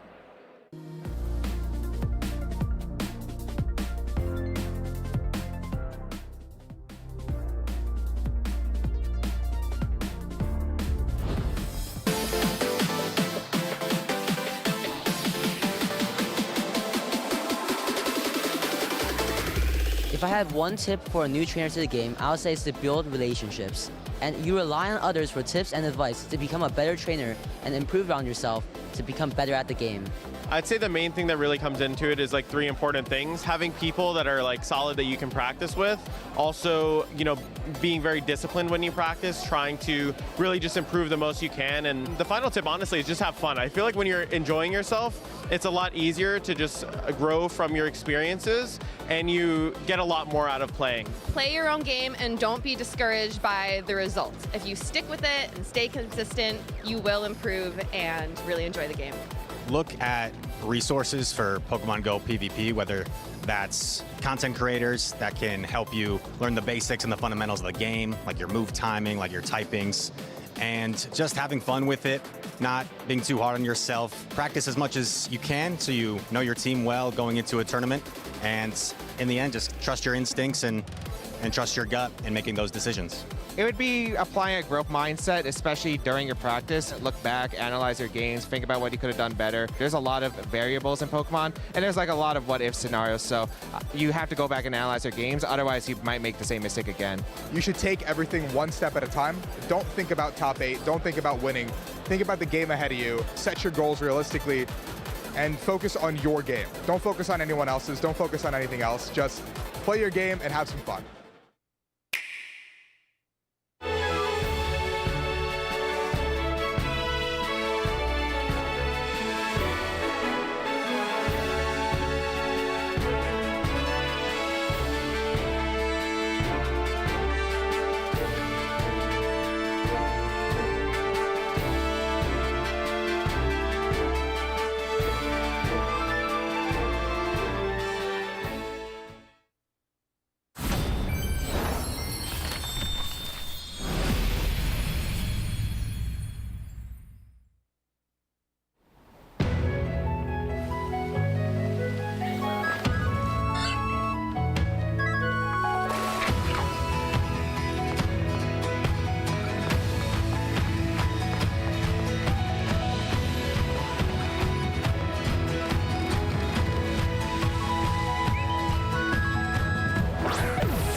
All right, everybody, it is time to get excited for the last match of the day.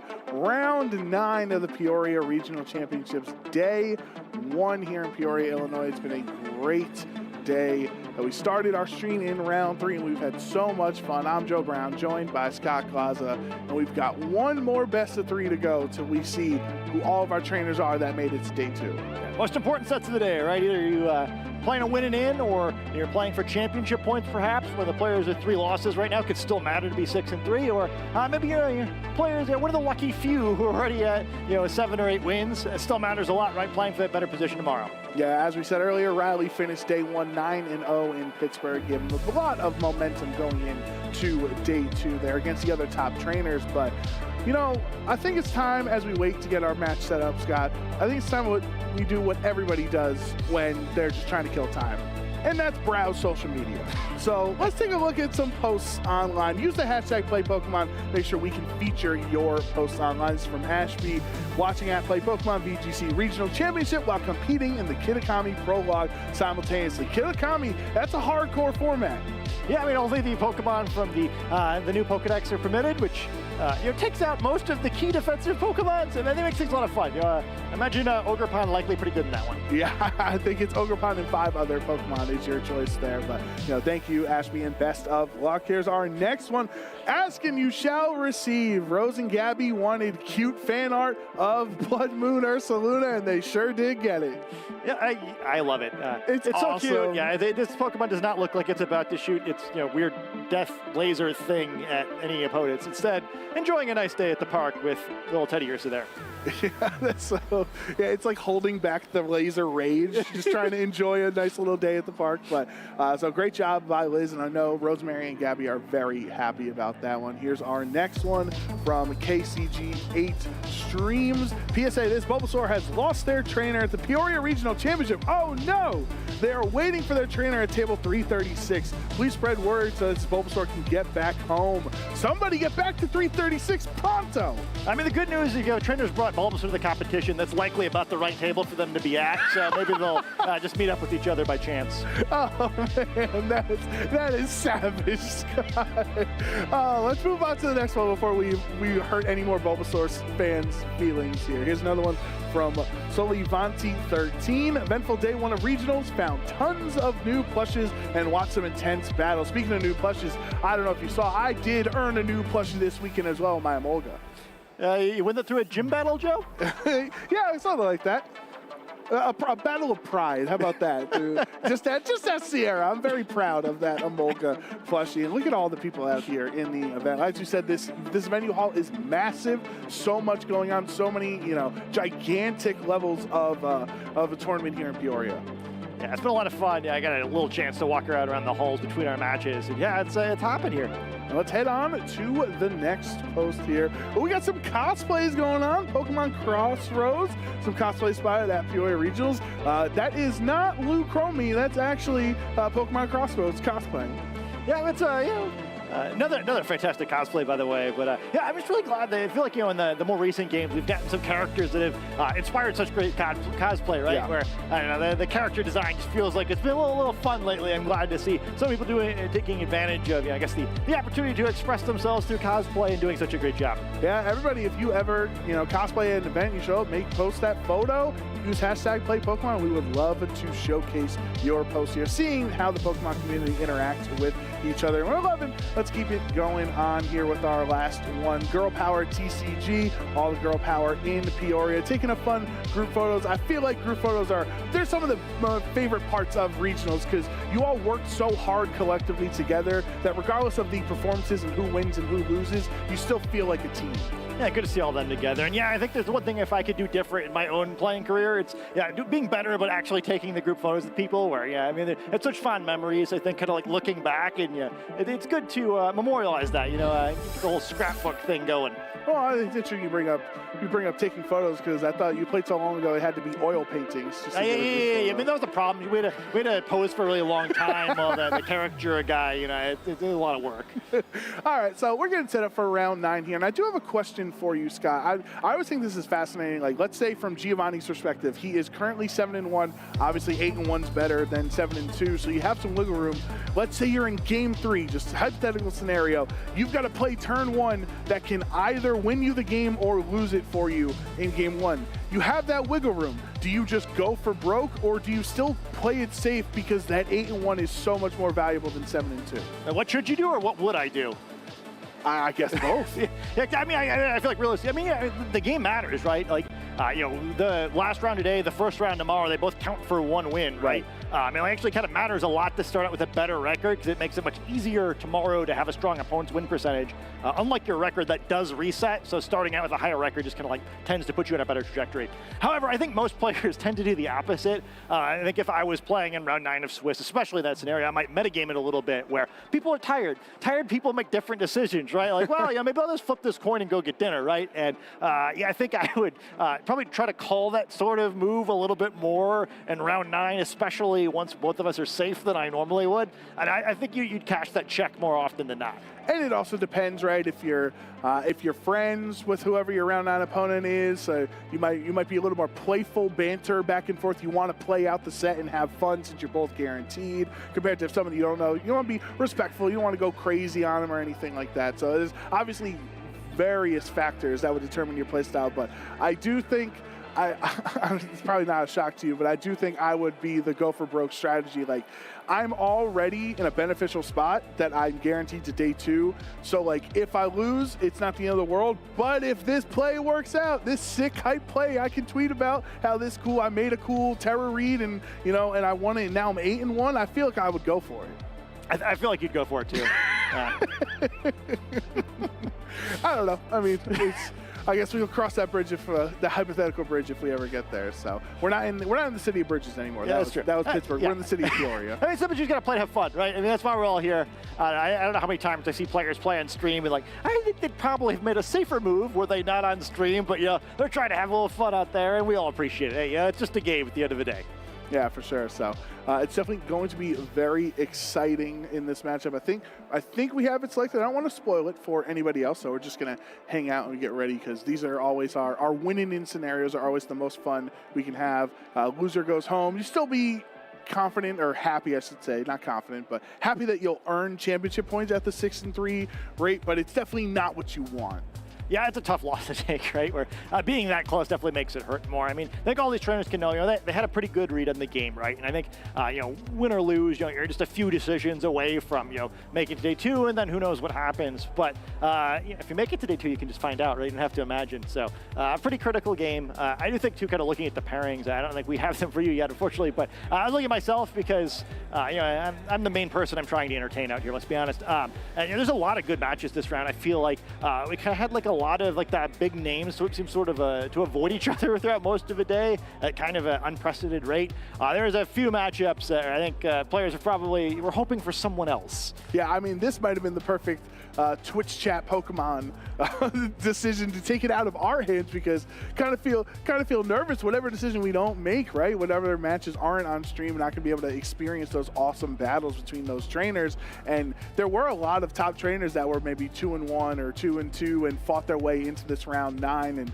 not having the traditional trajectory that we're used to them having of maybe not getting that first loss until maybe round 7 or 8. Yeah, and I think, again, that kind of adds to the pressure too, right? Where I think when you're one of those very high-level players, you kind of just have a little higher expectations for yourself, right? So I think it's less about anything other than, I expect better for myself, I need to play better than this, and you kind of wind up with a lot of pressure. I mean, I think usually if you're a player who's been successful at this level, you're the type of person who handles pressure pretty well, but I think especially for some of the younger players, it's tough, right? I mean, I think it's a great thing you can kind of get out of competing, whether it be in Pokemon or anything else, right? It's kind of like learning to push through that sort of thing and, handle it as well as you can. But it's a tense moment, right? It's as tense as moments get on these Saturdays of competitions here. Absolutely. So let's take a look at how our Swiss standings are shaking out right now as we head into the 9th and final round of the day. There are 2 undefeated players. Logically, they'd be facing each other in this last round, so we'll end up with 1 9-0 going into day 2 tomorrow. Yeah, I mean, that's a big deal, right? I mean, again, as you mentioned a few times, Riley, the 9-0 last time. It's kind of set a high bar for the undefeated players, but even just getting that 9-0, it makes it so much more likely you get to the top 8. That is a big difference in prizing, both in terms of money and in championship points. So it's really important to try to get yourself on that path if you want the best possible result. Yeah, so far everybody, we have 15 players into day 2 tomorrow, and then Joshua Lorsey and many other, a plethora of trainers are 6-2. So many great names: Justin Burns, Joe Ugarte, Carson Comfort. There's a lot of people in that 6-2 slot that we can see, and let's see what some of the notable pairings are bringing us in this round as you just look at how many great names there are on this graphic. Yeah, all these players, they need that one extra win to make it onto tomorrow. And hey, only one person can win every round, right? I think the third matchup in particular is one where they're probably both wincing a little bit when they go to the pairings board, but they should all be a lot of fun. Yeah, make sure they drink an energy drink before that match between Nick Navarre and Shiliang Tang, because I think that match might go to the limit. Yeah, I mean, it should, right? Hey, you're not holding anybody else up at this point, so yeah. If you want to have your, 2-hour epic, this is a great time for it. Just throw it on stream. And we had Peter Chen on stream earlier today with a really fun team, that's the Raptor group. So he traded out the Halucha back in last year's format, and now has moved on to another bird in Staraptor. Yeah, I kind of like that. He's become the strange flying type Pokemon guy. We have our strange poison type Pokemon guy with the Iron Moth and the Okidogi coming from the same players. I think that's good. I think everyone should just pick a type and specialize in uncommon Pokemon from that. That would greatly increase the entertainment value of the tournament, I believe. I mean, that's what Daz made his name as the bug type guy, right? With the Durant back in black and white. So I think if everybody a one-hit wonder, yeah. So if everybody just picks one type, and we all do the gym leader challenge, and we all just really get finalized, what would that typing be for you? I mean, I would say water, but I feel like every water type is boring. So, well, this water type's not boring. We're all excited to see Ogerpon Wellspring form there, but there's another Pokemon on Marcus's end that's way more interesting. Yeah, we do see that Illumise, which is apparently how you say that Pokemon's name.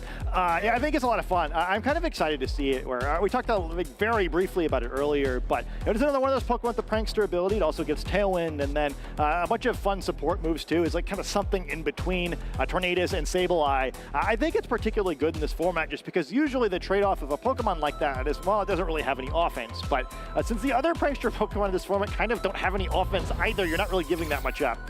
Yeah, this should be really fun. We've seen Marcus on stream a few times over the last couple of regionals and has some fun teams. Obviously, Illumise is kind of living up to that billing of an exciting Pokemon to have in round 9, and Justin is much more of a traditional Pokemon player. Yeah, I mean, I appreciate Marcus hyping up some less heralded Pokemon. I'm sure when we went to the store, there were quite a large number of Illumise plush still on the wall waiting to be purchased, and all the Pokemon deserve a good home.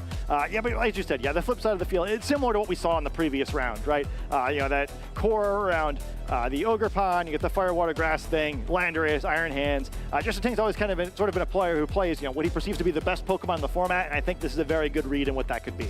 Yeah, all the Illumise plushes are all sitting next to the Miraidon plushes and Zamazenta plushes, where all the other variant was sold out, but they're just hanging out with Illumise. And Justin finally off the Gyarados train. I feel like that is actually kind of a no. I know it's a new format and everything, but he really was grinding Gyarados games for most of last season.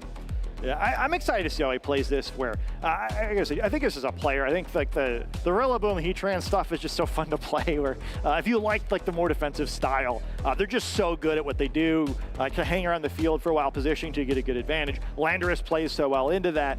Just a strong group of Pokemon. We've seen them throughout the day. I believe he's got the more aggressive variation with Ogerpon here. Maybe we'll see it pop off once again.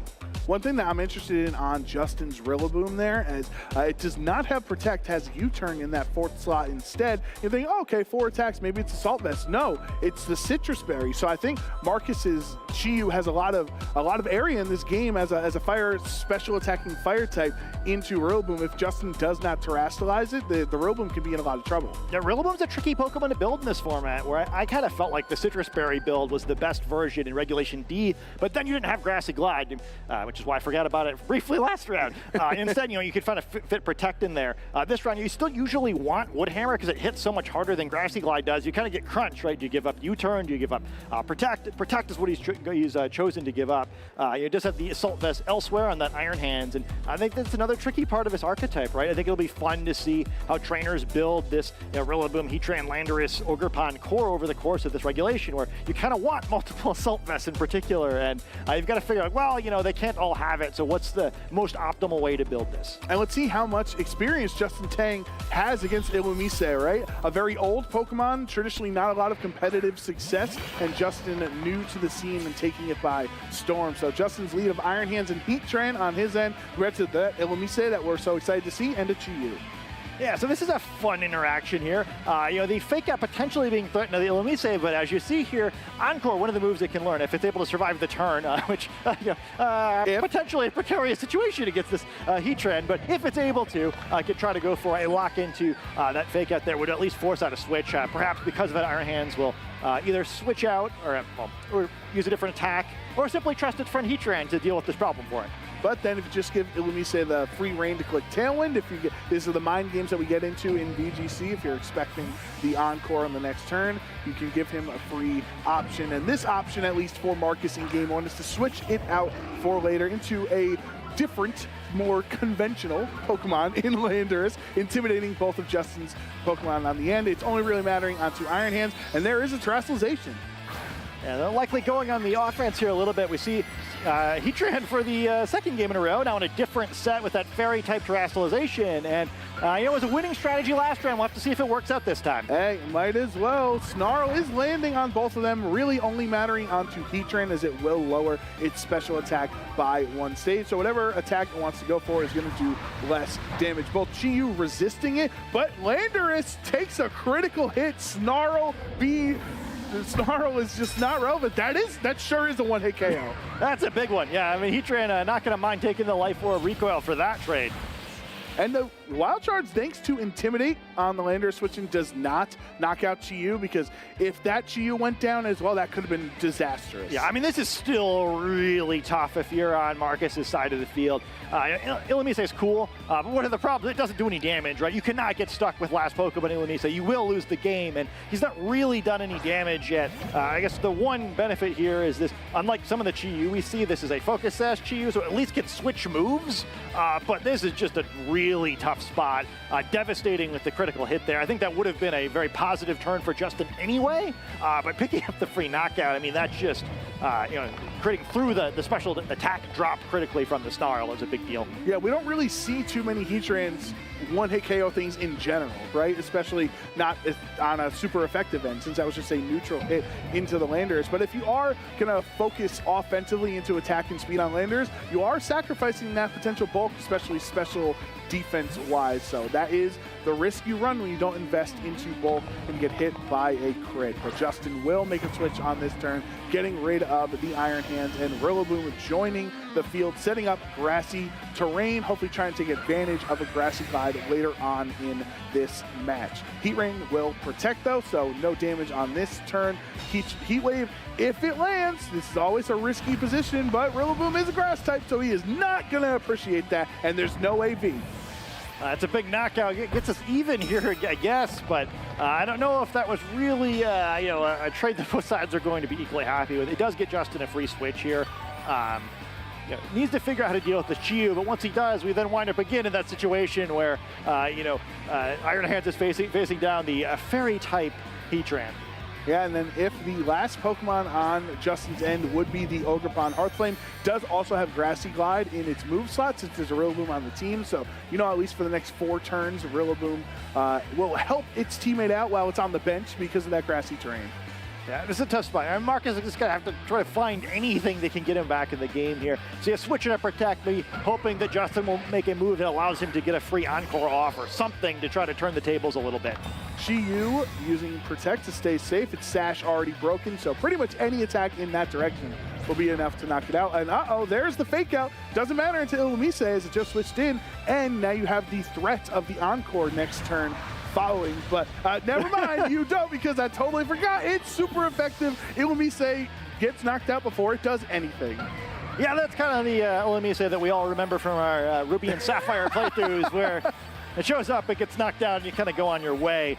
Really cool Pokemon, but unfortunately in Game 1 here, just never really gets the chance to get going.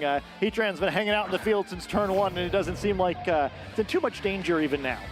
Yeah, you don't have, Justin does not have Fake Out. However, Marcus would have Fake Out available to him with his Iron Hands switching onto the field. At what point can Marcus feel comfortable to try to click an attack with Chi-Yu instead of protecting? Yeah, this is rough, right? And we still don't know Justin's final Pokemon. You know, if it's something that can handle the Iron Hands, you can kind of just double up into Chi-Yu and end the game. I'm not sure what Marcus out here is. After that first turn, things have just been so tough. He does have to go for the Protect, and unfortunately, he doesn't get it.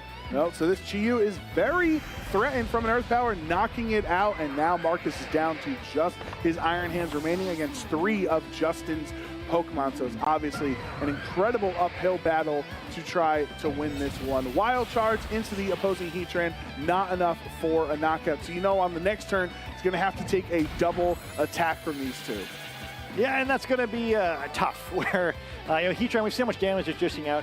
It is that Life Orb variant of Heatran, so putting out some pretty significant damage, and Justin Tank just played a great first game here. You know, he got a little lucky in that first turn, but every decision he made from there was, all right, he kept the game under control, and it looks like Marcus is going to lock in the forfeit and send us to game 2. That Snarl was the turn that Marcus was like, all right, I'm going to lower his special attack. And then Justin says, I don't care. I'm going to crit through the special attack drop and knock out your Landorus on the switch-in. So I think Justin obviously looking comfortable up there, looking confident after how game 1 played out, being a little bit happy, and we'll see if Marcus can knock the smile off his face. Yeah, just crit, you know, it's easy. Oh, no, Marcus is smiling. I tried to make him look cool, but no, he's also excited. I'm glad they have a good time out there. I mean, I think you were kind of talking before, but you know, the stress of this situation, I'm glad both these trainers seem like they realize this is a silly first game. They're having a good time.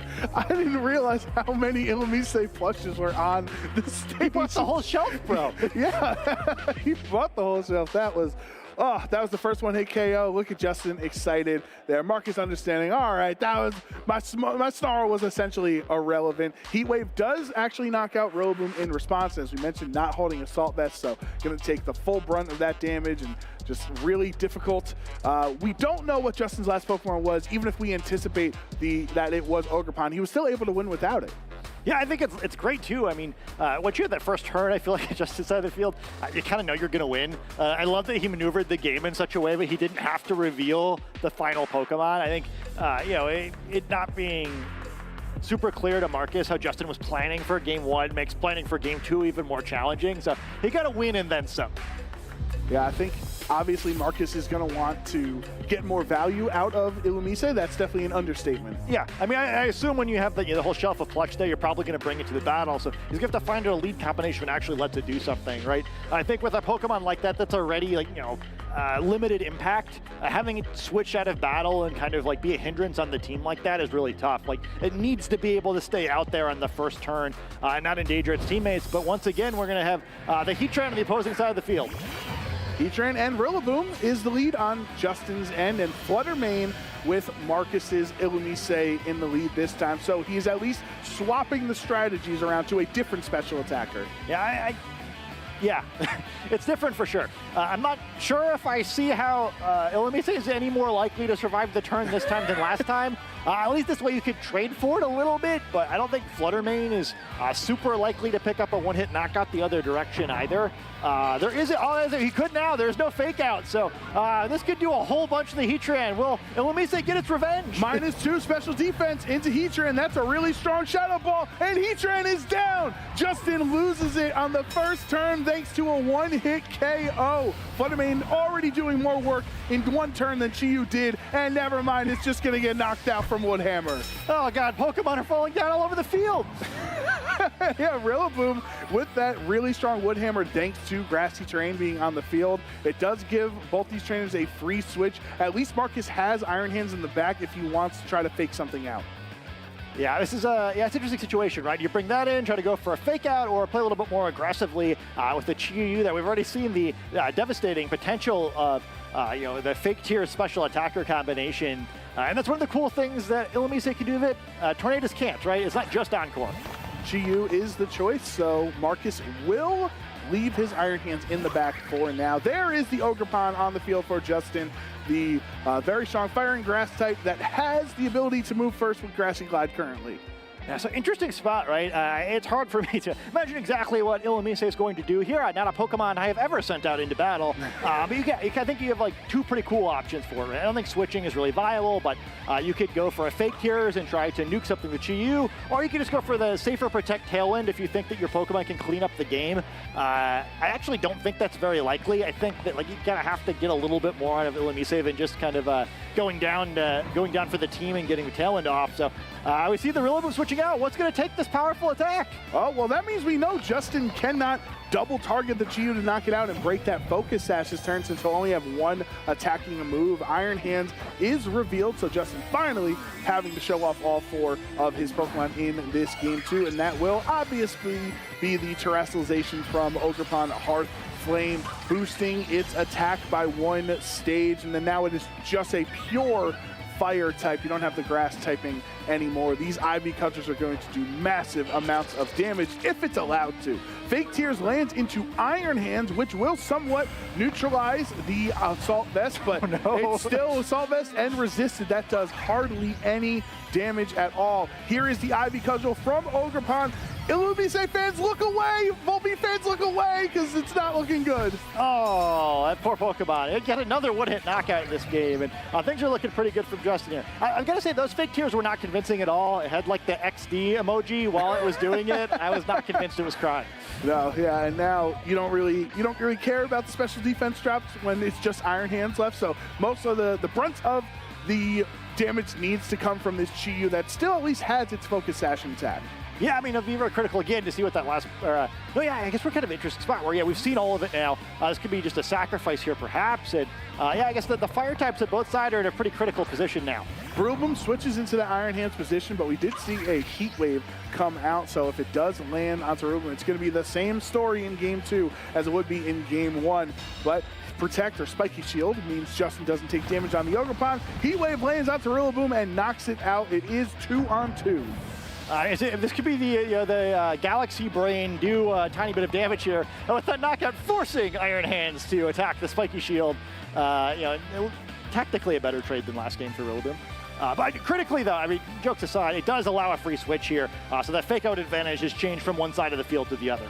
And now that fake out means essentially that Chi-Yu either has to take Fake Out and then lose the Focus Sash, or Protect, and if Justin calls that, you can double target into the opposing Iron Hands.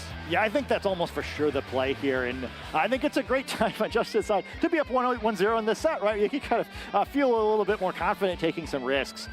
Oh, he doesn't actually lock in the Protect, so if Justin if Justin is overconfident, this is the type of play you need to try to win. Marcus has to claw his way back into this match, and you have to take risks. Yeah, down 1-0, right? You just want to slowly lose, you want to try to win the game, right? I think it's the right move. Whether this pays off or not, he went for it. You got to give him respect for that.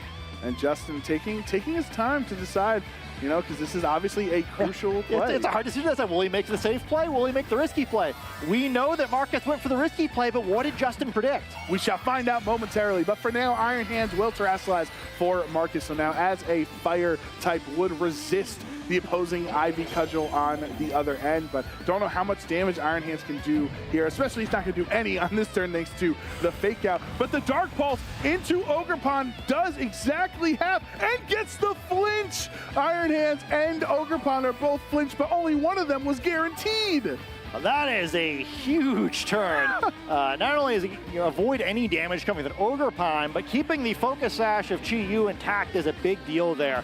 Marcus went for it, and maybe he got it. This game isn't over yet. This can still go either way, but now the Chi-Yu threatening a knockout on this Ogerpon. Now on Justin's side, the necessary play you would think is to go for a Protect or a Spiky Shield, and he doesn't, so takes a risk. Eats the Dark Pulse, and we could be going to a third game. All right, that's Justin's Ogerpon down.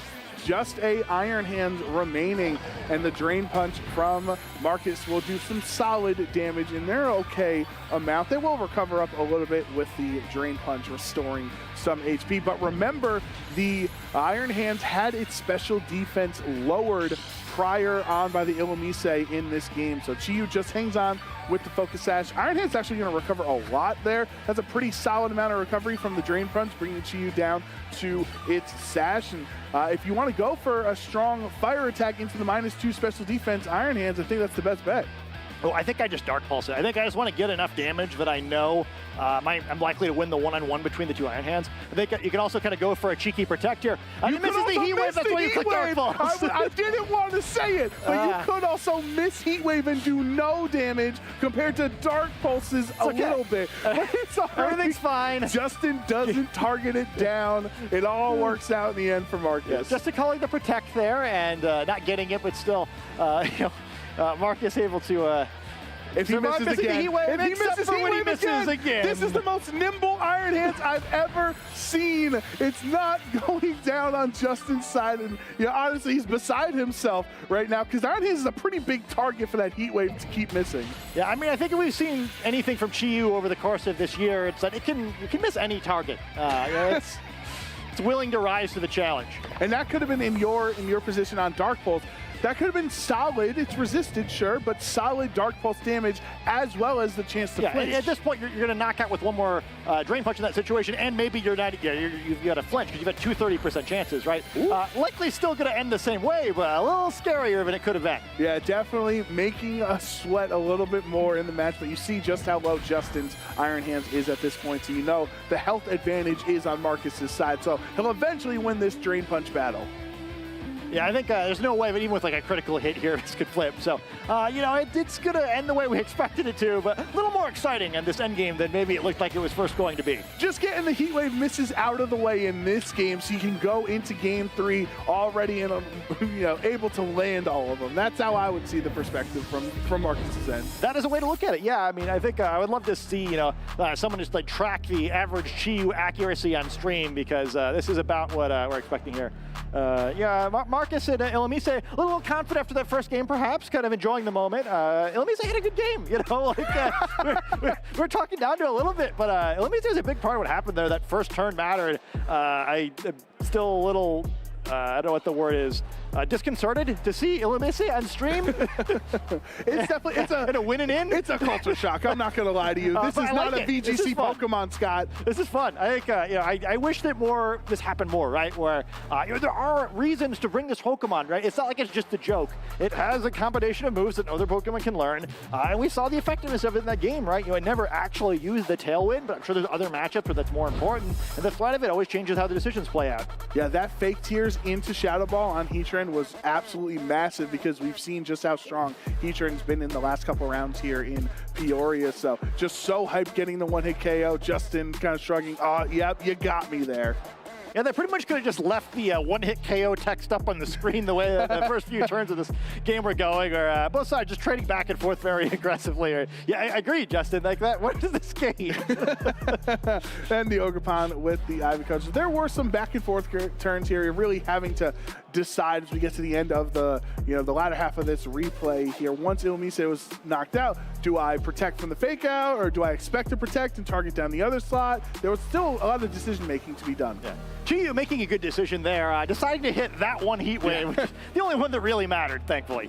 And just remember, doesn't matter how many special defense drops you take if you just dodge the Heat Wave anyway. Yeah, and don't forget the chaos of that game too. That was a huge Dark Pulse flinch where I think that radically changes the way the end game plays out.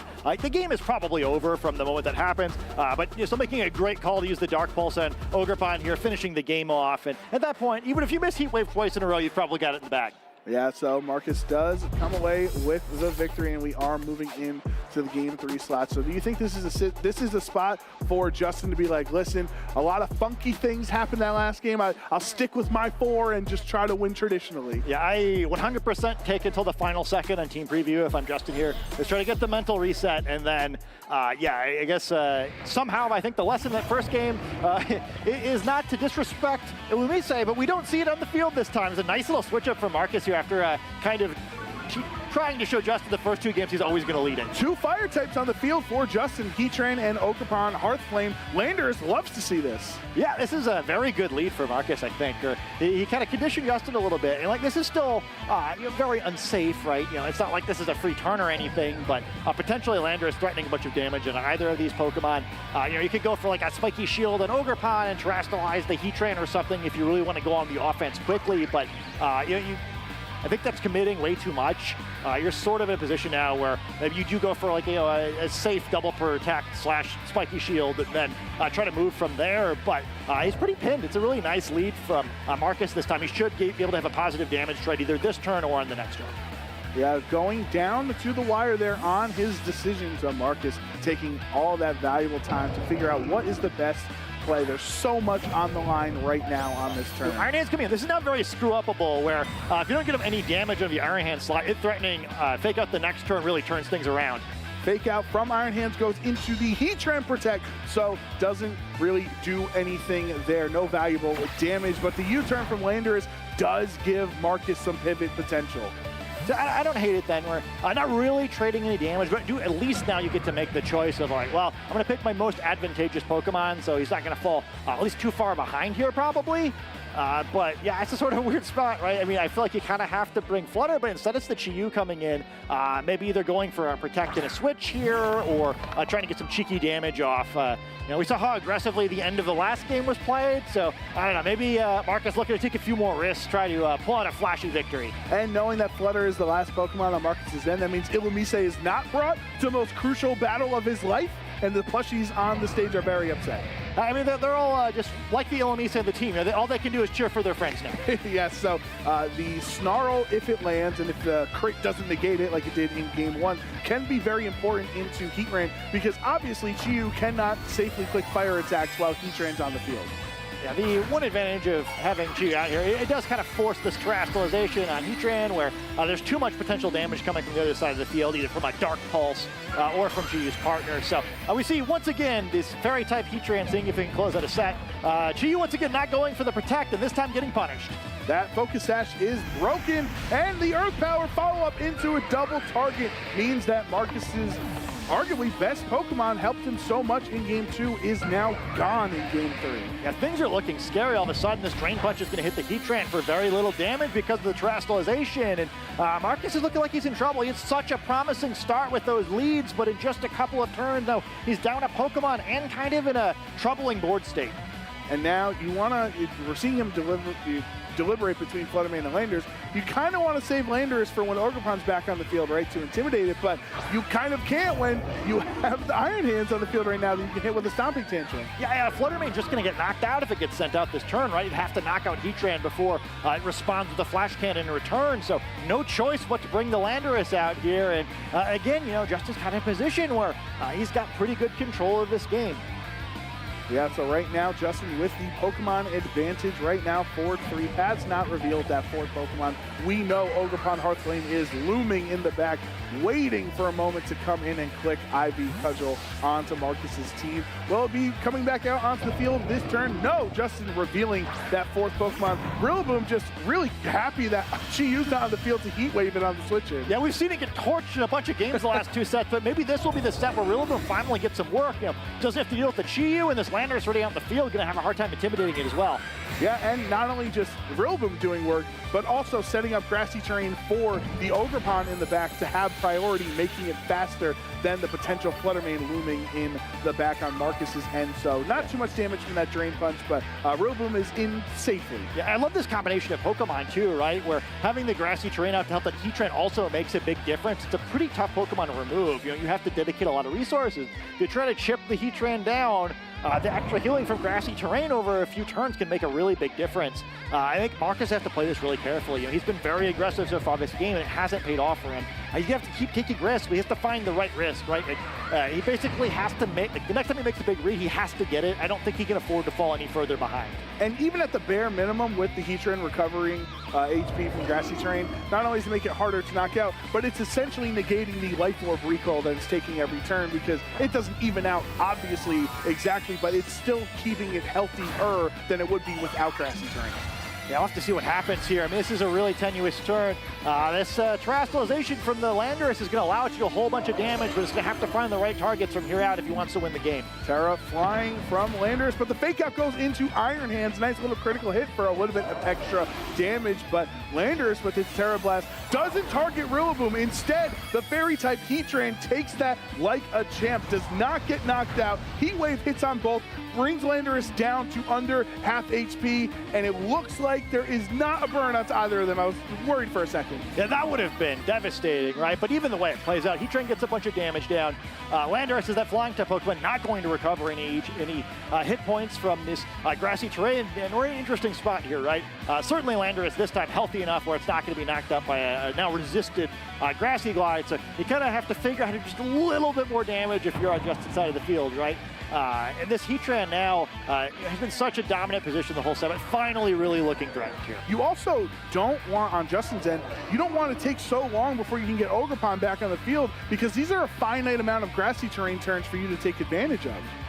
Yeah, I mean, we might be hitting a point too, where I just think there's there may not be a situation to actually use it in. I think the only thing you'd really want to hit it with potentially is that Flutter Mane, which we know Marcus has in the back, but Justin does not yet. And yeah, I mean, otherwise you might just have to start cudgeling things. Oh, that was really dicey for Marcus, but he does lock in the moves right at the last millisecond, and Rillaboom is down. Justin will not be able to reset the grassy terrain later on in this match. Heat Wave fortunately landing onto both and taking Landorus down there. So Marcus is out of his Terrestrialized Pokemon for the rest of this game 3. Got to give credit to Iron Hands, has taken those two Heat Wave from a Life Orb Heatran pretty well these last two turns. There is the Wild Charge to take it out, so Justin down to his last two Pokemon now with one last chance to make it to day 2. And what a great way for this third game to end, right? Both trainers picking up knockouts, both trainers going to be down to their final two Pokemon, sending them out simultaneously. Which duo will be able to pull out on top here? It'll be the Flutter Mane coming out on Marcus' side to try to assist this weakened Iron Hands, and we've seen both of Justin's Pokemon, but they're hiding at the moment. They'll be out in just a sec. Yeah, there is that Flutter Mane, and we know that Iron Hands and Ogerpon Hearthflame are on Justin's end. For now, grassy terrain is on the field, which would allow Ogerpon to move before Flutter Mane, but Flutter Mane is full health. Yeah, so kind of a fascinating situation here. So Flutter Mane, certainly the quickest Pokemon on the field and won't be able to be hit by Fake Out, so it's really going to kind of be dictating play here, but it has the choice specs on it, right? It could use Power Gem and attack the Ogerpon, and if it doesn't hit a Protect, would knock it on a one hit. But then you're locked into Power Gem against the Iron Hands. You might still lose the game from there. Be curious to see what move he picks. You see the Fake Out coming into the Iron Hands. What will Flutter Mane do? Power Gem is the choice specs decision, bringing Ogerpon down, but not enough for the knockout. Ivy Cudgel will go into Iron Hands, taking it down, and now Justin has his Iron Hands. You can see how relieved he is on the field, because the next turn he's going to be forced to click Power Gem, which lets Iron Hands get the Heavy Slam. Yeah, what a play, and we see the forfeit getting locked in. What an incredible final set. Yeah, that was a great matchup between Marcus and Justin, going the distance. It looks like Ilumise and company were not going to make it a competition, but he won game 2 and a really close game 3 going in Justin Tang's favor. Yeah, I don't think you could ask anything more from a decisive match for that one, right? Goes the distance. It ended up with such a cool showdown at the end of the final game, and Justin Tang just able to pull it on top, just barely. I think, though, probably going to be thanking his Ogerpon tonight for being trained just right there. Really, really excellent play, and I think it's a lot of fun, too. You know, I think one of the stories kind of this tournament is going to be, well, how do people use Ogerpon optimally? And, you know, seen a lot of like really frail Ogerpon. It survives just with enough health there. Really, really well put together team. Yeah, so as we saw, Chi-Yu was essentially immediately eliminated from this match because of the Fake Out and Earth Power. Marcus was down a Pokemon from the jump, and then there's the Terra Blast into Rillaboom, so it did get neutralized or evened out on the Pokemon count pretty quickly. Yeah, we're going to see, speaking of evening it out, yeah, Heatran going to pick up a knockout the other direction there.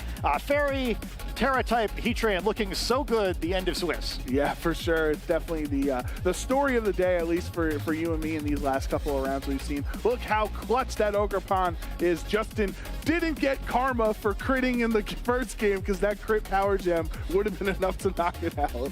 Yeah.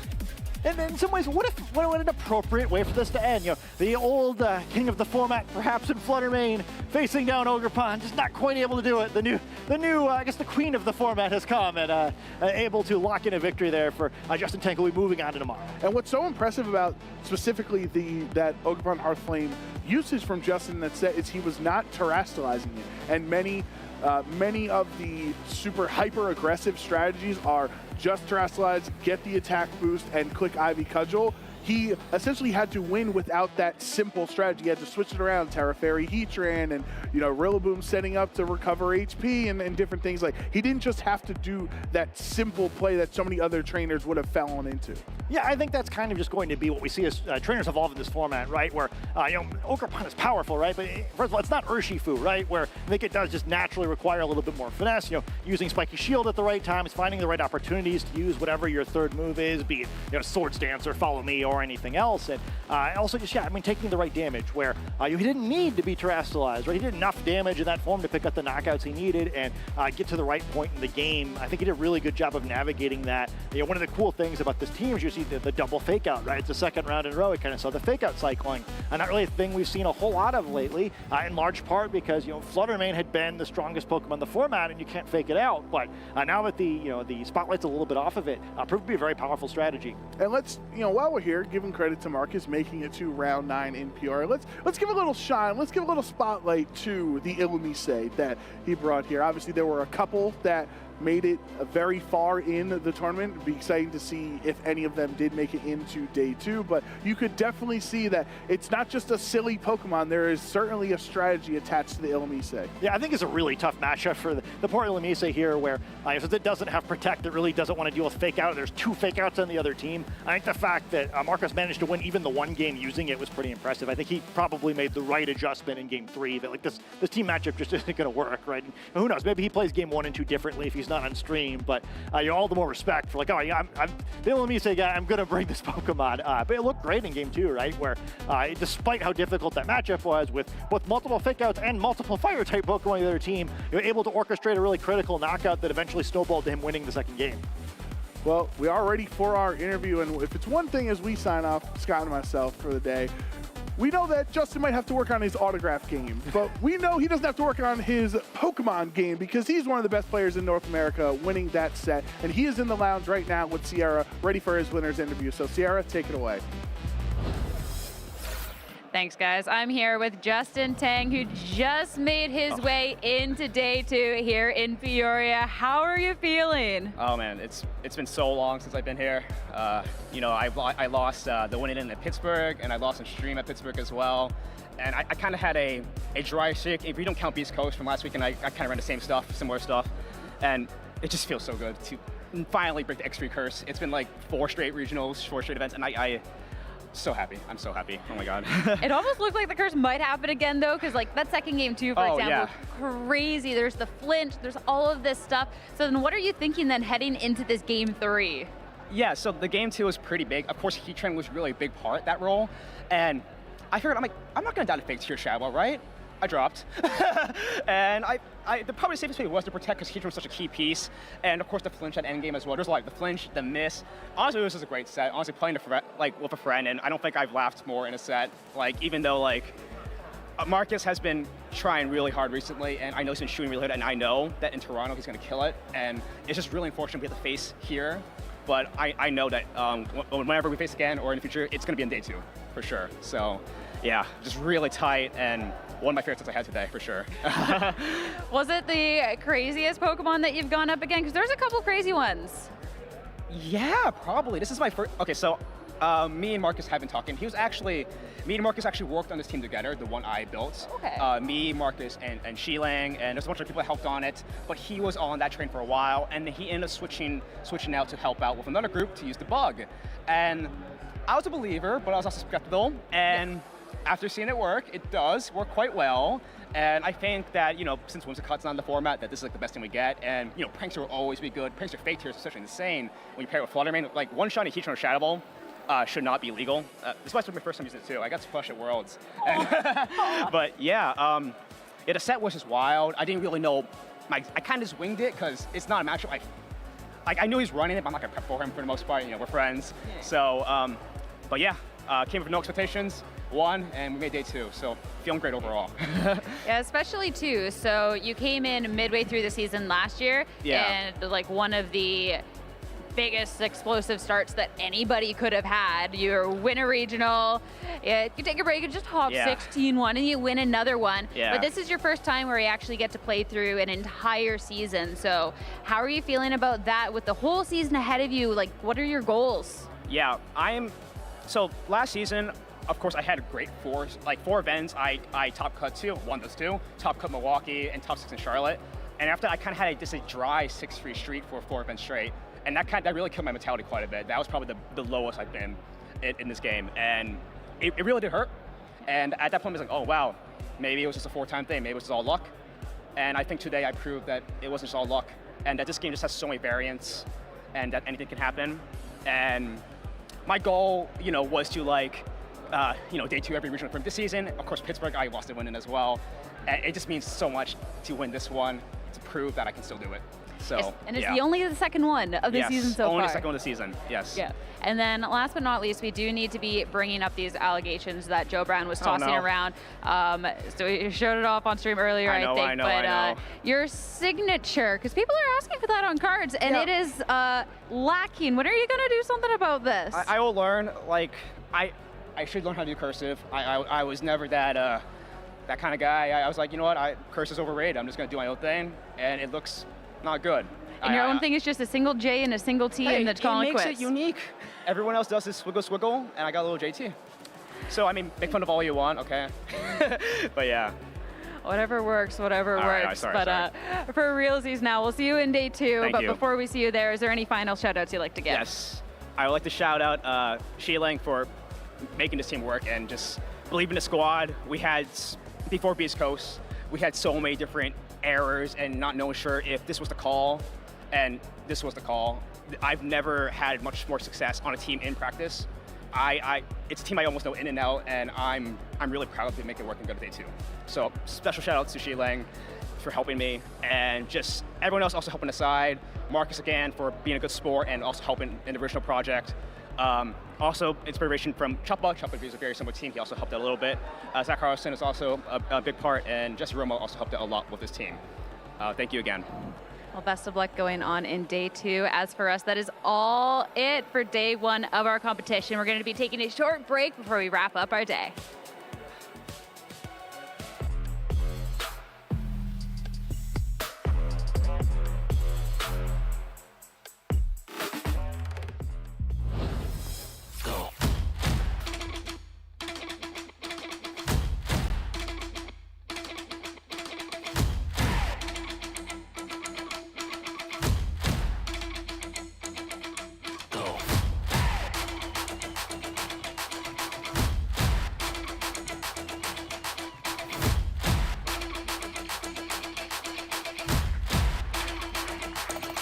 He has done it.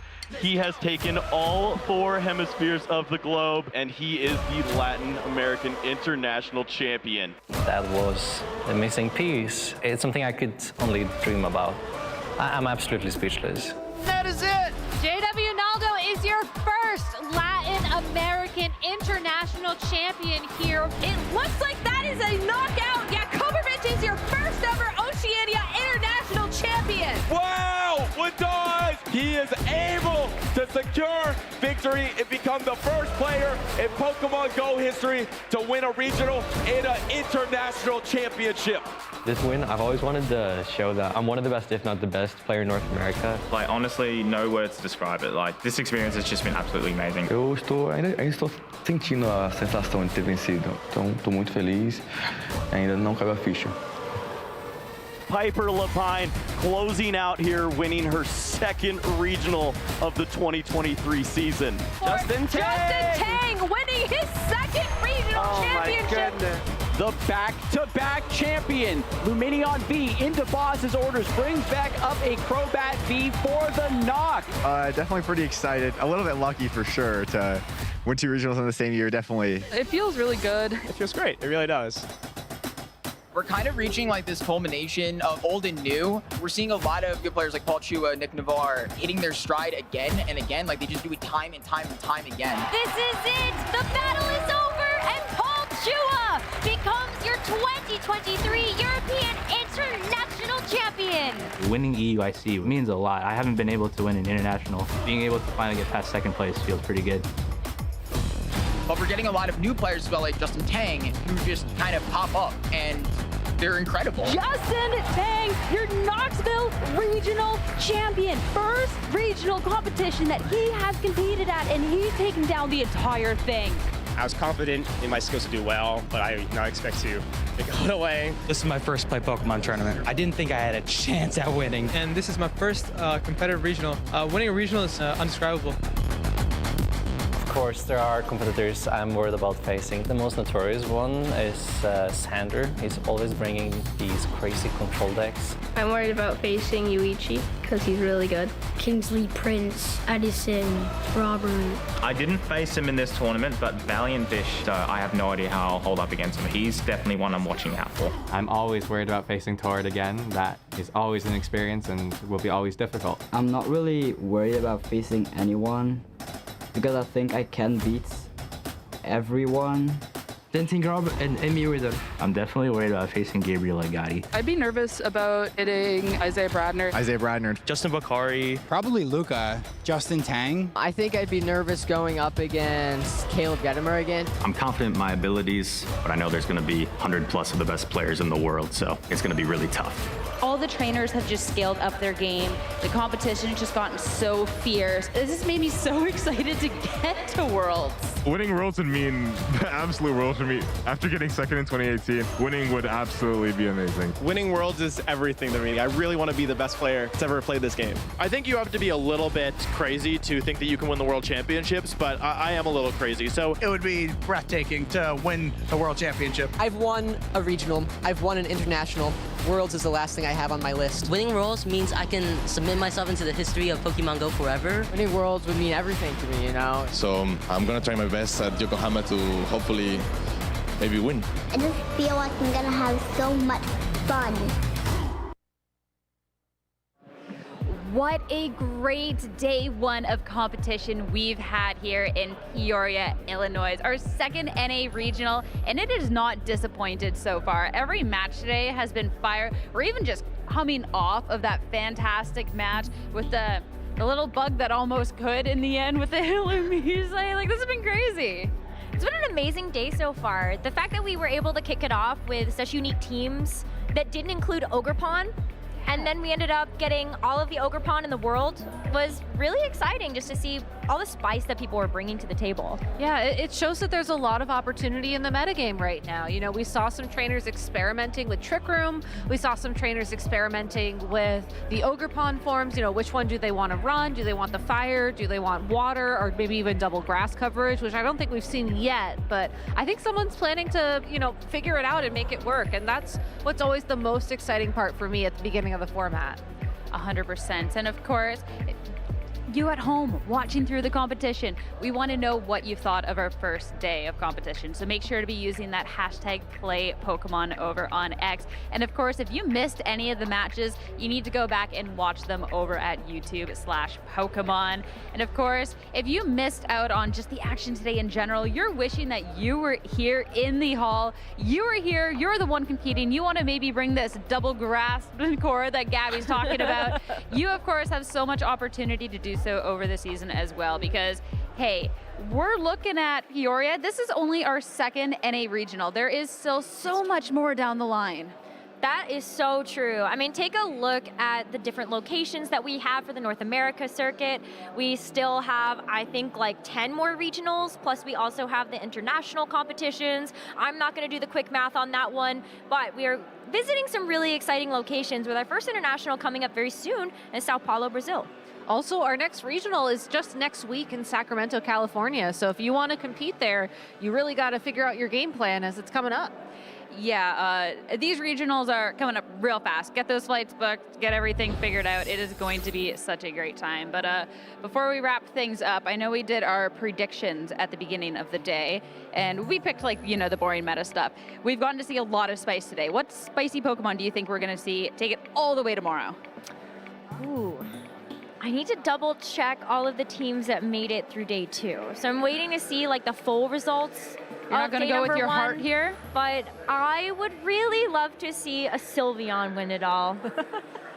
If you guys somebody knew what answer was coming. That's true. You know, I actually wasn't sure for a second there. You got me. I think for me, and it's not necessarily a spicy spice pick, but I do want to see Trick Room take the crown home.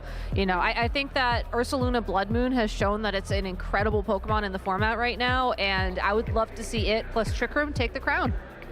If I have to give a real answer, though, it'd be Cornerstone Ogerpon. Oh, that is spicy. That is very spicy. That is very I mean, spicy. we've seen a lot of Wellspring and we've seen a lot of Hearthflame, and I think that there is a place in the meta for Cornerstone Ogerpon. Just might not have actually been figured out quite yet. Kind of like the Wo-Chien thing from Joe. It took a little bit, but people got there. I'm missing my Piplup, so I'm gonna say Empoleon on this one. Really go with my heart here, but hey, we'll have to see if we get to see them even make the appearance in day 2. Make sure if you want to be catching in on the action, get here bright and early. 8:30 Pacific time or 10:30 here in Central time. So get up early.